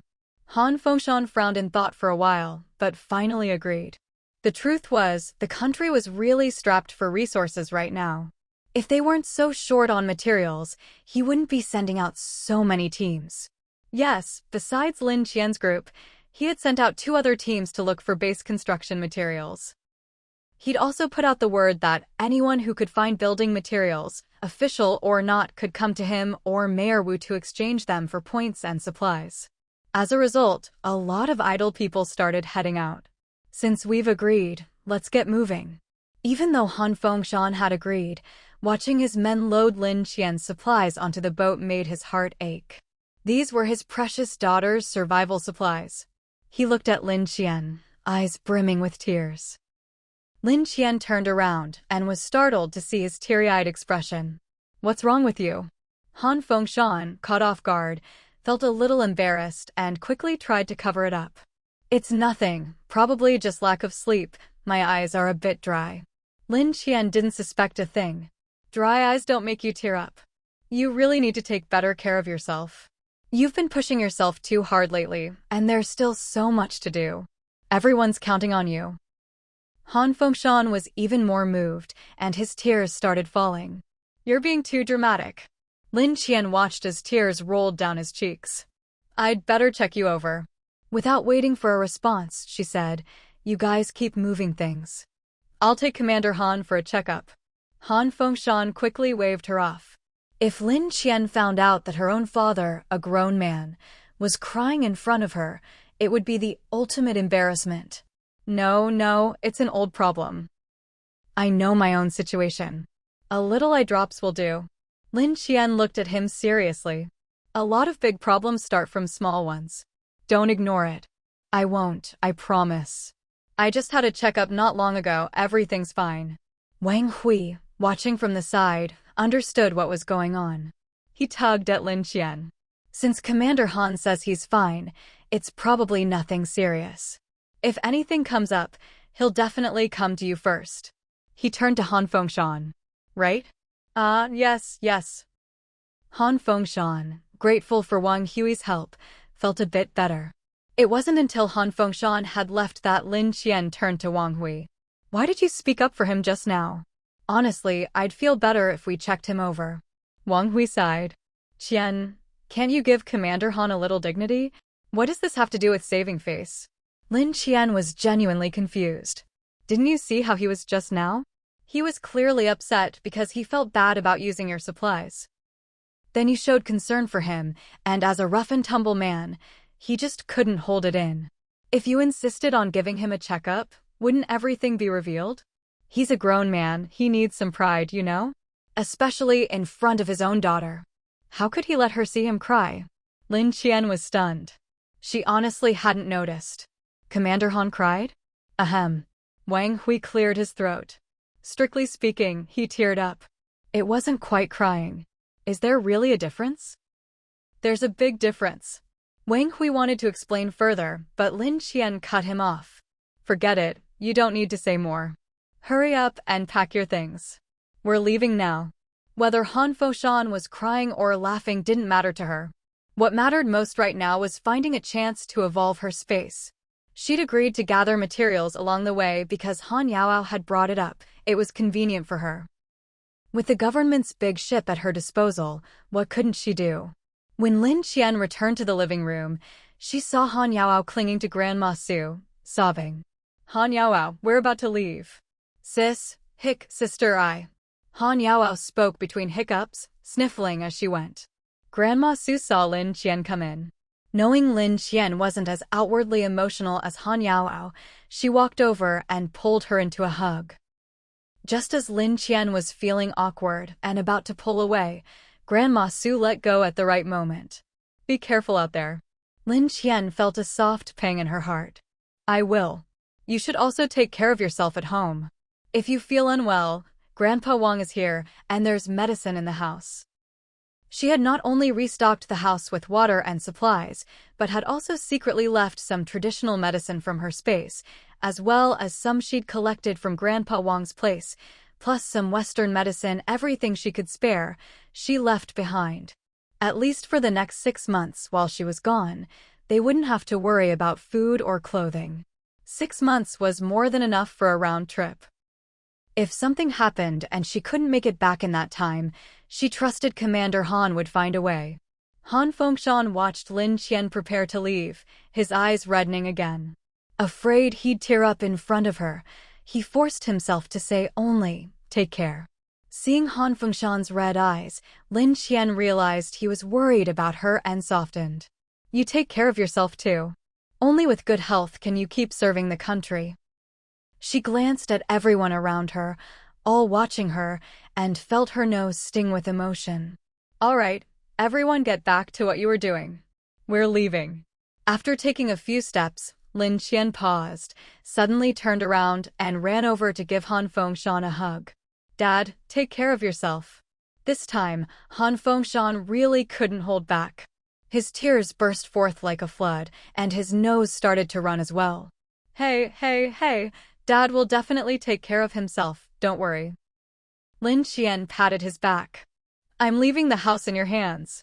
Once Lin Qian was out of sight, Han Fengshan's tears and snot flowed freely. Grandma Su couldn't bear to watch and tossed him a pack of tissues. "Wipe your face." There were still his subordinates around. Even if Han Fengshan didn't mind losing face, Grandma Su did. As soon as Han Fengshan took the tissues, he regained his composure and realized everyone was looking at him. Embarrassed, he said, "All right, everyone get back to work. What are you standing around for?" Seeing him wiping his tears and blowing his nose, the others finally dispersed, barely holding back their laughter. Grandma Su sighed. Such a big man, what a spectacle. But since he was her own son, what could she do? She could only put up with it. Grandma Su kept repeating to herself, "He's my own, he's my own, don't get angry, don't get angry." In the end, it didn't help much. She still wanted to smack Han Fengshan a few times, so she retreated to the kitchen to distract herself. Luckily, Grandma Su was old enough that saving face didn't matter as much as it did when she was young. Otherwise, Han Fengshan would have gotten a real scolding. Honestly, even though Han Foshan looked a mess right now, Grandma Su was happy. After all, Lin Qian had finally called her son Dad. Now that Lin Qian had spoken, Grandma Su finally felt like her family was complete. Feeling joyful, she hummed a little tune as she cooked, swaying as she went. Uncle Chen quietly approached Grandpa Wang. "Uncle Wang, should we go help out?" "No need. Look how happy the old lady is, let's not interrupt. Let's go play chess." Lately, Uncle Chen and Grandpa Wang had gotten hooked on chess. With Grandma Su always eager to cook, they'd spend hours playing whenever they were free. The addiction was getting worse. While things were warm and lively at home, Lin Qian was already boarding the ship. It was her first time seeing it in person. She'd imagined it would be big, but she hadn't expected it to be this massive.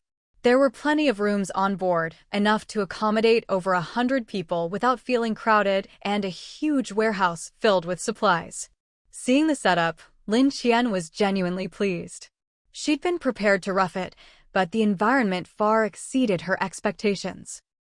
"Miss Lin, if there's anything you're not happy with, just let us know. We'll fix whatever we can," Lina said. She was in charge of the ship's layout, safety, and maintenance, so it was only right to ask Lin Qian. "Lina, right? Since we're all on the same boat now, and we'll be facing a lot together, there's no need to be so formal. Just call me Lin Qian." She turned to Chenjun, who was standing nearby. "You two. From now on, we're comrades on the same ship. If there's anything, let's discuss it together, no need for formalities." Chenjun was straightforward by nature. At first, he and Lina had worried Lin Qian would be hard to get along with, but there was no choice because of the mission. Now, hearing Lin Qian speak, she'd completely won them over, and they felt more hopeful about the dangerous mission ahead. Both expressed how happy they were to work with her, showering her with compliments until Lin Qian finally stopped them. "No more pleasantries. This trip is full of danger, so let's all stay sharp and give it our all." She introduced Wang Hui and Hope to the others again. "You all probably know Yao Yao already. This is Wang Hui and this is Hope. They're both my family. I hope we can all get along well in the days ahead." Everyone started greeting each other, and Hope even stretched out a paw to shake hands with them. Although Lina was a Special Forces soldier, she was completely defenseless against dogs. Especially since Hope looked even smarter than their police dogs. "You're amazing!" Both Chenjun and Lina loved clever dogs, and they couldn't stop praising Hope, making him wag his tail happily. Seeing this, Lin Qian couldn't help but interrupt. "He's just being polite. Don't get too cocky." "Woof woof woof. I know, I'm just being polite too. No need to worry." Once everything was ready, Lina headed to the cockpit and began steering the big boat out. At first, everything went smoothly. Lin Qian showed everyone the map. "We'll follow the points marked on this map to look for materials. Let's go to the farthest point first, then work our way back, collecting supplies along the way." Everyone agreed with her plan without any objections. Lina steered toward the farthest point on the map, and for the first half of the day, there were no problems. The rescue efforts in Ju City had been very timely. There were hardly any refugees to be seen on the water, which showed just how much effort Mayor Wu had put in. But as they gradually got closer to Guang City, things started to change. More and more people in the water began calling out to Lin Qian's group for help. Some were even living on rooftops. When they saw Lin Qian's big boat, hope lit up in their eyes, but Lin Qian ignored them all. Chenjun and Lina didn't criticize her actions. After all, their priority right now was to find materials for the base. The refugees watched as Lin Qian drove the big boat right past them without a second glance. Some cursed at them and a few even threw things at the boat. But this was a special vessel sent by Commander Han to search for base materials. These petty tricks couldn't stop them. When the refugees saw that nothing they did affected Lin Qian's group, some even jumped off rooftops or small boats and tried to climb aboard. "Chenjun, go handle it," Lin Qian said. She genuinely wanted to see what he was capable of. Without a word, Chenjun drew his gun and shot one of the people trying to climb aboard in the hand. "That's your warning. If you keep grabbing at our boat, the next bullet goes in your head." The would-be boarders, who had been so aggressive a moment ago, immediately lost their nerve when they saw the gun. They looked at each other. What do we do? Should we keep trying or give up? The man who'd been shot in the hand gritted his teeth, unwilling to give up. I don't believe they'd really shoot us in the head. Even in a disaster, this is still a society ruled by law. Everyone, let's go. Their boat is so big, even if we all get on, it won't matter. If they won't take us, that's their cold-bloodedness, not our fault. So why should we play nice? Seeing that these people couldn't be reasoned with, Qinjun sighed and shot the man who'd just spoken right in the forehead. Blood streamed down his face, splattering onto the others. Only then did the rest realize Qinjun wasn't bluffing. They quickly backed away from the boat. Still, they weren't willing to give up. Come on, your boat is huge. What's the harm in letting us on? Judging by your clothes, you're with the government. How can you just leave us here? When this disaster is over, the authorities will come after you for this. This isn't a rescue boat. If you need help, wait for the rescue boats. But they kept arguing. If this isn't a rescue boat, what is it? Why else would you be out here with such a big boat? Just to show off. That's none of your business. Qinjun couldn't be bothered to argue. He pointed his gun at the speaker. Say one more word, and you'll end up like the last guy. Remembering the man's gruesome death, everyone fell silent and eventually left, cursing under their breath. Thanks to Qinjun's iron-fisted approach, no one dared bother them anymore. Even if they had ideas, they didn't dare act. Just as Lin Qian's group was about to leave Guang City, a small boat approached from the distance. Lin Qian thought the figure on the boat looked familiar, but the person was wearing a hat and had their face covered, making it impossible to see clearly. Hey, doesn't that person look familiar? Lin Qian asked Wang Hui. Wang Hui looked over and agreed. You know, they really do look familiar. Is that? Huh? As the boat got closer, both Wang Hui and Lin Qian recognized him. It was Lai Ming, the acting mayor of Guang City, who had previously tried to use Lin Qian to get the blue vein data from Jing City. There were also Zhao Hong, Hu Feng, and a few others Lin Qian didn't recognize, presumably Lai Ming's cronies. By now, Lin Qian, Wang Hui, and Hope were already standing at the bow. Lai Ming had suspected it was Lin Qian from the start, but hadn't dared to believe it until now. Once he saw her clearly, he was overjoyed. He took off his hat and waved frantically. Miss Lin. Miss Lin. It's me, Lai Ming. Lai Ming. Afraid Lin Qian wouldn't hear him, he kept shouting at the top of his lungs. Zhao Hong and Hu Feng, seeing that it was Lin Qian, were also delighted. They took off their hats and shouted, imitating Lai Ming, niece. It's your uncle. Lin Qian just glanced at them and ignored them, leading Wang Hui and Hope back into the cabin. The group was baffled when Lin Qian didn't come over to greet them but instead went back inside. Why did she go back? Maybe she's getting something to help us board? There's nothing outside the boat. Maybe she's looking for a ladder or something? Everyone accepted this explanation and waited for Lin Qian to come back out and help them aboard. But things didn't go as expected. The big boat sailed right past them without even slowing down, and everyone started to panic.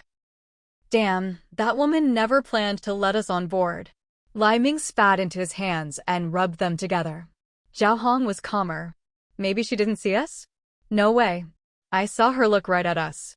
We were all waving at her. There's no way she didn't see, Hu Feng said, agitated. Zhao Hong was actually calmer than the others. Do you think maybe it's just that she doesn't want to bother with us at all? Hu Feng looked even more agitated. She doesn't want to bother with us? Why the hell not? We took such good care of her back then, and when she said she wanted to go to Beijing, we let her go. I bet she got her hands on the blue vein data and hooked up with some big shot. Otherwise, where'd she get such a huge boat? Lai Ming agreed wholeheartedly. I think President Hu is right. Look at the guy by her side. He's obviously military, and not just any soldier either. I'd guess he's special forces, he looks that tough. So she really handed the data over to someone else? And we even sent people to protect her. Hu Feng was practically fuming. Zhao Hong seemed like he wanted to say something, but worried it would only make them angrier, so he kept quiet. After venting, Hu Feng noticed Lin Qian's boat was getting farther and farther away. Shit, let's catch up. We can't let them get away. Lai Ming, the so-called acting mayor, was useless. He couldn't get any relief supplies, and he could barely keep himself safe, let alone care about anyone else. To be honest, Zhao Hong thought he was pretty much a waste of space. If he didn't have to stick with him, he'd have voiced his complaints long ago. As soon as Lai Ming heard Hu Feng say to catch up with Lin Qian, he immediately agreed and ordered the rowers to chase after Lin Qian's big boat.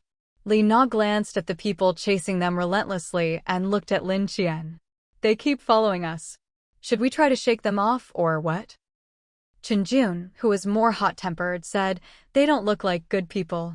I'll go deal with them. Even someone as composed as Lin Qian couldn't help but frown at Chen Jun's attitude.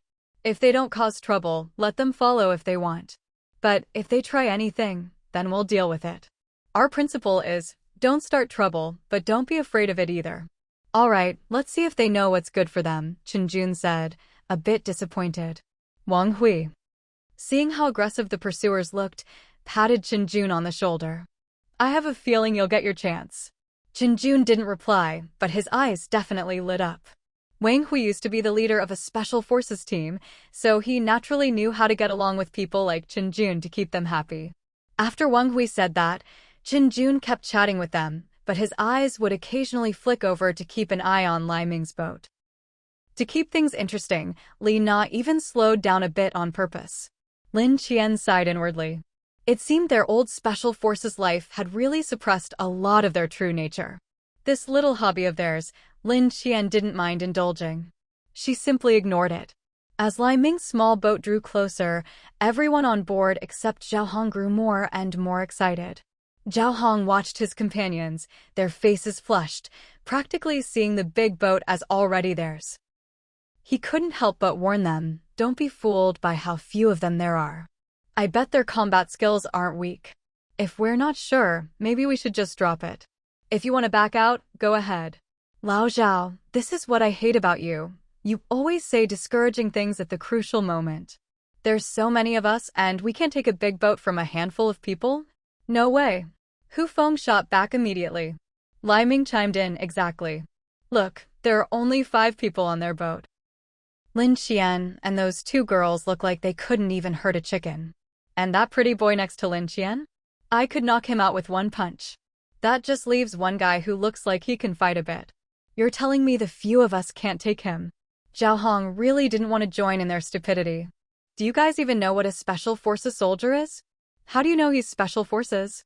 Hu Feng looked unconvinced. Bro, can you use your brain for once? Zhao Hong couldn't help but snap back. Otherwise, he really couldn't live with himself. If you guys are really set on doing this, then count me out. He thought it over and decided his own life was more important. If they wanted to get themselves killed, he definitely wasn't going with them. Hu Feng might have a temper, but he'd always considered Zhao Hong one of his own. Now, seeing Zhao Hong seriously preparing to leave, he looked out at the endless water. If you don't stick with us, where are you going to go? That's none of your business. Just give me my share of the supplies and drop me off. There were some inflatable single-person rafts on their boat. Zhao Hong had already pulled one out and started inflating it. If Hu Feng had thought he was just talking big before, now he realized Zhao Hong really meant to part ways. You're serious? Absolutely. Hu Feng's temper flared again. Fine, go if you want. Who needs you anyway? He turned to Lai Ming. Give him his stuff. From now on, he's on his own. Whatever happens, don't come looking for us. And when we get the big boat, don't expect us to let you on. Think it over. I've thought it through. Take care of yourselves. Zhao Hong took his share of the supplies, finished inflating the raft, and paddled away from their boat. He moved pretty fast, and before long he was far from them. Chen Jun, noticing someone had left their group, was puzzled. Someone just left. Weren't they coming to cause trouble? Lin Qian hadn't paid them much attention before, but when Chen Jun mentioned it, she looked over and saw it was Zhao Hong leaving. She wasn't surprised. Him? He's a smart one. Wang Hui looked over too, and even Shi Wang craned her neck curiously. When they saw it was Zhao Hong, Wang Hui and Shi Wang exchanged a glance, both understanding instantly. It's him. That makes sense. In their eyes, Zhao Hong wasn't just smart, he also knew his limits. Among that group, Zhao Hong was probably the only one who saw Lin Qian's true strength and didn't treat her like some helpless girl. In this kind of environment, to still have such fair skin and a clean appearance, you had to have real skills. Either Lin Qian herself was extremely capable, or Wang Hui was, or maybe even Shi Wang. Either way, at least one of them was very strong. Maybe all of them were strong enough to stay looking so fresh and clean even in the apocalypse. People like that, Zhao Hong knew better than to mess with. It was best to keep his distance. But people like Zhao Hong were rare. At least, Lai Ming and Hu Feng still didn't get it. After Zhao Hong left, the two of them just sneered at his actions. Forget it, let him go. With one less person, we'll have more space. Hu Feng stared greedily at the big boat drawing closer, as if it was already in his pocket. As they drew closer to Lin Qian's large ship, Lai Ming and Hu Feng were both racking their brains for the best way to approach. Lai Ming looked at Hu Feng. Should we call Lin Qian out? You know her better. Or maybe she really didn't hear us earlier. No way. She definitely heard us. We were making such a racket just now, there's no way she didn't see or hear us. She's just ignoring us, that's all. Thinking about it, Hu Feng was still fuming. So, what do? Just ram straight into them. Lai Ming was shocked. Ram straight into them? Won't our little boat fall apart if we hit their big one? Relax, trust me. These big ships look sturdy, but they might not actually be any tougher than ours. Lai Ming was highly skeptical, but at this point, there was no turning back. So we ram them? Ram them. Gritting his teeth, Lai Ming ordered his people to steer their boat straight at Lin Qian's ship.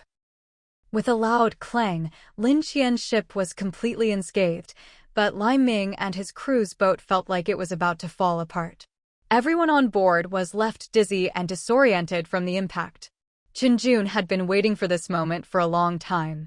Seeing them take the initiative to attack, he felt his blood start to boil. He strode over to the rail, looking down at them from above. We've been waiting for you for ages. Lai Ming and Hu Feng were delighted when they heard this, thinking Lin Qian was scared and had sent someone to welcome them aboard. Especially Hu Feng, who immediately struck a pose. We were calling you just now, didn't you hear us? Did you really have to make us ram into you? Our boat's nearly wrecked. You'll have to pay for that. Exactly. I'm very close with Lin Qian. I even gave her supplies and people to help her get to Jing City to look for information.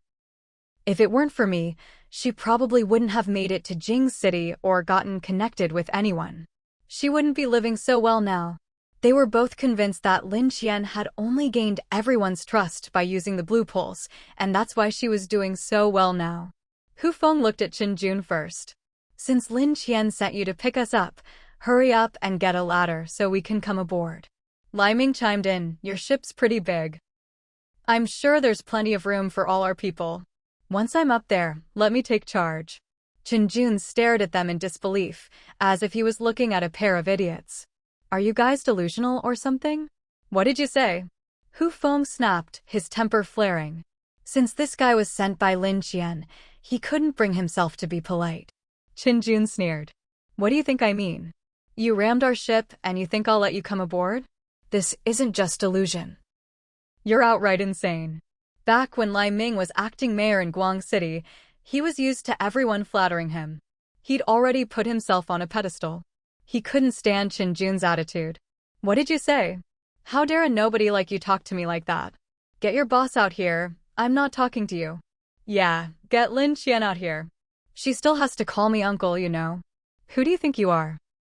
Hu Feng spat at Chen Jun, but Lin Qian's ship was so big that the spit didn't even reach, it just landed on his own face, making him gag in disgust. The people around couldn't help but laugh.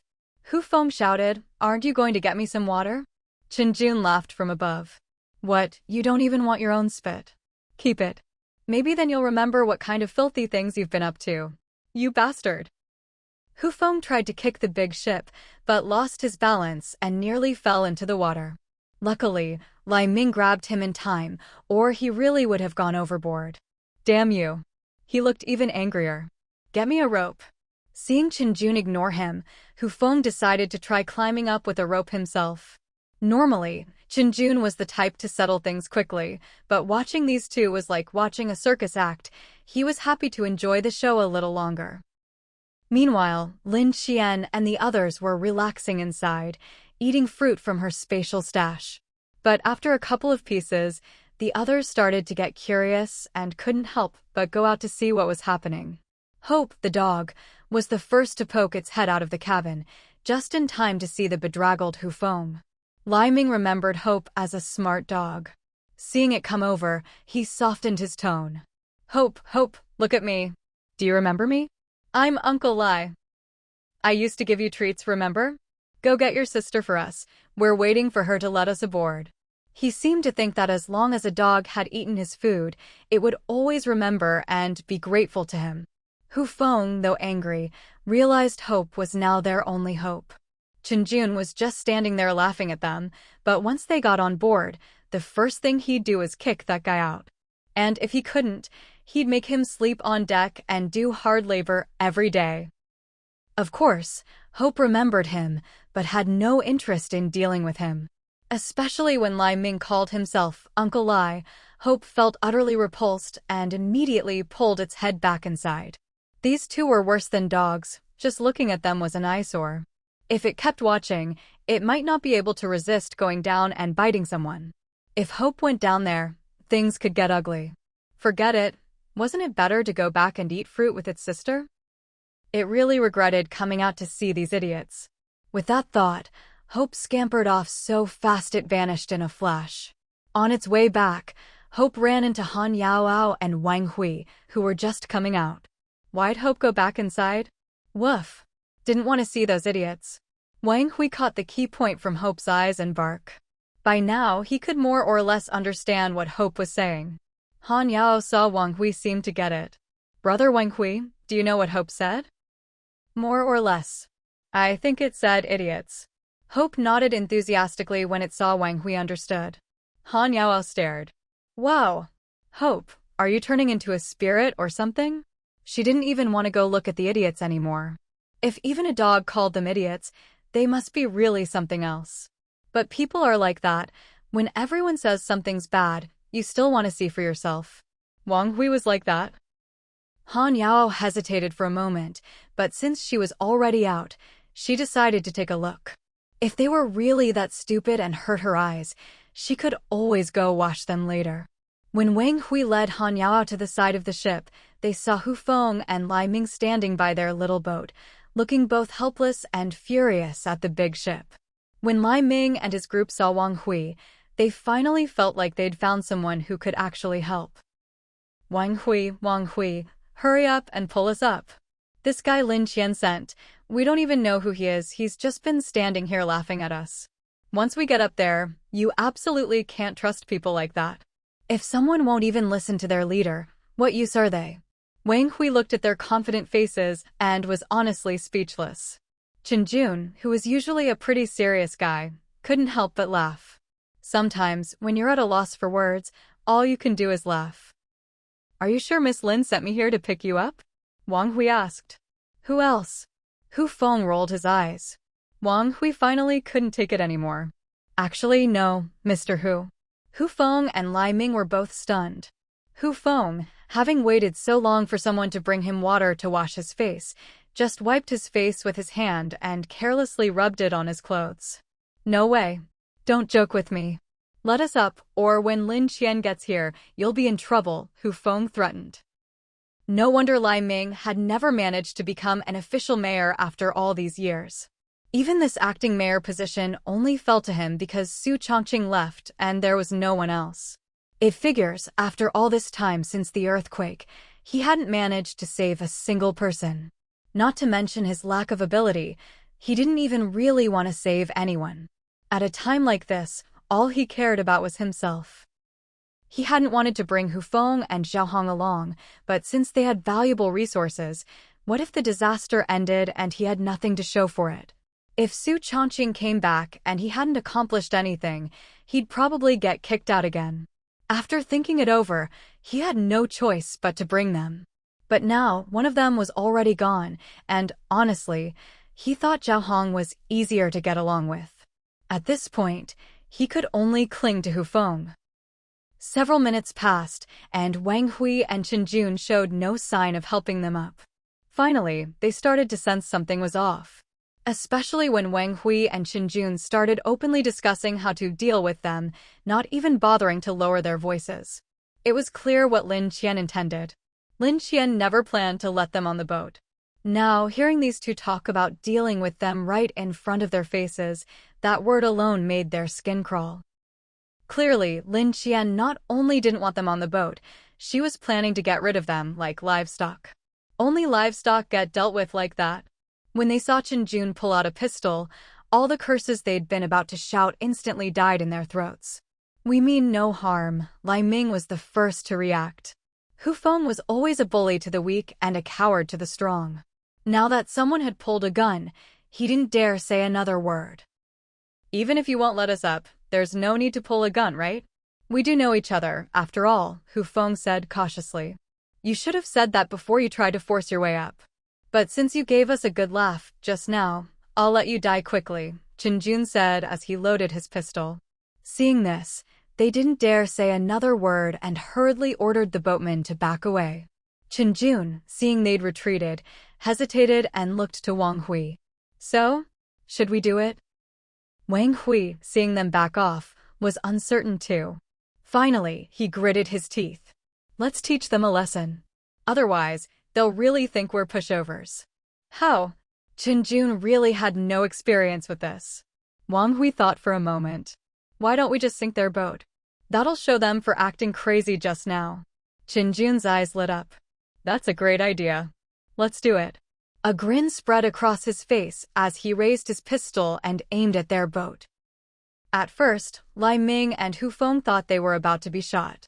But when the bullets hit the hull and pierced through the deck, they realized it wasn't that simple. Chen Jun fired 3 shots, each one punching clean through the bottom of the boat. Then he put the gun away and followed Wang Hui back into their own cabin, leaving Lai Ming and his group fuming helplessly. They were furious, but this was their only boat. Chen Jun had chosen his shots carefully. Within 10 minutes, water would flood in and sink them. They shouted, "Hurry up and plug those holes. You don't want to die here, do you?"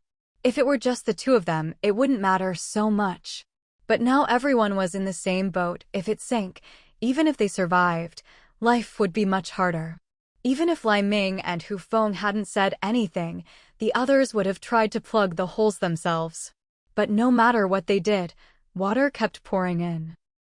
They had no idea how Chen Jun had managed it, but nothing they tried worked. In the end, Lai Ming and Hu Feng cursed their luck, quickly pulled out the inflatable rafts, and had some people start inflating them before the boat went under. Others hurried to move supplies, dividing them among the different rafts. "Don't split up the supplies. Put everything in these 2 rafts," Lai Ming ordered. Truth be told, Lai Ming didn't have much in the way of supplies, which was why he'd been so desperate to seize Lin Qian's big boat. With that, they'd not only have a safer place, but probably wouldn't lack for food or clothing. Lin Qian always looked clean and healthy, anyone could see that. Now, they all deeply regretted not listening to Zhao Hong, who had already left. They cursed themselves for being blind. If only they'd listened to Zhao Hong and stayed away from Lin Qian's boat from the start, they wouldn't have lost their last boat. But it was too late for regrets. Not everyone moving supplies was willing to listen to Lai Ming and Hu Feng anymore. Lai Ming had never won people over with ability, and after this fiasco, everyone was even less convinced. Many were already thinking of bailing. "Mayor Lai, maybe we should split up the food? If we lose it all or it gets soaked, we'll be finished." The person who said this was smart enough to be tactful, not just bluntly refusing. This way, Lai Ming and Hu Feng could accept it more easily. With water already up to their ankles, they thought it over and agreed to split the supplies. Just make sure you stick with the group. In this situation, it's easy to get into trouble if you fall behind. Lai Ming knew very well that it only made sense for the supplies to go with the team. But he also understood that, at a time like this, saying that out loud would be too hurtful. So, no matter how foolish he might be, He wouldn't blurt out the truth at such a critical moment. The words he chose instead actually resonated with everyone. In this kind of environment, if you tried to go it alone, no matter how many supplies you had, you wouldn't last long. So those who had been harboring their own little schemes gave up on them and obediently followed along. Truth be told, there weren't many people left who could just walk away like Zhao Hong did. Most people still wanted to stick close to the main group. After all, there's strength in numbers, and problems are easier to solve together. Chenjun looked at the group, saw that nothing major was happening, and watched as they all boarded their inflatable boats. Then he turned to Wang Hui. Do I need to take out their inflatable boats too? Wang Hui glanced at their sorry state, thought for a moment, and said, forget it. If you push a dog into a corner, who knows what they might do? Chenjun was a little unconvinced. Even if they're desperate, we're not afraid. That ragtag bunch, I could handle them all by myself. Wang Hui thought about Lin Qian's personality. She wasn't afraid of trouble either, so he made up his mind. Go ahead and destroy their inflatable boats. All their food is on those. Once the boats are gone, life will be worse than death for them. Chenjun looked at Wang Hui in surprise. He'd always thought Wang Hui seemed gentle and well-behaved, but who knew he could be so ruthless inside? He couldn't help but shrink back a little, suddenly feeling like he was facing a wolf king. He silently vowed never to cross Wang Hui in the future. Chenjun raised his pistol again and aimed at them. At first, everyone was busy moving things and inflating boats, so no one was paying attention to this side. But suddenly, Lai Ming got a tingling feeling on his scalp. On a hunch, he glanced over, and his heart nearly leapt out of his chest. He grabbed Hu Feng's hand. Hu Feng was startled. What's wrong? Look. That dog from Lin Qian's side is coming over again. At first, Hu Feng thought he meant hope was coming. So what? It's just a dog. Let it look all at once. No. Lai Ming yanked his hand. It's that guy with the good aim. He's pointing his gun at us again. Hu Feng was about to shake off Lai Ming's hand, but as he slowly turned his head, he saw Chenjun really was aiming a gun at them. He shuddered in fright. What are you standing around for? Jump in the water. If we're underwater, they can't see us and they can't shoot us. With that, he dragged Lai Ming down with him. Lai Ming stumbled and fell headfirst into the water, swallowing several mouthfuls. Chenjun watched them, baffled. What are they doing? They probably think you're going to shoot them. Idiots. After muttering that, Chenjun aimed at their inflatable boats, fired several shots at each to make sure they couldn't be used again, then holstered his gun and went back to the cabin. Lai Ming and Hu Feng were furious. Now they had no boat, no supplies, and even their inflatable boats were destroyed. Seeing the others leave, Hu Feng turned to Lai Ming. If they won't let us have it easy, we won't let them have it easy either. Come on, let's get them. Lai Ming was confused. Get them? Us? How? They just went back to their cabin, right? We sneak over to their big boat and make a huge hole in it. If we're suffering, they can suffer too. Hu Feng said angrily. Well, scared? If you won't go, I will. Lai Ming really hesitated. He didn't have much ability, but after surviving so many years in official circles, he did have some instincts. And right now, Hu Feng's suggestion gave him the creeps. Then you go. I'll, cheer you on from a distance. As he spoke, Lai Ming edged even farther away. Coward. Hu Feng was fuming, and now soaked in the water, he gritted his teeth and swam to the bottom of Lin Qian's boat. Holding his breath, he took out his little self-defense knife and stabbed at the hull. The moment he struck, Li Na's radar picked up the activity. She immediately pulled up the underwater camera, and Hu Feng's face appeared in high definition on the screen. What do you think? Li Na looked at Lin Qian, waiting for her decision. Earlier, Chenjun had already told her about Lai Ming and Hu Feng's actions. Even though they'd let them go at the time, Lin Qian didn't mind. After all, as long as they didn't push too far, she wouldn't take anyone's life. But this was different. Hu Feng was trying to sink their boat. That couldn't be tolerated. Do we have any defensive measures? We have torpedoes. Should I fire one? Lin Qian hesitated. Using a torpedo on this guy seemed like a waste. Any other options? There are, but they're more defensive than offensive. While Lin Qian was pondering, Li Na pulled up the ship's schematics and, right in front of her, activated a mechanism. A bunch of small spikes popped out from the bottom of the boat. Hu Feng tried everything but couldn't make a dent. Getting desperate, he stabbed hard at the hole with both hands. Just as the spikes emerged, one pierced his face. In an instant, his face was pinned firmly to the bottom of the boat. He tried to scream, but underwater, he only managed to swallow water. The spike was sharp and blood gushed out, spreading everywhere. Hu Feng's blood quickly attracted a swarm of fish, mutant fish, by the look of them, which immediately started gnawing at him. Lai Ming, who'd been watching from a distance with the others, saw the blood spreading under the boat.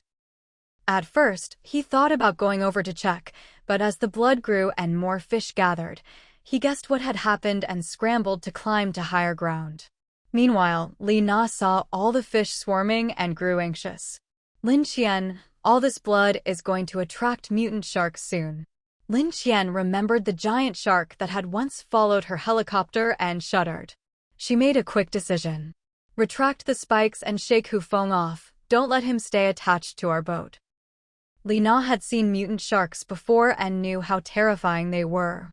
As soon as Lin Qian spoke, she retracted the spikes. The moment the spikes withdrew, Hu Feng's body sank, and all the fish followed him down, fighting over his remains. On the monitor, Li Na watched everything unfold, her heart still pounding with fear. At that moment, Lin Qian's heart suddenly started racing. Every time she was about to face great danger, she would get this feeling. Oh no! Li Na, speed up! Lin Qian had already spotted the dense swarm of sharks up ahead.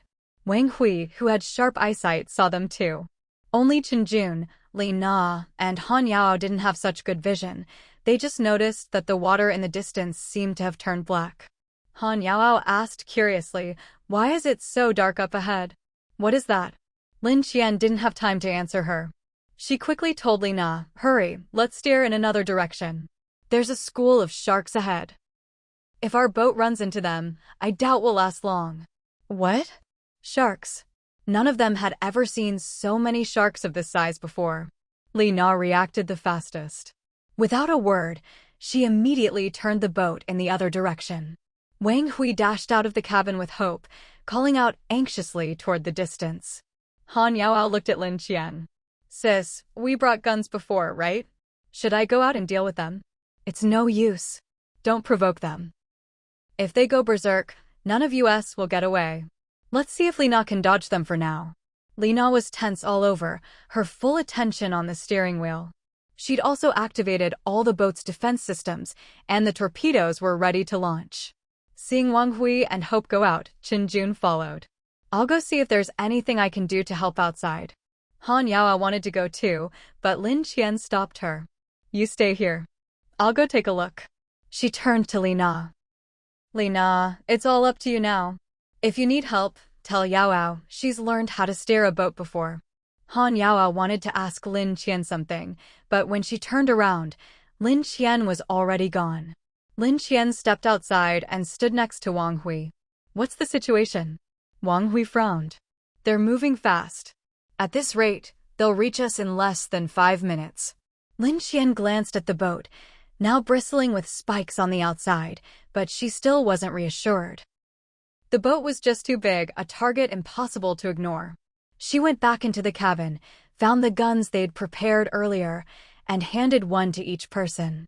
"If they get close, shoot." She didn't know if there was still blood at the spot on the hole where Hu Feng had just been pierced. If there was, these sharks would go mad chasing after them. The helicopter incident last time had already given her a headache, and now there were even more sharks. Sure enough, it didn't even take 5 minutes, just 3, and the sharks were upon them. One shark, almost as if it had gained intelligence, tried to leap onto their deck. Lin Qian reacted instantly, whipping out her whip and striking down. The spiked tip of the whip sliced the shark's head clean off, decapitating it. The bloody shark head landed right on the deck. Lin Qian frowned, about to say something, when Hope reacted quickly and bit into the shark's head. Worried it might eat it, Lin Qian quickly warned, "Don't eat random things." Wang Hui, throw that shark head back into the sea far away. Jun was standing right next to Lin Qian, so he was a bit surprised that she called Wang Hui instead. But the reason became clear the next moment. Wang Hui picked up the huge shark head with one hand and easily hurled it dozens of meters toward the rest of the sharks. It was Jun's first time witnessing how terrifying Lin Qian and Wang Hui could be. Lin Qian had decapitated a giant shark with just a whip, and Wang Hui had thrown its head dozens of meters with one hand, something no ordinary person could do. He couldn't help but look at the two of them with a bit of awe. But there was no time to dwell on it. The shark's body was instantly torn apart by the swarm below. There were too many sharks and too little meat, so before anyone could react, several more sharks tried to leap onto the deck, while others rammed the sides of the boat with all their might.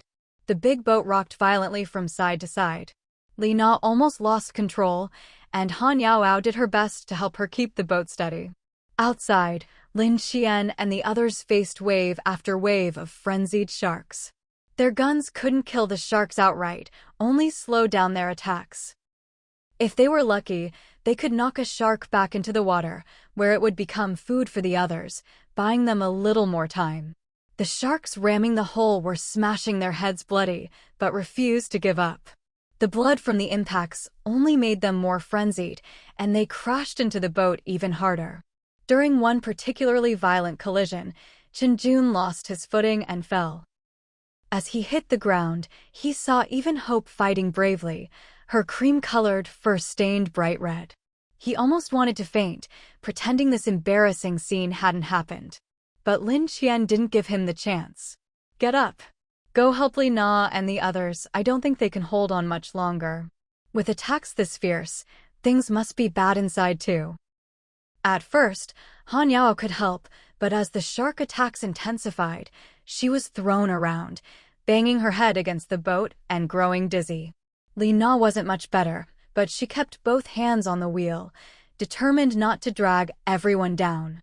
But as more and more blood filled the water, mutated fish and even more sharks from dozens of miles around were drawn in, swarming toward them from all directions. Even Lin Qian and Wang Hui, as tough as they were, felt their scalps tingle at the sight. They barely dared to breathe. Lin Qian now wielded a whip in one hand and a gun in the other, taking down any shark that tried to leap onto the deck. The deck was already littered with shark heads sliced off by Lin Qian's whip. Wang Hui, gun in hand, dealt with the flying sharks, while Hope grabbed the severed heads and tossed them as far away as possible. Lin Qian saw more and more aggressive fish gathering, none of them weak. Gritting her teeth, she threw Xiaohei down. "Xiaohei, help us out. If you can't handle them, just show off that beautiful body of yours and scare them away." Xiaohei immediately crawled down from Lin Qian's wrist, dove into the water, and rapidly grew in size. Jun had already gone inside, so now Lin Qian just needed to toss Little Black in and let it do its thing. There shouldn't be any problem. The moment Little Black hit the water, it immediately positioned itself between the school of sharks and the boat, forming a barrier. With its massive body, Little Black easily shoved the sharks aside, instantly relieving much of the pressure on Lin Qian and the others. The sharks, already in a frenzy, didn't care what was in front of them. Anything that moved, they'd bite. They lunged at Little Black, sinking their teeth into its body. But Little Black's body was as tough as armor. No matter how sharp the mutated shark's teeth were, biting into Little Black was like an egg hitting a rock. In an instant, the shark's teeth started falling out one after another. It was the first time any of the sharks had encountered something like this, and they were all stunned for a few seconds. But their bloodlust soon took over again. Those with teeth kept biting, those without teeth started ramming with their heads, getting more and more aggressive. Even Little Black was starting to get overwhelmed. It lifted its head and glanced over at Lin Qian. Han Yaoao saw this huge head suddenly appear out of the water, and only then realized that at some point, a giant snake had joined them. Now Little Black was facing Lin Qian directly. Even though Han Yao had been terrified of snakes since she was little and was shaking with fear, she still staggered out of the cabin and rushed to Lin Qian. She grabbed Lin Qian and tried to pull her away. "Sis, let's go back. Let's go back now." Lin Qian saw that Han Yao was trembling all over, and her head was still swollen and dizzy from the earlier collision. Even so, she was still worried about Lin Qian's safety and trying to pull her away. Lin Qian couldn't help but feel a little touched. "Yao, it's okay. You go back first." Lin Qian was really worried that if Han Yao wasn't careful, she'd faint right here. There was shark blood and shark heads everywhere. It was filthy, and if Han Yao passed out, Lin Qian would have to take care of her. Not worth it. "No, sis, you have to come back with me." Lin Qian sighed and pointed at Little Black. "Yao, don't be scared. Take a good look at it." Han Yao finally looked closely. "Huh? This?" She looked at Little Black, then at Lin Qian. "Why does it look so much like that snake pet of yours?" She stared a bit longer. "Wait, could this be Little Black's parent? It looks so much like Little Black. Did it come here just to help us?" The thought calmed Han Yao down quite a bit. To be fair, her guess was pretty reasonable. After all, who would ever connect this giant snake to the tiny Little Black they'd seen before? Lin Qian decided not to lie. "It is Little Black." "Oh, that's good, that's good. If it's Little Black's parent, then we'll have less to worry about, right?" Han Yao still hadn't caught on. After she finished speaking, she suddenly remembered what Lin Qian had just said. "Wait, sis, what did you just say?" She forced herself to look back at Little Black. "This is Little Black?" "Yes, it can change its size at will." "Oh my god." Han Yao shrieked, but, fighting her fear, took 2 steps closer. This really is Little Black?" Seeing her disbelief, Little Black stuck out its tongue and licked Han Yao's face, just like it used to when it was small. Except for the tongue being much bigger, the sensation was exactly the same. There was no way she couldn't believe it now. This you. Even though Han Yao was terrified of snakes because Little Black was Lin Qian's pet, she managed to endure the fear and let it lick her. This really is Little Black. Han Yao was utterly shocked, her brain practically overheating. She never expected this giant creature in front of her to actually be Little Black. Little Black blinked at Lin Qian, who waved her hand. "Stop fooling around and go deal with those sharks. If they all come over, I'm afraid even you won't be able to handle it." Only then did Little Black dive back into the water. Not only did Little Black relieve the pressure on Lin Qian's group, it also bought time for Li Na and the others. Gradually, Li Na managed to steer the boat out of the center of the shark swarm. At first, some sharks tried to follow, but with Little Black blocking their way, they couldn't get close. With Little Black there, Li Na and the others did their part, and soon no sharks could get near their boat. Still, Li Na didn't dare relax and kept speeding away from the shark group. Han Yao watched the sharks get farther and farther away, a bit worried. Little Black hasn't come back yet. What if something happens to it? Don't worry, Little Black is reliable. It'll be back soon. While the sharks are still far away and Little Black is blocking them, let's clean the blood off the deck. If we leave the smell, it'll just attract them again. Han Yao was fuming. It's all that whoever's fault. If he hadn't gone crazy and tried to punch a hole in our boat, none of this would have happened. If he wasn't already dead, I'd definitely make him pay. Lin Qian saw how angry she was. Forget it. Don't waste your energy on people like that. The important thing is that we're safe now. At that moment, Li Na came out of the cockpit. Lin Qian, should we keep moving away from the sharks? Keep going for now. We'll clean up the blood on the deck, then see how things look. Maybe because the fighting among the sharks was so intense, the little bit of blood they cleaned up didn't attract any attention. Occasionally, a few mutated fish would swim over, but with all the nails in their boat, there was nothing the fish could do. They quickly finished cleaning the deck. Lin Qian even poured some disinfectant to completely get rid of the bloody smell. All right, let's wait here for a bit. Li Na and Qin Jun didn't know what Lin Qian was waiting for. What are we waiting for? My pet went into the water. It'll be back soon. Lin Qian figured there would be more strange situations ahead. If she kept hiding Little Black's ability to grow, it wouldn't last long anyway. She might as well let everyone see what Little Black could do. Meanwhile, Little Black had stirred up a huge area in the water, which was now filled with shark blood, spreading outward from the center of the shark swarm. Seeing that the sharks had started fighting among themselves, Little Black quietly slipped away, following the route Lin Qian's group had taken. But as it left, it dragged some bloody water along with it. Knowing Lin Qian was still far away, and that it would take forever to catch up if it shrank back to its original size, Little Black decided to stay big and go find Lin Qian that way. As Lin Qian and Wang Hui moved away, they saw Little Black surging toward them. Its body was so massive that it stirred up the surrounding water. Lina, ever sensitive, immediately noticed the change in the water's current.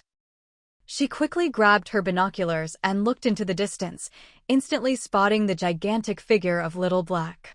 She had been in the cockpit the whole time, focused on getting away from the shark swarm as fast as possible, so she hadn't noticed Little Black's presence at all.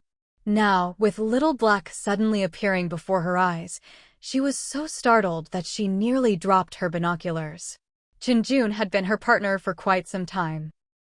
He could tell something was wrong just from her reaction, so he quickly took the binoculars from her and looked out. All he saw was Little Black's enormous body looming in and out of sight beneath the water, its sheer size making both of them gasp in shock. The two of them turned to look at Lin Qian. "Everyone, get inside the cabin and take cover." They rushed into the cockpit, wanting to get the boat out of there as quickly as possible. Lin Qian hurriedly called out, "No need to panic, it's one of ours." It took everything they had to stop in their tracks, staring at Lin Qian in disbelief. "What do you mean, one of ours?" "Oh, that was a poor choice of words." Lin Qian smiled slightly and continued, "That's Little Black, my pet snake." Lina reacted a bit faster than Qinjun.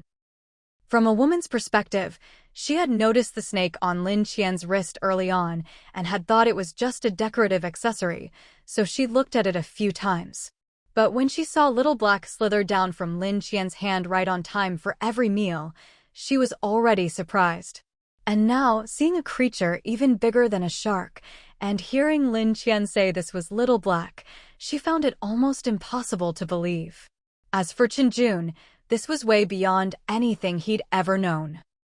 He just stood there, stunned, eyes wide and mouth slightly open, looking completely incredulous. Wang Hui, who interacted with them the most, could easily guess what they were thinking. "It really is Little Black. You don't need to be nervous. Once it gets here, you'll see for yourselves." Hearing this, the two of them forced themselves to resist the urge to run and silently moved to stand between Wang Hui and Lin Qian. If Little Black really was Lin Qian's snake, then as long as it saw Lin Qian and Wang Hui, it probably wouldn't hurt anyone, right? Still, this giant snake was terrifying enough to make even the bravest person's legs go weak. Both of them were trembling a little. It wasn't as if they hadn't done field assignments before. They'd been through all kinds of harsh environments, even seen anacondas in the Amazon rainforest, but none of them were as big as Little Black. And right now, with Little Black submerged in the water, all they could see was its outline and the churning current, not its full form, which made it even scarier. People are always afraid of the unknown. As long as you can't see the whole thing, your imagination runs wild. Their bodies were stiff with fear, unable to move. Little Black soon reached the side of the boat. Even though it was huge, they had sailed pretty far. It had just spent so much energy fighting the shark swarm, and no matter how fierce it was, after swimming for so long, it was starting to wear out. Plus, none of them had eaten dinner yet. When it reached the boat, Little Black first poked its head inside, then gently rested it on the edge of the boat. Only then did it slowly shrink back to its original size, and with a soft plop, it hung itself over the side. Not to mention that Qinjun and Lina had only just met Little Black. Even Han Yaoao, who had spent some time with it, was so shocked by the scene that her mouth could have fit an egg. Lin Qian saw Little Black sprawled out on the boat's edge like a dead snake and walked over to pick it up and hang it on her hand. Little Black was so exhausted it couldn't even coil itself up anymore. With the last bit of strength, it hissed twice at Lin Qian. Seeing it in such a sorry state, Lin Qian couldn't help but laugh and feel a little sorry for it. All right, time to eat. We haven't cooked yet. Wang Hui glanced at Lin Qian, hinting that with everyone around, it wasn't convenient to just pull food out of thin air. It's fine, Little Black can eat raw. Lin Qian looked at Little Black again. There were so many fish just now, plenty of food for you. If you're hungry, why didn't you just eat some? Little Black didn't even have the energy to reply, not even enough to hiss at Lin Qian, just rolled its eyes at her. Lin Qian could actually read Little Black's mood from that look and burst out laughing. All right, I know you don't like fish. I'll get you some meat. She pretended to fetch fresh meat from the storage, but in reality, she just took it out of her space and tossed it to Little Black. The quality of the meat looked as if it had just been cut from a live animal. Every time Chenjun and Lina saw it, they couldn't help but marvel. At this point, they still hadn't recovered from their shock and remained rooted to the spot. Han Yaoao was doing a bit better, she could at least move. Han Yaoao slowly shuffled over to Little Black. Little Black had no time for her now. It was starving, practically skin and bones, and needed to eat right away. It didn't even spare her a glance, just kept munching away, mouth working nonstop. Han Yaoao wasn't embarrassed. She just sat nearby, watching Little Black eat, constantly comparing its current appearance to how it looked before. But aside from the horn on its head and its shiny black gold scales, there was almost nothing similar about it anymore. Looking at Little Black like this, and knowing it was Lin Qian's pet, Han Yaoao's fear turned into excitement, then into admiration, and finally, she gazed at Little Black with stars in her eyes.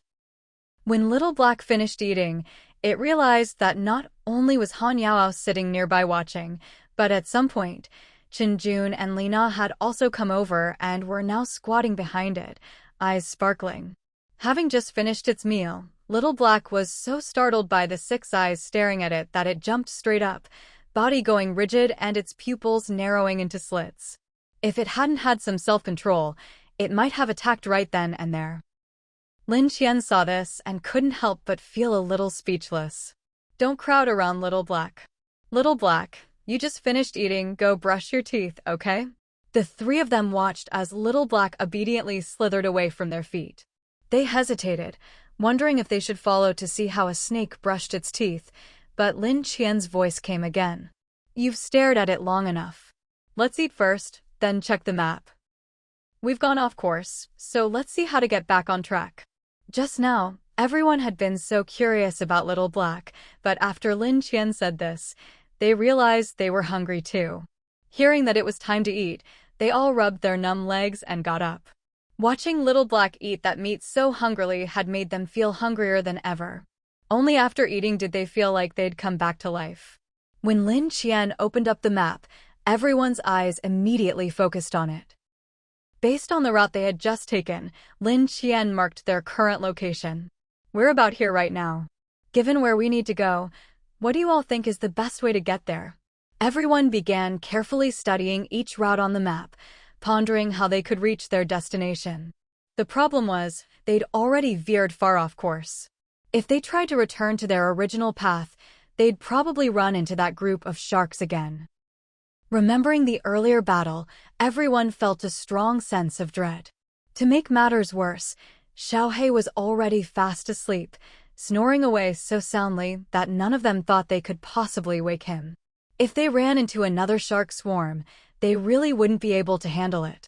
They all sighed in unison and looked to Lin Qian, waiting for her to make the call. Lin Qian sighed, took out a pen, and drew another route on the map. If that's the case, we'll have to take this detour, which means we'll waste a lot more time. As soon as she finished speaking, everyone nodded in agreement. Let's do that. We'll take this route. But let's be clear, this route isn't necessarily safe either. Now that the water's risen everywhere, any kind of sea creature could show up around us, and most of them are mutated. That makes things a lot harder for us. Even if we avoid the sharks, there's no guarantee we won't run into other dangers. Everyone knew this already, but right now, all they could think about was not running into those sharks again. They really didn't want to face them a second time. They exchanged glances, but in the end, decided to follow the route Lin Qian suggested. In that case, let's set out along this new course. It'll probably take us 2 extra days to reach our destination compared to what we planned. No problem. Everyone voiced their agreement. The display of skill Lin Qian and Wang Hui had just shown had left everyone deeply impressed. Now, even Chenjun and Lina didn't dare call them by name anymore, reverting to the more formal Miss Lin and Mr. Wang out of respect. All right, Lina, go adjust the ship's course. Tonight, we'll take turns keeping watch.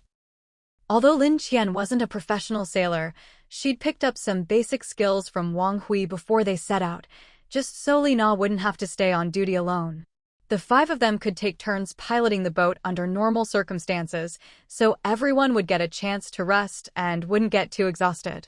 Besides, the boat was very advanced and had an autopilot function. As long as nothing unexpected happened, letting it run on autopilot wouldn't be a problem.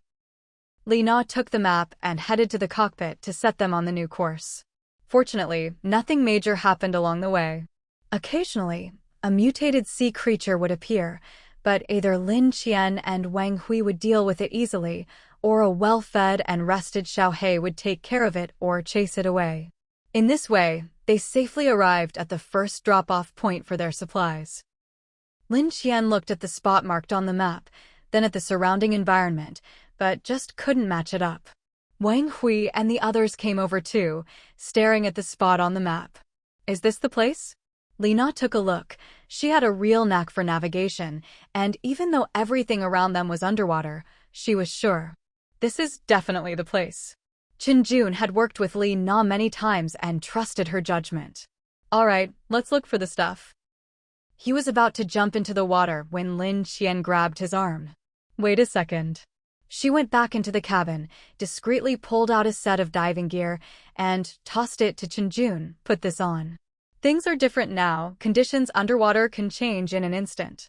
If something happens, we might not be able to save you in time. Chenjun thought it over and agreed. Besides, Han Fengshan had told them before they left that Lin Qian was in charge, so he'd do as she said. He quickly put on the wetsuit, strapped on the oxygen tank, and dove in. The oxygen tank Lin Qian gave him was 12 liters, enough to supply an adult male with about 40 minutes of air underwater. But as the minutes ticked by, more than 50 minutes had passed and Chenjun still hadn't come up. Lina was starting to get anxious. Miss Lin, Chenjun's been down there a long time. Should I go check on him? The 2 of them had been through life and death situations together. If something happened to Chenjun now, it would devastate Lina. You're in charge of everything on the boat. I'll go. You all wait here. Han Yao immediately grabbed Lin Qian's hand. Sis, why don't I go? I have an AOW diving certification. I'm certified too, don't worry. I'll take an extra oxygen tank down with me. Lin Qian changed into a wetsuit, slung one oxygen tank on her back, and carried another. Chenjun was still down there, and his tank had to be empty by now. Since he hadn't come up, something must have happened below. But since they hadn't seen any bubbles on the surface, Lin Qian guessed that whatever happened, it probably wasn't too serious, as long as she could find him quickly. She waited on the shore for a bit, watching the water closely. Lina was frantic. Miss Lin, is there a problem? Actually, there wasn't any big problem. Lin Qian just wanted to pinpoint Chenjun's location by watching the water's surface. It was more reliable than diving in blindly. If he ran out of air, swallowed water, or struggled, there would be some disturbance on the surface. Wait a moment. Lin Qian didn't explain further, just kept her eyes fixed on the water. Sure enough, before long, she noticed a subtle disturbance in one spot. Without hesitation, before anyone else could react, she dove in and swam toward it. She dove down nearly 30 meters and, sure enough, found Chenjun. Chenjun had already ditched his empty tank and was relying on his swimming skills to stay underwater.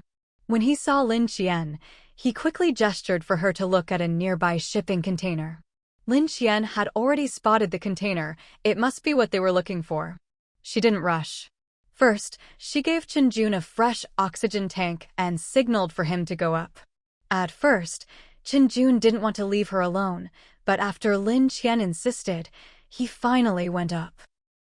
Once he was gone, Lin Qian started thinking about how she could bring the container up openly without anyone discovering her secret space.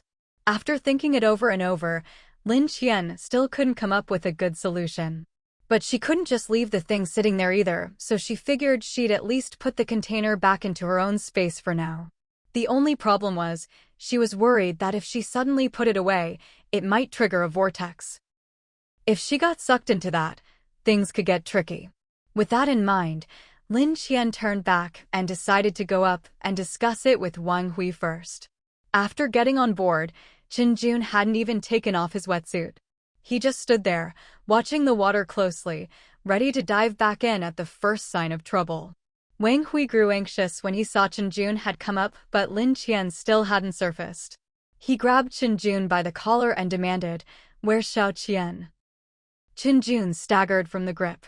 "Miss Lin told me to come up first. She wanted to take another look down there." Wang Hui was speechless. "And you just left her down there alone? Didn't stay with her?" He was nearly losing his mind. These people were always useless at critical moments.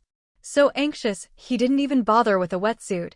Wang Hui jumped straight into the water, diving down in the direction Qinjun had just come up from. Lin Qian was just about to surface, only a few meters up, when she saw Wang Hui diving down toward her, without any gear at all. As soon as Wang Hui saw Lin Qian, he grabbed her hand anxiously. "Are you okay? Are you hurt?" Lin Qian stared at him in shock, unable to speak, and could only gesture for them to go up first. Wang Hui checked her over and, seeing she was basically fine, finally relaxed and followed her up, but he still didn't let go of her hand. When they reached the surface and everyone saw Lin Qian and Wang Hui safe and sound, the whole group finally breathed a sigh of relief.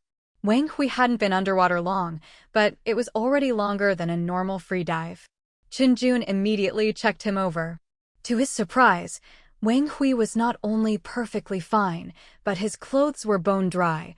Aside from a bit of dampness, there wasn't a single drop of water on him.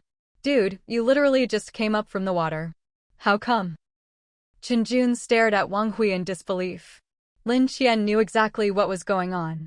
Without even taking off her wetsuit, she dragged Wang Hui into one of the cabins. Wang Hui noticed Lin Qian's hair was still dripping. "Is this really the time to talk? Shouldn't you change out of those wet clothes first?" Lin Qian looked at Wang Hui, who was perfectly dry, not even his clothes wet. "Forget about me for now. We'll have to go back down soon anyway. Do you really not realize what's going on with you?" Wang Hui still hadn't caught on. "What do you mean, what's going on? You didn't notice anything strange when you were underwater?" "What was strange?" Wang Hui looked confused, but his heart skipped a beat, worried something was wrong with his body again. "You were talking underwater just now. And when you came up, didn't you notice? Qinjun even asked you about it. Look at yourself. You were underwater for ages, but your clothes are still dry." Only now did Wang Hui realize something was off. He looked down, touched his clothes. "Huh? What's going on?" Thinking back, he remembered he really had spoken underwater just now. I did talk underwater. I don't know how, but as soon as I went down, it felt like I was walking on solid ground. I wasn't uncomfortable at all. In fact, it felt great. He felt like he'd seen a ghost. Could this be another side effect from the blue vein? If this is a side effect, I wouldn't even call it a side effect. With everything underwater these days, being able to dive without any problems is a huge advantage. Well, after hearing Lin Qian's reasoning, he had to agree. So, just ignore it? But Qinjun already noticed. It's fine, as long as he doesn't ask too many questions. He's someone my dad picked. He knows how to keep things to himself. What I'm worried about is how we're going to get that thing up from below. The container is huge. If I put it into my space, they'll definitely notice. Maybe we should try another way first? See if we can haul it up manually, even if it's more work. Wang Hui didn't want Lin Qian's spatial ability exposed in front of the others, even though, after these days together, they seemed trustworthy enough. As for Han Yaoao, she was basically family anyway. Still, Wang Hui decided to ask. Is it a problem if Han Yao knows? If we can keep it secret, I'd prefer to. But if not, then so be it. With the situation now, if we can't get the materials back, construction at the base will be delayed, and that'll only hurt us in the end. Let's go out and discuss it with them. Lin Qian was about to leave, but turned back to Wang Hui.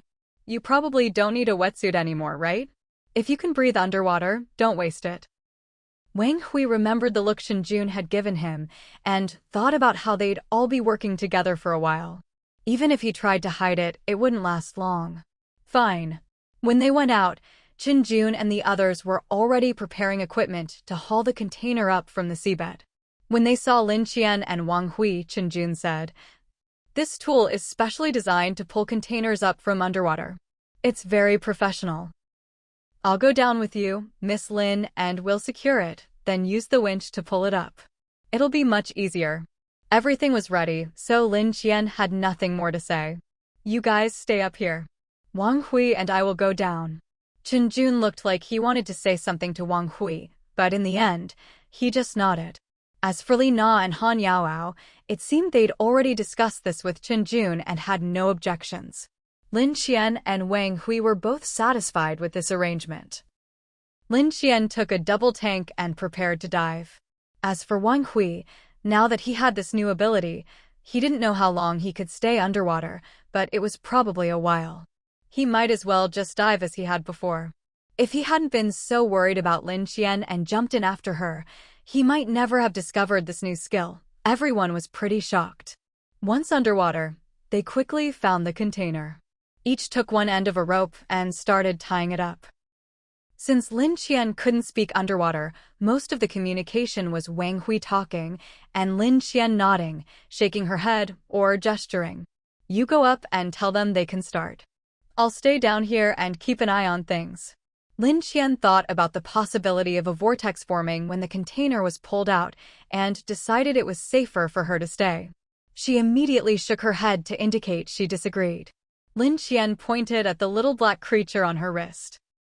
She had already thought of a plan when she came down earlier. If they couldn't put the container directly into her spatial storage, then Xiaohe could simply grow bigger down here, wrap itself around the container, and drag it back up. After spending so much time together, she and Wang Hui had developed a tacit understanding. Even if Lin Qian didn't speak, just a gesture or a shake of her head was enough for Wang Hui to know what she meant. Lin Qian released Xiaohe, and right before their eyes, it grew larger and longer. Although she couldn't speak out loud right now, she could still communicate with Xiaohe through her mind. Lin Qian instructed it to wrap around the shipping container, then wait until they had climbed out of sight and the rope started to move, and then work together with the rope to pull the container up. The container was huge, but for Xiaohe, it was nothing at all. Xiaohe nodded its dragon head a few times, then flicked its tail at Lin Qian, signaling her to hurry up and get out of the way so it could get to work. It already understood that if it wanted to eat delicious food, it had to put in more effort. Last time, after it fought off so many sharks, it finally got its first satisfying meal in ages. It could finally eat as much as it wanted. But on the following journeys, there hadn't been much for it to do, so it had quietly gone back to its usual rations, which made it miserable. Although fighting those sharks had been exhausting, the important thing was being able to eat its fill. That was what mattered most to it. At first, it had been tricked by Xiaoqing, who said that following Lin Qian meant it would never go hungry. Who would have thought that later it would always be scolded for having too big an appetite and have its food intake restricted? The spatial storage was fine, since it could occasionally absorb some energy, and Lin Qian was generous enough to have fed it plenty of beast cores before. That was how it had evolved from a snake into a flood dragon, so eating a little less wasn't a big deal. But that was only because it had never experienced the feeling of being truly full before. Now that it had, it found it hard to go back to being hungry all the time. Of course, it didn't dare complain. If Lin Qian got angry, it might not even get what little food it had now, not worth the risk. It hoped Hope would eat as much as it did every day. Once, it had secretly asked Hope if it could ever eat its fill, but that silly dog didn't get the hint at all and thought it meant there was too much food, so it even took some of Xiaohe's food away. That was enough to make any snake mad. No, That was enough to make any flood dragon mad. Now that it finally had a chance to prove itself, it was eager to perform. After Lin Qian confirmed that Xiaohe could handle it, she and Wang Hui returned to the boat. When Han Yaoao and the others saw them come back without any ropes, they quickly asked, "Did you tie it up, sis?" "Yeah, it's done. I left Xiaohe down there. As soon as you see the rope move, it'll help pull the container up." Chenjun and Li Na both breathed a sigh of relief. Even though they had equipment, operating it on a boat was much harder than on land. They'd all seen Xiaohe's massive body and its incredible strength before, so no matter what they were doing, having Xiaohe was like adding wings to a tiger. Li Na immediately said she'd go stabilize the boat, just in case something happened when they hauled the container up. Chenjun and Han Yao were getting ready to start the winch on deck, while Lin Qian and Wang Hui went over to help. Wang Hui glanced at Lin Qian's gear. "You should go take your stuff off first. You're all wet. If you catch a cold, it's not worth it." It really wasn't easy for Lin Qian to move around in a wetsuit on deck, so she took Wang Hui's advice and went to change before coming back. But in the end, she didn't need to do anything at all. In fact, none of them did. They all just sat there, relaxed. Lin Qian looked around, puzzled. Why is everyone just sitting here? We're not needed at all. Wang Hui pointed at Xiaohe, who had just surfaced. Han Yao chimed in, "Xiaohe is amazing. We don't even need to use our equipment. Xiaohe can haul up whatever we need all by itself." Lin Qian looked over and saw Xiaohe using its tail to wrap around the container. The ropes they'd tied on were completely unnecessary. Well, we did all that work for nothing. Turns out Xiaohe is more useful than all of us put together. Chenjun couldn't help but sigh at Xiaohe's strength. We can probably put our equipment away now. With Xiaohe around, I doubt we'll need it for the rest of the containers. Indeed, Xiaohe looked completely at ease, even managing to lift the entire container out of the water with its tail. It looked at Lin Qian, as if asking, "Where should I put this?"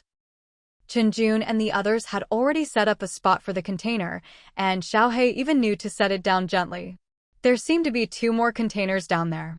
"Go ahead and bring them up too," Lin Qian said. The thought of having more work to do actually made Xiaohe's massive face break into a smile.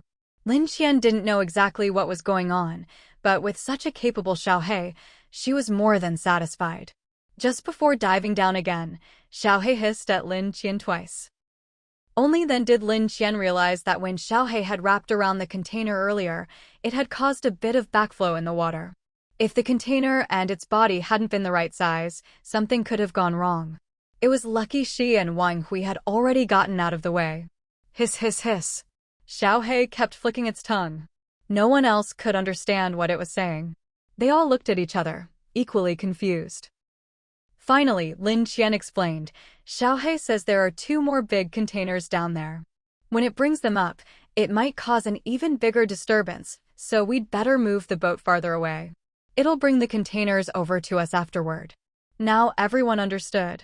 Han Yaoao immediately ran to the cockpit and told Li Na to move the boat away from the center of the action. Once Xiaohe saw the boat had moved, it dove back underwater. Sure enough, although they couldn't see what was happening below, a huge whirlpool suddenly appeared on the surface, as if it was about to swallow everything nearby. If they hadn't prepared in advance, their boat might have been in real danger. Lin Qian watched as Xiaohe hauled the container over and set it on the boat. Only then did the whirlpool start to calm down. It was clear that if she and Wang Hui had still been down there, something bad would definitely have happened. Even with her spatial ability, she wouldn't have been able to get everyone to safety in time, let alone keep the container intact. So now, when she looked at Xiaohe, she couldn't help but feel a bit more admiration. Who would have thought that this little snake, always following her around and doing whatever she asked, could be so incredibly useful? Xiaohe noticed Lin Qian's gaze and looked over as well. Sensing how impressive he must appear in Lin Qian's eyes right now, he couldn't help but feel a bit proud. Hiss, hiss. There's still 1 more. I'll go down and bring it up now. The thought of a hearty meal waiting made Xiaohe eager to finish the job immediately, not wanting to waste even a second. Lin Qian looked at the still rippling water and wondered if there might be any problems coming up. Let's wait a bit longer. The water's still disturbed, probably not calm underneath yet. Let's wait until it settles down. Although Xiaohe was itching to act, Lin Qian's opinion was more important. After all, she was in charge of matters crucial to his livelihood. But it was strange.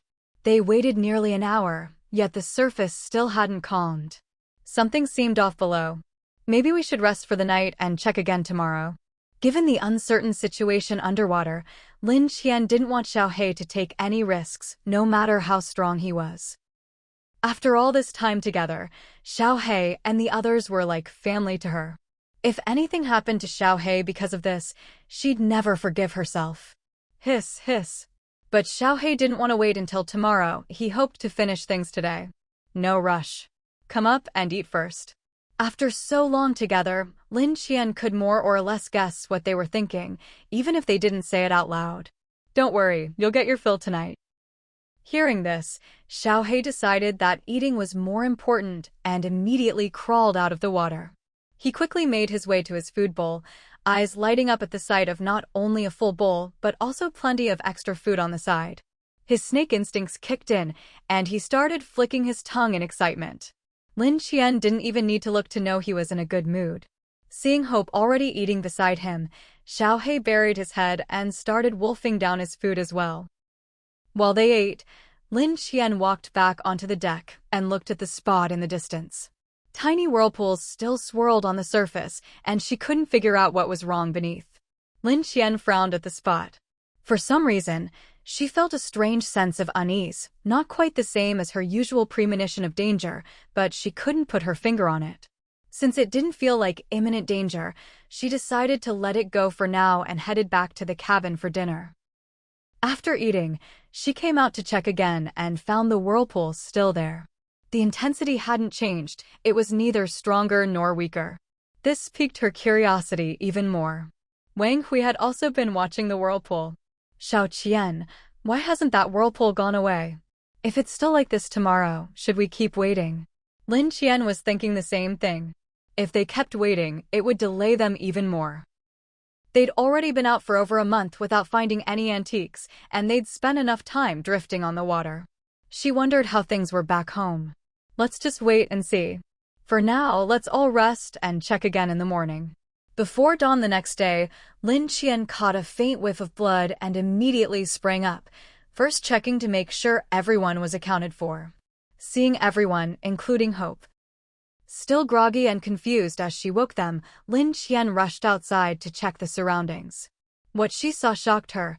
The water's surface was covered with countless dead fish, and blood floated thickly on top, not yet dispersed. She was about to call everyone out when she realized they were already behind her, all gasping in shock. Wang Hui was the first to speak. What happened? Lin Qian reacted quickly. Never mind that for now. The smell of blood is so strong, it'll probably attract sharks soon. That was her biggest worry. If a shark swarm showed up now, not only would they be in danger, but the last container underwater might be lost as well. And they still didn't know what had caused the mass fish die-off overnight. Whatever it was, it couldn't be simple. Without wasting time, she put on her wetsuit and grabbed an oxygen tank. Xiaohe, let's go down. There was no time to discuss. She dove straight into the water. Wang Hui wanted to follow, but realized that even though he could breathe and talk underwater, the unknown situation might only make things harder for Lin Qian. But since he stayed, Han Yao grew anxious. Brother Wang Hui, are we just letting Sis and Xiaohe go down alone? What if? She didn't finish, but everyone understood her meaning. You know your sister's abilities, and Xiaohe isn't ordinary either. If she didn't ask us to follow, it's probably because we'd only get in the way or put her at risk. He had a point. Thinking back on Lin Qian's performance these days, they realized that just not being a burden was already good enough. Wang Hui knew what everyone was thinking. Let's just wait here. Trust me, she'll be fine. If things got really bad, she still had her spatial ability to escape. If they went down, she'd have to protect them and risk exposing her secret. It was better for her to act alone. Having thought this through, Wang Hui relaxed. With Xiaohe, Lin Qian dove in and had him enlarge himself, quickly carrying her to the container's location. There, she discovered a huge octopus where Xiaohe had previously pulled up a container. It looked exactly like the kind she'd seen in the Blue Veins records. Its whole body was blue and seemed injured, oozing blue liquid everywhere. This blue liquid had attracted many mutant fish, but after absorbing it, the fish soon began bleeding from their mouths and noses, then died. Lin Qian finally understood why there were so many dead fish on the surface. She'd wanted to catch one of these octopuses for a long time, but never had the chance. Who would have thought she'd find one here? She gently placed her hand on the octopus, then, with a thought, sent it into the water pool inside her spatial dimension. As soon as the octopus entered Lin Qian's space, it thrashed around for a while. However, Lin Qian's mental power was now strong enough to confine it to a single spot, restricting its movement to just one area within the space. After tossing the octopus in, Lin Qian heard a noise in her ears. It sounded like some enormous creature was approaching. Time was tight. Lin Qian quickly spoke to Xiaohe in her mind. "Hurry, roll up the last container. We need to get out of here now." Before Xiaohe could act, Lin Qian sensed the disturbance getting closer and closer. "Xiaohe, quick!" But Xiaohe hadn't managed to roll up the container yet, and whatever was making that noise seemed about to arrive. With no other choice, Lin Qian couldn't afford to worry about anything else. "Xiaohe, listen to me. In a moment, I'll put the container into my space. As soon as I do, grab me and run." Lin Qian placed one hand on the container. In an instant, the area where the container had been was left with a huge empty space, and water quickly rushed in to fill the gap. "Now!" Xiaohe didn't disappoint. It immediately grabbed Lin Qian and darted away. Lin Qian glanced back. Underneath the spot where the container had suddenly vanished, a massive pit had formed, and water was surging into it. At the same time, an enormous whale appeared. This whale looked nothing like any Lin Qian had ever seen before. It must have been the source of all that commotion just now. Thankfully, she'd made a snap decision. She could feel a powerful force pulling her backward, but fortunately, Xiaohe was still holding on to her, keeping her from being sucked into the vortex. Xiaohe had dealt with a situation like this once before, so it had some experience. Although the suction was strong, Xiaohe's large size and strength allowed it to barely escape the center of the whirlpool with Lin Qian in tow. In this tense and dangerous situation, Xiaohe quickly carried Lin Qian back toward the boat. "Wait a second," Lin Qian called out to Xiaohe in her mind. Xiaohe, a bit confused, stopped as instructed. "I need to take the container out, or else we'll have a hard time explaining things later. But listen carefully. As soon as I release the container, it'll fall because of gravity, so you need to time it right and grab it the moment it appears." "Got it." Xiaohe nodded as it replied. Lin Qian had never tried something like this before and wasn't sure how well Xiaohe could coordinate, but there was no choice but to give it a try. If it didn't work out, the container looked sturdy enough to withstand a fall. In that case, they could just have Xiaohe fetch it from below. Shouldn't be a big problem. The main thing was, they'd already managed to avoid the mutated whale, and they weren't too far from the center area. Even if the container fell, there'd still be time to retrieve it. With that in mind, Lin Qian told Xiaohe to get ready, then focused her mental power on releasing the container from her space.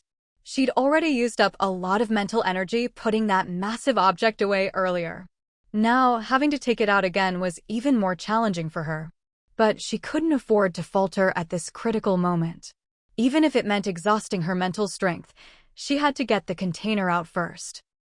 Still, she wasn't about to put herself in real danger. She first took out a strap and tied herself securely to Xiaohe's head. As long as no one came to cut the strap, she and Xiaohe wouldn't be separated. Once everything was ready, Lin Qian used her mental power to release the container. The process took quite a while. Maybe because her mental strength was depleted, she tried several times but couldn't get the container out. In the end, she called Xiaoqing over to transfer some mental energy to her. Only then was she able to release the container. Lin Qian had no idea what was inside this container. Not only was it huge, but it was also extremely heavy. She'd never tried moving something this big in and out of her space before. Even with Xiao Qing's help, she passed out the instant she released the container. From behind Xiaohe, Lin Qian's condition was completely hidden. As soon as the container fell out, Xiaohe immediately grabbed it.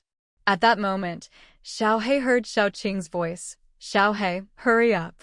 Something's wrong with Master." Startled, Xiaohe nearly dropped the container, but then remembered Lin Qian's instructions. The container was important and had to be brought up first. Lin Qian was still strapped to its head, so it could sense her presence.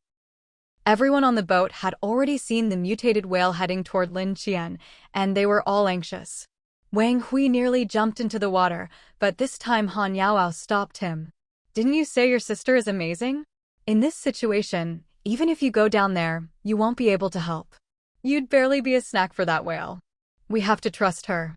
Since Han Yao had spoken, Chen Jun, who was halfway through changing into his wetsuit, stopped as well. Everyone looked at Han Yaoao. She was worried too, but as a member of the Han family, she believed in their abilities and forced herself to stay calm. When everyone saw Xiaohe coming up with the container and Lin Qian, they finally breathed a sigh of relief. Once Xiaohe set the container down, everyone noticed Lin Qian, unconscious and strapped to its head. Wang Hui, sharp-eyed, saw that not only had Lin Qian fainted, but there was also blood seeping from the corner of her mouth. His heart skipped a beat. "Hurry, everyone. Help me get Xiao Qian down. Something's wrong." "What?" No one was more shocked than Han Yaoao. The confidence she'd built up in Lin Qian had taken a lot of mental effort, and now, seeing Lin Qian in trouble right before her eyes, she was filled with regret and her eyes turned red. She immediately ran over with Wang Hui to help get Lin Qian down from Xiaohe. At this point, Lin Qian was completely unconscious. Wang Hui checked her breathing and, finding she was still alive, let out a small sigh of relief. "What happened?"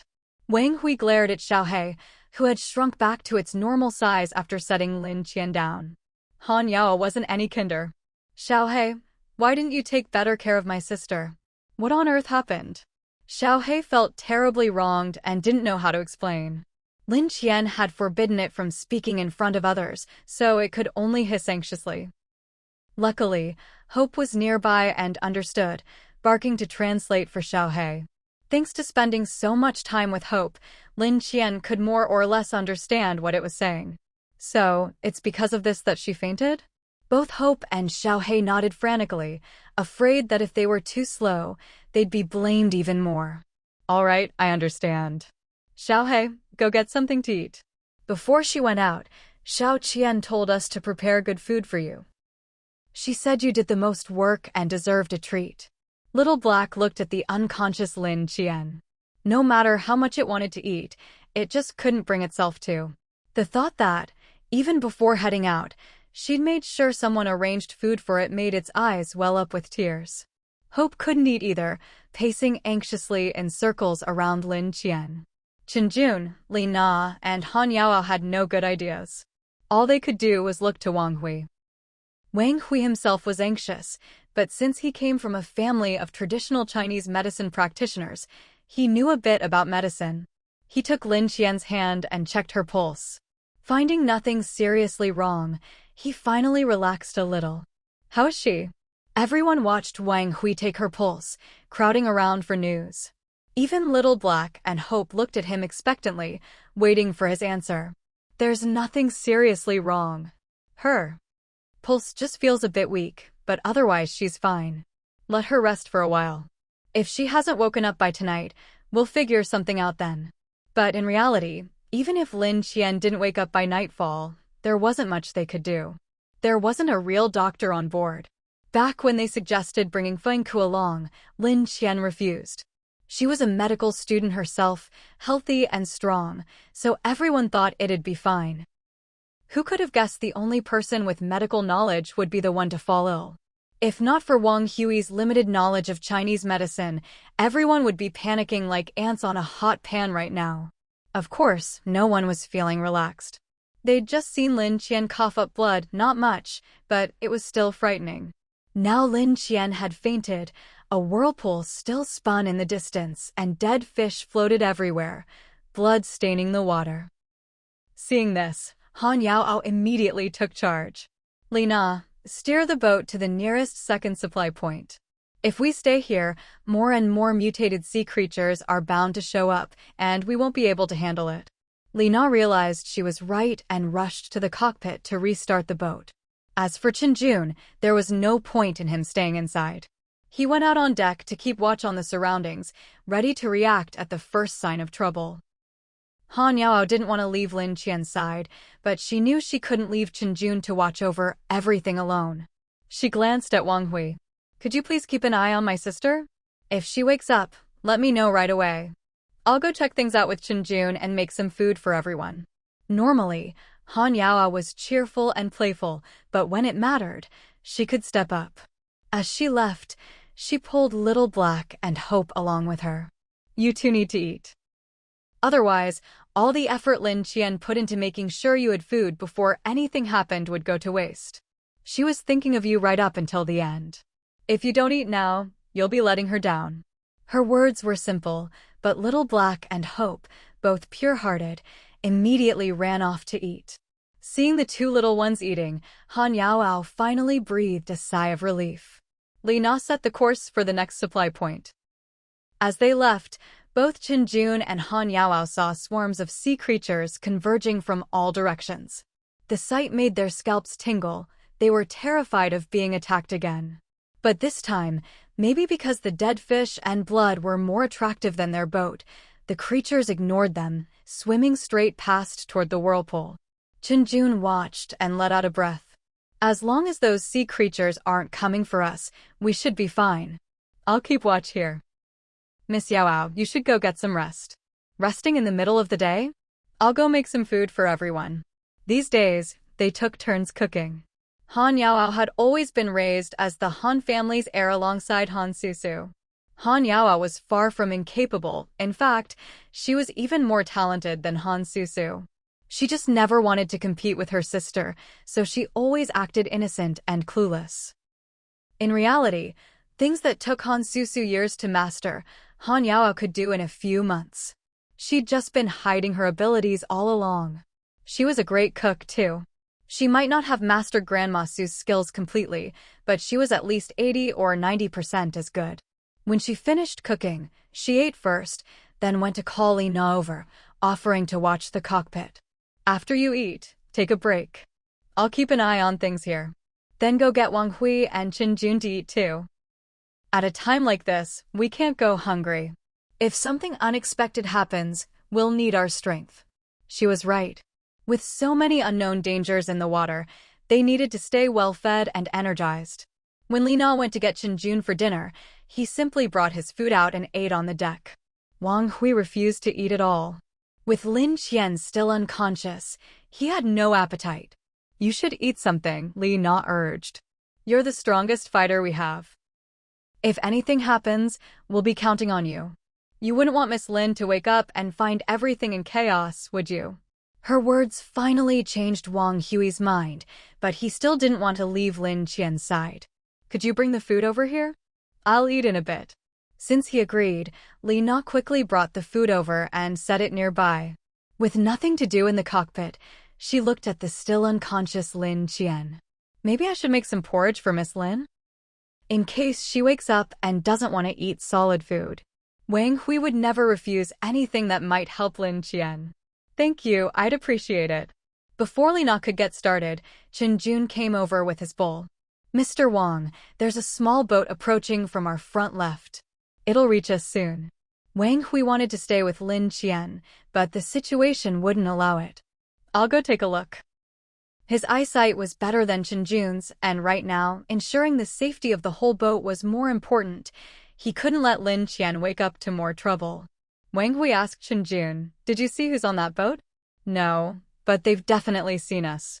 They keep flashing something at us, like they want us to stop. We're not stopping. Stick to the original plan. If they try to board, we'll deal with it then. For now, I suggest we don't let anyone on board." Qinjun agreed. We're here to collect supplies, not rescue people. Miss Lin made that clear before we left, I remember. Now that Qinjun understood the gravity of the situation, Wang Hui felt a bit more at ease. When Han Yaoao learned what had happened, she handed the controls of the cockpit back to Li Na. She stepped out and asked, "What's going on?" Wang Hui passed her the binoculars. "There's a small boat over there. The people on it keep waving at us.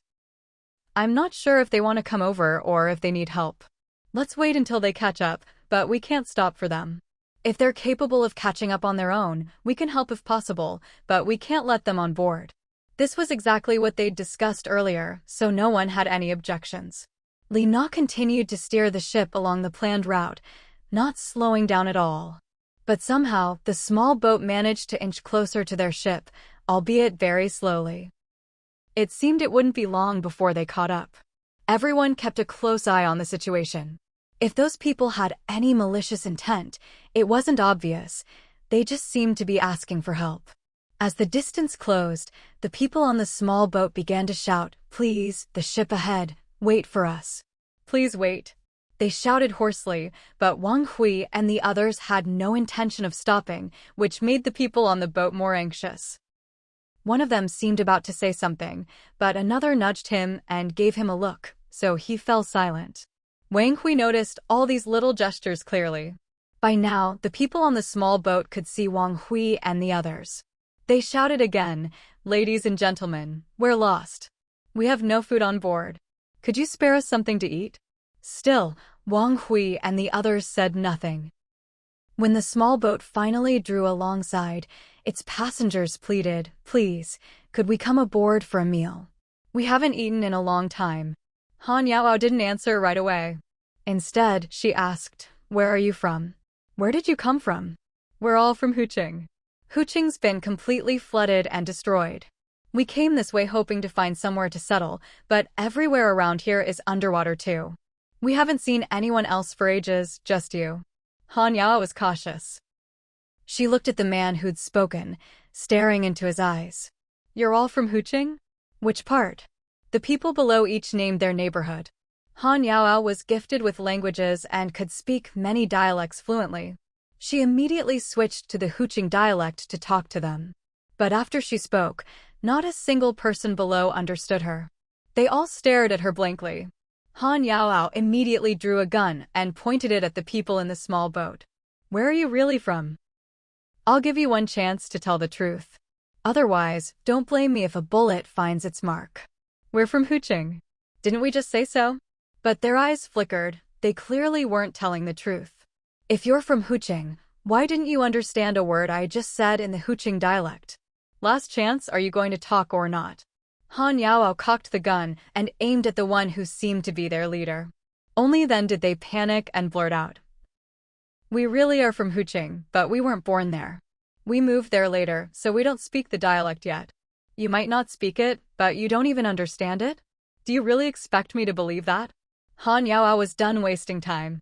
She fired, hitting the hand of the man who'd just spoken. It was the first time Wang Hui and Qinjun had seen Han Yaoao use a gun. Her aim was terrifyingly accurate.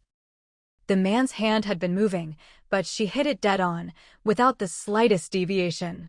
Even Wang Hui looked at her with newfound respect. "If you don't talk now, the next bullet goes straight into your chest." The man hesitated, but Han Yaoao's shot had scared him stiff. "Does it really matter where we're from? We're all children of Huagua. There's no need to be so hostile, is there? But what if you're not children of Huagua?"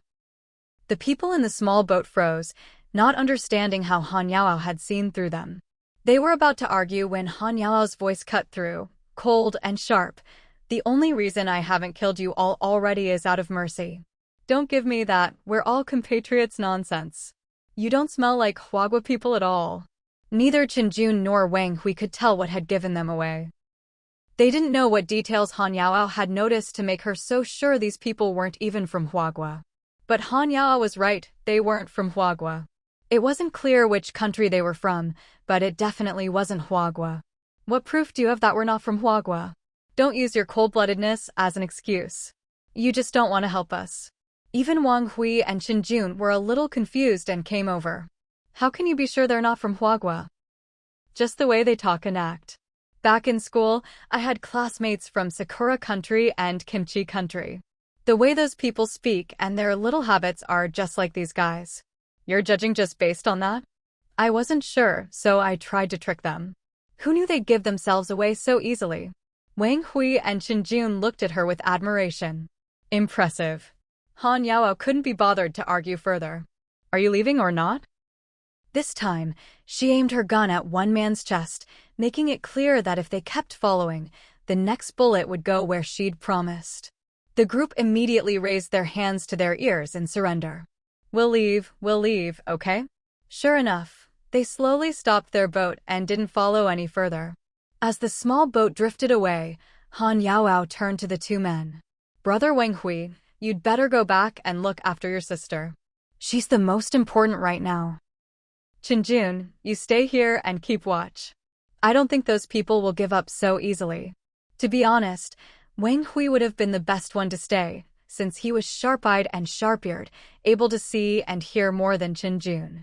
But his mind was entirely on the unconscious Lin Qian. He just wanted to stay by her side. Otherwise, if Lin Qian woke up and didn't see him, she'd probably worry.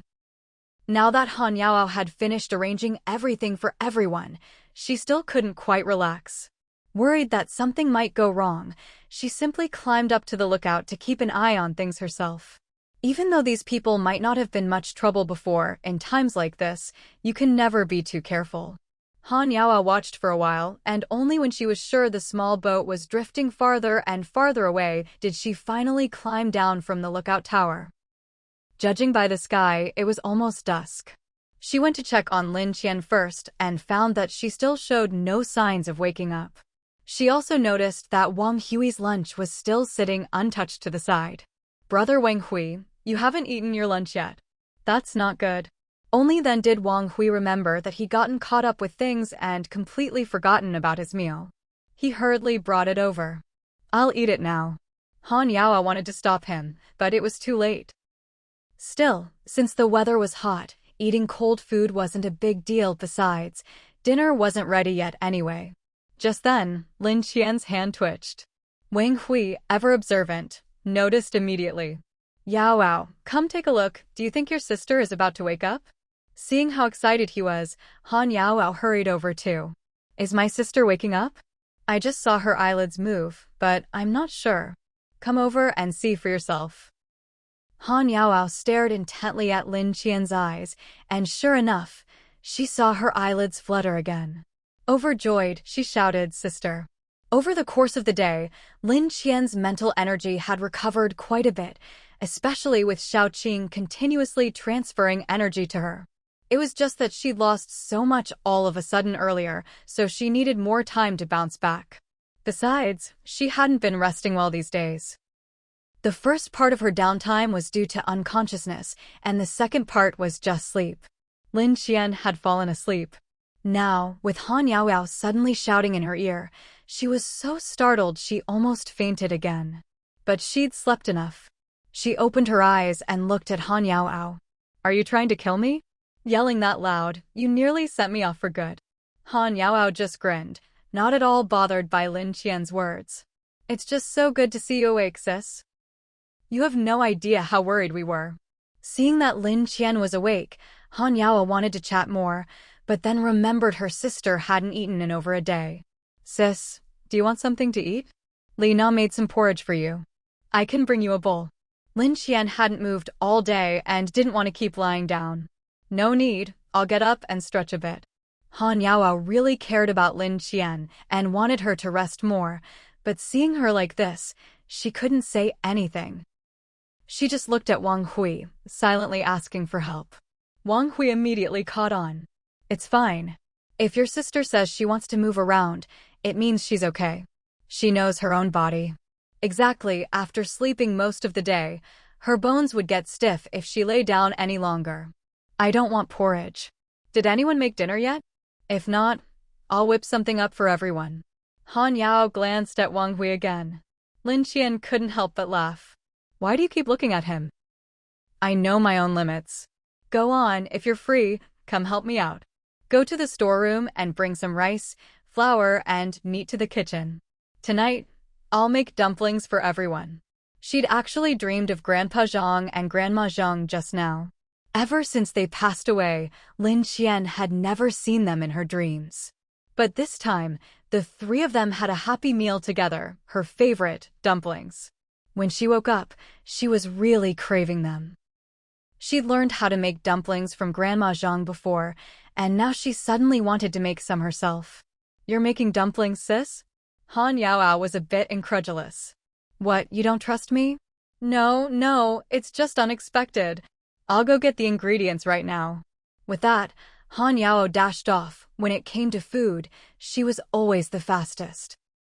With Lin Qian awake, Han Yaoao felt a huge weight lift off her shoulders and skipped away, leaving Lin Qian and Wang Hui's line of sight. What's up with her?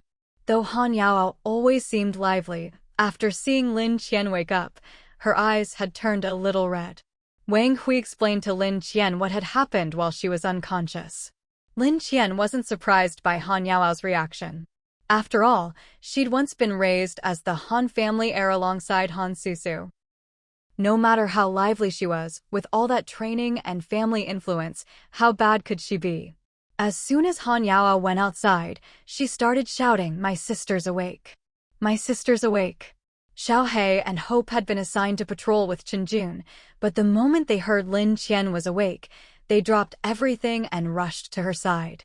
Lin Qian was just about to head to the kitchen when she saw the two little ones racing toward her.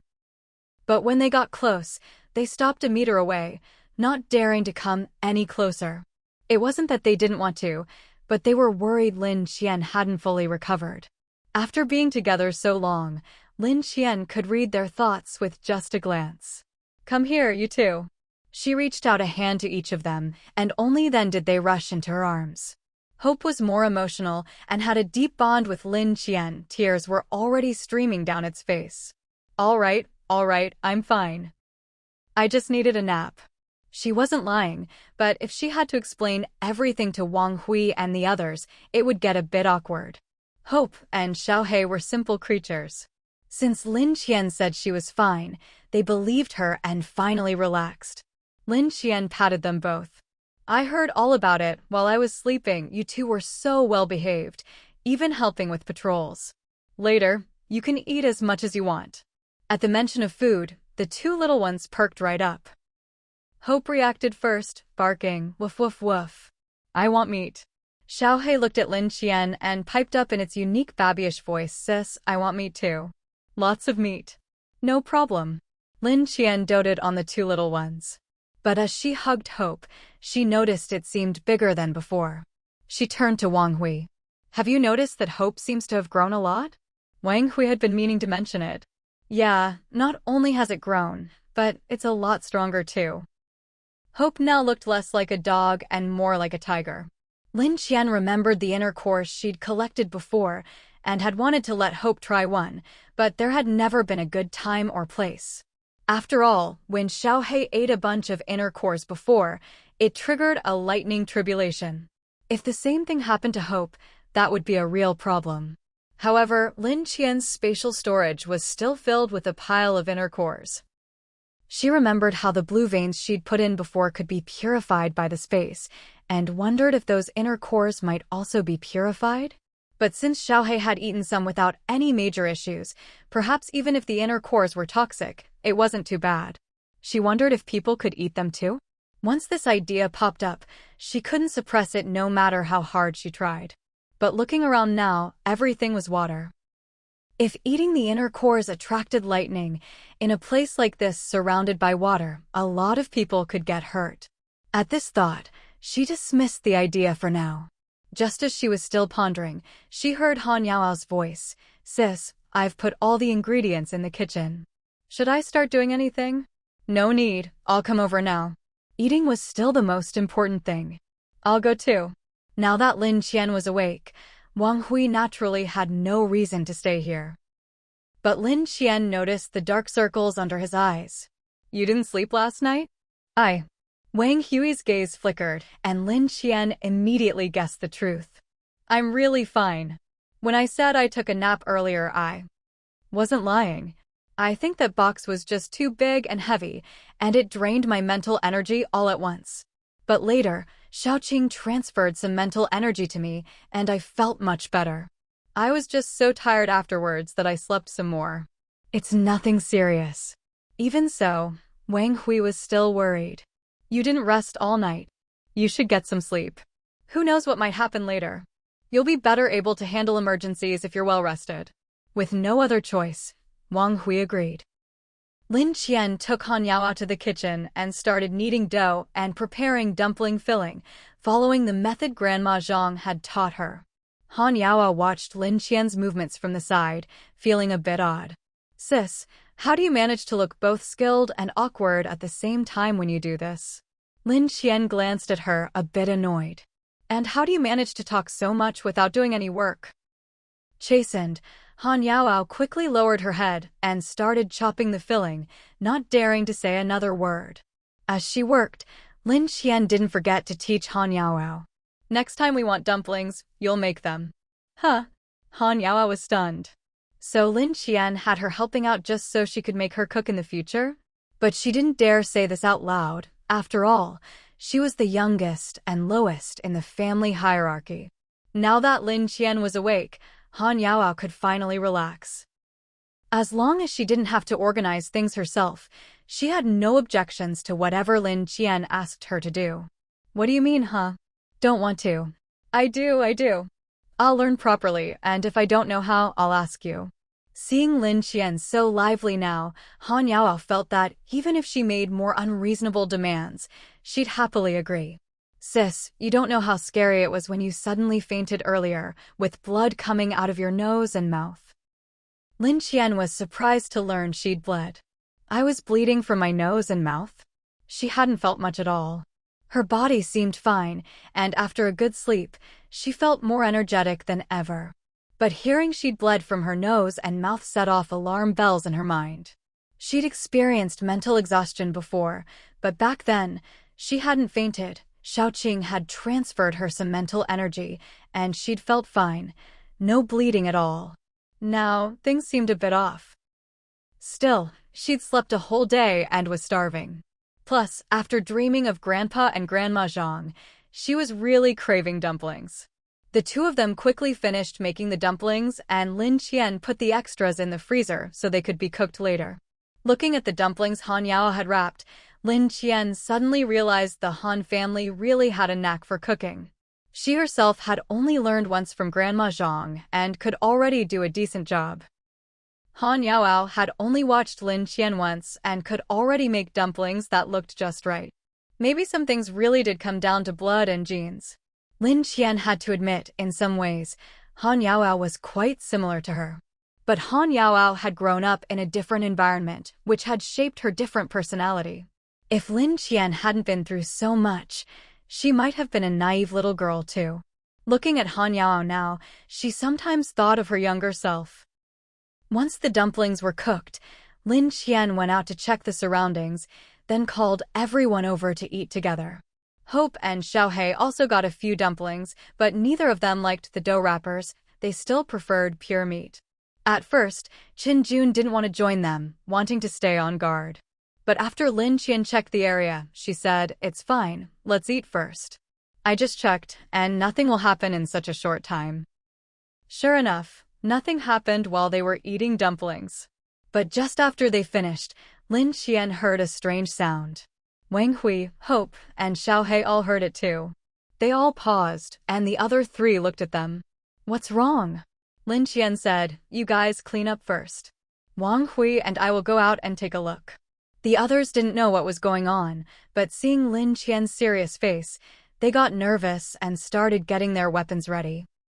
Lin Qian and Wang Hui went outside. They didn't see anything unusual, but there was movement under the big ship. "What's going on?" Lin Qian looked at Li Na. "You and Yao pull up the surveillance footage and check what's happening." Even without Lin Qian's instructions, they developed a certain tacit understanding. Li Na was already heading toward the cockpit. Soon, Han Yao came running back. "Sis, there's a huge whale down there, but it doesn't seem hostile." Since Han Yao said so, Lin Qian relaxed a little. Wang Hui, you and Qin Jun keep watch here. If anything happens, react quickly. I'll go to the cockpit and check things out. Everyone agreed without hesitation. Lin Qian went to the cockpit and saw on the monitors that the whale below was rubbing itself against the ship's hull, especially where the nails were. She quickly understood what was happening. It's trying to get rid of the barnacles on its body. This whale must have been covered in barnacles for a while. Now, with the natural disasters, all the plants and animals were mutating, and the barnacles on the whale were no exception. The barnacles were sticking even more tightly than before, almost embedded in the whale's skin and reproducing rapidly. Looking at the whale on the monitor, its whole body was densely covered. There wasn't a single clean spot left. You couldn't even see its original skin anymore. The whale seemed to be in great distress, constantly rubbing itself against the nails on their boat. Even though its body was already covered in blood, it showed no sign of stopping. Just watching through the surveillance cameras was already a gruesome sight. But what Lin Qian was most worried about wasn't the whale's suffering. If it kept rubbing like this, the increasing blood in the water might attract a swarm of sharks or other sea creatures. If that happened, they wouldn't even get a chance to rest before having to fight another tough battle. Even though Lin Qian and Wang Hui were both in good shape, they couldn't keep up this level of intensity forever. We need to figure out a way to get away from this whale. Li Na frowned as she looked at the whale below. She had already tried earlier, but it was no use. The whale was practically glued to their boat and wouldn't leave. What was worse, every time it rubbed against the boat, the whole vessel shook violently. Even if it didn't attract other sea creatures, with a whale this size, the boat probably wouldn't last much longer. I'll go down and take a look. Han Yaoao instinctively grabbed Lin Qian's arm, her eyes instantly welling up with tears. Don't go, sis. She remembered how Lin Qian had fallen ill after getting out of the water last time. Han Yaoao, who had just woken up from fainting, still felt that Lin Qian was very weak. Seeing the tears in the young girl's eyes, Lin Qian gently patted her hand. It's okay. I know my own body. Last time was a special situation. But Wang Hui knew that once Lin Qian made up her mind, she rarely changed it. In fact, she almost never did. So he tried to reassure Han Yaoao, don't worry. I'll go down with your sister. As long as I'm there, nothing will happen to her. Then I'm coming too. Han Yaoao was still uneasy. In the end, Lin Qian had no choice but to let her come along. Before they left, Lin Qian left Hope on the boat with Qin Jun and Li Na. If anything happens, don't worry about us. There's no need to notify us, just deal with it directly. Qin Jun and Li Na were taken aback. They hadn't expected Lin Qian to trust them so much.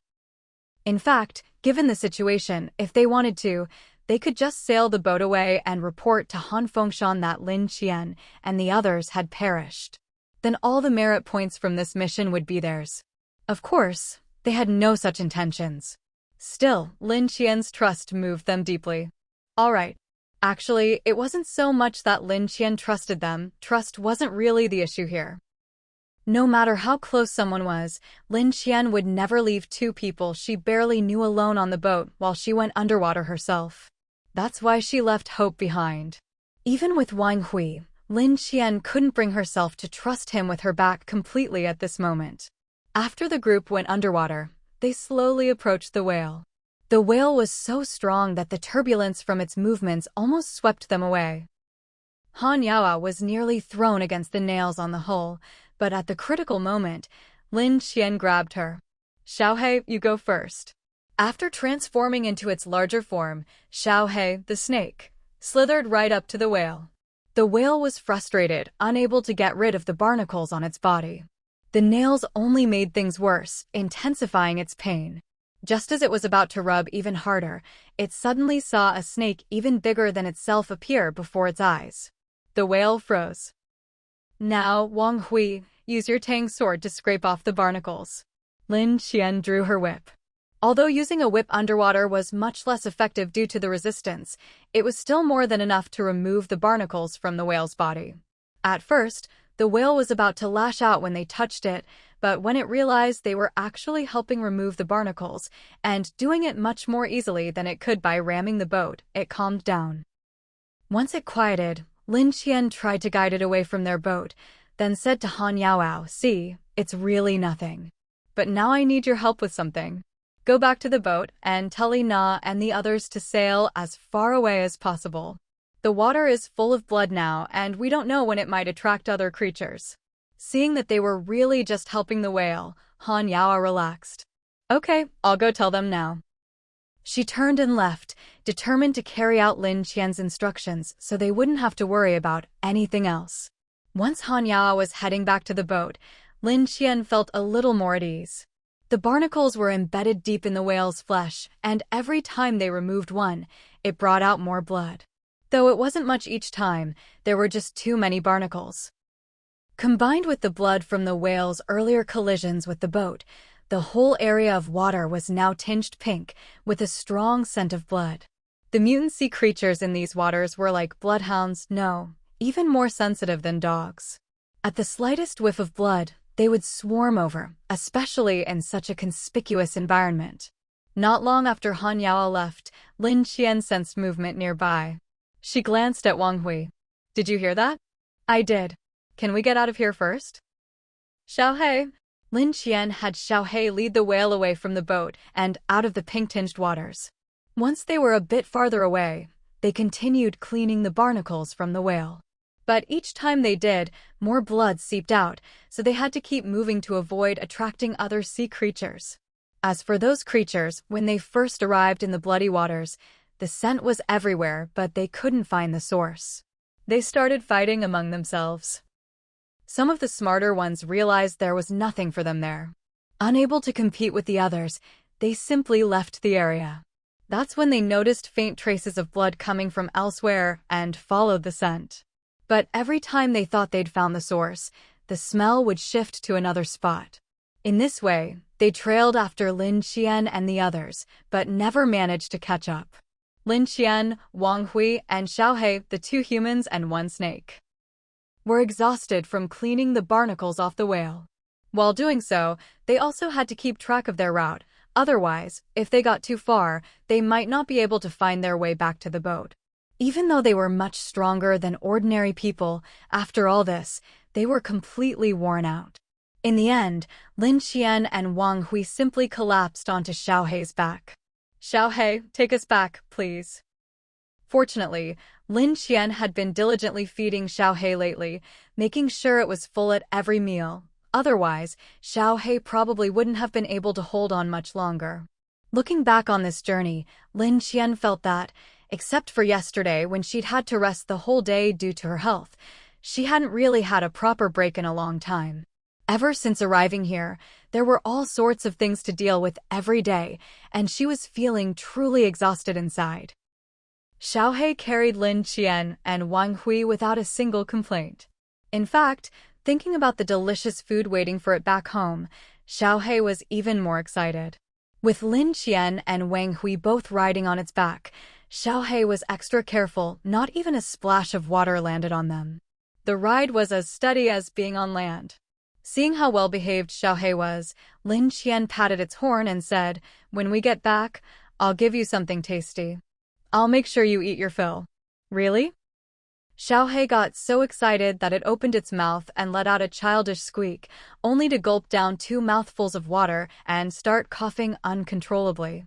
As it coughed, its whole body trembled, nearly throwing Lin Qian and Wang Hui off. "Xiaohei!" Lin Qian instantly regretted praising it.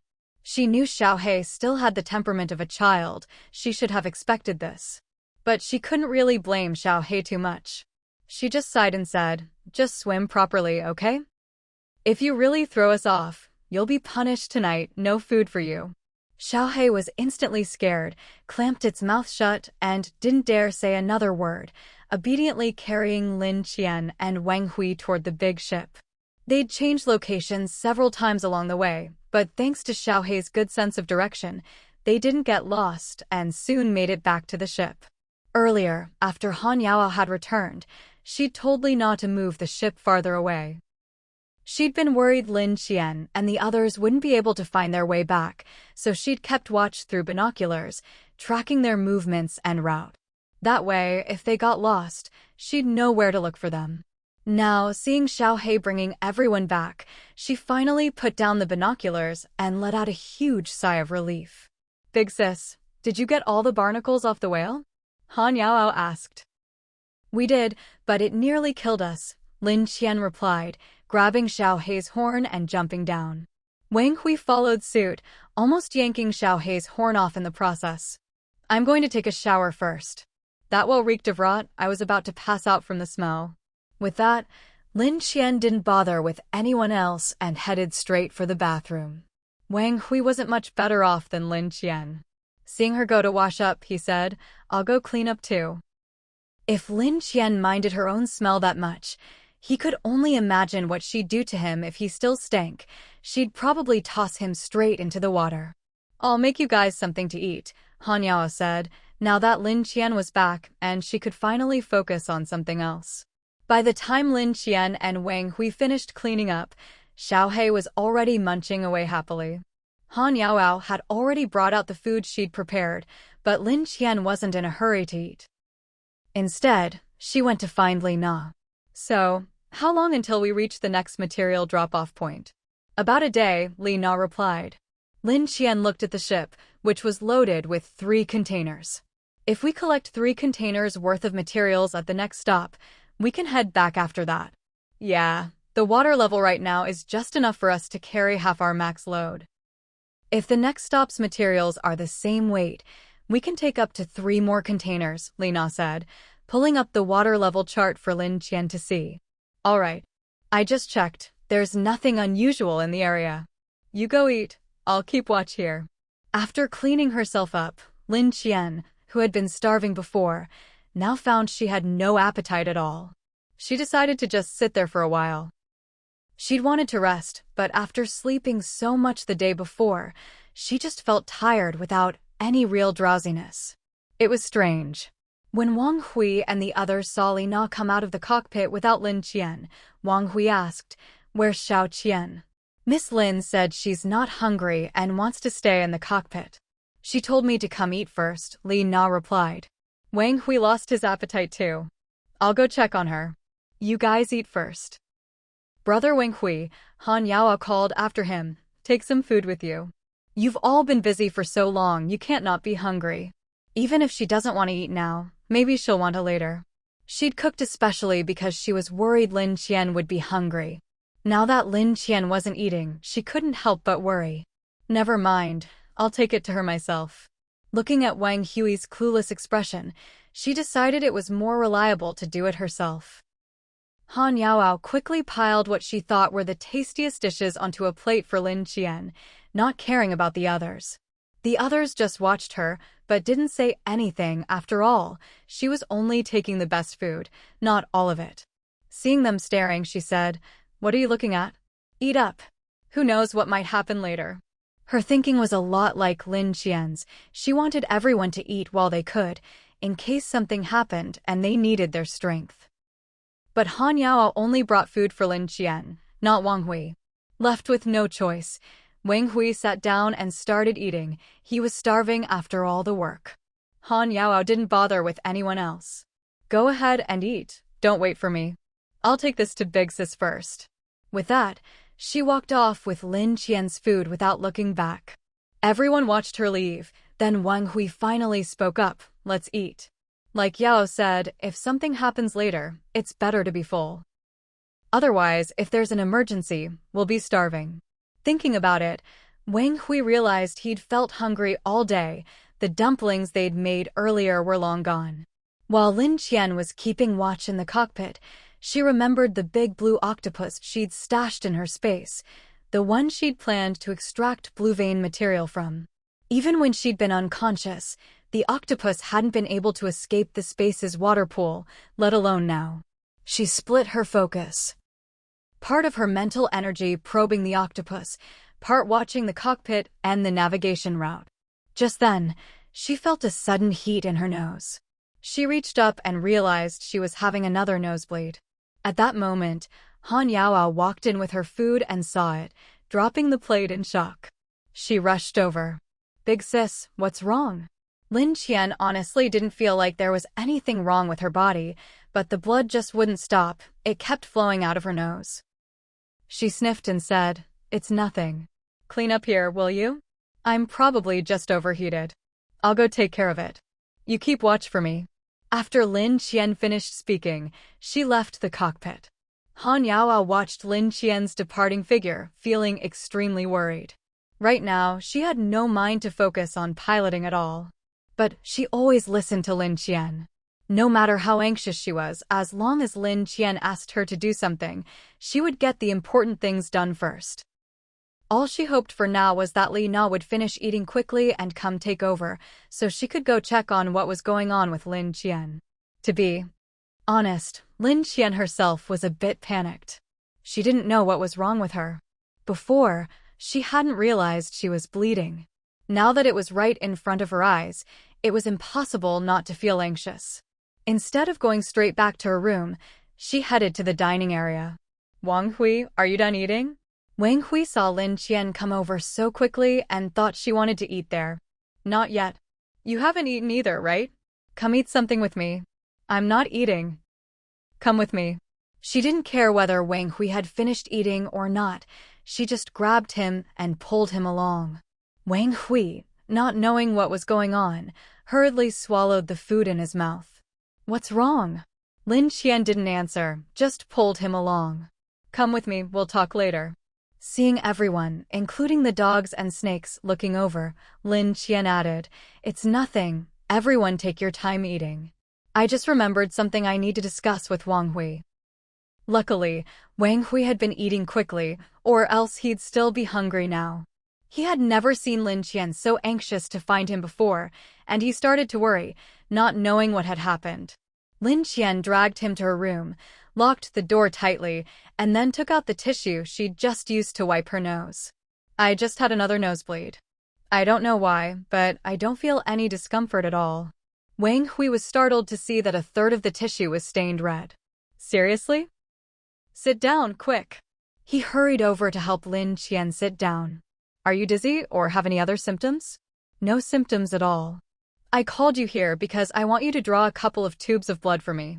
I'll take them into the space to run some tests and see what's going on." Lin Qian handed Wang Hui the blood drawing equipment. "After you draw the blood, come in with me and help me do a full physical exam." Wang Hui readily agreed. Lin Qian rolled up her sleeve and exposed her arm. Wang Hui, nervous and worried, drew a few tubes of blood from Lin Qian and then, with a thought from her, they both entered the space. Since she was doing tests anyway, Lin Qian decided to draw a few tubes of blood from Wang Hui as well. Ever since his body stabilized last time, he'd been drinking water from her space every day, and there hadn't been any major issues. The blue vein factor and aurora particles in his body coexisted harmoniously. What surprised her was that he could now talk and breathe underwater as if it was nothing. Still, even though she drew his blood, she wasn't sure if she'd get any results. The testing equipment they had was already considered top-notch, both domestically and internationally. But when it came to these new kinds of problems, the equipment was still lacking. This natural disaster had not only halted technological progress, but had actually thrown it back by who knows how many years. Most people now were struggling just to get enough to eat and survive. No one cared about whether they had any illnesses or how much longer they might live. To be honest, many people even wished they'd die sooner, rather than stay in this world suffering. Every day and night was a struggle just to get a few grains of rice. It was pure torment. Worse yet, even after all the effort, there was no guarantee they'd get to eat. Many people were already feeling deeply disillusioned with life. People like Lin Qian and Wang Hui were now living at a level others could only dream of. Both Lin Qian and Wang Hui understood this, so even if their equipment wasn't up to par, they didn't get too emotional about it. Overall, basic problems could still be detected. Lin Qian took her health seriously, so she sent her blood sample for testing first. She discovered that aurora particles, which had never shown up before, were now moving through her blood. She hadn't been able to see them before and had no idea where they'd been hiding. She immediately saw the problem. The aurora particles in her body were attacking her clotting factors, preventing them from functioning normally, which made her prone to bleeding. Wang Hui saw Lin Qian frowning deeply. Well, is there a problem? Did you find anything? There is a problem. I think I know the cause. What is it? My blood's clotting factors aren't working properly. How come? Weren't you fine before? Lin Qian couldn't figure it out for the moment, so she decided to check Wang Hui's blood sample. She found that his blood was pretty much the same as before.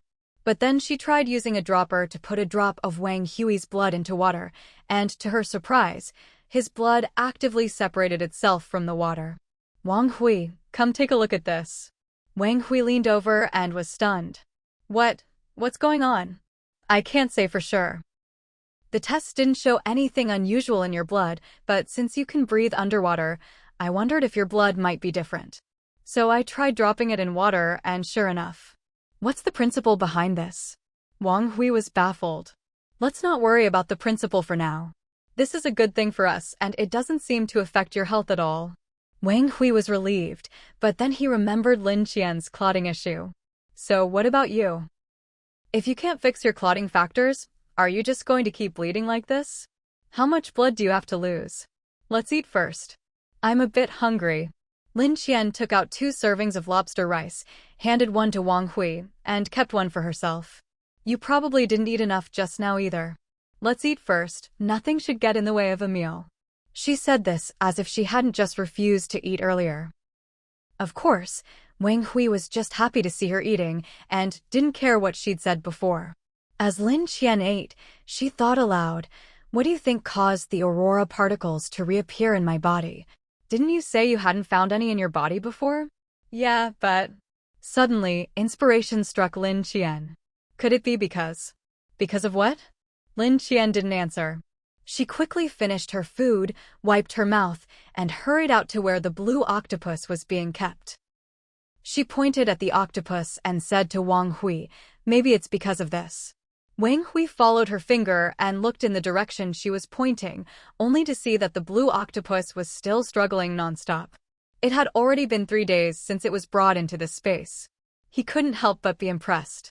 It's still so energetic? Of course. Think about it, your blue veins were extracted from this octopus's blue ink as the raw material. If using that stuff gave you such a boost in strength, isn't it only natural that the creature who originally possesses it would be even more energetic? Only then did Wang Hui realize, so this thing is the original source of the blue veins? Didn't you read the information before? It mentioned a kind of large blue octopus. That's this one. Lin replied. The documents did mention it, but I'd never seen it before, so I didn't know it was this one. How did you get your hands on it? Wang Hui asked curiously. Didn't Xiaohei come with me to retrieve the last box? We'd always seen a whirlpool above that spot, and a ton of fish had died there. It was all because of this guy. At first, I wasn't sure it was the culprit, but after seeing how the marine creatures that came into contact with it started bleeding from their orifices, just like you did before, I guessed it might be related to the blue veins. Lin Qian paused, then continued. When I went down, I saw it pinned under one of the boxes, blue liquid constantly oozing from its body, so I put it into the space. So you suddenly fainting and bleeding was because you were affected by the raw material of the blue veins? Wang Hui suddenly realized. I'm not sure, but that's what I suspect. Maybe I accidentally inhaled a bit of blue vein substance when I was down there. Otherwise, I can't explain why the aurora particles that had disappeared from my body suddenly showed up again. If there's anything unusual that happened, that's the most suspicious event. Lin Qian analyzed. But weren't you wearing an oxygen tank at the time? Wang Hui asked, puzzled. There were gaps, and I accidentally swallowed a bit of seawater. At the time, I didn't think much of it, but when you said I was bleeding from my nose and mouth, I started to feel something was off. Then just now, I started bleeding again, and tests showed that the same kind of particles that had appeared in your blood before are now showing up in my body too. So what should we do? Is it serious? Wang Hui really had no idea what to do. He hadn't even figured out his own body yet. He was already worried about himself, and now Lin Qian was having problems too, making him even more anxious. I'm not sure. Even though we know the cause, I don't have any good solutions. Maybe I'll just try drinking more water and see if that helps. As Lin Qian spoke, the big blue octopus suddenly leapt up, splashing water all over her and Wang Hui, though it still couldn't get out of the pond. Seeing it struggle so persistently, Lin Qian actually felt a little sorry for it. But now that she was soaked, she just turned around and went to wash up. Given her current condition, Lin Qian was like a hemophilia patient, bleeding at the slightest provocation. It was only a mild case now, but if it got worse, she had no idea what she'd do. She didn't have any good solutions herself. As she cleaned up, she kept thinking about why these aurora particles went berserk whenever they encountered the blue veins. And where had the aurora particles in her body gone before? If they'd been absorbed by her body, that didn't seem likely now. No matter how hard Lin Qian thought, she couldn't figure it out. All she could do was take out some medicine specifically for coagulation disorders. After her shower, she took 2 pills and then gulped down several bottles of water from the space. The medicine wouldn't work immediately, so she planned to keep taking it for a few days and see what happened. Just as she finished taking the medicine, Han Yao's voice came from outside the door. "Sis, are you guys okay?" Lin Qian went downstairs and saw that Wang Hui had already tidied himself up. "Let's go out." With a flash, she took Wang Hui out of the space. When Han Yao opened the door and saw Lin Qian and Wang Hui coming out of the same room, and both wearing different clothes than before, her eyes immediately showed a hint of suspicion. "Brother Wang Hui, why are you in my sister's room?" Han Yao asked. Wang Hui didn't know what to say and felt a bit awkward. Luckily, Lin Qian was straightforward and had already prepared an excuse to avoid exposing the space. "I had a nosebleed and called him over to help me take care of it." "Sis, you could have called me. He's from a family of traditional Chinese medicine practitioners. He can actually help." "What could you do?" It wasn't that Lin Qian wanted to be dismissive, but at a time like this, calling Han Yao really wouldn't have helped. Han Yao protested, "But I could at least help out." "Can you take a pulse or draw blood?" Lin Qian questioned. She really didn't believe Han Yao had those skills. "I can't take a pulse, but I can draw blood," Han Yao replied. That actually made Lin Qian look at her with new respect. "You can draw blood?" "Of course. What's so strange about that? We've had to learn since we were kids. Even if we don't know Chinese medicine, we have to learn some Western medicine. Even if I can't help others, at least I can help myself in an emergency. Last time when you fainted, sis, I just didn't have the equipment. Otherwise, I could have helped you then too," Han Yao explained. "You should have said so earlier." Lin Qian really hadn't known, but now that she did, she was pleasantly surprised. "Wait here a minute," Lin Qian said. She closed the door again, leaving Han Yao standing outside. Han Yao was completely confused. "Sis," she called out. "Just a sec." Lin Qian's voice came from inside. She went in and started pulling things out of the space, handing whatever she found to Wang Hui. "Hold these for me. Later, give them to Yao. She can be our little doctor here." Since they had someone with skills, it wasn't in Lin Qian's nature to let that go to waste. She pretty much took out a full set of Western medical supplies from the space before finally opening the door. Outside, Han Yao was already getting anxious. She'd just seen the situation resolved, and now the door was shut in her face again. What was going on? Before she left, Han Foshan had specifically told her to keep an eye on Wang Hui and not let the naive Lin Qian get taken advantage of by him. Even though Han Foshan had started to change his opinion of Wang Hui, he still felt he had to be cautious. After all, he'd only just gotten his daughter back, and he knew how outstanding she was. No matter what, he felt Wang Hui wasn't good enough for her. "Sis, you guys?" Han Yao wanted to ask, but thinking of Lin Qian's personality, she didn't dare. It wasn't until Wang Hui came out carrying a huge pile of stuff that she finally saw what it was. Why so many tools?" Han Yao asked in surprise. "Sister, how do you have so many of these things again?" These tools had been taken from Lin Qian's room, so of course they belonged to her. Even if they hadn't been brought out from here, they could only have belonged to Lin Qian. In Han Yao and the others' eyes, although Wang Hui was capable, most of the resources were in Lin Qian's hands. Their relationship was basically that Wang Hui provided the labor and Lin Qian provided the resources. Aren't you good at medicine? I'm giving you these tools so that if you run into any situations in the future, you won't be caught off guard. Having the right tools makes everything easier. Han Yaoao looked at the tools in astonishment. Sister, you mean all of these are for me? Of course. Why else would I bring them out? But if you give them to me, what about you? Han Yao hesitated. Lin Qian didn't care at all. I have plenty of these. Just take them. If you find you're missing something, come find me and I'll see what else I have. When Han Yaoao heard her say, see what else I have, she grew curious. Sister, did you bring a lot of these things with you? Not that many, but I have some.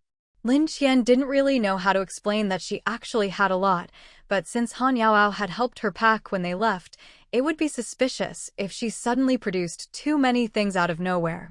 How about you keep them for now, and when I need something, I'll come to you for it? Han Yaoao suggested. But Lin Qian refused. What if I'm unconscious again when you need them? Don't worry, just use these. I really do have more. After Lin Qian repeatedly reassured her, Han Yaoao finally accepted the tools, though she was still uneasy. Sister, this set is so complete. Are you sure you have another one? Lin Qian was starting to lose patience. Yes, I told you I do. Now hurry up and take them. All right. Han Yaoao could tell Lin Qian was getting impatient, so she quickly pulled Wang Hui away with her. Li Na and Qin Jun had also heard about Lin Qian's recent bleeding and were worried, but both of them were busy and couldn't come with Han Yaoao. When Lin Qian went to the cockpit, Li Na saw her and walked over. Miss Lin, I heard from Yaoao that you were bleeding again. Are you all right? Is it anything serious? To be honest, it wasn't a small problem, but since Lin Qian herself couldn't solve it, she didn't want to tell Li Na and the others. It's nothing, probably just not used to being out for so long, Lin Qian replied. Li Na wasn't stupid, she knew that couldn't be the real reason. But if Lin Qian didn't want to tell her, it was either because the problem was too serious and she didn't want them to worry, or she simply thought there was no need to tell them. Either way, neither was good news for them. But since Lin Qian didn't want to talk about it, Li Na couldn't force her. After spending time with Lin Qian these past days, Li Na had a sense of her personality. If she didn't want to say something, she probably never would. But as for the reason, Li Na guessed it was most likely the first one. Are you really all right? Li Na asked again. I'm fine, just a bit overheated, I think. I'll drink more water and eat more vegetables at dinner. Shouldn't be a big deal, Lin Qian reassured her. Now that she'd taken some medicine and was drinking more water, and with Wang Hui's previous treatment, things should be fine. Besides, she still had space fruits, which helped suppress the symptoms. Thinking of this, she realized that no one on the boat had eaten fruit in a long time. When she'd packed supplies, she'd only brought out vegetables and forgot about fruit. That was careless. She had so much fruit stored in her space, and if she didn't eat it, it would just pile up. After spending so much time with the people on the boat, she trusted them more now. For those she got along with, Lin Qian was never stingy. She went to the storage area, found a box, took some things out, and put some fruit in. All the boxes had originally come from Lin Qian, and no one had ever checked them, so unless someone opened a box, there was no way to know what was inside. Lin Qian took the chance to stuff some fruit in, then took out a basket from her space and put it in the boat's fridge, so everyone could help themselves whenever they wanted. This was one of the good things about Han Fengshan. The boats he provided were top of the line, with full facilities and all kinds of appliances, which made things much more convenient for Lin Qian and saved her from having to sneak around. But just as she brought out the fruit, she ran into Qin Jun, who was coming from another area. Seeing Lin Qian carrying something, he instinctively went over to help. When he saw the big basket of fruit, he was stunned. Miss Lin, where did you get so much fresh fruit? Lin Qian, of course, didn't answer directly. Instead, she picked out 2 peaches. These are from my home's cold storage. I told you before, didn't I? I bought a large batch of supplies to donate to poor mountain villages, but before I could, the typhoon and flood hit. I guess I was lucky. Really, Some people are just blessed, everything's different for them, Qinjun said, holding the peach Lin Qian handed him, full of emotion. Go ahead and eat. I'll put the rest in the fridge. If you want some later, just help yourself. Qinjun swallowed several times, but with Lin Qian standing there, he didn't dare eat right away. Seeing this, Lin Qian urged him, why are you just holding it? Go on, eat. Only then did Qinjun take a careful bite. Just that one bite was enough for him to remember it for a lifetime. The juice was so abundant it was unbelievable. He hadn't eaten fruit in ages, but even before the disaster, he'd never tasted a peach so juicy. Miss Lin, this peach is unbelievably fresh, Qinjun exclaimed. Maybe it's just been well preserved. At this point, it would be nearly impossible to find anyone else with peaches, so whatever Lin Qian said, others could only believe. Just then, Han Yaoao and Wang Hui finished putting away the tools. When Han Yao came out, she saw Lin Qian with Qinjun. Han Yaoao was the most excited. Seeing all the fruit, including the peaches Lin Qian had given her before, she exclaimed, Sister, is this the same peach you gave me before? The one I took home for Grandma? That's right. Do you want some? I brought plenty this time, Lin Qian said. Yes. Back then, Han Yaoao had really wanted to eat the fruit, but the ones Lin Qian had given her, she'd taken back for Grandma Su instead. She'd only caught a whiff of the fruity aroma, which made her mouth water, but she hadn't gotten to taste any herself. Now, she stepped forward, picked one up, and took a big bite. The juice burst in her mouth. Wow, this is delicious. Han Yaoao couldn't help but praise as she ate. Sis, these peaches are amazing. Where did you buy them? Lin Qian was just thinking about how to answer when Han Yaoao continued on her own. But even if you tell me, I probably can't buy them now anyway. Oh well. Luckily, I have such a good sister. If I can't buy them, at least I get to eat them early. She shot a smug glance at Qinjun, right, Qinjun? Qinjun's mouth was stuffed with peach, so he couldn't say anything. He just nodded hurriedly. It's fine, I brought plenty this time. If you like them, eat as much as you want. There's more in the ship's storage, Lin Qian said. Just then, Wang Hui arrived. Seeing the two of them eating fruit, he couldn't help but feel tempted too. He casually grabbed 2 peaches, eating as he spoke. Xiao Qian, what do you want for dinner tonight? Lin Qian didn't want anything. She'd just eaten in her space not long ago. You guys eat whatever you like. I'm skipping dinner tonight. I already ate and I'm not hungry. Luckily, neither Han Yaoao nor Qinjun asked her when she'd eaten, or she wouldn't have known how to explain. Wang Hui felt a bit awkward, since he'd just eaten with Lin Qian earlier, and he'd already had a meal before that, too. Lately, he didn't know what was going on. His appetite seemed bigger than before, and no matter how much he ate, he still felt hungry. At times like this, he was grateful to be with Lin Qian. If he were with anyone else, he might not even get enough to eat. Getting enough to eat wasn't easy these days, let alone having fruit. He wouldn't even dare dream of it. To him, life now was practically like living in paradise. Let's keep it simple then, some millet porridge and a couple of steamed dumplings? You should eat something at night, or you'll be hungry all night long, Wang Hui suggested. Whatever, that's fine, Lin Qian replied. As long as she didn't have to cook herself, she didn't mind. After Lin Qian put the fruit in the fridge, Wang Hui pulled her aside. Are you sure it's okay to take out fruit so openly like this? It's fine. Besides, we've all been together for a while now. They're trustworthy enough. Everyone's been working hard lately, and there's plenty of fruit in my space. Sharing some will make everyone happy, Lin Qian said, looking at Wang Hui's worried face. Don't worry. Even if something does happen, it's nothing we can't handle. These people are all ones my dad trusts, so I want to try trusting them too. That was Lin Qian's real reason. To be honest, after all this time, she was very satisfied with her current situation. It felt like the hardships she'd suffered in her previous life were now far, far away. She didn't know what the future would hold, but in her heart, being willing to try trusting people was already a breakthrough.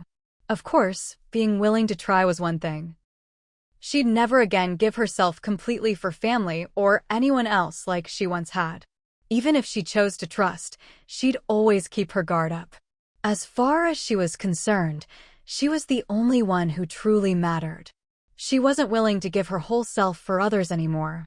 For her, things as they were now were already good enough. Wang Hui, for his part, trusted and supported Lin Qian completely. No matter what she decided, he might worry, but he'd always back her up quietly. Now that Lin Qian had made up her mind, he'd just think ahead for her. If anyone got suspicious, he'd help cover for her. If things really couldn't be resolved, dealing with people was always an option. They'd done it before. With their current skills, it was nothing difficult. All right, as long as you've thought it through. If anything comes up, just tell me and I'll handle it, Wang Hui said. It's fine. These people all seem pretty decent. Back when we went to deal with that whale barnacle, if they'd wanted to leave, there's nothing we could have done. But they waited for us the whole time. That counts for something, Lin Qian replied. Speaking of that, Wang Hui couldn't help but say something on Han Fengshan's behalf. Xiao Qian, your dad really handpicked these people. They can't be bad. It's fine to trust them, but you should still keep your space a secret from as many people as possible. Lin Qian almost gave him a look like he was an idiot. Why would you think I'd tell anyone about my space? Even Uncle Chen doesn't know. If you hadn't found out by accident, I wouldn't have told you either. Wang Hui had always felt a bit pleased with himself for knowing Lin Qian's secret, but now that she'd laid it out so bluntly, he felt awkward, a little disappointed, but also a bit relieved. Even after all this time by her side, Lin Qian had never planned to tell him her secret.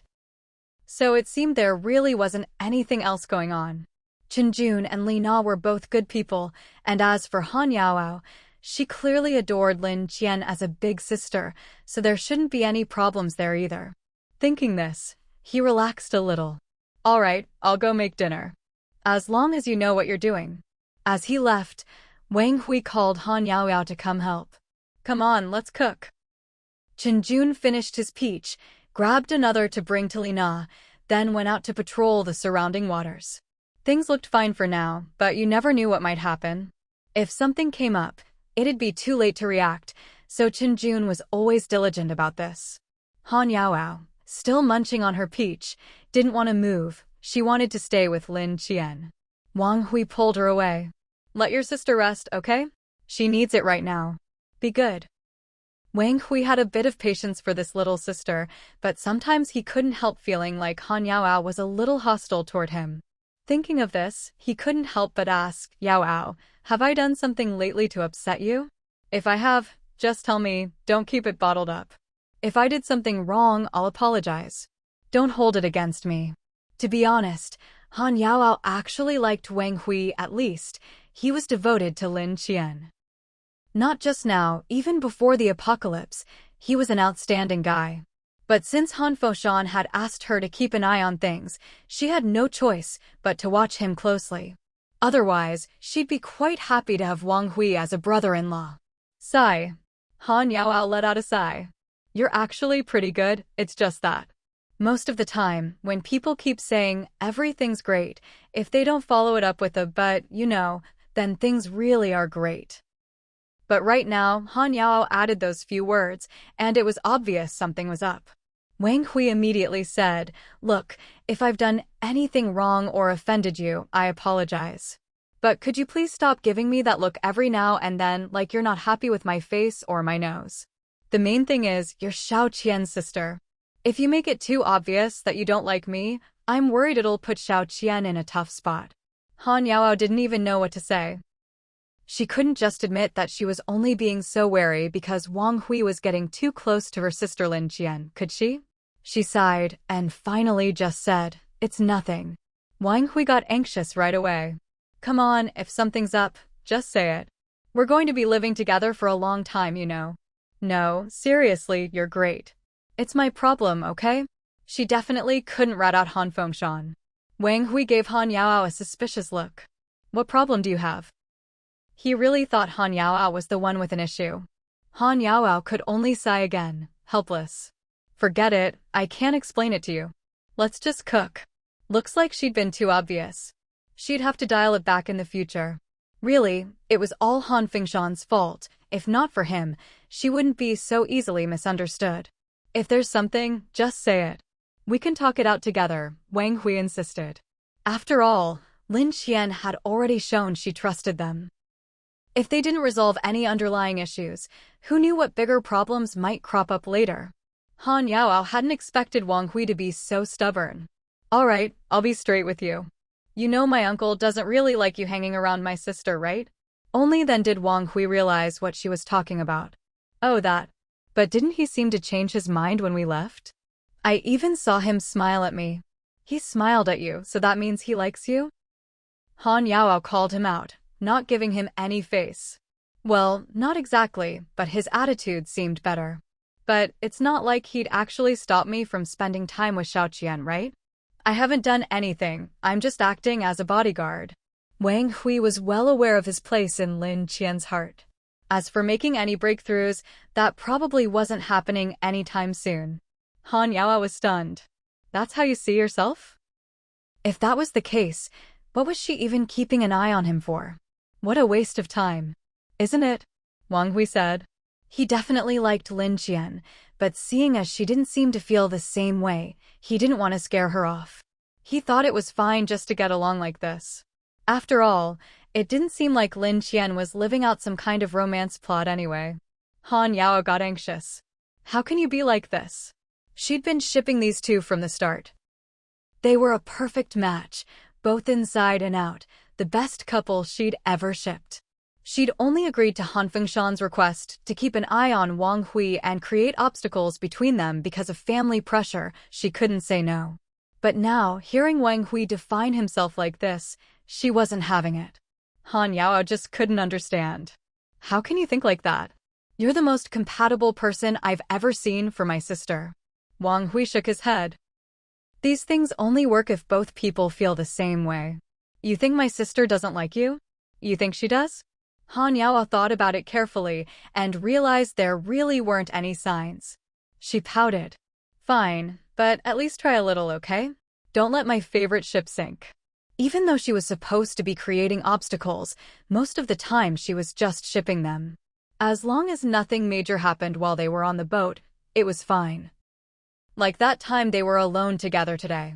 Let's just go with the flow, Wang Hui said. By the time they finished making dinner, Li Na had already anchored the boat near the second location. She found Lin Qian. Miss Lin, we're almost at the second drop-off point for the materials. But it's pretty dark now, should we rest here for the night and go down in the morning? Sure, Lin Qian agreed. Once they picked up the container here, they could head back home. Han Yaoao came over to find Li Na for dinner. The porridge and dumplings are ready. Let's eat something first. Lin Qian had just said she wasn't hungry, but Han Yaoao pulled her over anyway. Sis, have a little more? She didn't give Lin Qian a chance to refuse, just dragged her along, and Lin Qian could only follow. When they arrived, Wang Hui had already fed Xiaohe and Hope, and the porridge and dumplings were set out on the table. Dinner's ready. Qinjun said he'll come over after we're done. I already ate, so I'll switch with him and let him eat with you all. He was happy to see Lin Qian come over. Even though he'd already eaten, a little more never hurt. After dinner, they did a round of checks. That night, when Wang Hui offered to take the night watch, Qinjun turned him down. You'll be diving with Miss Lin tomorrow. Better get some rest. Li Na, and I can handle the watch. No need, everyone should get some sleep. Let Hope and Xiaohe handle the night watch tonight, Lin Qian said. These two animals were even more reliable than people, with much better night vision, able to spot things humans couldn't. I've already told them from now on, we'll all rest at night, and they'll take care of the night watch. Hope and Xiaohe were happily eating, but when they heard Lin Qian, they turned around and barked in agreement. Woof woof woof. That's right, from now on, leave the night watch to us. Xiaohe nodded vigorously too. More work meant more food, and they were both happy to do it. See? They said it themselves, Lin Qian told everyone. No one could argue, so they all nodded and accepted her arrangement. After dinner, they rested a bit, discussed the plan for tomorrow, and then went off to bed. It was the earliest night's rest they'd had in a while. In the middle of the night, Lin Qian and the others were woken by Hope's loud barking. Woof woof woof woof. Woof woof woof woof. Everyone rushed out to find Hope glaring fiercely at a small boat in the distance, with Xiaohei poised to spring into action and transform at any moment. Following their gaze, Lin Qian saw a small dot in the distance. It really was a small boat. Wang Hui saw it too. Isn't that the boat that was following us the other day? Why did they come after us again? Lin Qian hadn't seen that boat before, so she just repeated what she'd heard about the earlier incident. Is it those foreigners? Wang Hui kept a close eye on the boat ahead that was trying to sneak up on them, and said to Lin Qian, "Yes, it's them. We let them go that day, but I didn't expect them to come after us again." Chen Jun was so angry that he pulled out his gun. "Let me deal with them, so they won't keep coming back to cause trouble." After loading his gun, he aimed it at the boat ahead. But it was dark and he wasn't using a sniper rifle, so he had to wait until they got a bit closer before he could shoot. "Don't rush. Let me take a look first." Lin Qian gently pushed Chen Jun's gun downward. "Wait until they get closer and see what they're up to. Let's not say anything for now. They're out in the open, but we're hidden." Hope wanted to bark again, but Lin Qian cut her off. "Don't make a sound." Hope and Xiaohei exchanged a glance, then quickly covered their mouths. Lin Qian and Wang Hui had sharp hearing and could already make out the people on the boat speaking in Japanese. "If we sneak over, they shouldn't notice, right?" "They shouldn't. I saw their whole group go to rest. As long as we deal with that dog, we can sneak onto the boat. Once everyone's asleep, we'll take the boat for ourselves. This is the best chance, don't chicken out." "But that dog keeps barking. What if it wakes them up?" "That guy with the gun last time was terrifying. What are you scared of?" "We'll just circle around and approach from behind. The dog won't see us and we can get on board. Even if that dumb dog notices, we'll just throw it something. Not many people have meat to feed dogs these days. I bet they don't have anything good for that dumb mutt." As he spoke, he pulled out a piece of jerky that looked like it had been sitting around for ages and even smelled a bit moldy. Everyone who saw the jerky couldn't help but swallow. Even though Lin Qian and Wang Hui were far away, they almost rolled their eyes. Even at this distance, they felt like they could smell the stench from that jerky. Honestly, even if you put it right in front of Hope, she wouldn't even look at it. Where did they get this confidence? "But this is our last bit of food," someone said reluctantly. "What if the dumb dog doesn't eat it?" "How could it not? If it won't eat meat now, it really is dumb. But that dog doesn't look that stupid. Should we whack it when it comes over for the meat? Then we can have dog stew." Fresh dog meat, just thinking about it makes my mouth water. The group started drooling at the thought. Lin Qian heard them plotting and, though she'd planned to wait and see, she immediately drew her gun and shot the one who'd suggested eating Hope. Everyone on both boats was stunned. Even Lin Qian's own group was surprised. Weren't they supposed to wait until the enemy got closer before taking action? The people on the small boat started screaming. "What the hell? I thought they were all asleep." "Forget that, see if he's still alive." Lin Qian's shot had hit the man right in the heart. There was no way he'd survive. Anyone who dared to talk about eating Hope had crossed Lin Qian's bottom line. She wouldn't give them any chance, no matter where they were from. When it came to this, Lin Qian had only one response: kill. While the others were still panicking, Lin Qian fired a second shot, this time hitting another man square in the forehead. One shot, one kill, blood splattered everywhere. The rest of the group scrambled to hide. But Lin Qian's marksmanship was nothing they could escape just by ducking. As they tried to flee, several more were shot in the head by Lin Qian. Her senses were sharp, she could see and hear clearly even in the dark. Besides the ones she'd already dealt with, there were about 5 or 6 people left on the small boat. She put her gun away. Just as Wang Hui and the others thought Lin Qian was going to let the rest go, she turned to Xiaohei and said, "Go take care of the rest. It's all fresh meat, you can eat them." Xiaohei actually didn't want to eat, he was already stuffed from dinner.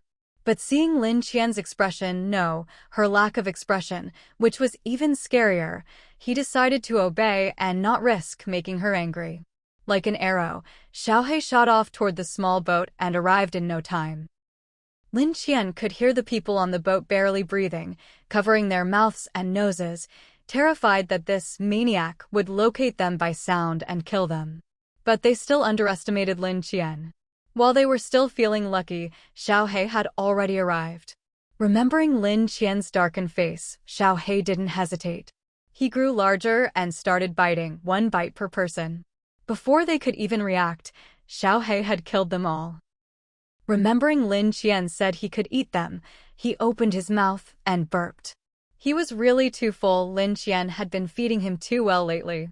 Unable to eat another bite, Xiao He didn't dare go back, staring at the corpses in distress, wondering if Lin Qian would blame him. After struggling for a while, Xiao He finally decided to tough it out. There weren't that many after all. Now that he was bigger, he should be able to manage. With a pained expression, he closed his eyes and swallowed them all, one by one. As soon as he finished, he felt nauseous and almost threw them back up. Luckily, he managed to hold it in, otherwise, Lin Qian would definitely be disgusted. Since he was full anyway, and thinking there might be something useful on the boat for Lin Qian and the others, he dragged the small boat over to the big one. Xiao He was so stuffed that he hissed twice at Lin Qian, indicating he was going for a walk to digest. Lin Qian didn't mind. The job was done. As long as he came back later, it was fine. With the small boat now alongside, Lin Qian could see clearly. She didn't bother taking anything, just leapt onto the boat. Wang Hui saw her jump and followed. Han Yaoao didn't hesitate either. Before jumping down, she told Li Na and Chenjun, "You two stay here and keep watch. I'll go down with my sister." Hope, who had just been threatened with being made into dog stew, didn't hesitate either. She even beat Wang Hui to it, following Lin Qian onto the small boat. Lin Qian led the group around the small boat, but found nothing of value, not even much. Food. And what little there was of terrible quality. Lin Qian had absolutely no interest in any of it. Lin Qian led Wang Hui and Han Yaoao further into the ship's cabin. Han Yaoao noticed a few boxes inside. She opened one and found some clothes inside. She picked one up and realized it was a kimono. "Sis, these are kimonos. So they really are from Sakura country." Han Yaoao had already suspected that the people on the ship weren't from Hua country. Judging by the way they communicated, they were either from Sakura country or Kimchi country. Now it seemed her guess was right. The only thing of any real value here was probably the ship they were standing on. She wasn't sure what it was made of, but it looked pretty sturdy. She turned to Wang Hui and said, "Find 2 ropes and tie the ship to our big boat. Let's tow it back. This ship looks decent, and we're seriously short on boats right now. We can give it to my dad to use later." Lin Qian now referred to Han Commander as "my dad" without hesitation. Han Yao glanced at her, feeling genuinely happy for Han Fengshan. At least now, Lin Qian not only didn't reject Han Fengshan anymore, but was even starting to accept him. That was a good sign. But then she remembered that Han Fengshan didn't like Wang Hui, and she felt a bit troubled again.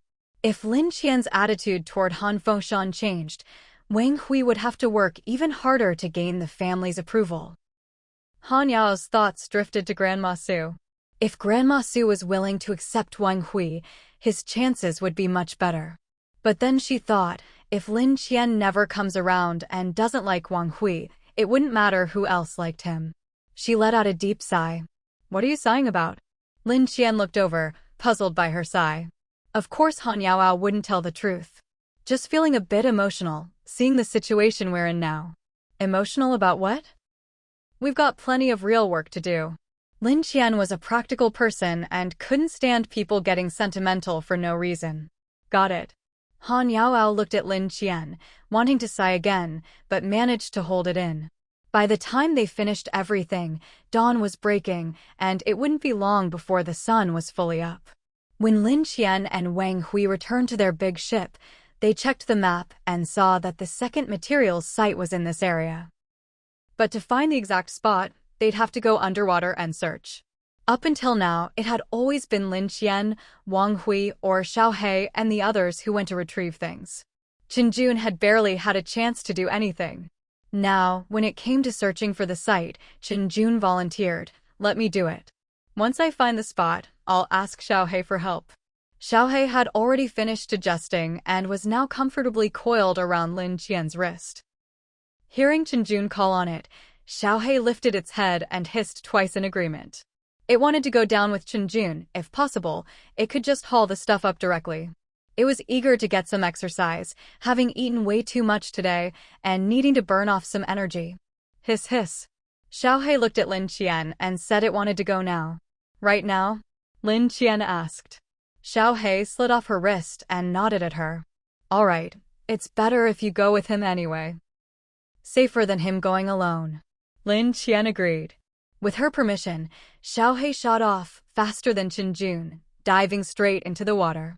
As soon as it hit the water, Xiaohei grew in size and called out to Chenjun, urging him to hurry up. Chenjun somehow understood what Xiaohei meant and didn't dare waste a second. He quickly geared up and jumped in. Seeing Chenjun in the water, Xiaohei flicked its tail over, inviting him to climb on. But Chenjun didn't catch on at first, so Xiaohei just wrapped him up and sped off, giving him quite a scare. After a moment, he realized Xiaohei just wanted to carry him underwater, so he calmed down and held on tight. Seeing he'd caught on, Xiaohei let him hold on and didn't wrap him up anymore. This was the first time Chenjun had been this close to Xiaohei. As he touched its skin, he couldn't help but feel it was different from a normal snake. Thinking about it, Chenjun shook his head. Xiaohei wasn't a normal snake, maybe it wasn't even a snake at all. What kind of snake has horns? But since Lin Qian always called it a snake, he didn't want to question her. Still, now wasn't the time to worry about that. Xiaohei was just too strange, nothing about it really resembled a snake. Except maybe the shape, but even that wasn't quite right. He was dying to know the truth, but it wasn't something he could just ask Lin Qian about. He pushed the thought aside and focused on finding the materials site. They searched the area over and over but couldn't find the materials site marked on the map.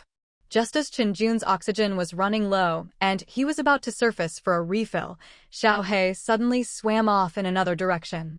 He checked his oxygen, he could hold out a bit longer, so he let Xiaohei take him that way. Actually, Xiaohei had seen the sun rise to a certain point, and the light refracted down, making something in the distance glint gold. Curious, it swam toward the sparkle. As they got closer, Chenjun saw it too. The light was coming from a shipping container. When they designed these containers, they'd planned for this exact situation. In case a container got submerged, they'd be able to find it. If sunlight hit the container underwater, it would reflect, making it easy to spot. Thankfully, Lin Qian had suggested waiting until daylight. Otherwise, if they'd searched at night, they probably wouldn't have found anything. Chenjun felt even more admiration for Lin Qian. But now, even though they'd found the containers, they faced a new problem. Almost all the containers were stuck in the mud. Even Xiaohei couldn't easily pull them out. With his oxygen running out, Chenjun signaled to Xiaohei that they needed to go up and discuss. Xiaohei tried to move the containers but couldn't budge them, so it reluctantly followed Chenjun back up. It was a bit frustrated, but knew that if Chenjun didn't surface soon, he'd be in real danger. Better to go back and ask Lin Qian for ideas. Maybe she could do what she'd done before, store the containers in her space, then bring them out again when they reached the surface. But then Xiaohei remembered how Lin Qian had fainted last time she did that, and it felt uneasy. It didn't really want her to go through that again. But all these things, Little Black thought, were not for a little snake like itself to decide, so it could only head back for now. Seeing that Chenjun's oxygen was about to run out, Little Black sped up its ascent and quickly returned to the big ship. By the time they got back, Chenjun's oxygen tank was completely empty, not a single breath left. If they'd been any slower, it felt like he could have died at any moment. Little Black used all its strength and finally managed to get Chenjun back just before he lost consciousness. As soon as Chenjun was on deck, he started gasping for air. Lin Qian and the others had been keeping an eye on the situation underwater. Now that they saw them return, they hurried over. How did it go? Did you find the location? Honestly, They'd been down there so long, and since Little Black hadn't brought anything up, Lin Qian wouldn't have been surprised if they'd come back empty-handed. "We found it." Catching his breath, Jun explained to Lin Qian, "But there's a serious problem. There's too much silt down there. All the containers are stuck deep in it. There's no way to get them up. Not even Little Black can do it?" Han Yaoao still remembered how Little Black had once hauled a container up with impressive strength. Little Black shook its head, and Jun continued, "No, we already tried. Just now, Little Black tried with its head and tail, but it didn't work. And the worst part is, whenever Little Black uses force, the containers just sink deeper. Who knows what kind of mud that is down there, but it's really soft. Plus, my oxygen was running out, so we came up to discuss it with everyone." Lin Qian finally understood. "All right, you rest here. I'll go down with Little Black." As soon as Little Black heard this, it shook its head vigorously. Remembering what happened to Lin Qian last time, it was still worried and didn't dare let her take the risk.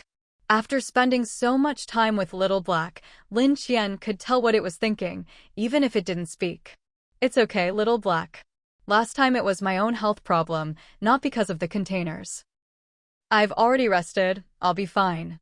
Little Black stared at Lin Qian, as if trying to judge if she was telling the truth. No matter how hard it looked, it couldn't find anything wrong with her words, and figured she might really be okay, so it finally nodded, albeit reluctantly. But while Little Black was easy to convince, Wang Hui knew the real situation. There was no way he'd let Lin Qian go down alone to retrieve the containers. If something happened to her, they'd be helpless to assist. "I'm coming too." Wang Hui spoke up immediately, taking off his shirt as he did, and before Lin Qian could object, he'd already jumped into the water.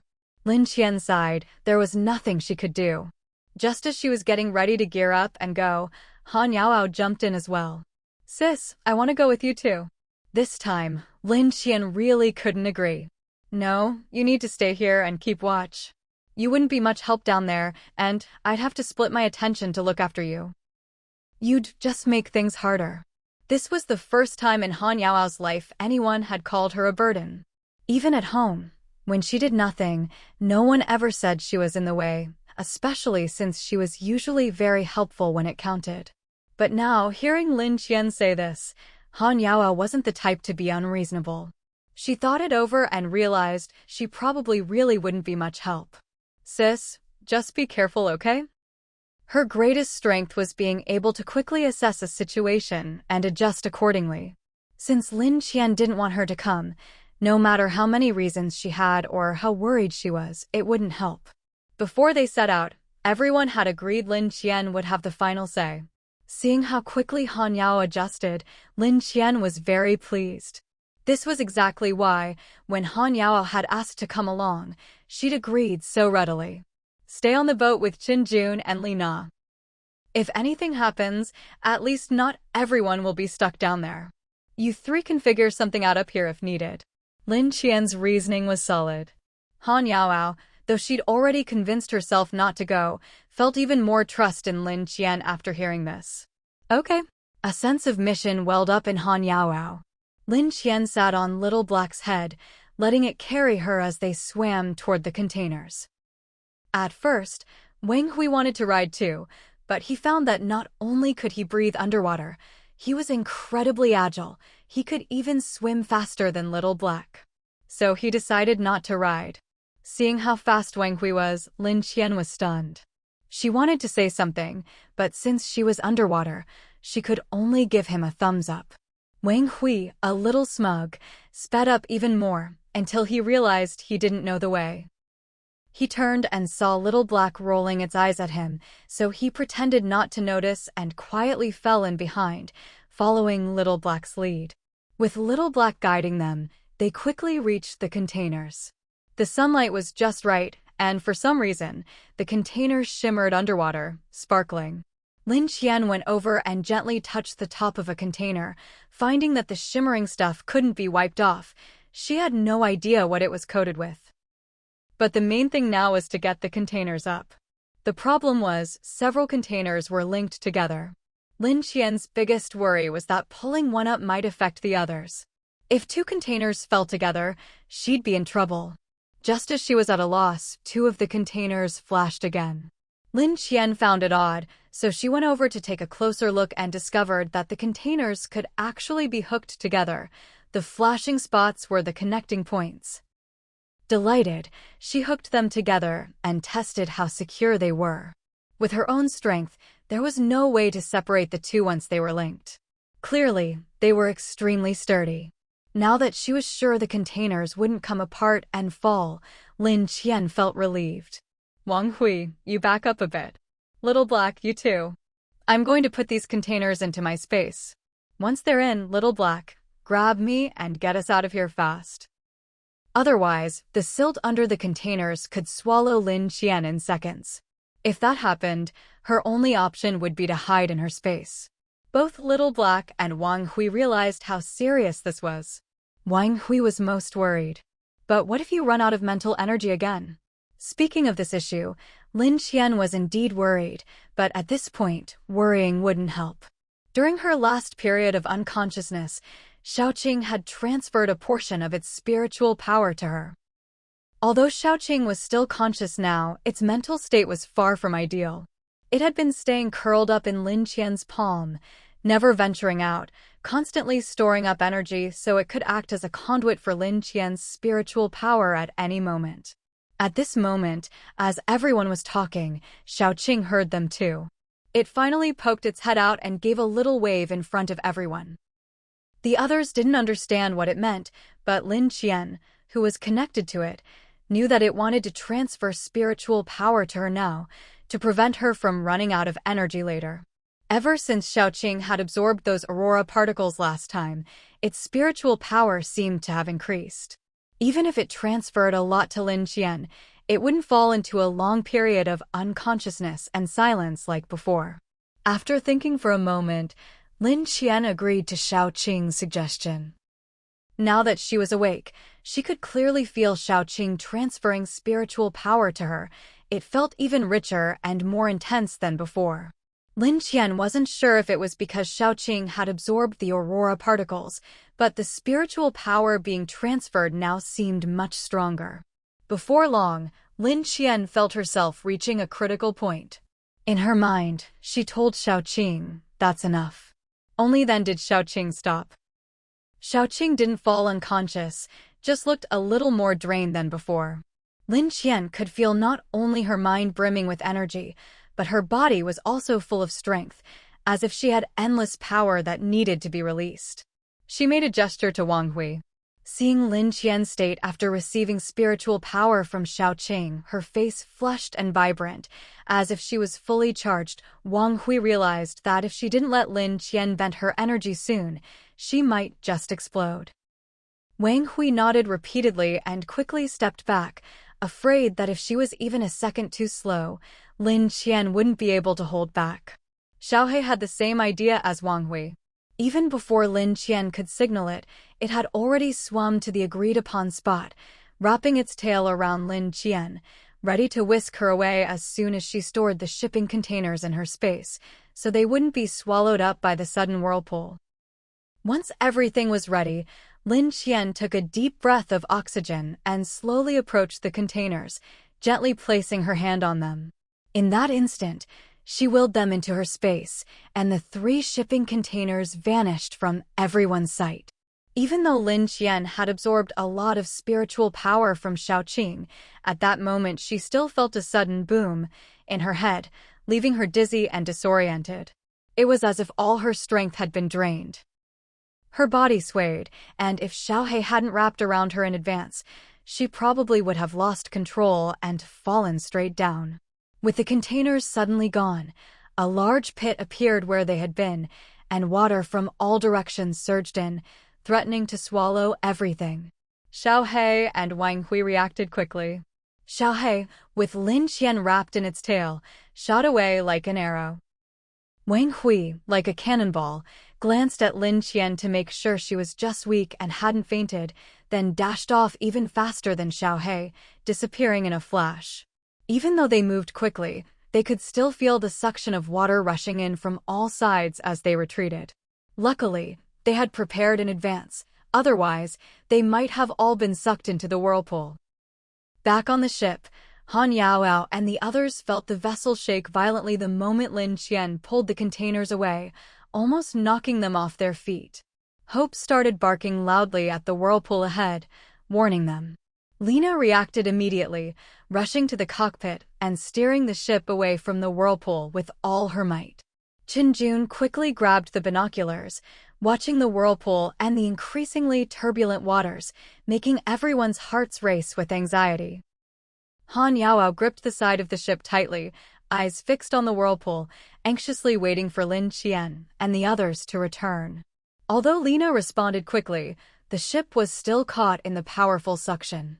She pushed the engines to full power, barely managing to escape the whirlpool's pull. Only when they had sailed a safe distance away, out of the whirlpool's reach, did Lina finally stop the ship. Hope kept barking nonstop. Han Yao was tense as a drawn bowstring, Qinjun kept scanning the distance with his binoculars, and Lina rushed out to look at the spot where Lin Qian and the others had gone underwater, not daring to relax for a second. As for Lin Qian and her group, they moved at full speed and soon left the whirlpool behind. Once they felt no more suction, they surfaced. At this point, Lin Qian felt her spiritual power nearly depleted, making it impossible to take the containers out of her space. She was extremely weak and said to Wang Hui and Xiao He, "Let's head back first. I'm not in good shape and need to rest. If I try to take out the containers now, I might choke on water, and I'm not even sure I have enough spiritual power left to get them out. If I fail, who knows what could happen?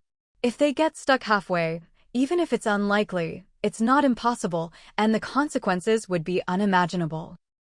It's fine, we can find another chance to release them later, maybe when everyone's resting. You can secretly take them out and say Xiao He brought them back," Wang Hui suggested, which was exactly what Lin Qian had in mind. She nodded and waved her hand. "Let's go back for now." They were already close to their ship.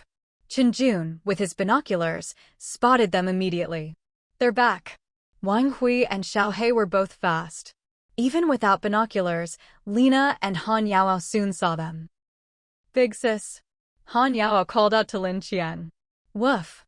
Hope barked as well. "Miss Lin." Qinjun and Lina shouted to her. Lin Qian didn't have the strength to respond, so Wang Hui waved at them instead. When they reached the side of the ship, Han Yaoao had already lowered the rope ladder for them to climb up. Lin Qian was too weak to climb, so Xiao He gently placed her on the deck with its tail before shrinking down and climbing aboard. Only Wang Hui climbed up the ladder. Seeing Lin Qian's condition, Han Yaoao and the others didn't care about anything else and rushed over to check on her. Lin Qian wasn't used to being surrounded by so many people. "Don't worry, I'm fine," she said. As soon as she finished speaking, a nosebleed started trickling down. This time, Lin Qian's nosebleed felt much more distinct and obvious than the previous 2 times.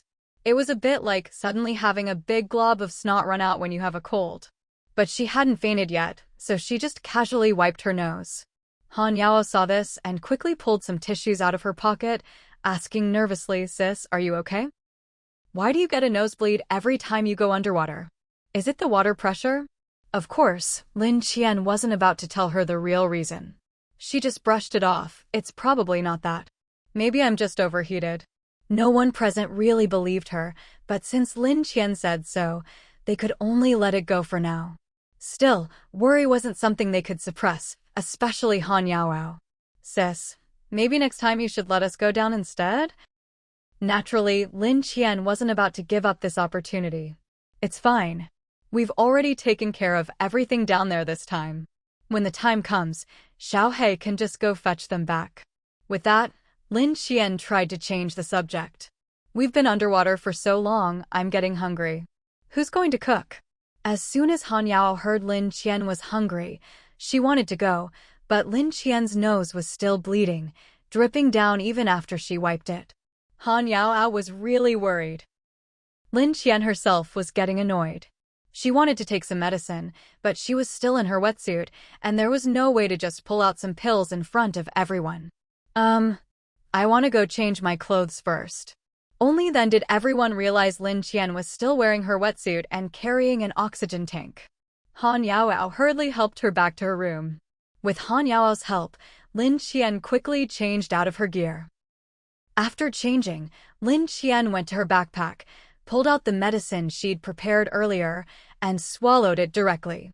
But the medicine wouldn't take effect that quickly. Han Yaoao could only have her lie down and put a cold towel on her nose. Watching Han Yaoao fuss over her, Lin Qian couldn't bring herself to refuse, so she just let her do as she pleased. But the nosebleeds still wouldn't stop. Lin Qian was helpless. "Yaoao, can you get me a glass of water? I'm a bit thirsty." All the water they drank now came from her space. If she drank some, it would probably work better than the medicine. Han Yaoao quickly brought her some water. Lin Qian took it and gulped it all down, not leaving a drop. After drinking, she immediately felt much better. Her nose was still a bit uncomfortable, but at least the bleeding had finally stopped. "You go out for now. Call me when the food's ready. I'm going to rest for a bit." Seeing how pale Lin Qian looked, Han Yaoao tidied up and quickly left, even thoughtfully closing the door behind her. After losing so much blood, Lin Qian really did feel dizzy. Lying down, she couldn't even get up. Wang Hui had finished tidying up and came over, just as Han Yaoao was leaving. "How's your sister? The bleeding seems to have stopped. She just said she wanted to rest, so I came out. She probably isn't asleep yet. Do you want to go in and check on her?" Han Yaoao knew Lin Qian didn't have any feelings for Wang Hui at the moment, and since Wang Hui saw himself as just a bodyguard, Han Yaoao had gone from being guarded at first to now always trying to give them chances to interact. Wang Hui was genuinely worried about Lin Qian. "Then I'll go check on her." This time, Han Yaoao didn't even bother, just turned and left. Watching her walk away, Wang Hui shook his head helplessly. The wind changes too fast. Lin Qian wasn't asleep. Hearing this, she opened her eyes a bit. "What do you mean, the wind changes too fast?" Only then did Wang Hui look at her. "You really went overboard this time, huh?" Lin Qian sighed. "I don't know what's going on either. If I use my mental power just a bit more, the bleeding just won't stop." "So next time you bring them out, it'll happen again?" Wang Hui looked worried. "Based on the last 2 times, I think it's very likely. But I can't just leave them in my space, right? If we want to leave later, we won't be able to. Then you should rest up. If the water and food from your space help, have more of them." After Yaoao left just now, I thought I'd rest a bit and eat some peaches or something to recover. I just drank a big glass of water and I feel much better. As soon as I drank it, the bleeding stopped. Lin Qian continued, "I also took some medicine earlier, but maybe this isn't a normal symptom, so the medicine didn't really work. I'm wondering if I should even bother taking it next time." "Maybe you should. Maybe the water in your space amplifies the effects of the medicine." What Wang Hui said made sense to Lin Qian. "That could be. But right now, the effects on my body are a bit severe. I feel cold all over." "What?" Wang Hui hurried over and put his hand on her forehead. It felt like touching a block of ice. Lin Qian wasn't just anemic, her face was as white as a ghost. Her skin was already pale, but now she looked downright ghastly. "Do you have any blood in your space you can transfuse? You can't go on like this." Lin Qian sniffed, feeling the bleeding had finally stopped. "It's fine, I don't need it for now. But next time I bring them out, it'll probably happen again. I don't know if taking medicine and drinking water beforehand will help. Honestly, it's really annoying. Annoying or not, if this keeps up, your body's going to have problems." That was what Wang Hui was most worried about. Once or twice was one thing, but if this kept happening, how much blood could a person lose? Lin Qian sniffed again. "It's okay. If it really gets bad, I still have blood in my storage. I'll just transfuse it then. Besides, I can't think of a better solution right now." In this situation, even the tiniest solution would be better than what they had now. Wang Hui looked so glum that Lin Qian couldn't help but tease him. "Don't look like that. You're making me feel like I'm about to die. Don't say that." Wang Hui immediately bristled. Who talks about themselves like that? "All right, go out for now. I'm really dizzy and need to rest. I want to recover as soon as possible and get those boxes out so we can go home." We've been away so long, I'm starting to miss Uncle Qin and Grandpa Wang. Up to today, Lin Qian and the others had been away from the villa area for almost a month. Although time passed quickly, living every day the same way on the water made it easy to lose track of time. Wang Hui was still worried. You should at least get your body back to normal before going back. If you go back looking like this, won't you just make everyone worry? Lin Qian thought about it and agreed he had a point. But if she had to pull those boxes out again, she'd probably end up bleeding once more. Just thinking about how she felt now made her a bit uncomfortable. How about I give some blood now? Otherwise, next time I might not have any left to bleed. Wang Hui quickly nodded. Yeah, if you want to take them out now, I can help you. Lin Qian shook her head. I'm feeling okay for now. Let's just rest and recover a bit. If it's still this bad after taking them out, we'll deal with it then. Although she wasn't feeling great, her head was spinning overall. She felt she could handle it. Mainly, she just found it all a bit troublesome and didn't want to fuss anymore. Seeing her like this, Wang Hui could only let her rest. Then just lie down and rest. Want me to bring you some fruit? The fruit you have seems pretty good. Lin Qian immediately pulled a peach out of her space and started eating, tossing one to Wang Hui as well. No need, I can get it whenever I want. The ones outside are just for everyone else. Only then did Wang Hui come to his senses. I was so worried I forgot. As long as you know what you're doing.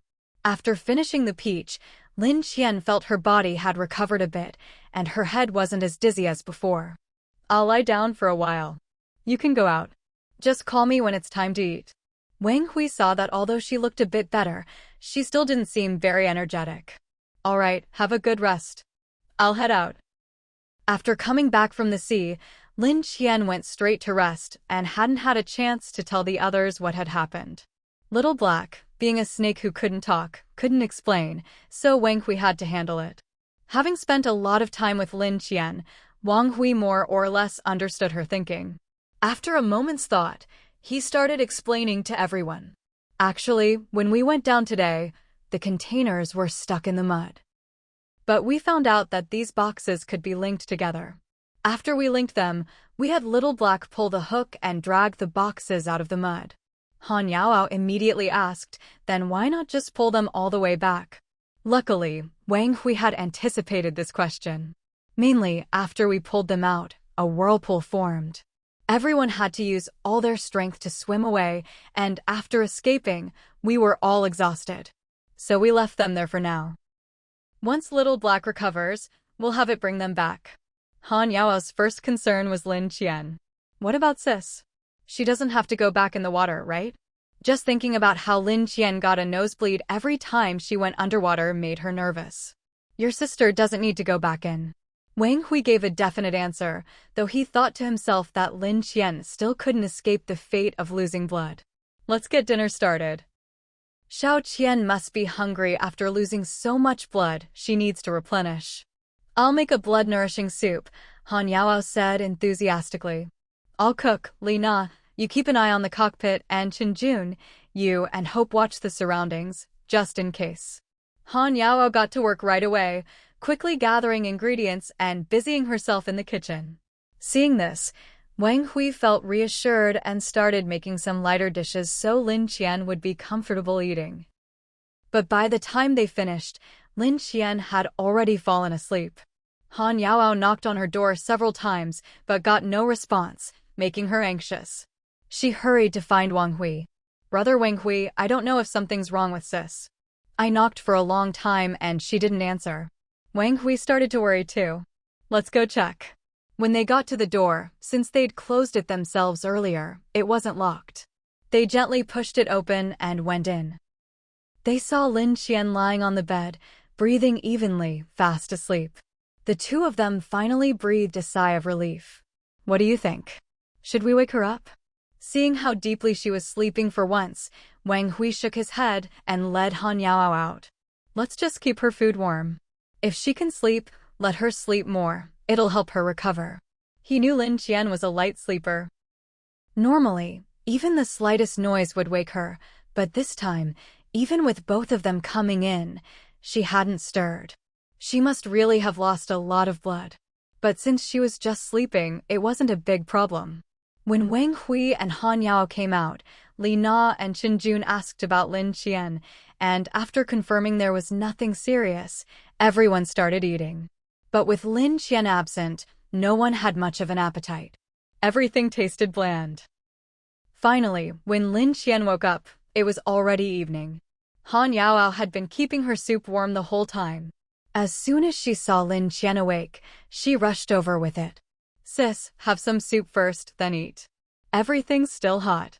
After a good sleep, Lin Qian felt much better. She was thinking she'd try to get those containers out after dinner. She just didn't feel comfortable leaving them in her space any longer. Wang Hui. After dinner, Lin Qian pulled Wang Hui aside and told him her plan. "What?" Wang Hui couldn't help raising his voice. "Are you looking to die? Why are you shouting so loud? Afraid too few people know?" Lin Qian smacked him. "No, I mean, you've only just had a nap.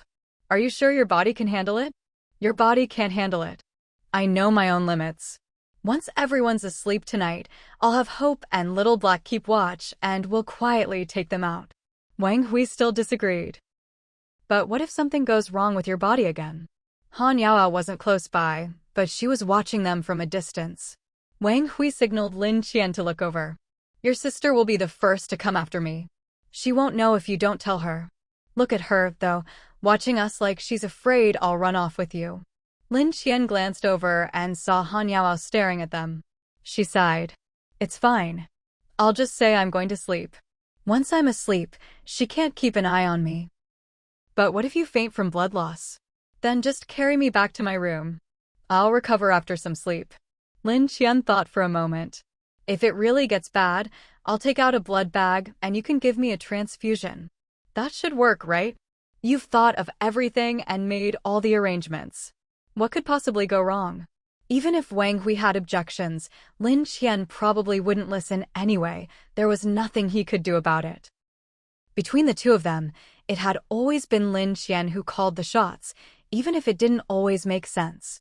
No, that's not right. Lin Qian always had her reasons.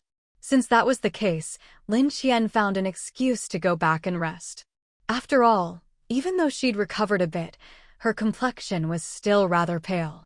Lin Qian's skin was already fairer than most people's, but now she looked completely bloodless, which made her seem a little frightening for no reason. Seeing her like that, everyone was eager for her to go rest immediately. No one said a word to stop her. As soon as Lin Qian returned to her room, she called Xiaoqing out. "Do you still have any energy left? I want to release those containers soon, but I'm worried I won't have enough mental strength. If I can't get them out, I might start spitting blood again." Her concern wasn't unfounded. Although she felt okay at the moment, she really had lost too much blood before. If she pushed herself again, she might not be able to handle it. But now she was anxious to get home and didn't want to waste any more time here. If Li Na decided to sail the boat away at this point, it would be really difficult to retrieve those 3 containers later. Xiaoqing wasn't in much better shape than Lin Qian. Its whole body looked wilted, like it hadn't been watered in years. The flower buds that usually hung from it now looked like they were about to fall off. Even so, Xiaoqing didn't refuse Lin Qian's request. It was actually quite worried. "Master, I can transfer my mental energy to you, but you?" Lin Qian knew exactly what it was thinking. "It's fine, just transfer it. I have my own way." Her way was nothing more than popping a few pills, chugging 2 big bottles of water, and eating some fruit from her space. Once she felt a bit more energized, she let Xiaoqing start transferring its mental energy to her. Xiaoqing really gave it its all, transferring almost all of its remaining energy to Lin Qian in no time. By then, Xiaoqing was so exhausted it couldn't even crawl back to Lin Qian's palm. "How are you feeling?" Lin Qian asked. "I'm fine, just a little tired. I want to sleep." As soon as Xiaoqing finished speaking, it collapsed to the ground, limp, though it hadn't lost consciousness. Lin Qian had no choice but to toss it into the pool inside her space to recuperate. At first, the octopus in the pool was startled to see a plant suddenly appear and immediately tried to wrap its tentacles around Xiaoqing. Fortunately, Lin Qian separated them in time, otherwise, Xiaoqing might have ended up in the octopus's stomach. When the octopus first reached out, it gave Xiaoqing quite a scare. Its wilted body suddenly straightened up, but it couldn't hold on for long before collapsing again, completely drained. Once it realized the octopus couldn't get close, Xiaoqing finally relaxed. After settling Xiaoqing, Lin Qian checked the time. It was getting late. She peeked outside and, seeing that everyone except Wang Hui was already asleep, quietly slipped out. Wang Hui saw Lin Qian and walked over, asking softly, "How are you feeling?" "I'm fine. Xiaoqing just transferred all its energy to me. I think I can do it," Lin Qian replied. Wang Hui saw that she looked a bit more energetic and her complexion had improved. "Still, you should be careful. Maybe try taking them out one at a time. Doing all three at once might be too much. If it's too hard, we can always do it over a few days." Of course, if possible, Lin Qian wanted to get them all out at once. Otherwise, taking them out one by one would take forever. The main issue was that Xiaoqing was already in such bad shape. Even if she couldn't get them all out now, Xiaoqing probably wouldn't recover enough to help her again anytime soon. "I know," Lin Qian said. Even though she wanted to do it all at once, if she really couldn't manage, she'd have to do it one by one. She wasn't entirely confident, but she wasn't about to tell Wang Hui that otherwise, he'd just start nagging her again. "Let's go while everyone's asleep," Lin Qian said. She went to where the containers were stored, took a deep breath, focused her mental energy on the containers, and tried to pull them all out of her space at once. With a loud bang, all three containers landed perfectly in their designated spots, not even a little out of place. Looking at the neatly lined-up containers, Lin Qian felt a wave of relief wash over her. But then her nose started to itch, and her head began to spin. She reached out her hand without saying a word, but Wang Hui immediately realized she was about to collapse. He had been standing right next to her, waiting. He quickly reached out to support her. "Are you okay?" "I'm fine, but I think I'm about to start bleeding." Lin Qian had been holding it in, but now she couldn't anymore. Not only did 2 streams of blood suddenly start flowing from her nose, but even her ears began to bleed. Wang Hui was alarmed. "You." He didn't even know what to say. Lin Qian waved her hand. "Just carry me back to my room. If I start dripping blood all over here and someone finds out, it'll be hard to explain." Wang Hui immediately picked her up and carried her back to her room. Hope and Xiaohei watched worriedly from the side, wanting to follow, but Wang Hui stopped them. "You two stay here and keep watch over the containers and the area. Don't forget we're on night duty. With all that noise just now, the others will probably come out soon. I'll take your sister back first." He could already hear footsteps approaching, so he hurried Lin Qian back to her room. As soon as they entered, Lin Qian couldn't hold it in anymore and coughed up a mouthful of blood. Wang Hui grew even more anxious, a note of reproach in his voice. "Didn't I tell you to take it easy?" Lin Qian didn't even have the strength to speak. She pointed at the water and the blood bags nearby. Wang Hui didn't hesitate. He quickly hooked up a blood bag for her. But even with the transfusion, it didn't help much. As blood was going in, Lin Qian kept bleeding out. There was no stopping it. What should I do? Watching Lin Qian bleed more and more, the whole room filled with the smell of blood, he couldn't suppress it at all. But because of the blood transfusion, Lin Qian's condition was still stable, and she didn't pass out. "I'll be fine if I drink so." We're excited to tell you that we now have a membership plan for you. If you are interested, click on the link in the descriptions box. If you like this video, please click on the like button and make a comment below so the video would get more views. Don't forget to subscribe to the channel to get the next series or the next episodes.